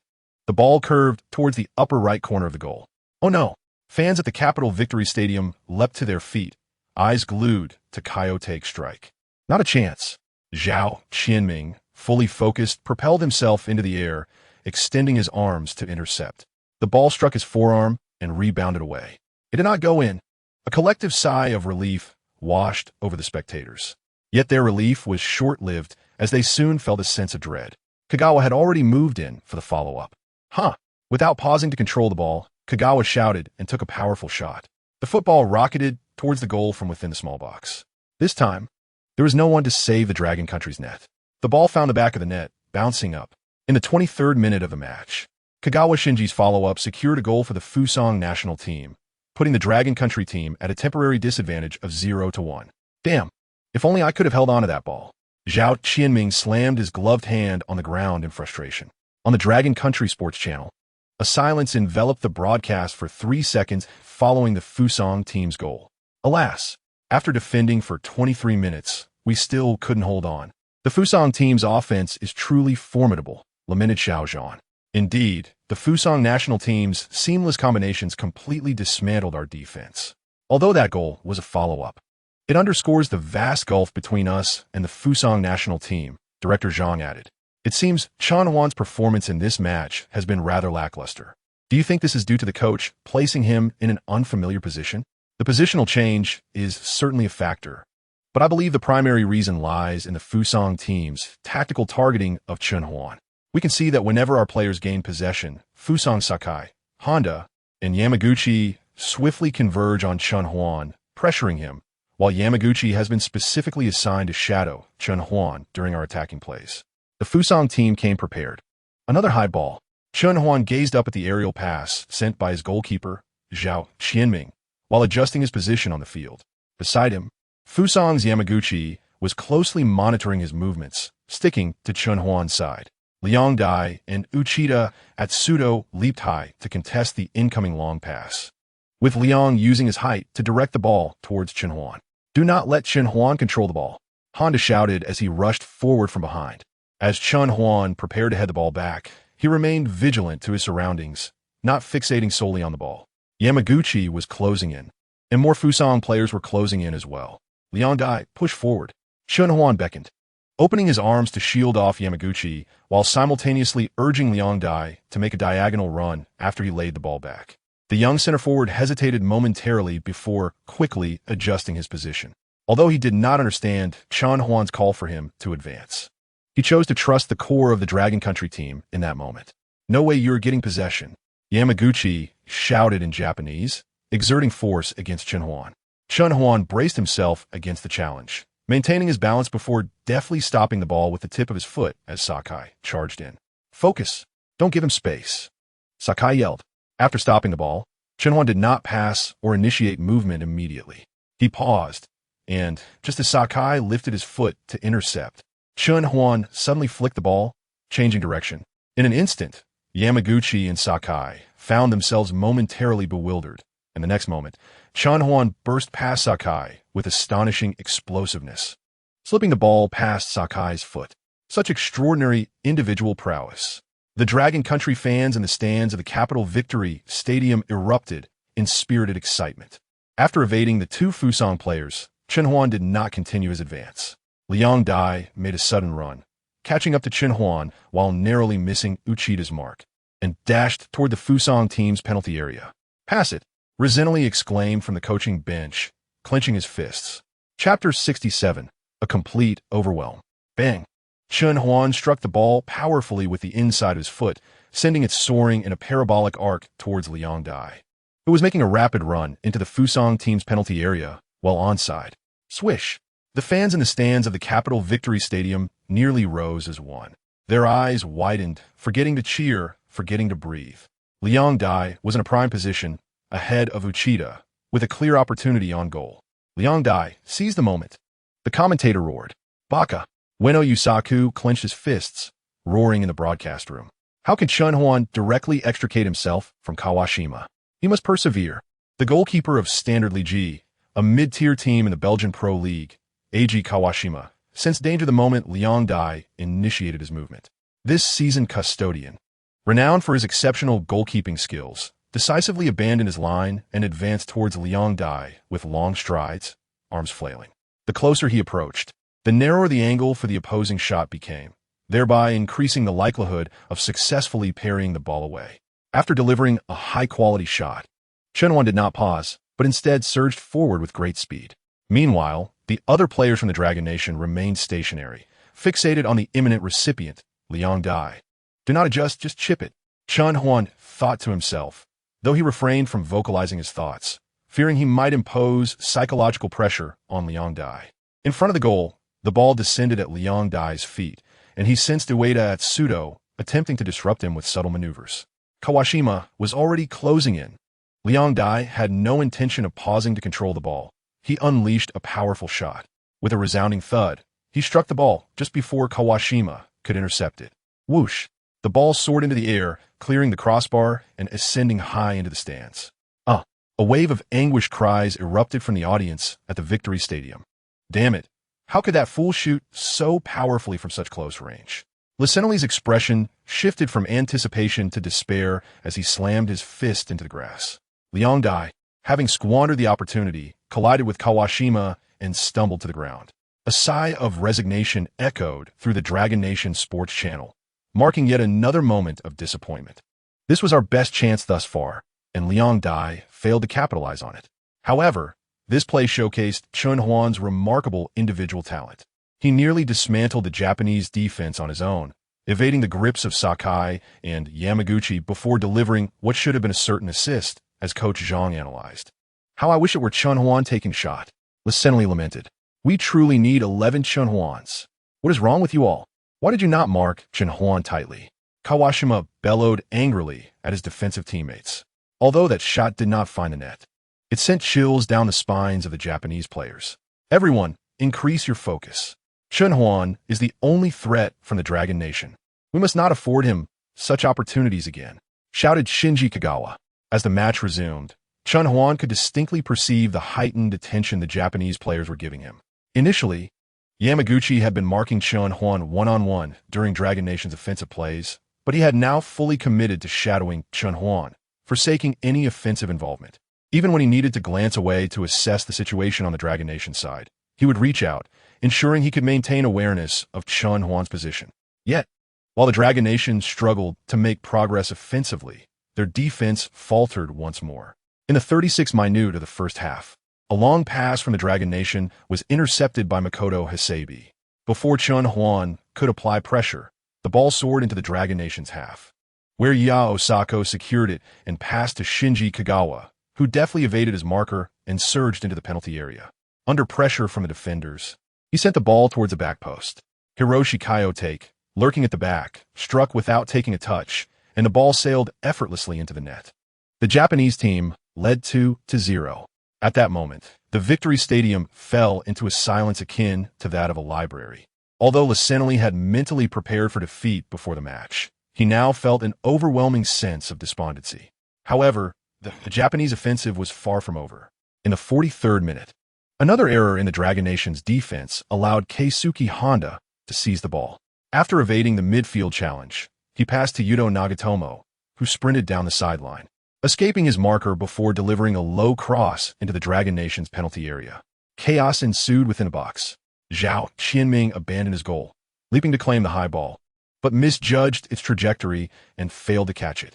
In the next instant, Yuya Osako rose to meet the ball with his head just before it could be cleared. Though his effort was not perfectly struck, the ball veered towards the corner and ultimately found the back of the net.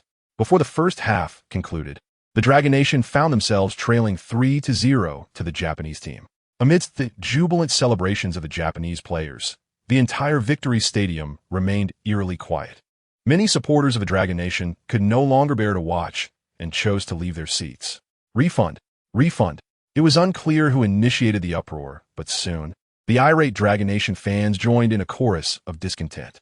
Inside the stadium, the Dragon Nation players hung their heads, clearly having lost their fighting spirit.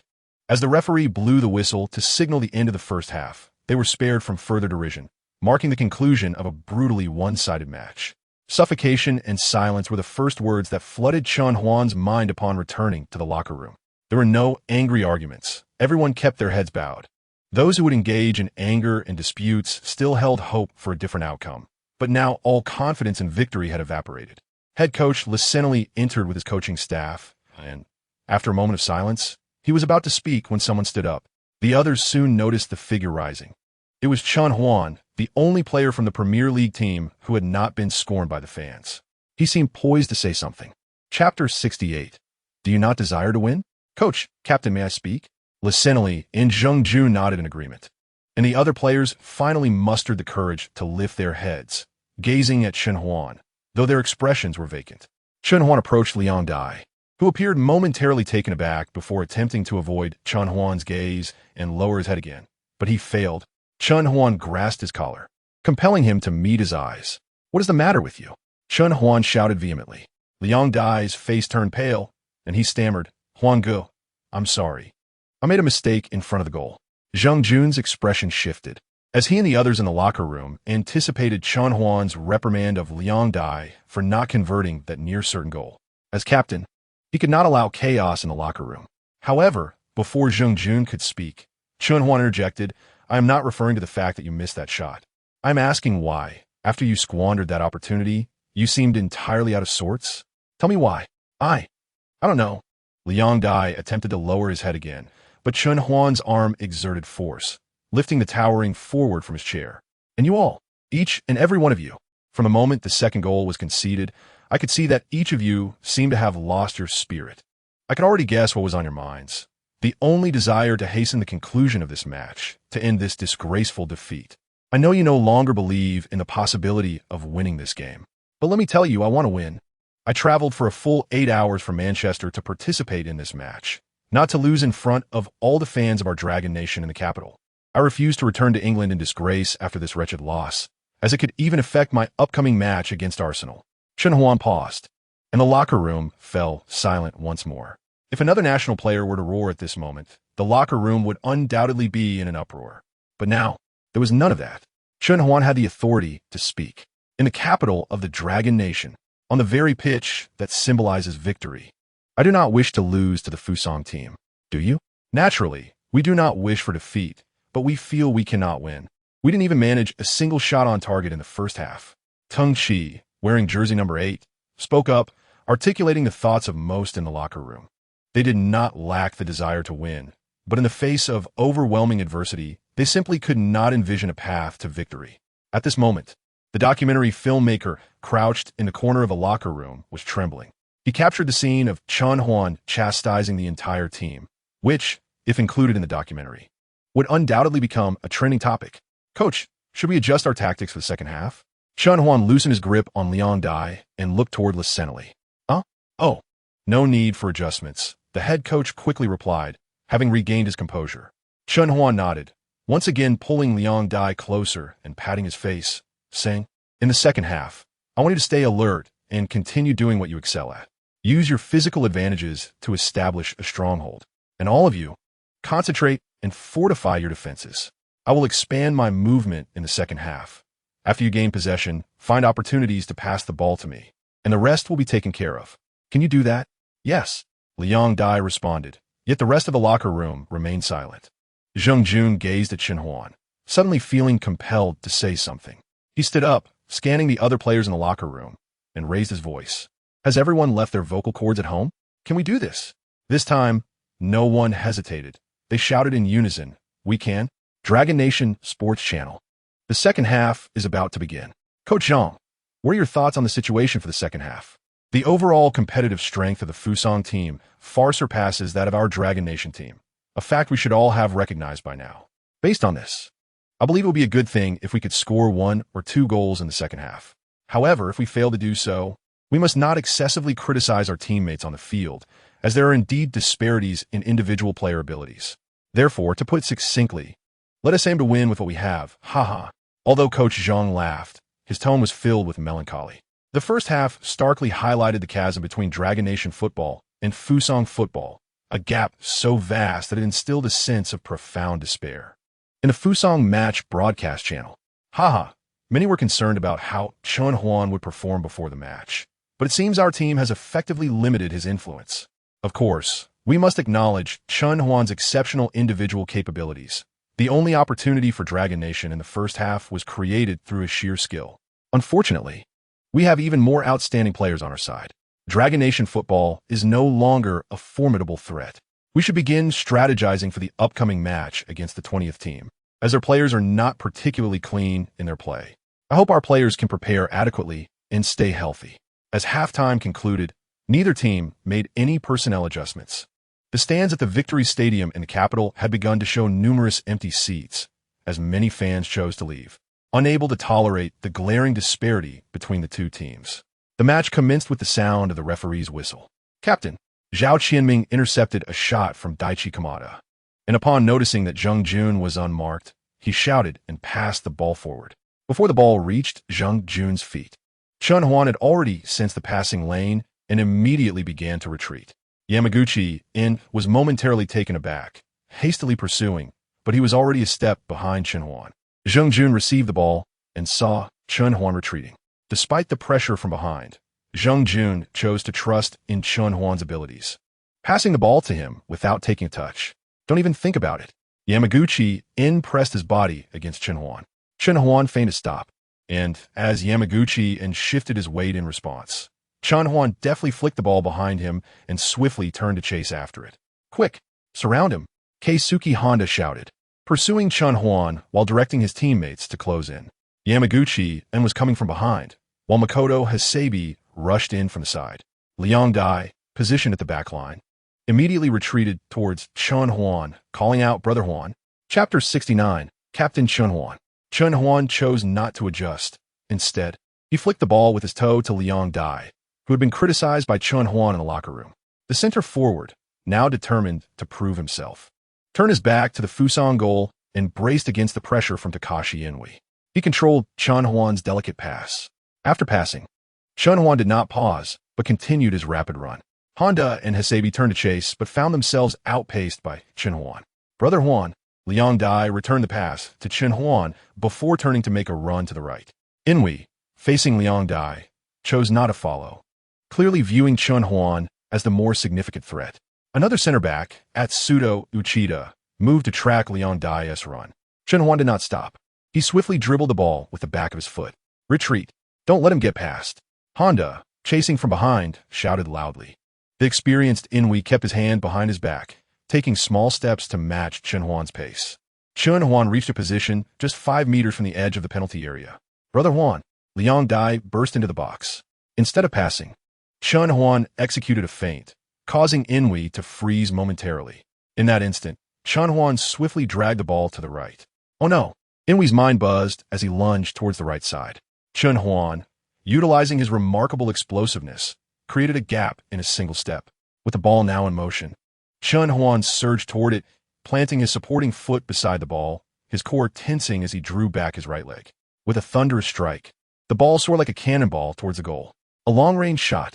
Eiji Kawashima remained highly focused. As a fellow player in Europe, he had researched Chen Huan extensively before the match, fully aware of his exceptional long-range scoring ability. As he engaged in a one-on-one confrontation with Chen Huan, Suguru Kawashima resolutely pressed against him. At this moment, he adjusted his stance with quick, subtle steps, keenly observing the trajectory of the approaching football. Was it too high? Kawashima deduced that the arc of the shot would clear the crossbar. No, that was incorrect. It plummeted. A sudden tension gripped Kawashima's heart. He tensed his body, bracing for the save as the ball began to sway unpredictably. Where would it land? In an instant, Kawashima ceased to hesitate and leaped forward. He extended his arms, adopting a catching posture. Yet, as he dove, the ball's landing spot shifted once more. This was disastrous. As Kawashima crashed to the ground, the ball rolled over the goal line. Within less than 5 minutes of the second half, the Longwood national team equalized. A thunderous wave of cheers erupted from the Capital Victory Stadium. What a splendid goal! Lisenoli pounded his fists on the bench once more. After a brief moment of shock, the players of the Longwood national team erupted in jubilation. And what of Chen Huan, the one who scored from a distance?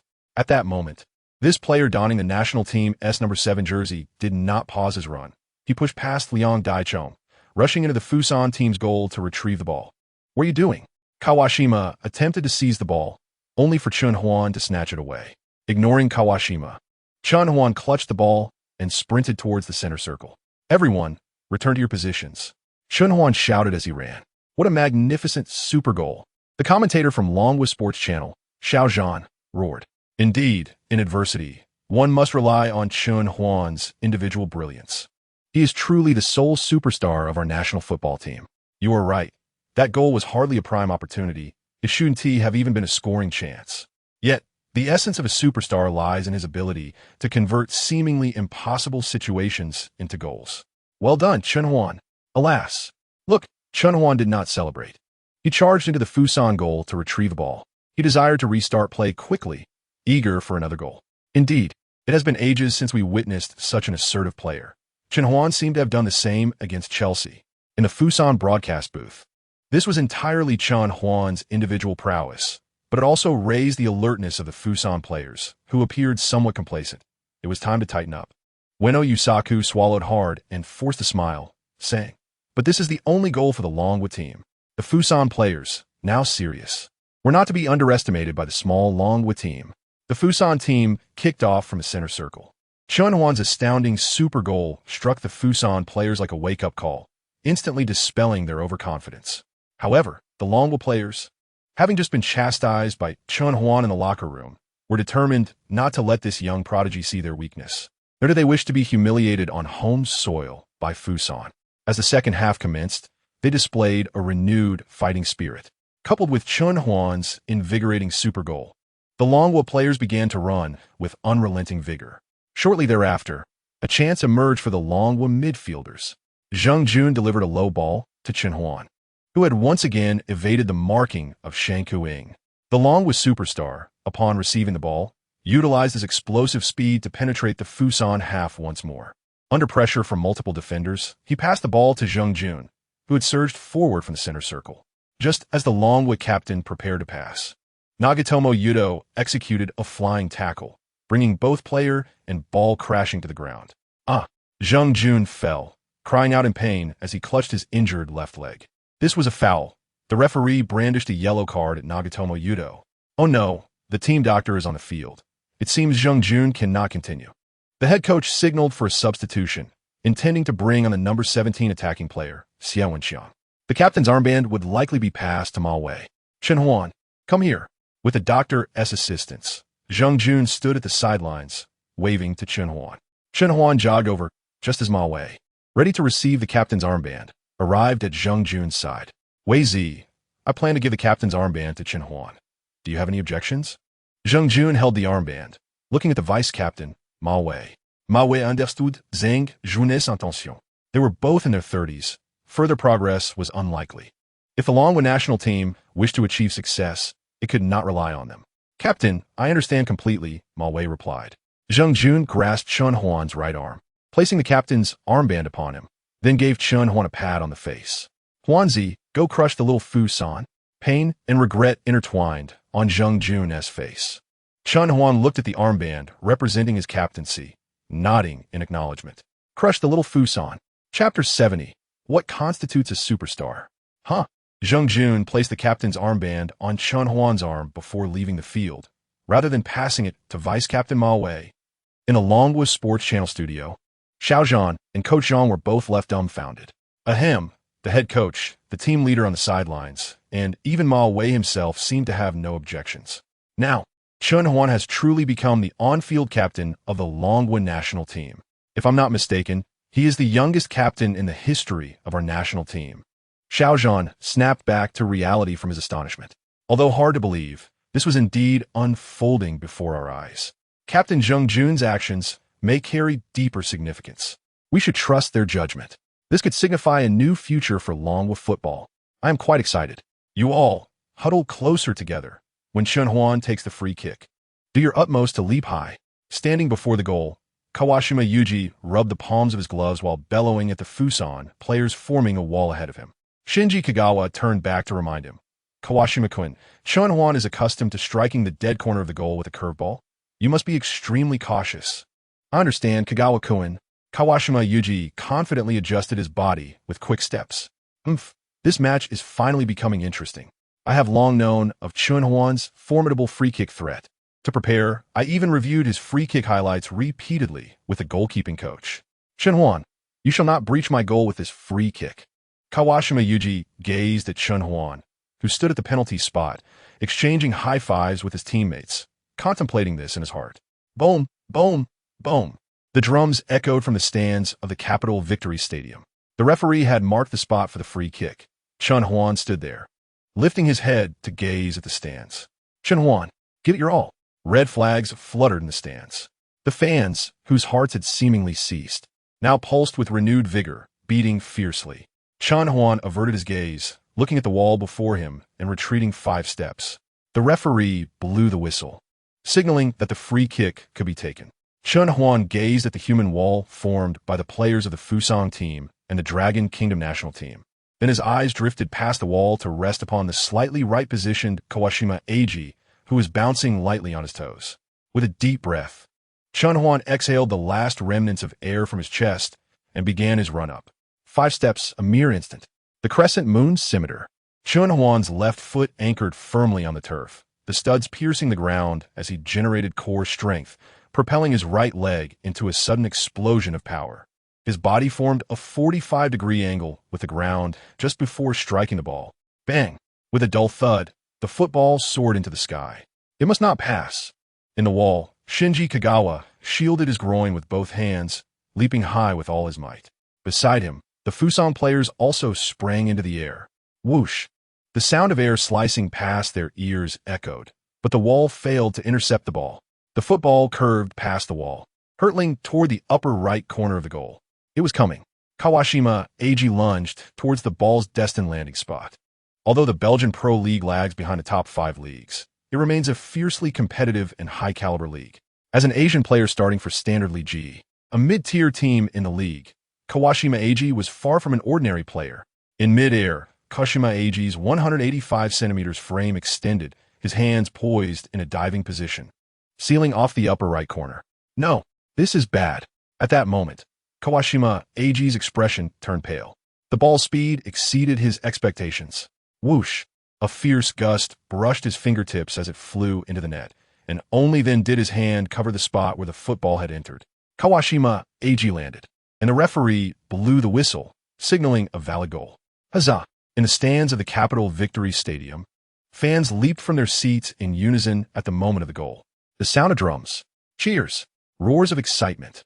At that instant, it coalesced into a tremendous wave, sweeping across the entire stadium. Damn it! Kawashima Eiji slammed his gloved arm onto the ground in frustration. Why was the curve so pronounced yet the speed so rapid? This defied logic, damn it. Kawashima Eiji had correctly predicted the ball's direction and landing point. He had executed the save. Just a fraction more. He could have blocked that goal, but he misjudged the ball's speed. As he stood up to retrieve the ball, he noticed a figure racing toward him. Leave the ball.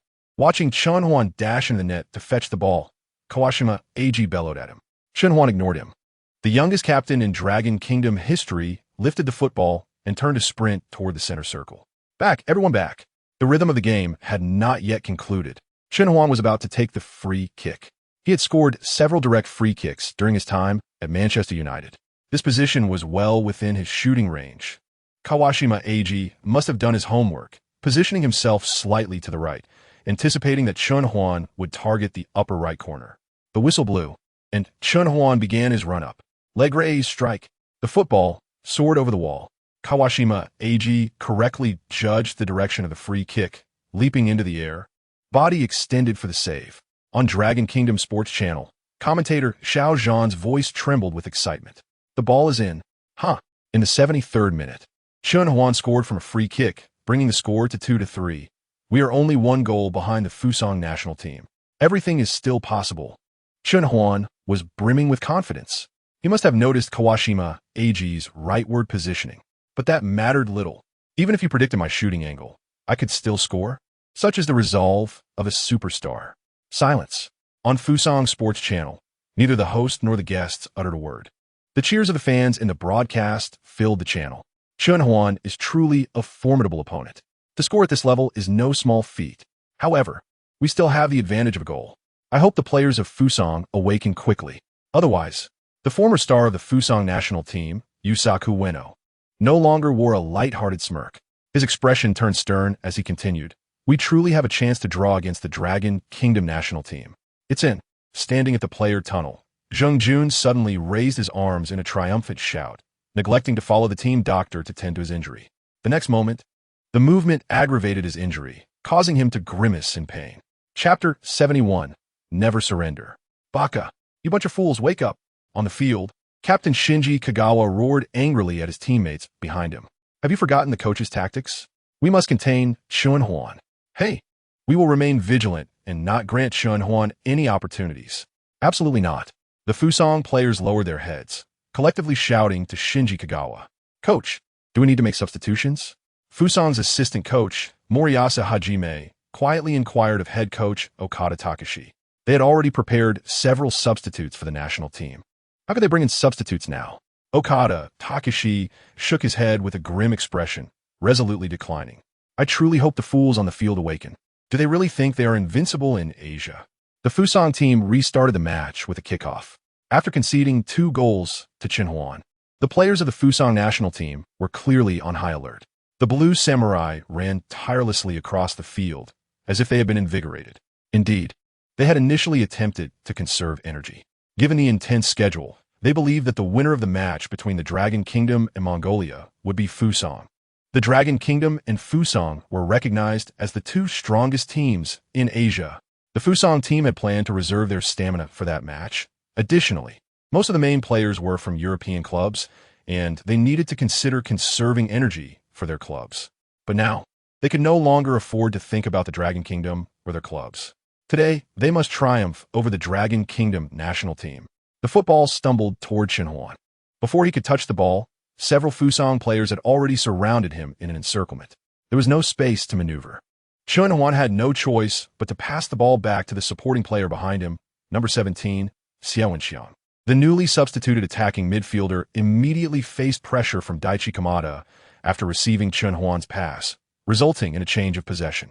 The next 10 minutes, 20 minutes, the Dragon Kingdom national team, facing the invigorated Fusang national team, could not create a single opportunity. In fact, under the relentless pressure of the Fusang national team, they struggled to even pass the ball to Chen Huan's feet. On Dragon Kingdom Sports Channel, as the match entered stoppage time, 3 minutes were added.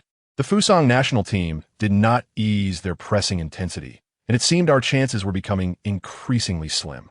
This stark disparity in absolute strength between the two teams is evident. Although we have Chen Huan, the other players are undeniably inferior when compared to the Fusang national team. Xiao Junguang analyzed the situation on the field with a tinge of regret. Indeed, Xiao Junguang, I believe we need not be pessimistic.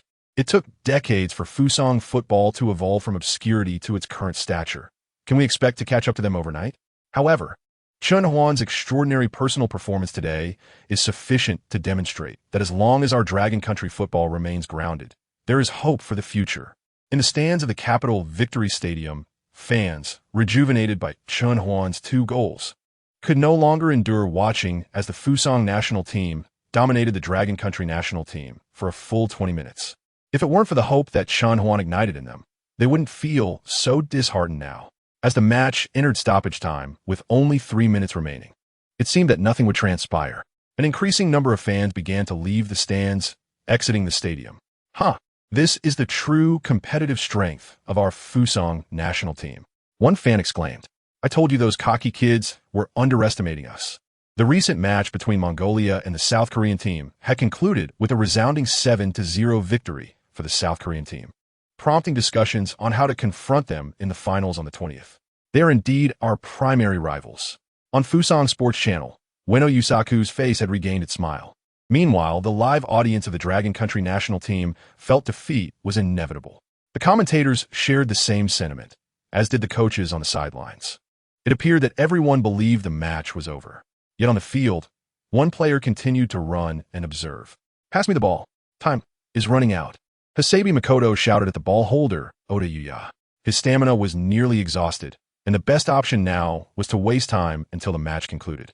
Oda Yuya indeed passed the ball to Hasebi Makoto, who jogged to meet it. But at that moment, a flash of red surged in from the side like a tempest. Watch out! Yamamoto Akira, who had been shaken off by Chen Huan, shouted. However, Hasebi Makoto had no opportunity to control the ball. Chen Huan, anticipating Hasebi's touch, deftly poked the ball away and surged toward the Fusang national team's backline. Damn it! How did he intercept the ball? Fall back! Honda Keisuke shouted as he turned. The Fusang national team quickly regrouped. You won't get past me 3 times in one match, you scoundrel. After assessing the situation behind him, Honda Keisuke adjusted his body weight and moved laterally toward Chen Huan, confident that this Dragon Country player was also at his physical limit. Chen Huan, feeling the pressure from Honda Keisuke, was panting heavily from the exertion of squeezing every last ounce of energy. But how could someone who trains diligently every morning at Carrington Base concede defeat at this moment? Chen Huan forcefully changed direction to the right. The ball was pushed forward, and Chen Huan darted ahead. His shoulder brushed against Honda Keisuke's, causing Chen Huan to stagger and noticeably slow down. What a chance! Fusang's center back, Uchida Atsudo, surged toward the ball. No, I can still run, Chen Huan thought as the ball seemed to drift further away. He bit down on his lip, the sharp pain and taste of blood jolting his nerves. Adjusting his body, he utilized his rapid footwork to poke the ball just before Uchida Atsudo could intervene, directing it to the left front. The next moment, Chen Huan collided with Uchida Atsudo. Uchida was knocked to the ground, but Chen Huan remained upright, his steps faltering as he continued to dribble. Don't let him into the box, Kawashima Eiji shouted. Another center back, Sakai G. Toku, rushed out. Chen Huan adjusted his body once more, evading Sakai G. Toku's attempt to disrupt the play. He got past him. Kawashima Eiji rushed out of the goal, gritting his teeth. Chen Huan flicked the ball into the air before Kawashima could block it. The ball soared, bypassing Kawashima Eiji's outstretched arm. Countless eyes followed the ball's ascent into the air. Chapter 72. Never give up in the twilight. At the Capital Sports Stadium's exit, many spectators left prematurely, while reporters stationed outside intercepted a father and daughter. Excuse me, the match hasn't ended yet. Why are you leaving early? A reporter inquired. Because the little one needs to sleep early, and she tends to cry. Although the Dragon Country national team played beautifully in the second half, I don't want her to be upset over a loss. It's that simple. The reporter glanced at the little girl, whose chubby face wore a frown, clearly not in high spirits. Of course, we still had a chance to turn around, but a tremendous roar erupted from the stadium behind them, drowning out everything, and everyone turned around in unison. Daddy, what happened? The little girl exclaimed, jumping up. The middle-aged man appeared equally bewildered. The cheers from the stadium continued unabated, crashing over them like relentless waves. We equalized. The reporter pointed at the scoreboard displayed on the stadium wall. What? We equalized. The middle-aged man gasped, but in the next moment, his expression transformed into sheer joy, and the little girl's lips curled into a smile. We must go back to watch the match. He lifted her up and hurried back toward the venue. Behind this father and daughter, more fans who had just exited turned back toward the stadium. Chen Huan has bypassed the last defender and entered the box. Xiao Zhan's roar echoed through the electronic signals to all viewers of the match. Chen Huan is going for the shot. A flick. The ball soared over Kawashima Eiji and descended toward the goal. Nagatomo Yudo dashed toward the goal, attempting to intercept the ball. He was a step too late. The ball found its way in. With less than a minute remaining in extra time, Chen Huan achieved a hat trick, leveling the score. My God, I can hardly believe my eyes. We have equalized. On Fusan Sports Channel, a loud crash resonated as Ueno Yusaku stood up in shock, accidentally knocking over the thermos beside him in the studio. Yet, he paid no mind to the spilled thermos. His eyes wide with rapt attention on the screen where the ball flew over Kawashima Eiji's head. Nagatomo, stop that ball. Ueno Yusaku yelled at the screen, urging Fusan's right back. Nagatomo Yudo, who was sprinting toward the ball, but he was a moment too late. The ball crossed the goal line before Nagatomo could intervene. Ueno Yusaku suddenly fell silent, sliding back into his chair. On the screen, the proud Asian Blue Warriors lay sprawled on the ground, panting heavily. Meanwhile, the red-clad players of the Dragon Country surged from all directions toward the fallen Chen Huan, the player who single-handedly leveled the score. This can't be real. How is this possible? Ueno Yusaku murmured, gazing at the updated scoreboard. The coaching staff of the Dragon Nation national team embraced the players on the bench at this moment. They were preparing to make substitutions for the upcoming extra time, particularly in the midfield and defense. Lee Sen-ao was still able to maintain his composure. He dispersed the celebration crowd and called the coaching team over to start preparing for the impending extra time. Have you all heard the story of one burst of energy leads to fatigue and then to exhaustion? When Chen Huan stood up from the field, he did not celebrate, but instead gathered the surrounding players in front of him. I've heard it, Liang Dai nodded, but questioned the relevance of this statement. The Fusan national team was already in a state of panic, especially the duo of Sakai G2 and Uchida at Sudo. Chen Huan lowered his voice and pointed at the two primary center backs of the Fusan national team, who were currently hanging their heads and appearing quite dispirited. Once they kick off, Liang Dai, Xiao Junguang, and Tang Chi, you must press them hard. We haven't employed high-pressure tactics in this match, but a sudden burst of pressure now will surely yield results. Chen Huan conveyed his thoughts to them. Brother Huan, no. Captain, what do you mean by this? Are we not dragging it into extra time? Liang Dai voiced the concerns of many teammates. Fool, look at who is warming up for the Fusan national team right now. If we let this game go into extra time, our main players will be exhausted, and these fresh legs will come in and scatter us. I plan to resolve this before the regular time ends. There should be just over 2 minutes left in the match. It's manageable. After hearing Chen Huan's plan, the national players were left dumbfounded. They had been overjoyed in their quest to equalize. Yet Chen Huan aimed to decisively finish off the Fusan national team before the match concluded, which was no minor feat. However, upon reflection, they were reassured. Had Chen Huan announced that he could equalize in extra time during halftime, no one would have believed him, and they would have thought him mad. All right, I can still run. Liang Dai nodded in agreement. We can all run. Tang Chi and Xia Wenxiang echoed in unison. At this point, the Fusan national team had lined up again, and Seiko Waya placed the ball at the center circle, then prepared to kick off. Press! Chen Huan shouted as soon as Seiko Waya kicked the ball, and he unleashed his last vestiges of energy, sprinting across the center circle toward the ball. Beside him, Tang Chi, Liang Dai, and Xia Wenxiang also accelerated towards the ball's direction. What is happening? Hasebi Makoto was astonished to see the forwards and midfielders of the Dragon Nation national team charging toward in the moment he received Seiko Waya's pass. Hasebi chose not to control the ball, but instead opted to pass it back to center back Uchida at Sudo. What are they trying to do? Uchida at Sudo observed the field situation before receiving the ball, but was also startled by the sudden pressure from the Dragon Nation players. Whatever. Let us just pass it to the midfielders, Uchida thought as he lifted his leg to pass the ball to Honda Keisuke. Opportunity. The passing lane was well within his range, and he immediately surged forward. Just as Honda Keisuke was about to accelerate for the ball, he noticed Uchida at Sudo's face turn ashen. Oh no! Honda Keisuke rushed toward the ball once more. In the next instant, he felt a gust of wind beside him, and a red figure lunged in from behind, intercepting him. Number 7. Chen Huan. Honda Keisuke felt a jolt of fear rise within him. He could not allow the opponent to gain control of the ball, or a calamity would ensue. Without hesitation, he seized Chen Huan's forearm, yanking him backward. He disregarded the possibility of receiving a card or conceding a free kick. He had to prevent Chen Huan from taking control. Chen Huan's already exhausted body lost its balance. Yet before falling, he managed to poke the ball forward with his toes, passing it to Liang Dai ahead of him.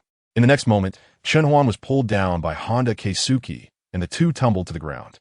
The referee clearly witnessed the foul, but refrained from blowing the whistle, signaling advantage for the attacking team. Liang Dai held off Uchida Atsudo, who was trying to circumvent him for a clearance, and then he passed the ball sharply backward with the inside of his foot. Xiao Junguang, the aggressive midfielder who replaced Zheng Jun in the second half, was right there. Xiao Junguang carried the ball into the penalty area, and just before Kawashima Eiji could intervene, he pushed the ball toward the far corner of the goal with his left foot. Kawashima Eiji sprawled, spreading his legs like a split, and his right foot intercepted Xiao Junguang's long-range shot, sending the ball bouncing backward. He saved it.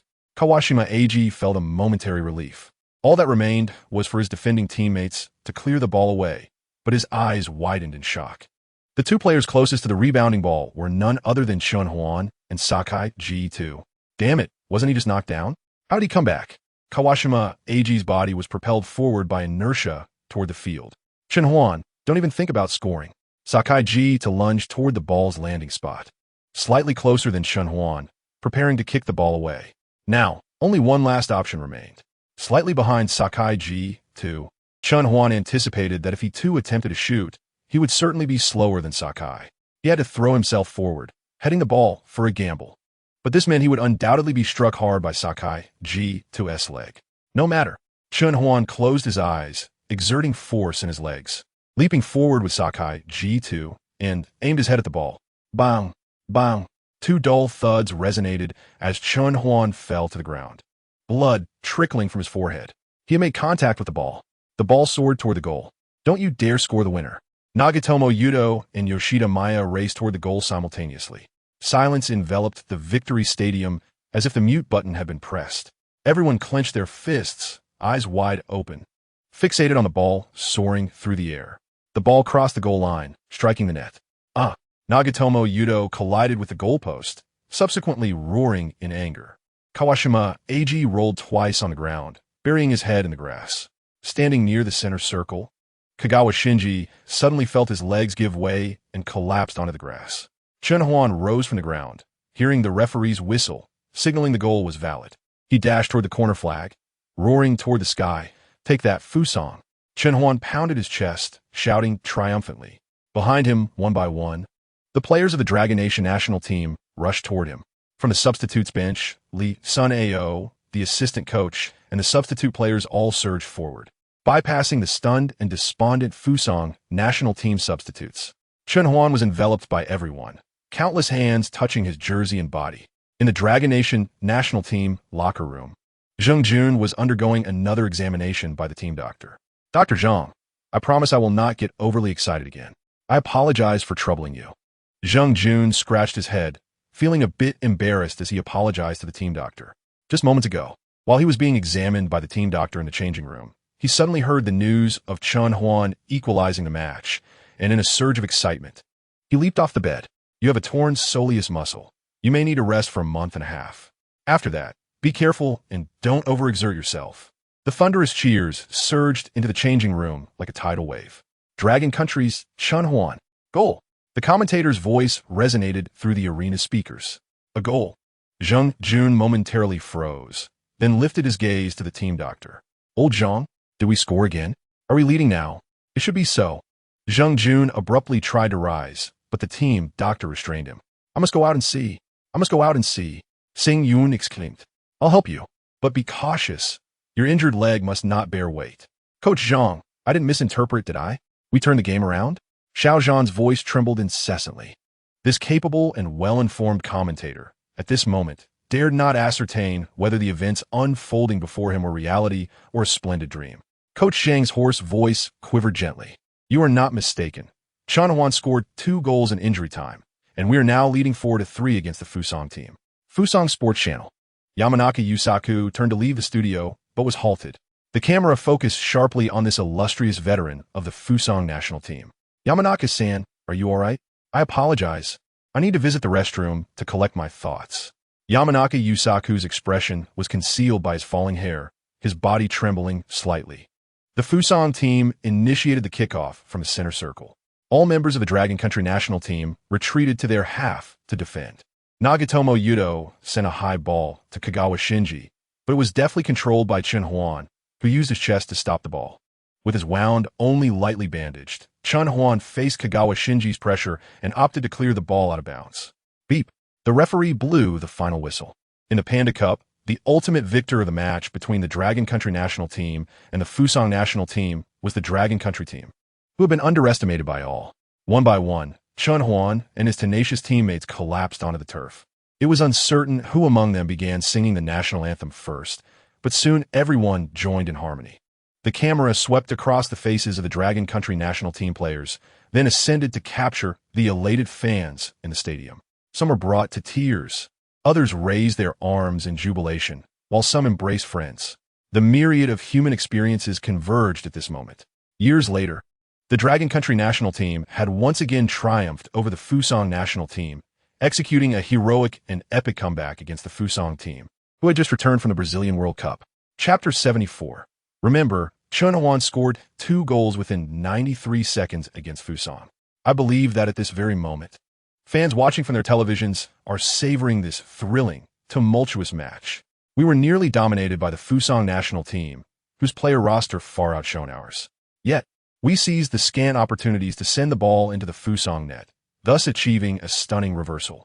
Victory, though not as easily attainable as a dandelion atop a hill, can be grasped if one dedicates every ounce of strength.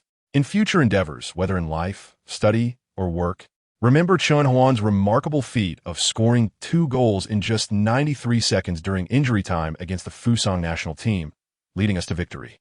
In England, Sky Sports Channel. This was an unbelievable match.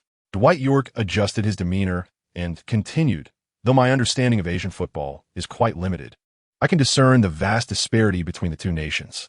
However, today, Chen single-handedly bridged this gap, and I now comprehend why I admire him so greatly. Manchester United also needs such a heroic player to guide us toward resurgence. Fusang Sports Channel. Yamanaka Yusaku observed the players of the Fusang national team. Heads bowed in silence as they exited the field and spoke. We lost, and we lost decisively. Perhaps we were all too arrogant and complacent. We failed to recognize the prowess of Dragon Country's star player, Chen Huan. I cannot articulate what kind of player Chen is, but there are many attributes we Fusang players should aspire to learn from him, not only in terms of ball handling, but also his indomitable spirit. Even when faced with a significant deficit, although we were defeated by the Dragon Country, it is not entirely without merit. Chen Huan has demonstrated to us the meaning of there is always someone better. Yamanaka Yusaku stood and bowed slightly. Thank you, Chen Huan. We shall meet again at the Asian Cup. At that time, the Fusang team will strive with all our might to redeem this loss. On the bus of the Korean national team, their match commenced earlier than that of the Dragon Country and Fusang match, and now they were en route back to the hotel. In a match against Mongolia, the Taeguk Warriors had swept the Mongolian national team 7-0 in regular time, and the players were currently discussing the earlier match. Coach, the match between Fusang and Dragon Country has concluded. The assistant coach whispered to the head coach, Hong Myung-bo, who was meditating with his eyes closed. Hey, why disturb my tactical contemplation? Hong Myung-bo opened his eyes, glaring at the assistant coach, and reprimanded loudly. Why report such matters to me? Can Fusang really be defeated by Dragon Country? Silence. The bus fell silent immediately. The chastised assistant coach, holding his phone, stood up and quickly explained, Coach, in injury time, Dragon Country scored 2 consecutive goals and reversed the game. Fusang has been eliminated. Dragon Country is our opponent in the final. What? Hong Myung-bo's expression shifted dramatically. You little brat, if you are jesting with me, you will regret it.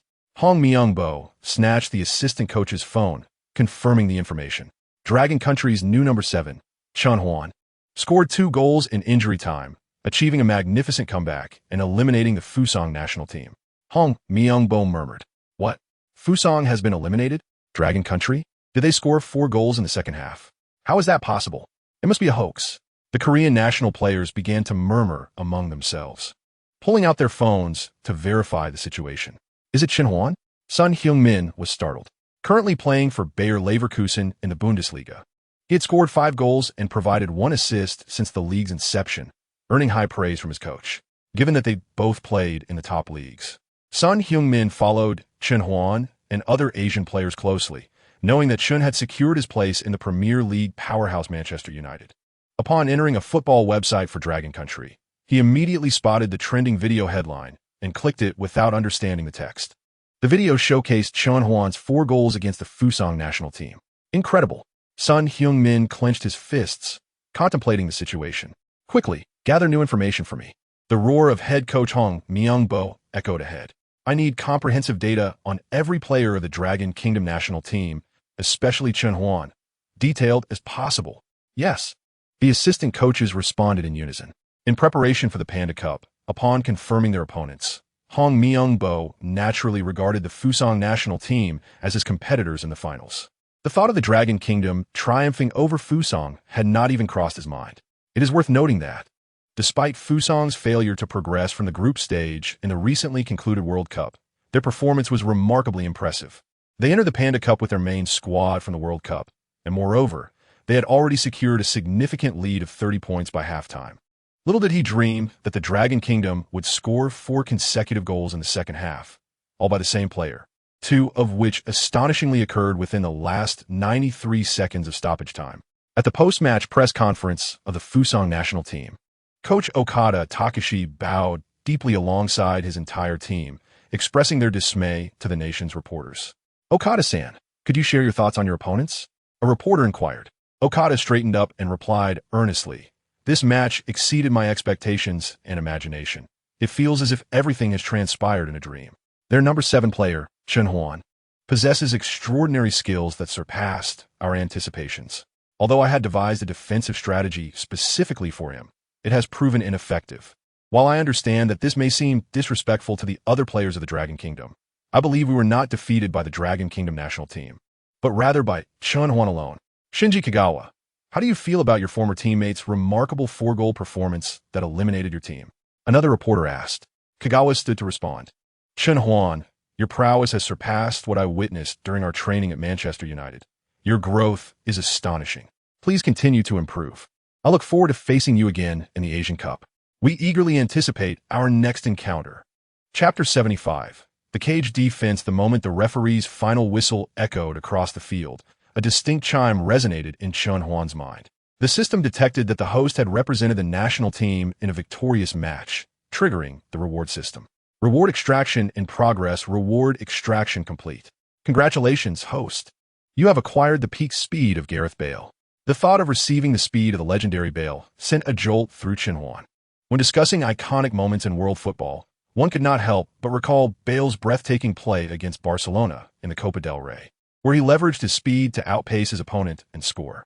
While his own speed and explosiveness were undoubtedly above average, he knew he could not compare to the renowned speedster, Gareth Bale. Unlocking this skill would significantly enhance his performance in the upcoming matches. At the post-match press conference for the Dragon Kingdom national team, Chen Huan pushed open the glass door to a previously cacophonous room, which fell silent as he entered.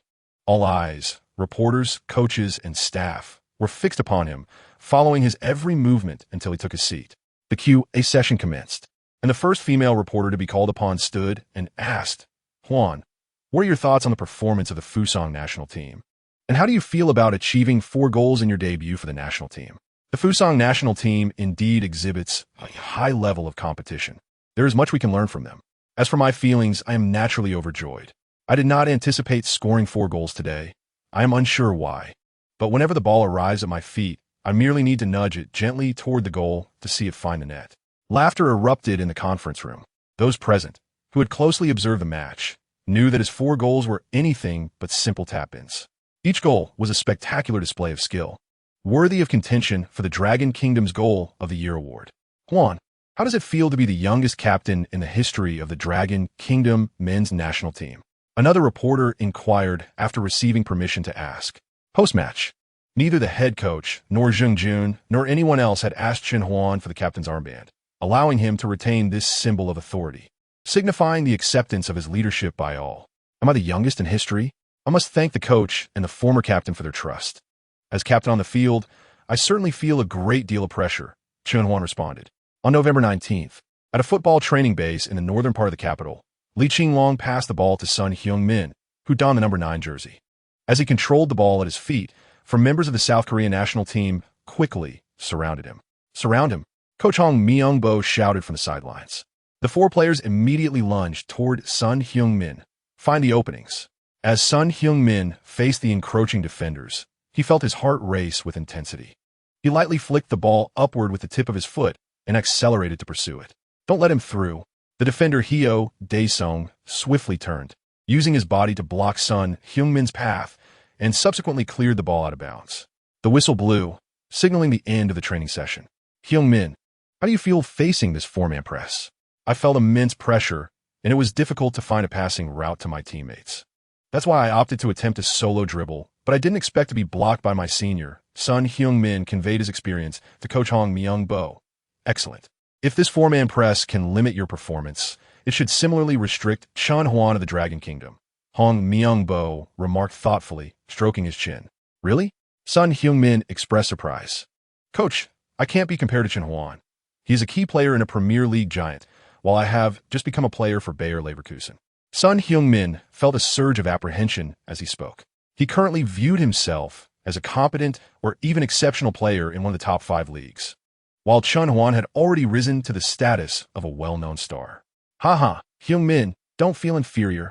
I am genuinely pleased that my 4-corner pressing strategy can limit your movements, Coach Hong Myung-bo said, patting Sun Heung-min's shoulder. In my eyes, you are a player who is more than capable of matching Chen Huan. Given time, you too will become a star in a major club. Trust me. At the Capital Victory Club training base, Chen Huan positioned himself to receive a low pass from a teammate behind him, as another teammate drew close. Whoosh! Chen Huan did not pause to control the ball.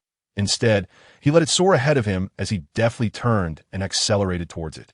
The defender assigned to him felt as though a tempest had swept past, and just as he prepared to chase, he realized that Chen Huan had already gained several strides. What? On the sidelines, the head coach of the Dragon Nation national team, resentfully, abruptly lifted his eyelids. He was not astonished that Chen Huan had chosen to let the ball pass and then pursue it. Rather, he was taken aback by Chen Huan's astonishing speed. As one of the top 10 coaches in the world, resentfully possessed a keen eye for talent. Chen's speed appeared to have intensified. Why was that? Resentfully mused aloud, as if seeking the opinion of his assistant coach. It does seem somewhat quicker. Should we conduct a speed test for Chen? No need. Perhaps he is simply in optimal form. Following their recent match against the Fusang national team and with an official clash against the Korean national team on the horizon, today's training was designed for lower intensity recovery. Chen Huan and his teammates completed their training amid laughter and after a brief talk from the coach. They collectively proceeded to the club's massage room for professional therapy to alleviate muscle fatigue. Brother Huan, do you think I have a chance to play in one of the top 5 leagues? Liang Dai suddenly inquired during the massage session. Chapter 76. Confronting the Taiji Swish. The gazes of other Dragon Nation national team players receiving massages immediately turned toward Liang Dai and Chen Huan. Are you serious? Chen Huan opened his eyes, recalling Liang Dai's performance in yesterday's match. Under normal circumstances, with his 190-centimeter stature and average judgment of ball trajectories, he had successfully contested aerial balls and assisted his teammates multiple times. As a pivotal player at the forefront of the team, he could be rated around 60 out of 100. Naturally, with professional training in one of the top 5 leagues and participation in more intense matches, he could see further improvement. Perhaps he could secure a role in a mid to lower tier team, likely as a rotational player. Chen Huan provided his analysis with a serious demeanor. Really? Liang Dai was about to sit up in excitement, but was gently pressed back down by the masseur behind him. Well, due to my performance in the past few matches, scouts from the top 5 leagues should be paying attention. If you perform well, a team may reach out to you. My agent will personally attend the match at Capital Victory Stadium tomorrow. If there is potential, I can introduce you. Really? Who is your agent, Brother Huan? Liang Dai asked, his excitement palpable. Mendez, Chen Huan replied. What? Ronaldo's agent? Uh-huh. "Brother Juan, do I have a chance?" shouted other players, raising their hands. The top 5 leagues are the most illustrious stages in world football, coveted by all professional players. In short, if one showcases their talent, opportunities should arise. On November 20th, at 7 p.m., Capital Victory Stadium was filled with a cacophony of voices. In the prime viewing suite, several impeccably dressed Westerners with blonde hair were engaged in conversation. "Mendes, I didn't expect this match would even attract you." James, a scout from the English Premier League as Tottenham Hotspur, smiled at Jorge Mendes, a prominent player agent among the football elite, who was removing his sunglasses. "My star players stole the limelight yesterday. Naturally, I had to come," Mendes replied with a grin. "Damn, I forgot Chen was your player," another agent remarked, a hint of jealousy in his tone. "Mendes, where do you find these talented players?" "Occasionally. Let one come our way." Mendes merely smiled and remained silent. "Are you here solely for Chen, or do you have other targets?" "Let me guess. Is it Sun from the Korean team?" No, there must be other targets. It seems the Dragon Nation national team has 1 or 2 players performing well, and with some maneuvering, there could be substantial gains." "Ha ha ha. Shall we focus on the match instead? Especially to admire my star player." Mendes did not respond to his peers' probing, but smiled at the players warming up on the pitch. In the player tunnel, Chen Huan was adjusting his captain's armband. "Brother Huan," Liang Dai nudged Chen Huan's shoulder with his back, whispering, "that Sun Heung-min from Korea has been watching you." "Sun Heung-min?" Chen Huan turned to glance at the Korean contingent, where Sun briefly made eye contact before swiftly averting his gaze. Chen Huan recalled vividly that during the year he had crossed over, Sun Heung-min had just claimed the Premier League Golden Boot, marking the first time an Asian player had achieved such a feat in one of the top 5 leagues. "Perhaps you should greet him," Chen Huan thought, walking towards Sun Heung-min. Upon noticing Chen approaching, Sun appeared somewhat flustered. "Senior, good evening." Sun Heung-min immediately bowed to Chen Huan, switching his language to English. Chen Huan paused, considering Sun was a few years his senior, yet he had bowed and addressed him as senior. "Never mind. Good evening. I have been following your Premier League matches. I greatly admire your technique." "I never expected to face you today," Sun remarked enthusiastically. "I have also been following your matches." "Your performance has been outstanding," Chen Huan replied, somewhat disingenuously, as he had only watched a few games since Sun joined Manchester United and had not seen any Bayer Leverkusen matches. "Is that so? I still have much to learn from you, senior." Sun bowed once more, visibly excited. Chen Huan smiled and returned the greetings of a few other Korean players who had approached him before rejoining his lineup. "Captain, what did he say?" Liang Dai, who did not understand English, inquired quietly upon Chen Huan's return. "He said you're tall and plans to take you down later. Everyone, prepare to enter the field." Both teams were now entering the stadium through the players' tunnel, and a large screen displayed the starting lineups for the match, beginning with the Korean team. Coach Hong Myung-bo deployed a 4-4-2 formation, with forwards 20 Lee Dong-guk and 10 Cho Yong-cheol. The midfielders, from left to right, were 17 Lee Chung-yong, 9 Sun Heung-min, 19 Kim Min-woo, and 8 Lee Ming-ju. The defense, from left to right, consisted of 16 Ki Sung-young, 5 Cha Du-ri, 3 Kim Ju-young, and 4 Kim Young-won, with their main goalkeeper, number 1 Kim Jin-hyun, guarding the goal. This was a highly potent 4-4-2 formation, and Sun Heung-min, stationed at the attacking midfield position, seemed to have been entrusted with a special tactical mission by the head coach. All right, the Dragon Nation national team's starting lineup has also been announced, mirroring the formation against the Fusang national team, except that Zheng Jun's position has been replaced by the more offensively capable Xiao Junguang. The familiar Chen Huan continues to occupy the position of second striker, waving cheerfully at the camera while appearing quite relaxed. The broadcast channel of the Korean football team captures the scene. After a fierce battle against the team from the land of the rising sun, it is evident that the Dragon Nation's players were visible signs of fatigue, particularly their core player, Chen Huan, whose smile is rather strained. In contrast, Sun Heung-min, who scored twice against the Mongolian national team, remains composed and unruffled. Let us cheer for the Taeguk Warriors. Today, let us take down the Dragon Nation. Go Taeguk Warriors. Chapter 77. 2 supercars with a thud. Chen Huan collides heavily with South Korea's number 5 center back, Cheol Duri. In midair, Chen Huan exerts himself to maintain balance, heading the ball toward the goal just before descending to the ground. The football races swiftly toward the Taeguk Warriors' net. "Leave it to me," Jin Hyun shouts. Despite the interference from the opposing center back, the star of the Dragon Nation manages a header, but the shot lacks speed. Chen Huan leaps high, securely grasping the ball. Chen Huan rises from the turf and jogs a few steps toward his goal. It is the 13th minute of the first half. Moments ago, he had attempted a header from cross delivered by his teammate, right back Qian Lele, but the shot was of poor quality due to the defensive pressure. At this point in the match, Chen Huan can feel that the control of the field by the South Korean team is nowhere near that of the team from the land of the rising sun. Although the South Koreans hold an advantage in possession, the Dragon Nation does not feel as stifled as they did against the Japanese team. This is exemplified by a successful cross delivered by a fullback who skillfully advanced to the byline. Perhaps it is also due to Chen Huan glancing around and sharing a soft smile. The focus of the opposing defense seems entirely fixated upon him. When the Taeguk warriors concentrate their attention on him, they inevitably overlook other players from the Dragon Nation. For instance, at this moment, Li Qinglong's pass is intercepted by Chen Mo, who is now observing potential passing lines. Chen Huan immediately springs into action, but instead of moving forward, he retreats. Beside him, Jin Minyu and Li Mingjun quickly close in, with Jin Minyu even accelerating to block Chen Huan's position. They deduce that Chen Huan's retreat is to receive a pass from the center back. To Xiao Junguang, Chen Huan calls out to the hesitating center back. Upon hearing Chen Huan shout, Chen Mo realizes that the sudden withdrawal of Chen Huan has drawn two South Korean midfielders away, allowing Xiao Junguang to exploit the gap. Without hesitation, Chen Mo delivers a long pass forward.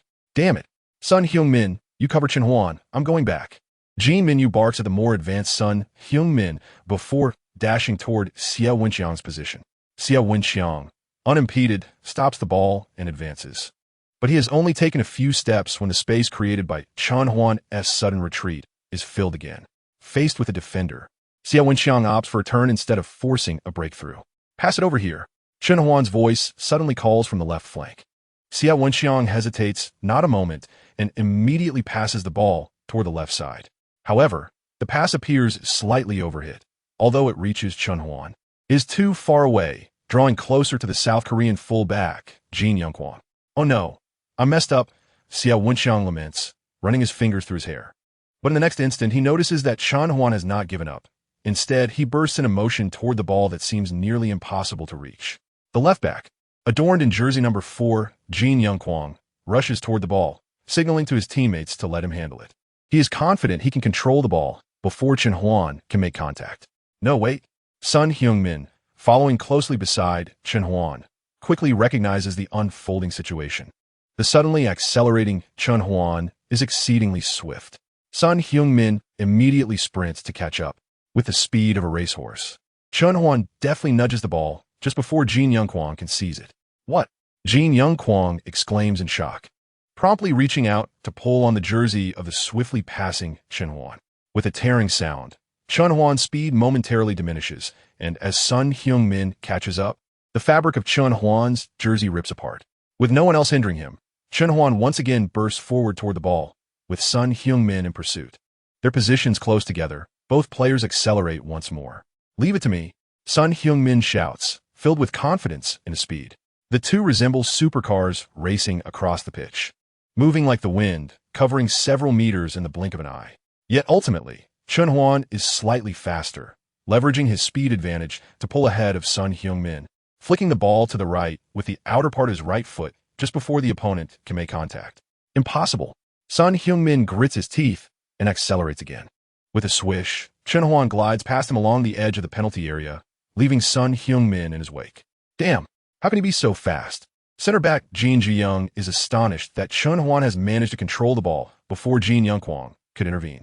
And he is equally surprised that Chen Huan has outpaced Sun Heung-min. Damn it, how can he be so much faster than me? Sun Heung-min, filled with a mix of fear and determination, accelerates in pursuit. Meanwhile, Chen Huan's sudden breakthrough along the flank once again tears through the South Korean defense. Jin Ji-young positions himself with his hands behind his back, attempting to block Chen Huan's path. Chen Huan, dribbling along the edge of the penalty area, continuously assesses the situation within. Captain, center forward Liang Dai raises his hand, calling for the ball. Meanwhile, attacking midfielder Xiao Junguang has surged into the far corner. Keep the ball. Jin Ju-young closes in. Chen Huan, without further hesitation, nudges the ball outward once more, and in an instant, he utilizes his incredible speed to create an unmarked gap. Planting his left foot firmly on the ground, he channels power through his right leg. With a resounding thump, the football is propelled toward the upper right corner of the goal by the inner side of Chen Huan's right foot. Taeguk Warriors goalkeeper Chen Huan, having been adjusting his posture since Chen Huan's explosive acceleration, moves closer to the outer edge of the goal to enlarge his coverage area. The football arcs through the air. Leave it to me. Chen Huan channels all his strength, leaping into the air, his body stretching out as he reaches for the upper right corner. The ball grazes his fingertips, spinning into the net. The Capital Victory Stadium erupts once more in jubilation. Chen Huan, grinning, sprints toward the corner area, leaping among the crowd and waving his arms in celebration. In the 15th minute of the match, the number 7 of the Dragon Nation, Chen Huan, scores with a cutting shot. The current score stands at 10, with the Dragon Nation team in the lead. Chapter 78. The Tradition of the Bamboo Country. Chen Huan cuts inside and takes a shot with his right foot. The goal is valid. Chen Huan carried the ball from the flank into the center, skillfully maneuvering to create a shooting angle before unleashing a strike without hesitation. The ball arced through the air, nestling into the upper right corner of the net. We could observe that the Bamboo Country goalkeeper, Chen Huan, had anticipated the shot and executed a commendable save. Regrettably, he was unable to make contact with the ball. Now, our Dragon Nation team leads by a score of 10. Chen Huan dashed towards the corner flag, approached the stands, and pointed to his torn jersey for the cameras. So what? Chen Huan shrugged, chuckling softly. Damn. The head coach of the Bamboo Country, Hong Mingpu, pounded his fist on the bench in frustration. How could he be so fast? The excruciating pain in his hand gradually brought Hong Mingpu back to his senses. Let us communicate with the players on the field. Hong Mingpu turned around, his voice devoid of emotion. Tell them to increase the intensity against Chen Huan. The Bamboo Country Sports Channel commentator, witnessing Chen Huan's impressive play, could not contain his frustration. Indeed, Chen Huan's individual talent is remarkable. However, such capabilities are also possessed by our own Li Qinglong and Sun Heung-min. There is no need for anyone to feel discontent over the temporary lead of the Dragon Nation team. Based on their usual performance, it is likely they will concede a goal soon. Even at this moment, the Bamboo Country commentator remained defiant, yet still acknowledged Chen Huan's skill. Nonetheless, he had made a decision in his heart. The moment Chen Huan makes a mistake, I shall retaliate with twice the scorn. Surprisingly, Chen Huan's speed exceeded expectations. In full force, I cannot keep up. How foolish of me to think my speed was unparalleled in Asia. On the field, Sun Heung-min observed Chen Huan, who was changing out of his torn jersey, and thought to himself. At that moment, Sun Heung-min noticed someone waving from the substitute bench. Turning his head, he recognized it was the assistant coach, while his teammates also focused their gaze upon him. The assistant coach made a cutting gesture across his throat with his palm. Sun Heung-min's heart skipped a beat. He glanced at his teammates, who were nodding in amusement. He understood the assistant coach's signal. It meant they were to deliberately foul Chen Huan, even if it meant risking yellow cards. Senior, you must take care. Sun Heung-min chose not to engage with the coach or his teammates.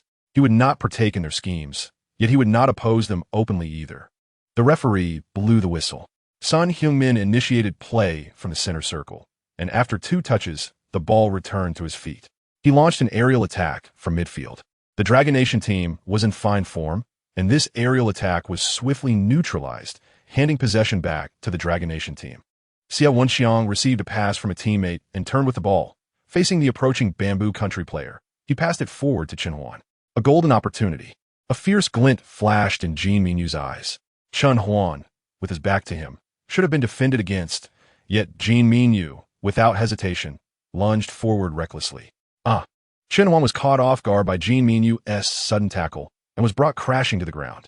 An intense pain shot through his right calf as he instinctively clutched his leg, cold sweat trickling down his forehead. What the hell? Jin Minyu stood up, mocking. What are you acting for?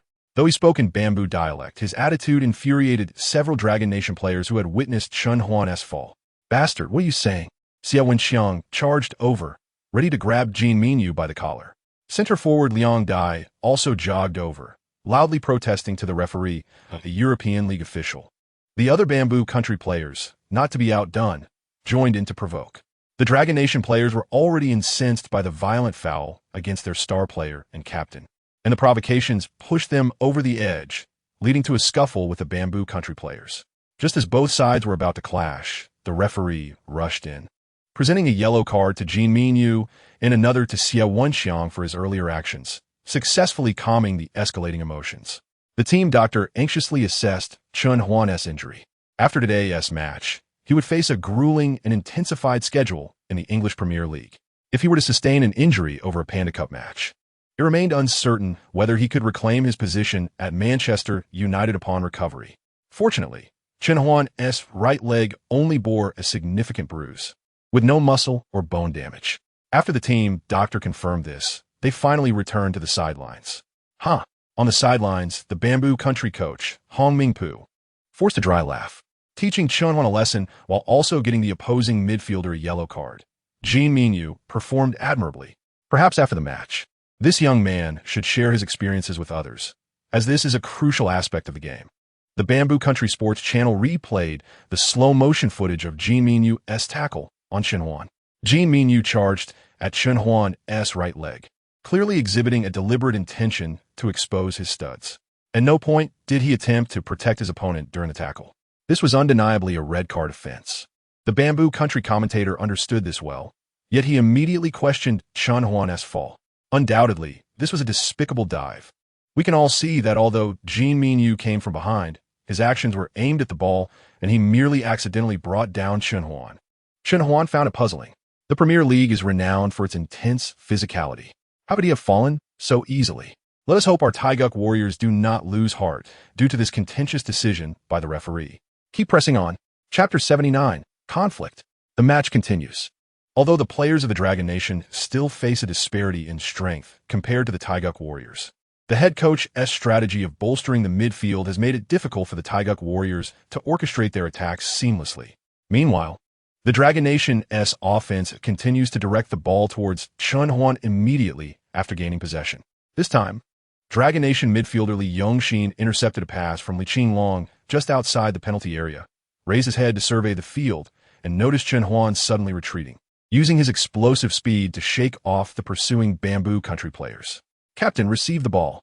Li Yongxin delivered a low pass towards Chen Huan. After Chen Huan dribbled the ball, he feigned a stop, but in the moment his foot touched the ball, he exerted sudden force, propelling the ball directly behind him.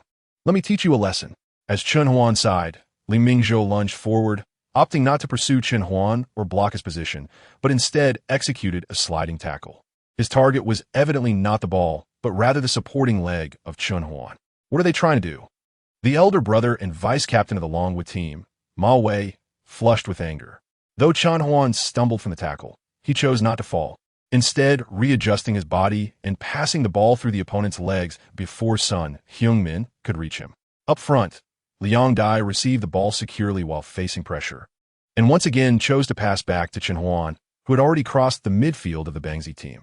Quickly, we can't let him advance any further. Che duly shouted at Liang Dai while simultaneously yelling at Sun Heung-min, who was following closely behind Chen Huan. Chen Huan continued his swift dribble, and Sun Heung-min, rather than committing a foul, strained to match Chen Huan's speed. If you're unwilling, just leave it to me. Jin Inquan approached from the side, opting not to attempt to steal, but instead tugging at Chen Huan's jersey, pulling him down once more. The referee decisively blew the whistle. However, this time, the Longwood national team could no longer suppress their anger accumulated from the repeated malicious fouls by the Bangzi players targeting Chen Huan. Jin Inquan, Ma Wei rushed over, grabbing his teammate's jersey, who also played for the Yangqing Sports Club, and began to berate him. Jin Inquan lowered his head in silence. While more and more Longhua and Bangzi players gathered around, some trying to mediate, others provoking. As the captain, Chen Huan blocked Ma Wei. He looked at the head-down Jin Inquan and stated flatly, Jin Inquan, we VE met in the Longchao League. Playing dirty 1T bring victory to the team. It will only ruin your career. Jin Inquan remained silent, unable to respond, knowing that Hong Mingpu had already conveyed to the Bangzi starters the intention to deliberately foul Chen Huan. If he did not comply, he might never be selected for the Bangzi national team again. A conflict had erupted. In the stands, scouts from the top 5 leagues and various player agents whispered among themselves. Damn it, what if that bunch of rascals injures Chen on the field? Mendez frowned, his face filled with fury. Hasn't Bangzi's football always been this way since the 2002 World Cup? I just didn't expect them to target Chen so frequently. And what is this referee doing? Why not issue a straight red card to a Bangzi player? It's about to turn into a brawl. Other scouts murmured in agreement. After showing Jean Inquan a yellow card, the referee verbally admonished Ma Wei and others before dispersing the crowd. Chen, you can take the free kick here. The referee made a mark on the ground with foam spray.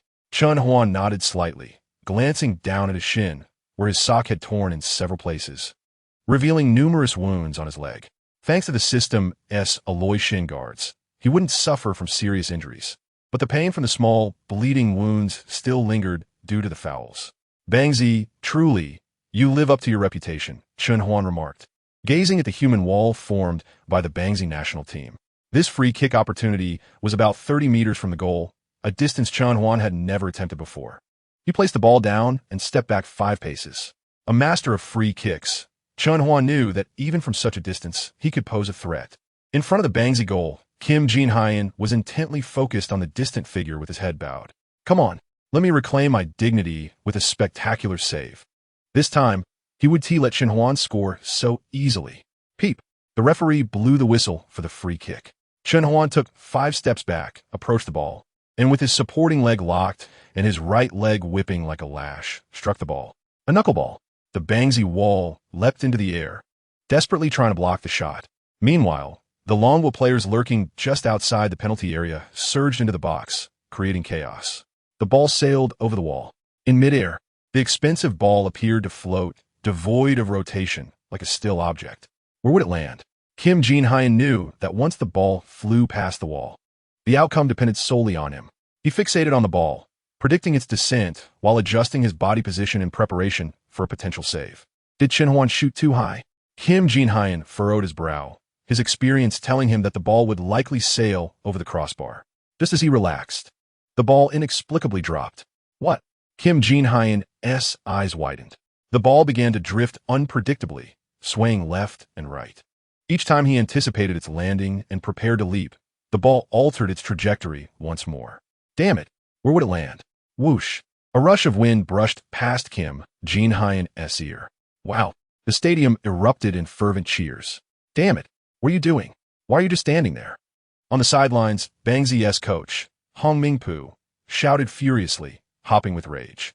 Kim Jin-hyun numbly turned his head as the ball struck the net and fell to the ground, bouncing on the grass. I've conceded again. Kim Jin-hyun sank to his knees, utterly defeated. Chen Huan once again dashed toward the corner flag. This time, he did not perform his signature jump and fist pump, but instead faced the camera, pointing to his shin. Beneath the torn, blood-stained sock, numerous small wounds continued to seep blood. I'm not afraid. I want to back down, no matter how many times they come at me. Chapter 80. The fans of Fusang wow. Shameless. The Bangzi team is utterly disgraceful. In the sports studio of Fusang, the guest, former Fusang star Ueno Yusaku, vehemently criticized the screen displaying Chen Huan's battered leg.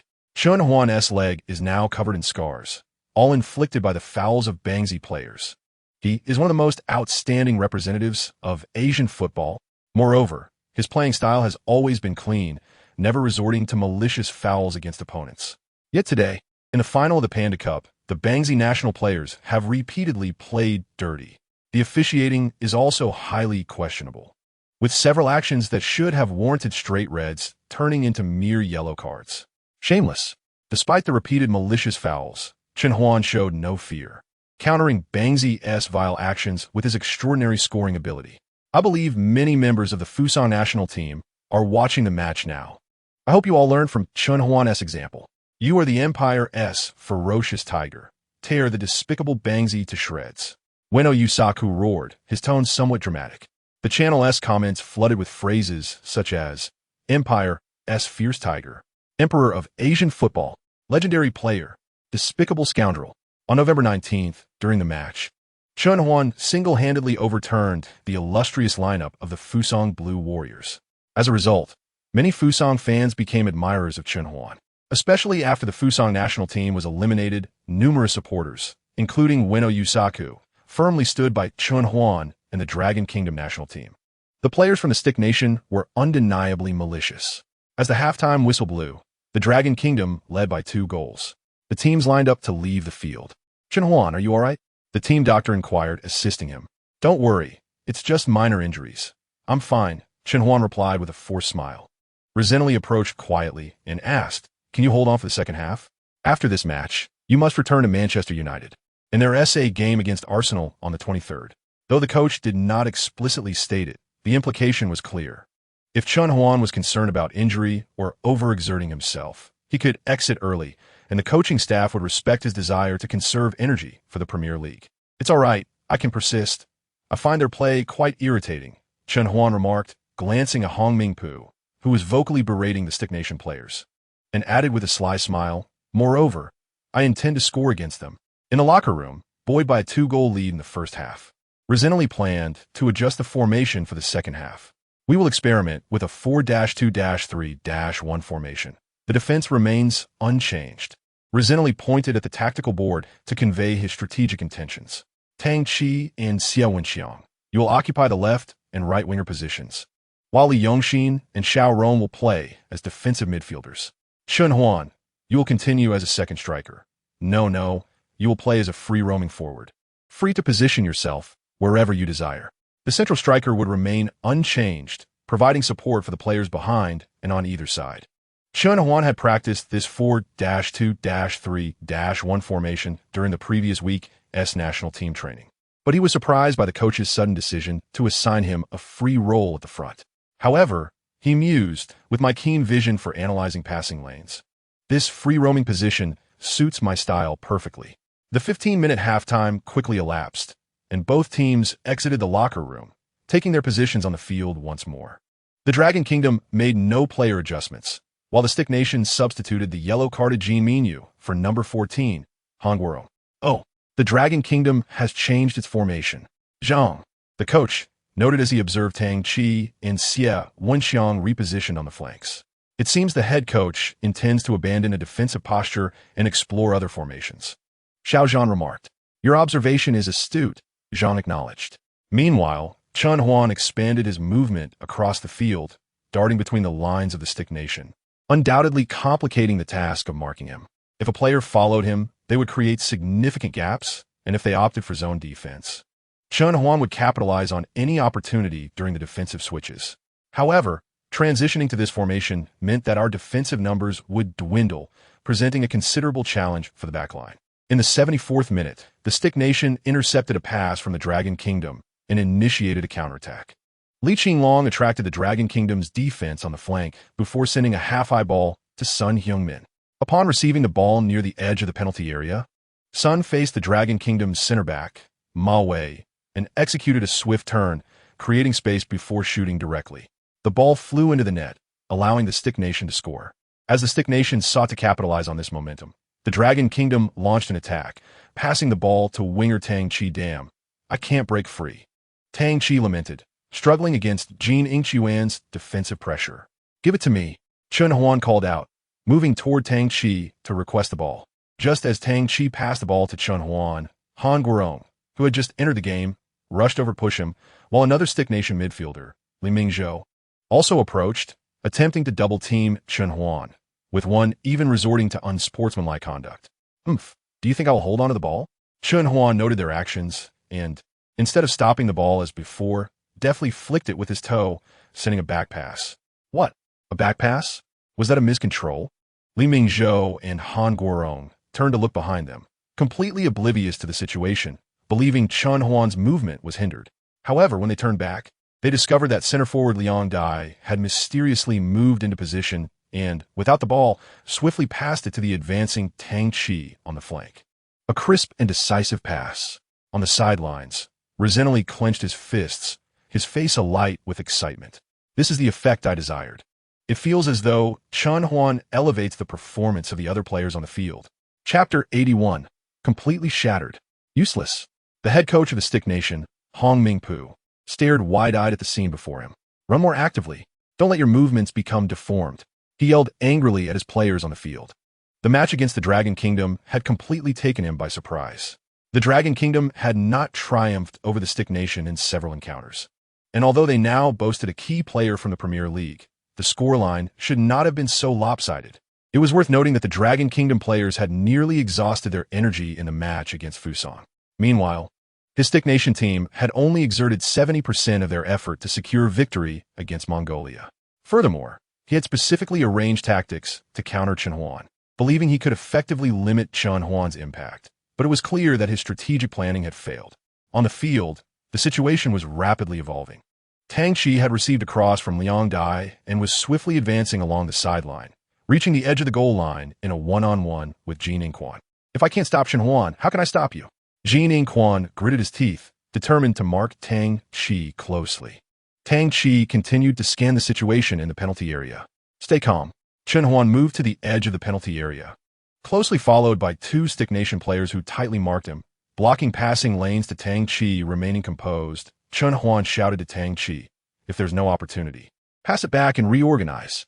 "Understood, Captain," Tang Qi replied, performing a feint with the ball. Recognizing that Jin Inquan was still effectively blocking his crossing route, he opted not to force a breakthrough, instead sidestepping to pass the ball back to the advancing midfielder to restart the attack. "Zhang, have you noticed? Throughout this match, Chen Huan has consistently communicated with his teammates. Although we can't hear exactly what he's saying, it's evident that the players he addresses are becoming increasingly astute in their ball handling," Xiao Junguang, the commentator from the Dragon Kingdom, observed. Indeed, imagine it.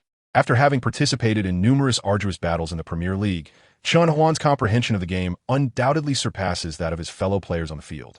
Therefore, his exhortations to them can be regarded as both an education and a sharing of experience. In my view, although the Panda Cup consists of merely 2 national team matches, the players who took to the field must have acquired a wealth of knowledge. Why is that? Because the wisdom Chen Huan imparts is derived from his experiences in the Premier League, and should the players grasp it, it would significantly benefit both their development and the national team's performance. "I find myself increasingly eager for the national team's matches," remarked Coach Zhang with palpable enthusiasm. "Coach Zhang, to be frank, are you simply eager to witness Chen Huan's performance? By the way, let me remind everyone that on November 23rd, the Premier League match between Manchester United and Arsenal will also be commentated by Coach Zhang and myself." As Chen Huan accelerated back from the front line, Li Yongxin promptly passed the ball to him. The South Korean midfielder, closely trailing Chen Huan, was determined to collide with him. Thud! Their bodies collided heavily. Yet Chen Huan adeptly shielded the ball, refusing to be toppled. Simultaneously, with a deft touch, he pulled the ball back, allowing it to slip through the legs of the South Korean player behind him. In an instant, Chen Huan turned and received the ball, evading the opponent's defense. With South Korean player Hong Yong coming in from the flank, Chen Huan intentionally reduced his pace. Once Hong Yong matched his speed, Chen Huan deftly pushed the ball forward, and Bale surged ahead. Chen Huan swiftly bypassed Hong Yong, continuing his advance. "Captain!" Liang Dai sprinted along the offside line, raising his hand to signal. On the wings, wingers Tang Qi and Xia Wenxiang immediately accelerated to make their runs. The South Korean fullbacks were drawn along by the two, widening the field of play. Rather than passing, Chen Huan opted to maintain his rapid dribble. "We cannot allow him to continue," Che Duri exclaimed, eyeing Liang Dai while addressing another center back. "You take care of the South Korean striker. I'll handle Chen Huan." Jin Zhorong promptly surged forward. Opportunity! Chen Huan's eyes lit up. As Jin Zhorong advanced to pressure him, a gap appeared behind him. Liang Dai clearly sensed this opening, momentarily moving behind Che Duri before accelerating into the space left by Jin Zhorong. With impeccable timing, Chen Huan released the ball with his right foot just before Jin Zhorong could reach him. Liang Dai adjusted his body direction in an instant, dashing toward the penalty area. The ball sailed over Jin Zhorong's head and descended into the box. Che Duri hurried to pursue, raising his hand to the assistant referee, shouting offside. Inside the penalty area, goalkeeper Kim Jin-hyun charged out. Liang Dai had positioned himself ahead of Che Duri, presenting a half chance. "I can block it," Kim Jin shouted, arms flailing as he lunged toward Liang Dai. The South Korean striker had already strategized on how to shoot at this half-height ball. With a deft flick of his toes, Liang Dai managed to lift the ball just before Kim Jin-hyun could grasp it. The ball soared over Kim Jin-hyun's head, heading toward the goal. The two collided and tumbled to the ground, while behind them, the ball nestled in the net. The referee's whistle pierced the air, signaling a valid goal. That was offside. It shouldn't count.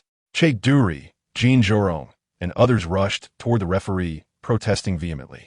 My eyes are fine. That was not offside. The assistant referee stood firm in his decision. Within the corner area, the players from the Dragon Nation had already gathered to celebrate. Brother Huan, what celebration move shall we perform? Liang Dai beckoned to Chen Huan with enthusiasm. With a smile, Chen Huan approached, and Liang Dai knelt on one knee, allowing Chen Huan to place his right foot on the raised knee. Liang Dai mimicked the action of polishing Chen Huan's shoes, eliciting laughter from their teammates. Offside, exclaimed the South Korean broadcaster, indignantly observing the scoreboard read 3-0 in favor of the Dragon Nation. This is a blatant error. That was such an obvious offside on Liang Dai. Why wasn't he the whistle blown? Another commentator concurred. Indeed, there was a suspicion of offside.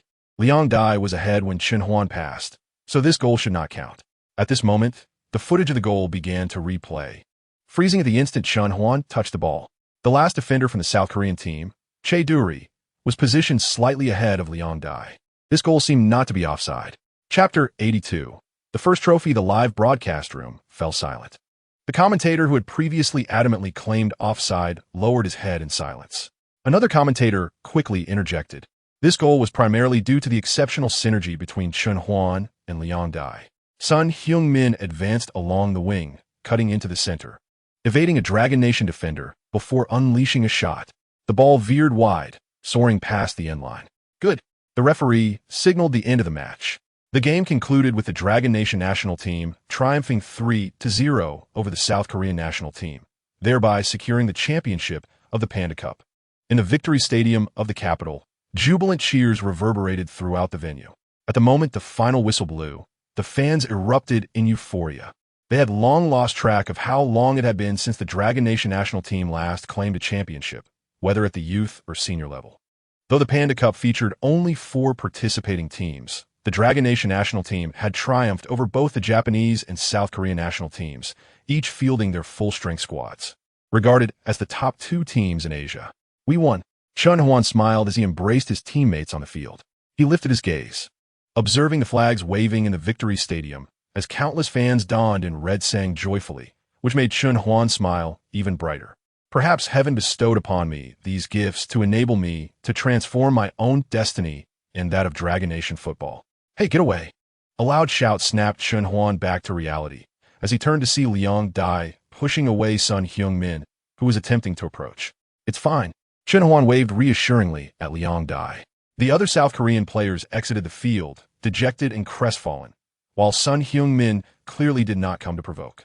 Senior, I apologize on behalf of my teammates. I am truly sorry. Sun Heung-min approached Chen Huan and bowed deeply. It's all right. It's not your fault. Chen Huan replied with a smile, patting Sun Heung-min's shoulder. Sun Heung-min had several opportunities to foul him during the match but refrained, indicating he was not like the other South Korean players. He evidently possessed a sense of sportsmanship. Once again, I apologize. I'll take my leave now. Sun Heung-min bowed once more before turning to depart. Captain, what did that South Korean player say to you? Liang Dai inquired, scratching his head, as he could not understand their conversation, which had been in English. Nothing much. He was apologizing for those South Koreans. Where's our trophy? Chen Huan looked around, unable to spot the trophy. Although the Panda Cup was a minor tournament, there should still be a trophy, right? Indeed, as Chen Huan and his companions made their way to the substitutes bench, they noticed several officials approaching with a box in hand. Upon opening it, they revealed a trophy inspired by the panda. The coach and team leader directed the main players and substitutes to line up in 2 rows, culminating in a grand photograph with Captain Chen Huan proudly holding the trophy. I shall not attend the post-match press conference, as I will be boarding a flight to the UK tonight to adjust my condition. After the photo session, Chen Huan approached the head coach and team leader to explain the situation. Very well. Prioritize your club's circumstances. Remember to maintain your form within the club. The head coach and team leader encouraged him before bidding him farewell.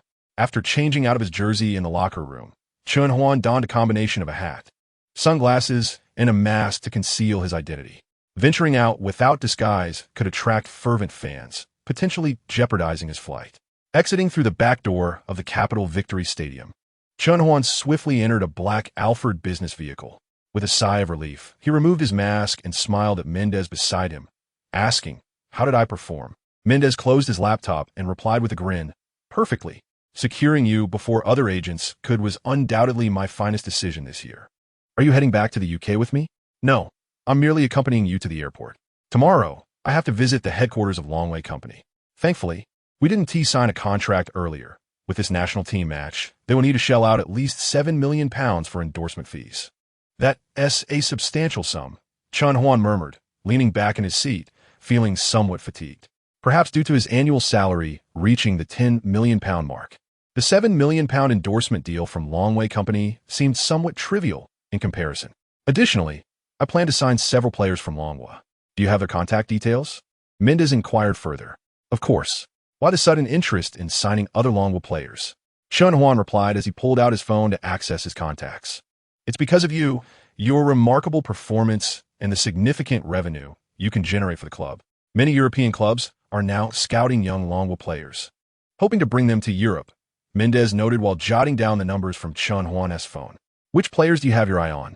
The striker from today's match, and the player wearing the number 17 jersey. They both seem to possess the potential to thrive in mid-tier teams. Liang Dai and Xiao Junguang. Chen Huan affirmed with a nod, lapsing in his silence thereafter. In the first-class cabin of the flight to Paris, a flight attendant exclaimed, "Wow, I can't believe it's you, Huanga. I was just watching your match." She looked astonished as she spotted Chen Huan searching for a seat. "Could we take a photo together?" The flight attendant pulled out her phone, her face alight with anticipation. "Of course," Chen Huan replied with a smile. The flight attendant affectionately linked her arm with Chen Huan's for the photo before guiding him to his seat and departing. "Senior." Just as Chen Huan settled in, a voice exclaimed beside him. Turning his head, he recognized none other than Sun Heung-min, whom he had just competed against on the field. "I didn't expect to see you here," Sun Heung-min said, standing at attention. Currently playing for Bayer Leverkusen in the Bundesliga. He was returning to Germany after today's match, and had coincidentally booked the same flight. To their surprise, they discovered their seats were adjacent. Sun Heung-min eagerly assisted Chen Huan in adjusting his seat, making Chen Huan feel a bit bashful.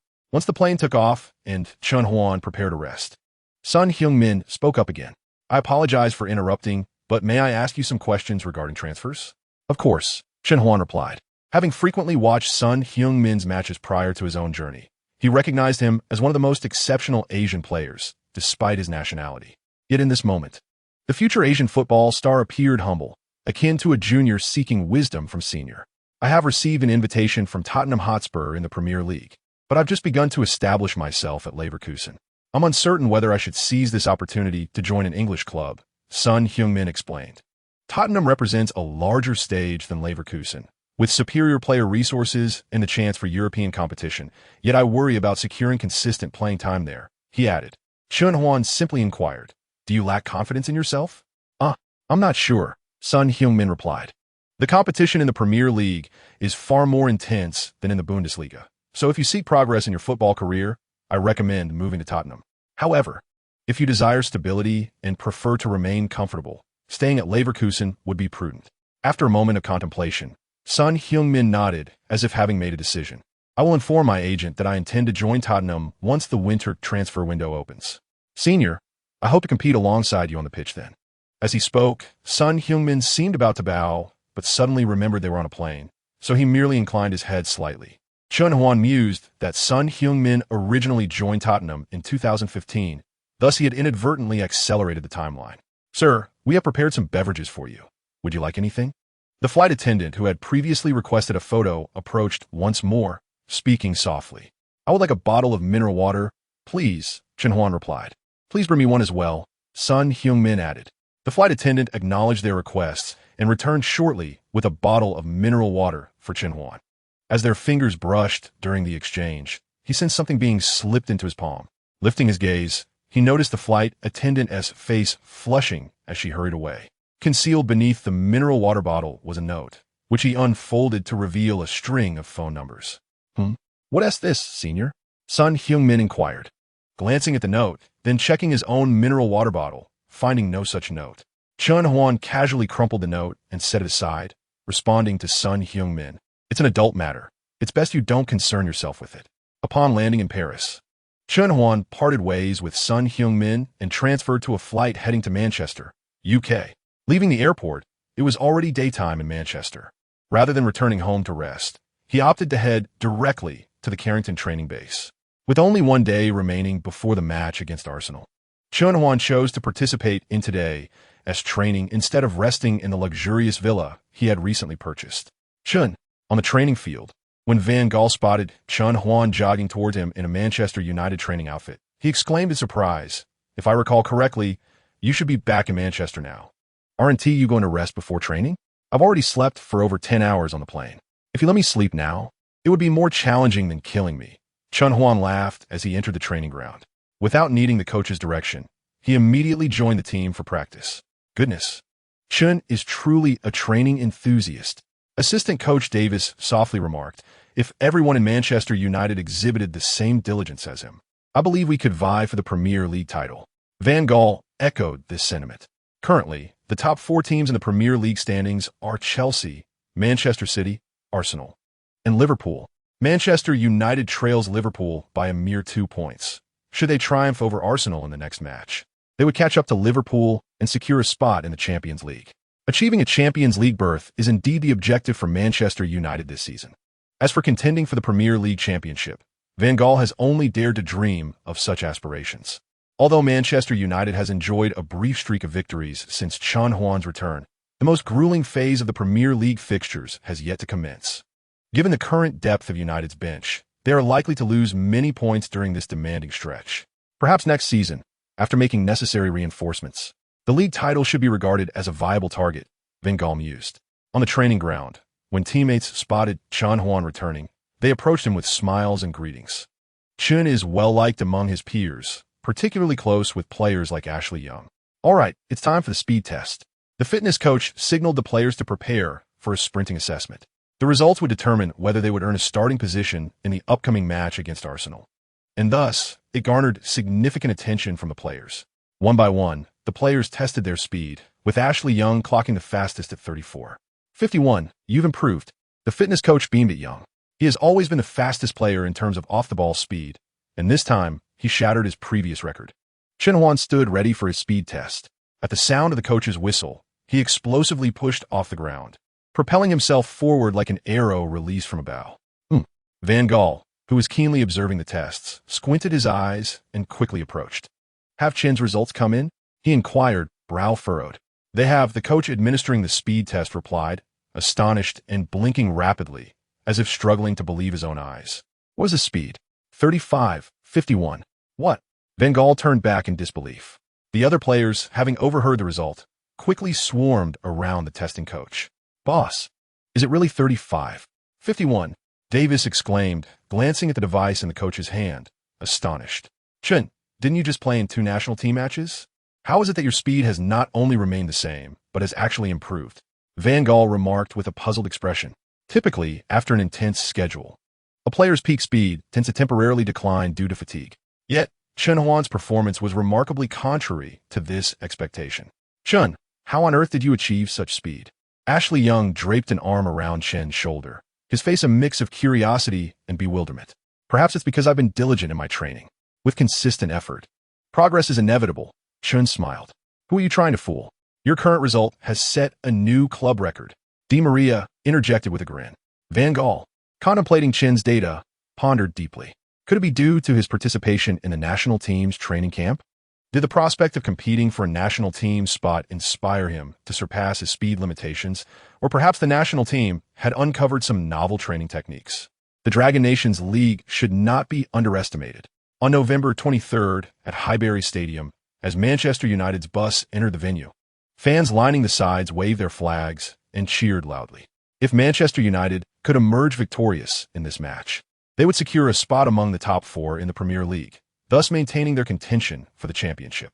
Following this match, United's schedule would become increasingly congested, potentially leading to multiple fixtures in a single week.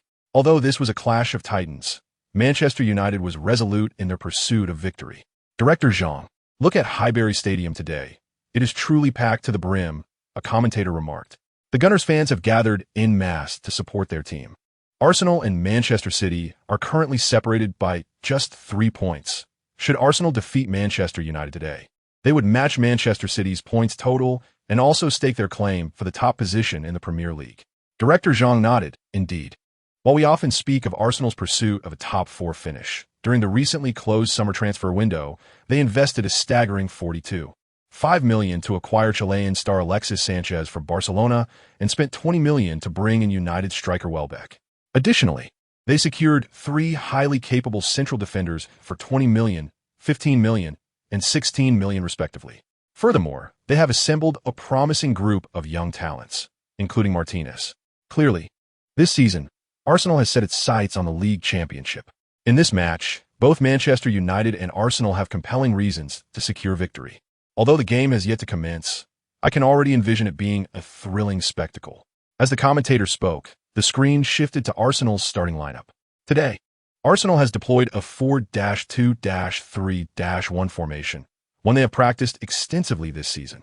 Analyzing their defense, from left to right, the lineup features left-back Gibbs, center-backs Monreal and Mertesacker, and right-back Chambers. The midfield consists of 2 central midfielders who may adopt more flexible roles during play, Ramsey and Arteta. The attacking front 3 includes right winger Oxlade-Chamberlain, attacking midfielder Wilshere, and left winger Sanchez, who has already netted an impressive 7 goals and provided 2 assists this season. Leading the line as center forward is Welbeck, a talented striker who has scored twice for Arsenal this season. Guarding Arsenal's goal is the Polish goalkeeper SZSny. Now, Manchester United's starting lineup has also been revealed. We see that head coach Van Gaal has opted for an unprecedented 3-4-1-2 formation. Let us introduce the lineup, starting from the back. United's 3 center-backs from left to right are Blackett, Smalling, and McNair. In midfield, United has arranged a somewhat unconventional quartet. Left-back Luke Shaw, holding midfielders Carrick and Fellaini, and right-back Antonio Valencia. The lone attacking midfielder is Rooney, with 2 forwards positioned as Di Maria and Van Persie. Defending Manchester United's goal is the Spanish star De Gea, who has been in exceptional form this season. This season, we can observe that Manchester United is in excellent form. Yet Chen Huan, who recently led his team to victory in the Dragon Country Panda Cup, is not listed among the starters, but rather seated on the bench. Perhaps the coach is apprehensive about Chan's recent return from Dragon Country and wishes to allow him some time on the sidelines to regain his rhythm. Coach Zhang aptly remarked that Manchester United's deployment of a defensive-oriented 4 midfielder setup alongside 3 central defenders is likely a strategy to counter Arsenal's possession-based attacking style with a compact defense. Chen Huan is presumably part of the coach's plan, but as you mentioned, the coach may prefer to have him ready on the sidelines, waiting for an opportunity to substitute him in after the teammates have worn down Arsenal's defenses. Indeed, the referee has sounded the whistle. The 12th round of the Premier League sees Arsenal facing Manchester United commence. Go Arsenal! Vanquish Manchester United. Arsenal schlägt Triumph. Close to the stands, on the Manchester United bench, Chen Huan watches the unfolding events on the pitch intently. Among the rough-and-tumble players of the Premier League, Arsenal showcases a beautiful style of play centered on passing and movement, setting them apart from their counterparts. While the technical prowess of Arsenal players may not rival that of La Liga teams, it is certainly sufficient to challenge others within the Premier League. Once the ball reaches an Arsenal player's feet, they seldom opt for a direct long ball. Instead, they initiate a majestic ground attack from the back line, pushing forward elegantly. It is no wonder the coach has opted for a defensive setup. Chen Huan quickly comprehends the coach's intentions. Facing a team with such technical acumen, Manchester United must employ a robust defense to withstand Arsenal's rapid sequences of passing and movement, lest they be overwhelmed multiple times within the first 10 minutes. Arsenal's midfielder Arteta receives a return pass from Wilshere and advances, calmly distributing the ball to the flanking Sanchez while evading Rooney's pressure. The Chilean star's position is close to the Manchester United bench, and Chen Huan leans forward, his attention fully captured by Sanchez's maneuvers. As Sanchez approaches the ball, 2 defenders swiftly close in on him. However, the diminutive Chilean exhibits no fear against the towering Fellaini. He lowers his center of gravity, using his body to shield the ball as he pivots. With a deft movement, he eludes Fellaini and races down the flank, outpacing the approaching defender Antonio Valencia. Fellaini is left standing, completely outmaneuvered. The substitutes whisper among themselves, but Chen Huan's eyes light up. While the other players on the sideline struggle to discern how Sanchez rendered Fellaini immobile, Chen sees clearly. Before turning with the ball, Sanchez executes a series of 3 rapid shifts in his center of gravity and footwork, a feat achievable only with exceptional agility and balance. What a practical technique. Just as my own footwork can keep pace. Chen Huan commits Sanchez's back-turned receiving and turning motion to memory. On the pitch, Sanchez swiftly cuts inside past Valencia, prompting center-back McNair to shift. Inside the penalty area, Sanchez performs a series of step-overs, drawing McNair in, and in a split second, he deftly accelerates the ball in the opposite direction, evading his opponent. A shot is imminent. Sanchez unleashes a powerful strike with his right foot, aiming for the bottom right corner of the Manchester United goal. De Gea makes a desperate dive. In a dramatic moment, Sanchez feints a shot, instead delivering a pass to the trailing Welbeck, who has just joined from Manchester United this season. Welbeck arrives at the perfect position and shoots without hesitation. The goal is entirely unguarded, and De Gea, positioned to the right, is unable to react in time. The ball sails smoothly into the net. Oh my! Amidst the jubilant cheers at Highbury, the Manchester United bench is enveloped in despair. Van Gaal turns away, kicking the bench in frustration, his expression darkened. Just 16 minutes into the first half, Arsenal has scored. His defensive strategy has proven ineffective. We observe that Welbeck, after scoring, does not celebrate, but instead covers his face with his hands, a gift from the reunion that Manchester United must begrudgingly swallow. The commentator notes, the match continues. Within the 29 minutes following Arsenal's goal, their relentless offensive does not wane. They skillfully maneuver the ball through quick passing sequences, penetrating deep into Manchester United's territory, with multiple attackers taking shots on goal. 4 of these attempts are thwarted by De Gea's remarkable saves. Wake up! After one particularly impressive save, the Spanish goalkeeper admonishes his defensive teammates loudly. Throughout the first half, Manchester United had few opportunities. They managed only 1 shot on target when Di Maria, receiving a pass from Carrick, created space at the top of the arc but was denied by Szczesny. Meanwhile, Rooney, bearing the responsibility of orchestrating the midfield and attack, appeared utterly listless throughout the half. Each time he received the ball, he attempted to advance with it, yet 8 out of 10 attempts were intercepted. Upon receiving the ball near the penalty area, he opted to shoot 3 times, with none of his efforts hitting the target. On Sky Sports, former Manchester United legend Jurk lamented, Rooney is struggling immensely. He seems detached from the team's structure. His decisions have been consistently poor. Wake up, Rooney, or this match will slip away. Chen Huan, seated on the sidelines, reflected that despite having recently participated in 2 high-intensity international matches, his impact on the attack would likely exceed that of the current Rooney. As the first half concluded, both teams retreated to the locker room for adjustments. Inside the locker room, Van Gaal did not express anger. Rooney, you're not in form today. I will substitute Chen for you in the second half. Rooney raised his head, touching the captain's armband on his right arm, and after a moment's silence, he implored, Coach, may I have another chance? The room fell silent. Van Gaal furrowed his brow, sensing a hint of discord. Just as he was about to refuse Rooney, he instead conceded, very well. Van Gaal turned to the corner of the locker room, where the Dutchman, Van Persie, stood. In the second half, let Chen replace you. Understood, Coach, Van Persie replied, though his status within the Manchester United locker room was not on par with Rooney's. While he felt some dissatisfaction, he dared not question the decision. Rooney, you'll move to the center-forward position. Chen, you'll play on the left flank, and Di Maria, you'll take the right. I trust in your individual abilities. Against Arsenal, we must consolidate our defensive players, so you two must take the lead in advancing and finishing. You must create opportunities through your skills on the flanks. Do you understand? Both Chen Huan and Di Maria responded in unison, understood. Chen Huan's dominant foot is his right, while Di Maria's is his left. Van Gaal's arrangement clearly aims to create opportunities for them to cut in from the flanks and take direct shots on goal. This is indeed a formidable test. Although Chen Huan has been positioned as a right winger, allowing him to evade confrontations in the center, the support from his Manchester United teammates is undoubtedly diminished. Yet, isn't this also a trial of sorts? Chen Huan clenched his fists, feeling a surge of excitement. Could anything be more challenging than leading the Dragon Kingdom national team to victory over the rising sun? He chuckled self-deprecatingly in his mind. Dragon Kingdom Sports Channel. The 15-minute halftime has concluded, and both teams have returned to the pitch. Oh, Manchester United has opted for a substitution, with Van Gaal replacing Van Persie with Chen Huan. It seems Chen has moved to the right flank. Director Zhang, what are your thoughts on Manchester United's substitution? After a brief contemplation, Director Zhang shared his insights. I believe this is a reluctant decision by Van Gaal. In the first half, Van Persie was in better form than Rooney. Now, substituting Chen Huan for Van Persie likely aims to push Rooney forward while allowing Chen Huan to utilize his individual skills to create space on the wing. Chapter 86. The Speed of Bale. This is the only adjustment I can conceive for Manchester United. After all, in terms of creativity from midfield, unless Chen Huan reverts to the center, the gap between Manchester United and Arsenal's midfield is simply too vast.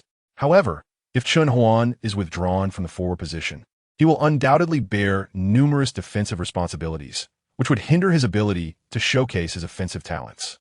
Thus, this is a reluctant choice for Manchester United. At Highbury Stadium, when Chen Huan appeared on the pitch, the Manchester United fans who had traveled with the team erupted in cheers. Chen waved in acknowledgement towards the source of the sound, and the volume of the cheers intensified. Sky Sports UK. Chen is on the pitch.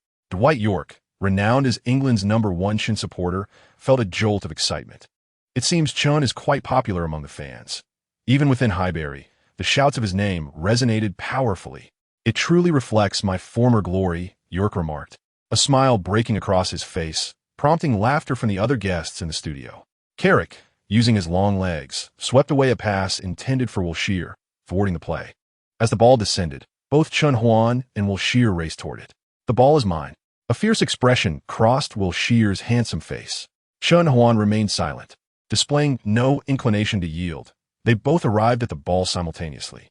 With astonishing speed, Chen Huan utilized his right leg to nudge the ball past Wilshere before their bodies collided, swiftly passing it to the awaiting Rooney. The ball soared. The impact of Chen Huan and Wilshere caused both to tumble to the ground. However, due to their evasive maneuvers prior to the collision, they rolled and almost instantly sprang back up, mirroring each other's movements as they sprinted toward Arsenal's half. Chen Huan dashed down the flank, while Rooney, having received the ball, turned to advance. At this moment, Ramsey had already moved across, positioning himself in front of Rooney. "Pass me the ball." Chen Huan raised his hand, signaling for the ball in the vacant space on the right. Rooney glanced at Chen Huan, but Arsenal's number 15, Chamberlain, immediately sprinted over to mark Chen Huan. Yet, Rooney did not pass to him. This unexpected decision caught both Manchester United and Arsenal players off guard. Rooney, confronted by Ramsey, attempted to dribble past him, but was thwarted as Ramsey positioned himself to intercept the ball. Damn it. On the sidelines, Van Gaal angrily kicked the bench once more. Has he lost his mind? What is he doing? The assistant coaches and players on the bench bowed their heads in silence, wary of the coach's wrath. "Captain, you should have passed me the ball." After losing possession, Chen Huan called out to Rooney as he retraced his steps. While others might hesitate to express dissatisfaction towards the captain in such moments, Chen Huan was not one to shy away. If Rooney had genuinely overlooked his position, Chen Huan would have kept quiet. However, having been in such a prime position, and with Rooney acknowledging him, yet choosing not to pass, silence would only lead to misunderstandings. Rooney said nothing, taking small steps back toward the half. This loss of possession in the attacking third allowed Manchester United to be countered. As the ball swiftly transitioned to the front through the interplay of Monreal, Arteta, and Wilshere.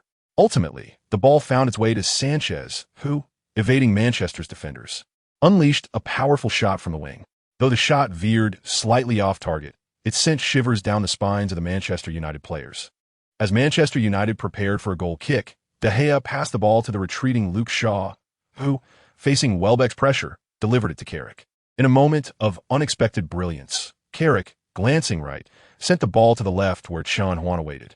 As Chen received the ball, Chamberlain was already closing in, blocking Chen's route to pass into the center.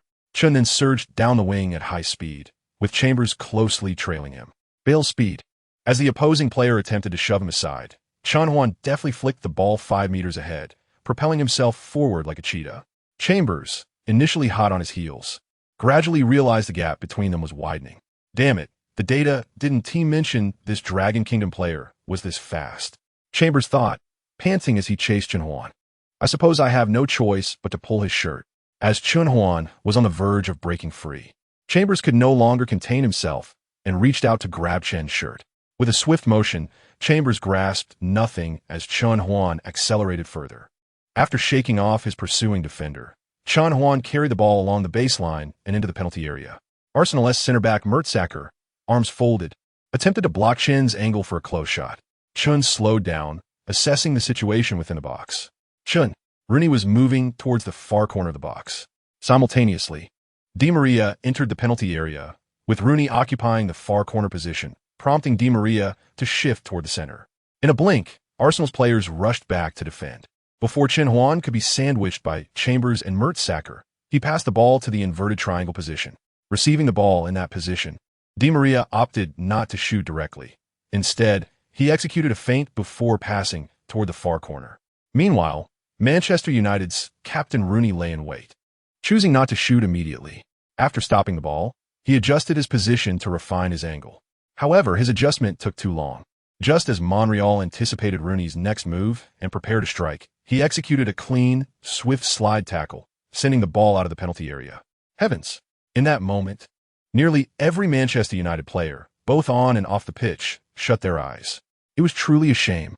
Zhang, the coach from the Dragon Nation Sports Channel, expressed his regret, stating that this offensive maneuver was initiated by Chen Huan, who, after wielding his speed along the flanks, skillfully advanced the ball and ultimately passed it to Di Maria amidst intense pressure. Di Maria, opting against a direct shot on goal, instead chose to distribute the ball to Rooney. However, Rooney's excessive adjustments from a distance were unnecessary. He could have effortlessly utilized his left foot to shoot towards a near post. Unless he has lost confidence in his left foot, his adjustments were indeed superfluous. Chapter 87. A solo performance. Once the ball exited the penalty area, it was deftly controlled by Arsenal's number 8, Arteta.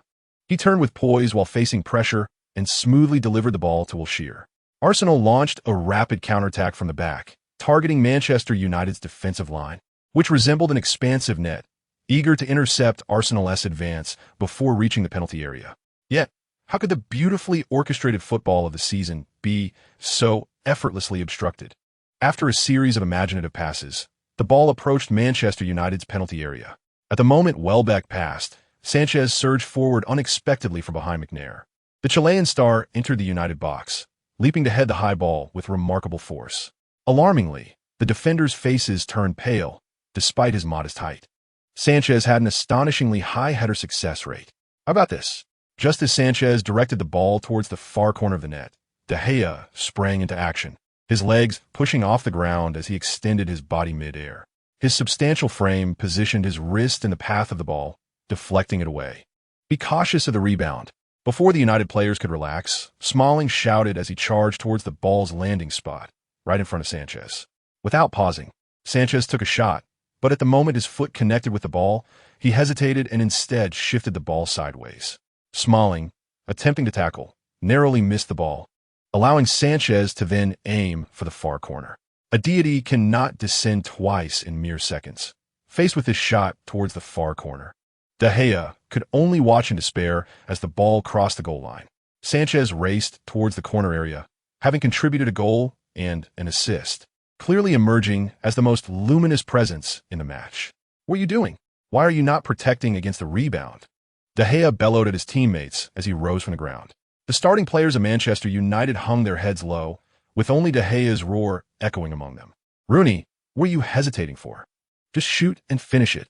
On Sky Sports, former Manchester United legend Dwight Yorke expressed his dissatisfaction with Rooney's failure to capitalize on a prime scoring opportunity during the replay. Rooney's handling of that situation was indeed below par. Was it due to physical discomfort? Or perhaps he had not found his rhythm? With Manchester United trailing 0-2, adjustments in key positions were now imperative for a potential comeback. In the Sky Sports studio, several guests shared their perspectives. After receiving a pass from Fellaini on the right flank, Di Maria darted forward, assessing the situation as Arsenal players returned to defend. He slowed down to find a passing route and noticed Chen Huan in a vacant position on the left flank. For some inexplicable reason, he felt a sense of reassurance at the thought of passing the ball to Chen. Di Maria contemplated this, swaying his body before executing a high arc with his left foot, sending the ball towards Chen. Quickly mark Chen Huan. Ramsey, Arsenal's defensive linchpin, instructed his teammates as he retreated, strategizing a targeted defense against the United players.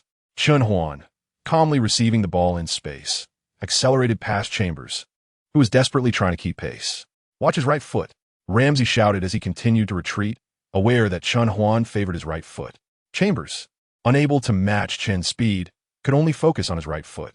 Realizing this, Chambers gritted his teeth, intent on closely monitoring Chen Huan's right foot. As Chen Huan sped forward, he glanced towards the center, searching for passing lane. Rooney had entered the penalty area, but he was closely marked by Arsenal's in-form center back. Monreal, Di Maria lurked at a distance, yet was tightly guarded by Gibbs. In the midfield, only Carrick had space to receive the ball, but it was not an ideal option.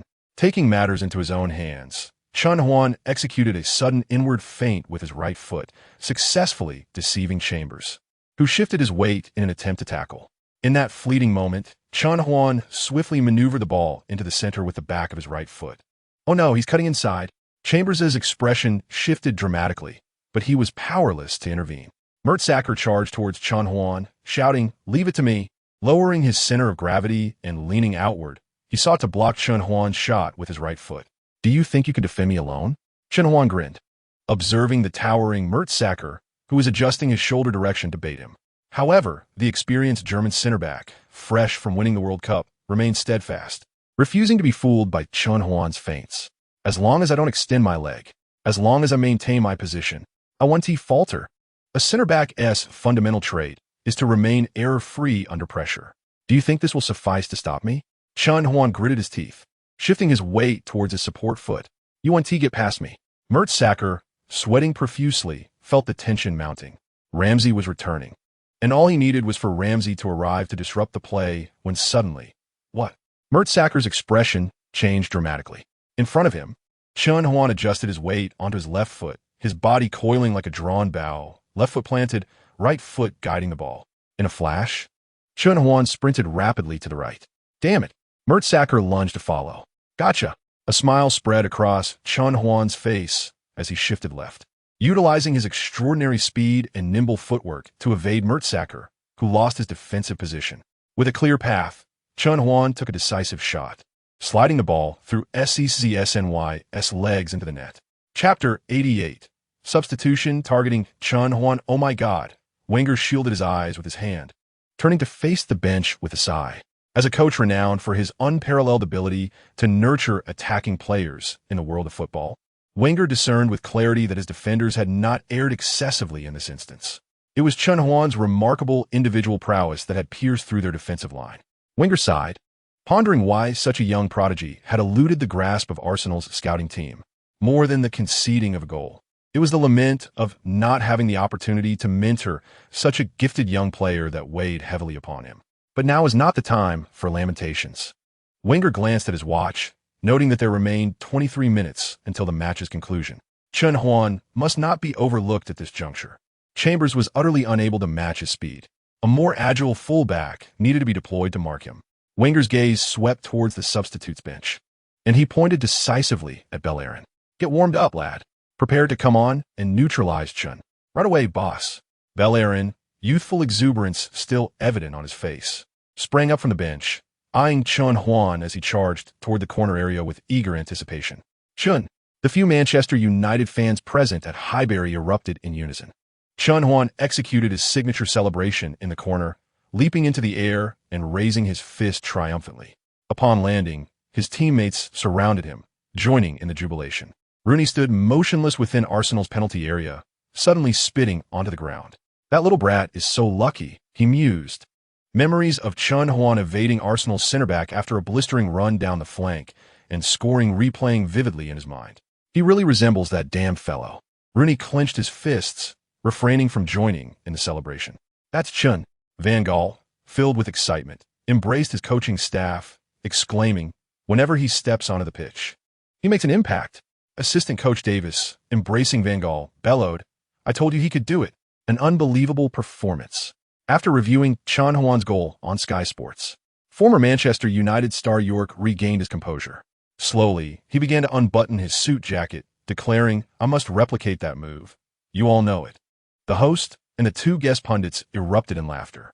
York shed his suit, revealing that he wore Chen Huan's number 30 jersey underneath, and dashed to a corner of the studio to execute a sliding celebration. The studio erupted in laughter. "My daughter adores this number 30 jersey, but it's completely sold out." "York, for my daughter's sake, How about you give it to me? The Sky Sports host jested. Not a chance. This is Chen's signed jersey. York firmly declined. Is it time for substitution? After the celebrations subsided, Van Gaal noticed that Bellerin had finished warming up and stood beside the fourth official, clutching the electronic board. Bellerin, known for his experience as a center back, was he intending to replace Mertesacker or Monreal? No, that couldn't be right.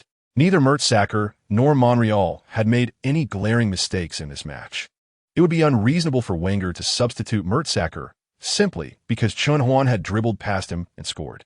In such scenarios, any center back could easily be outmaneuvered. It must be Chambers who would be replaced. Indeed, Bellerin's speed surpassed that of Chambers. However, substituting an inexperienced young player for the seasoned Chambers would undoubtedly diminish the fullback's effectiveness in supporting the attack, potentially unsettling Wenger's entire tactical framework. Reflecting on this, Van Gaal's gaze softened towards Chen Huan. Having a player of such exceptional talent on the pitch was truly exhilarating. Arsenal's counterattack came swifter than anticipated. Within 3 minutes of Bellerin replacing Chambers, Arsenal launched an offensive from midfield. A simple yet rapid series of 1-2s sliced through Manchester United's midfield defense, bringing the action to the edge of their penalty area.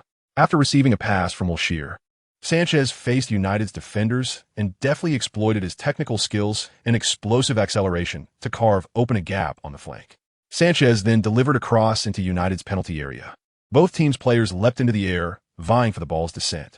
United's center-back Smalling, leveraging his physicality, outmuscled Welbeck to secure the first touch, directing the ball out of the penalty area. The second ball was controlled by Carrick, who surveyed the field. Here, Chen Huan, lurking on the flank, raised his hand to signal for the ball. Pass it to me. Rooney also gestured from near the center circle, calling for the ball. Carrick hesitated briefly, but noticed Chen Huan suddenly making a retreating run, with Bellerin closely trailing him. However, Chen subtly pointed behind him, recognizing Chen's intent. Carrick swiftly delivered a lofted ball to the right flank, anticipating Chen's movement. Just as Bellerin lifted his head to gauge the ball's trajectory, Chen Huan pivoted and surged forward with remarkable speed. What? Bellerin realized Chen's plan half a second too late and immediately began to chase back. But Chen had already created a gap. Experienced Argentine forward Di Maria quickly moved laterally from the flank towards the center to create passing space for Chen.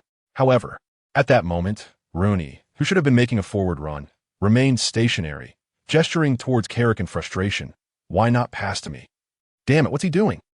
In that instant, Van Gaal's expression darkened, his face turning pale with concern. On the substitutes bench, Van Persie buried his head in his puffer jacket, while nearby, Ashley Young chuckled. Wilson, get warmed up immediately, Van Gaal instructed, pointing at the young striker on the bench. Chen Huan advanced along the flank, observing the situation in the center, and noticed that the Manchester United striker, who should have been in position, was nowhere to be seen. Should he pass to Di Maria? Glancing at Di Maria, who was striving to shift into position, an idea struck Chen. In the next moment, he flicked the ball to Di Maria with the outside of his right foot. As he released the ball, Chen instantly dashed from the flank toward the center, initiating a charge into the penalty area. Chapter 89. 1 goal, 1 assist. What is this? Should I continue marking him? The young defender, Bellerin, momentarily hesitated but ultimately chose to return to his position. After receiving the ball in the center, Di Maria faced Ramsey's challenge, executed a stylish turn to evade him, and simultaneously kept an eye on Chen Huan's advancing run. At that moment, Chen had maneuvered from the flank into the center, charging toward the penalty area. Arsenal center-back Mertesacker quickly realized Chen's intentions and assessed his defensive line, attempting to position Chen offside. With a swift pass, Di Maria sent the ball into Arsenal's penalty area. Chen's well-timed run allowed him to evade the offside trap set by Mertesacker. The ball landed in front of Chen, and now was a race. In a sprint, Chen, possessing the speed of Bale, certainly had no reason to fear. Mertesacker was taken aback, standing at 198 centimeters tall. His ability to chase was certainly not elite. As Chen Huan, position onside, surged past him like a gust of wind, Mertesacker opted not to concede defeat and grasped Chen Huan's jersey. He had no choice but to commit a foul. Gripping Chen Huan's shirt, he pulled back forcefully. Inside the penalty area, Chen Huan's center of gravity was disrupted by the sudden force from behind, causing him to topple backward. The referee, without any surprise, blew the whistle and pointed decisively to the penalty spot. Mertesacker lowered his head, offering no defense. It was an obvious foul in the box that any onlooker could discern, undoubtedly resulting in a penalty. "Hey, big guy, your hands are quite quick," Chen Huan chuckled from the ground, looking up at Mertzacker. "There's no way I could catch up to you," Mertzacker sighed, bending down to help Chen Huan to his feet. The referee approached Mertzacker first, brandishing a yellow card. "Don't worry, mate. I'm not angry with you," Chen Huan teased, patting Mertzacker on the shoulder, to which the latter responded with a smile that resembled more of a grimace. Rooney rushed over to retrieve the ball and headed toward the penalty spot, while Arsenal opted for a substitution. Arsenal brought on their backup goalkeeper, Damian Martinez, wearing number 26, replacing Szczesny. Many may not be familiar with Martinez, a young prodigy from Argentina's youth ranks. After transferring to Arsenal, he had been out on loan, but this season marked his return. He is an exceptional goalkeeper with remarkable shot-stopping abilities, especially from penalties. Rooney, who was not in the best form today, needed to be cautious. Rooney bent down to place the ball in the penalty spot, and, upon looking up, he saw Martinez swaggering over, a provocative grin plastered across his face. "Get lost?" Rooney muttered under his breath. Martinez, grinning, retreated toward the goal line while taunting. "Rooney, your performance today has been abysmal. Do you think you can score?" Chen Huan, standing just outside the penalty area, noticed Martinez's provocation toward Rooney. While others may not have been aware of this Argentine goalkeeper, Chen Huan, with memories of the 2023 Qatar World Cup, recalled Martinez vividly. It was due to his pivotal saves in penalty shootouts that Argentina triumphed, allowing Messi to lift the coveted trophy. "Be ready for a rebound," Chen Huan thought to himself. Adjusting his stance, the whistle blew. Rooney took 5 steps back, running up and striking the ball toward the right side of the goal, a half-height shot. Martinez had anticipated the strike, launching himself to the right and successfully clutching the ball. Chen Huan had already entered the penalty area, but with Martinez firmly in possession, there was no opportunity for a follow-up shot. Booing erupted from the stands of Highbury, echoing from every direction. "Hurry!" Martinez jogged toward the penalty area line, clutching the ball. Arsenal immediately set up for a counterattack, charging into Manchester United's half. United responded swiftly, retreating defensively, with Chen Huan and Di Imara both returning to the flanks for protection. The penalty was squandered, lamented Xiao Junguang and Coach Zhang in unison on Longwa Sports Channel. Coach Zhang remarked, "Rooney's form is indeed lacking, though no coward stands at the 12-yard mark. He should not have opted for a half-height shot, which is easily saved by a goalkeeper. You're right, Rooney has been off his game today. Let's hope he can quickly regain his form. As Manchester United's leading scorer last season, if he remains out of sorts, it could spell trouble for the team's performance this season," Xiao Junguang said. Suddenly, Xiao Junguang interrupted Coach Zhang with a smile. "Coach Zhang, you might have forgotten that with today's match included, Chen Huan has now scored 9 goals, making him not only the top scorer for Manchester United, but also tied with Aguero from Manchester City atop the Premier League scoring charts. Strictly speaking, none of Chen Huan's 9 goals have been penalties, while Aguero has netted 2 from the spot. Chen Huan's efficiency surpasses Aguero's. Oh, had you not reminded me? I might have overlooked that. Chen Huan's current scoring efficiency seems to eclipse last season's Rooney. If he maintains this scoring trajectory, he could contend for the league's Golden Boot this season," Coach Zhang replied. "Indeed, and the probability of Chen Huan claiming the Golden Boot is quite significant.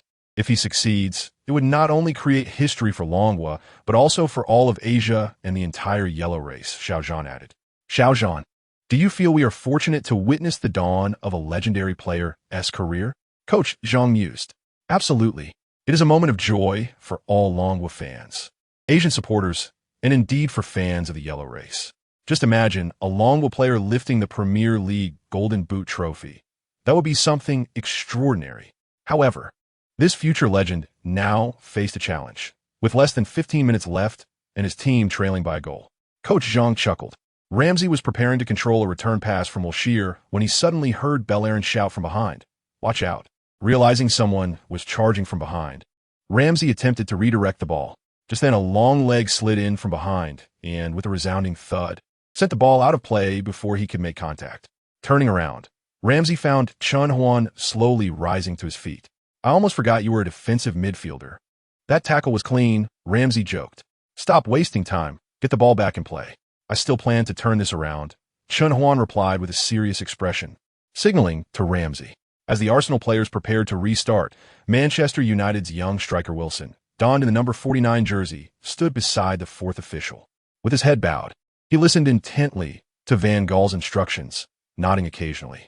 The fourth official raised the substitution board, indicating Wilson would replace Rooney, who wore number 10.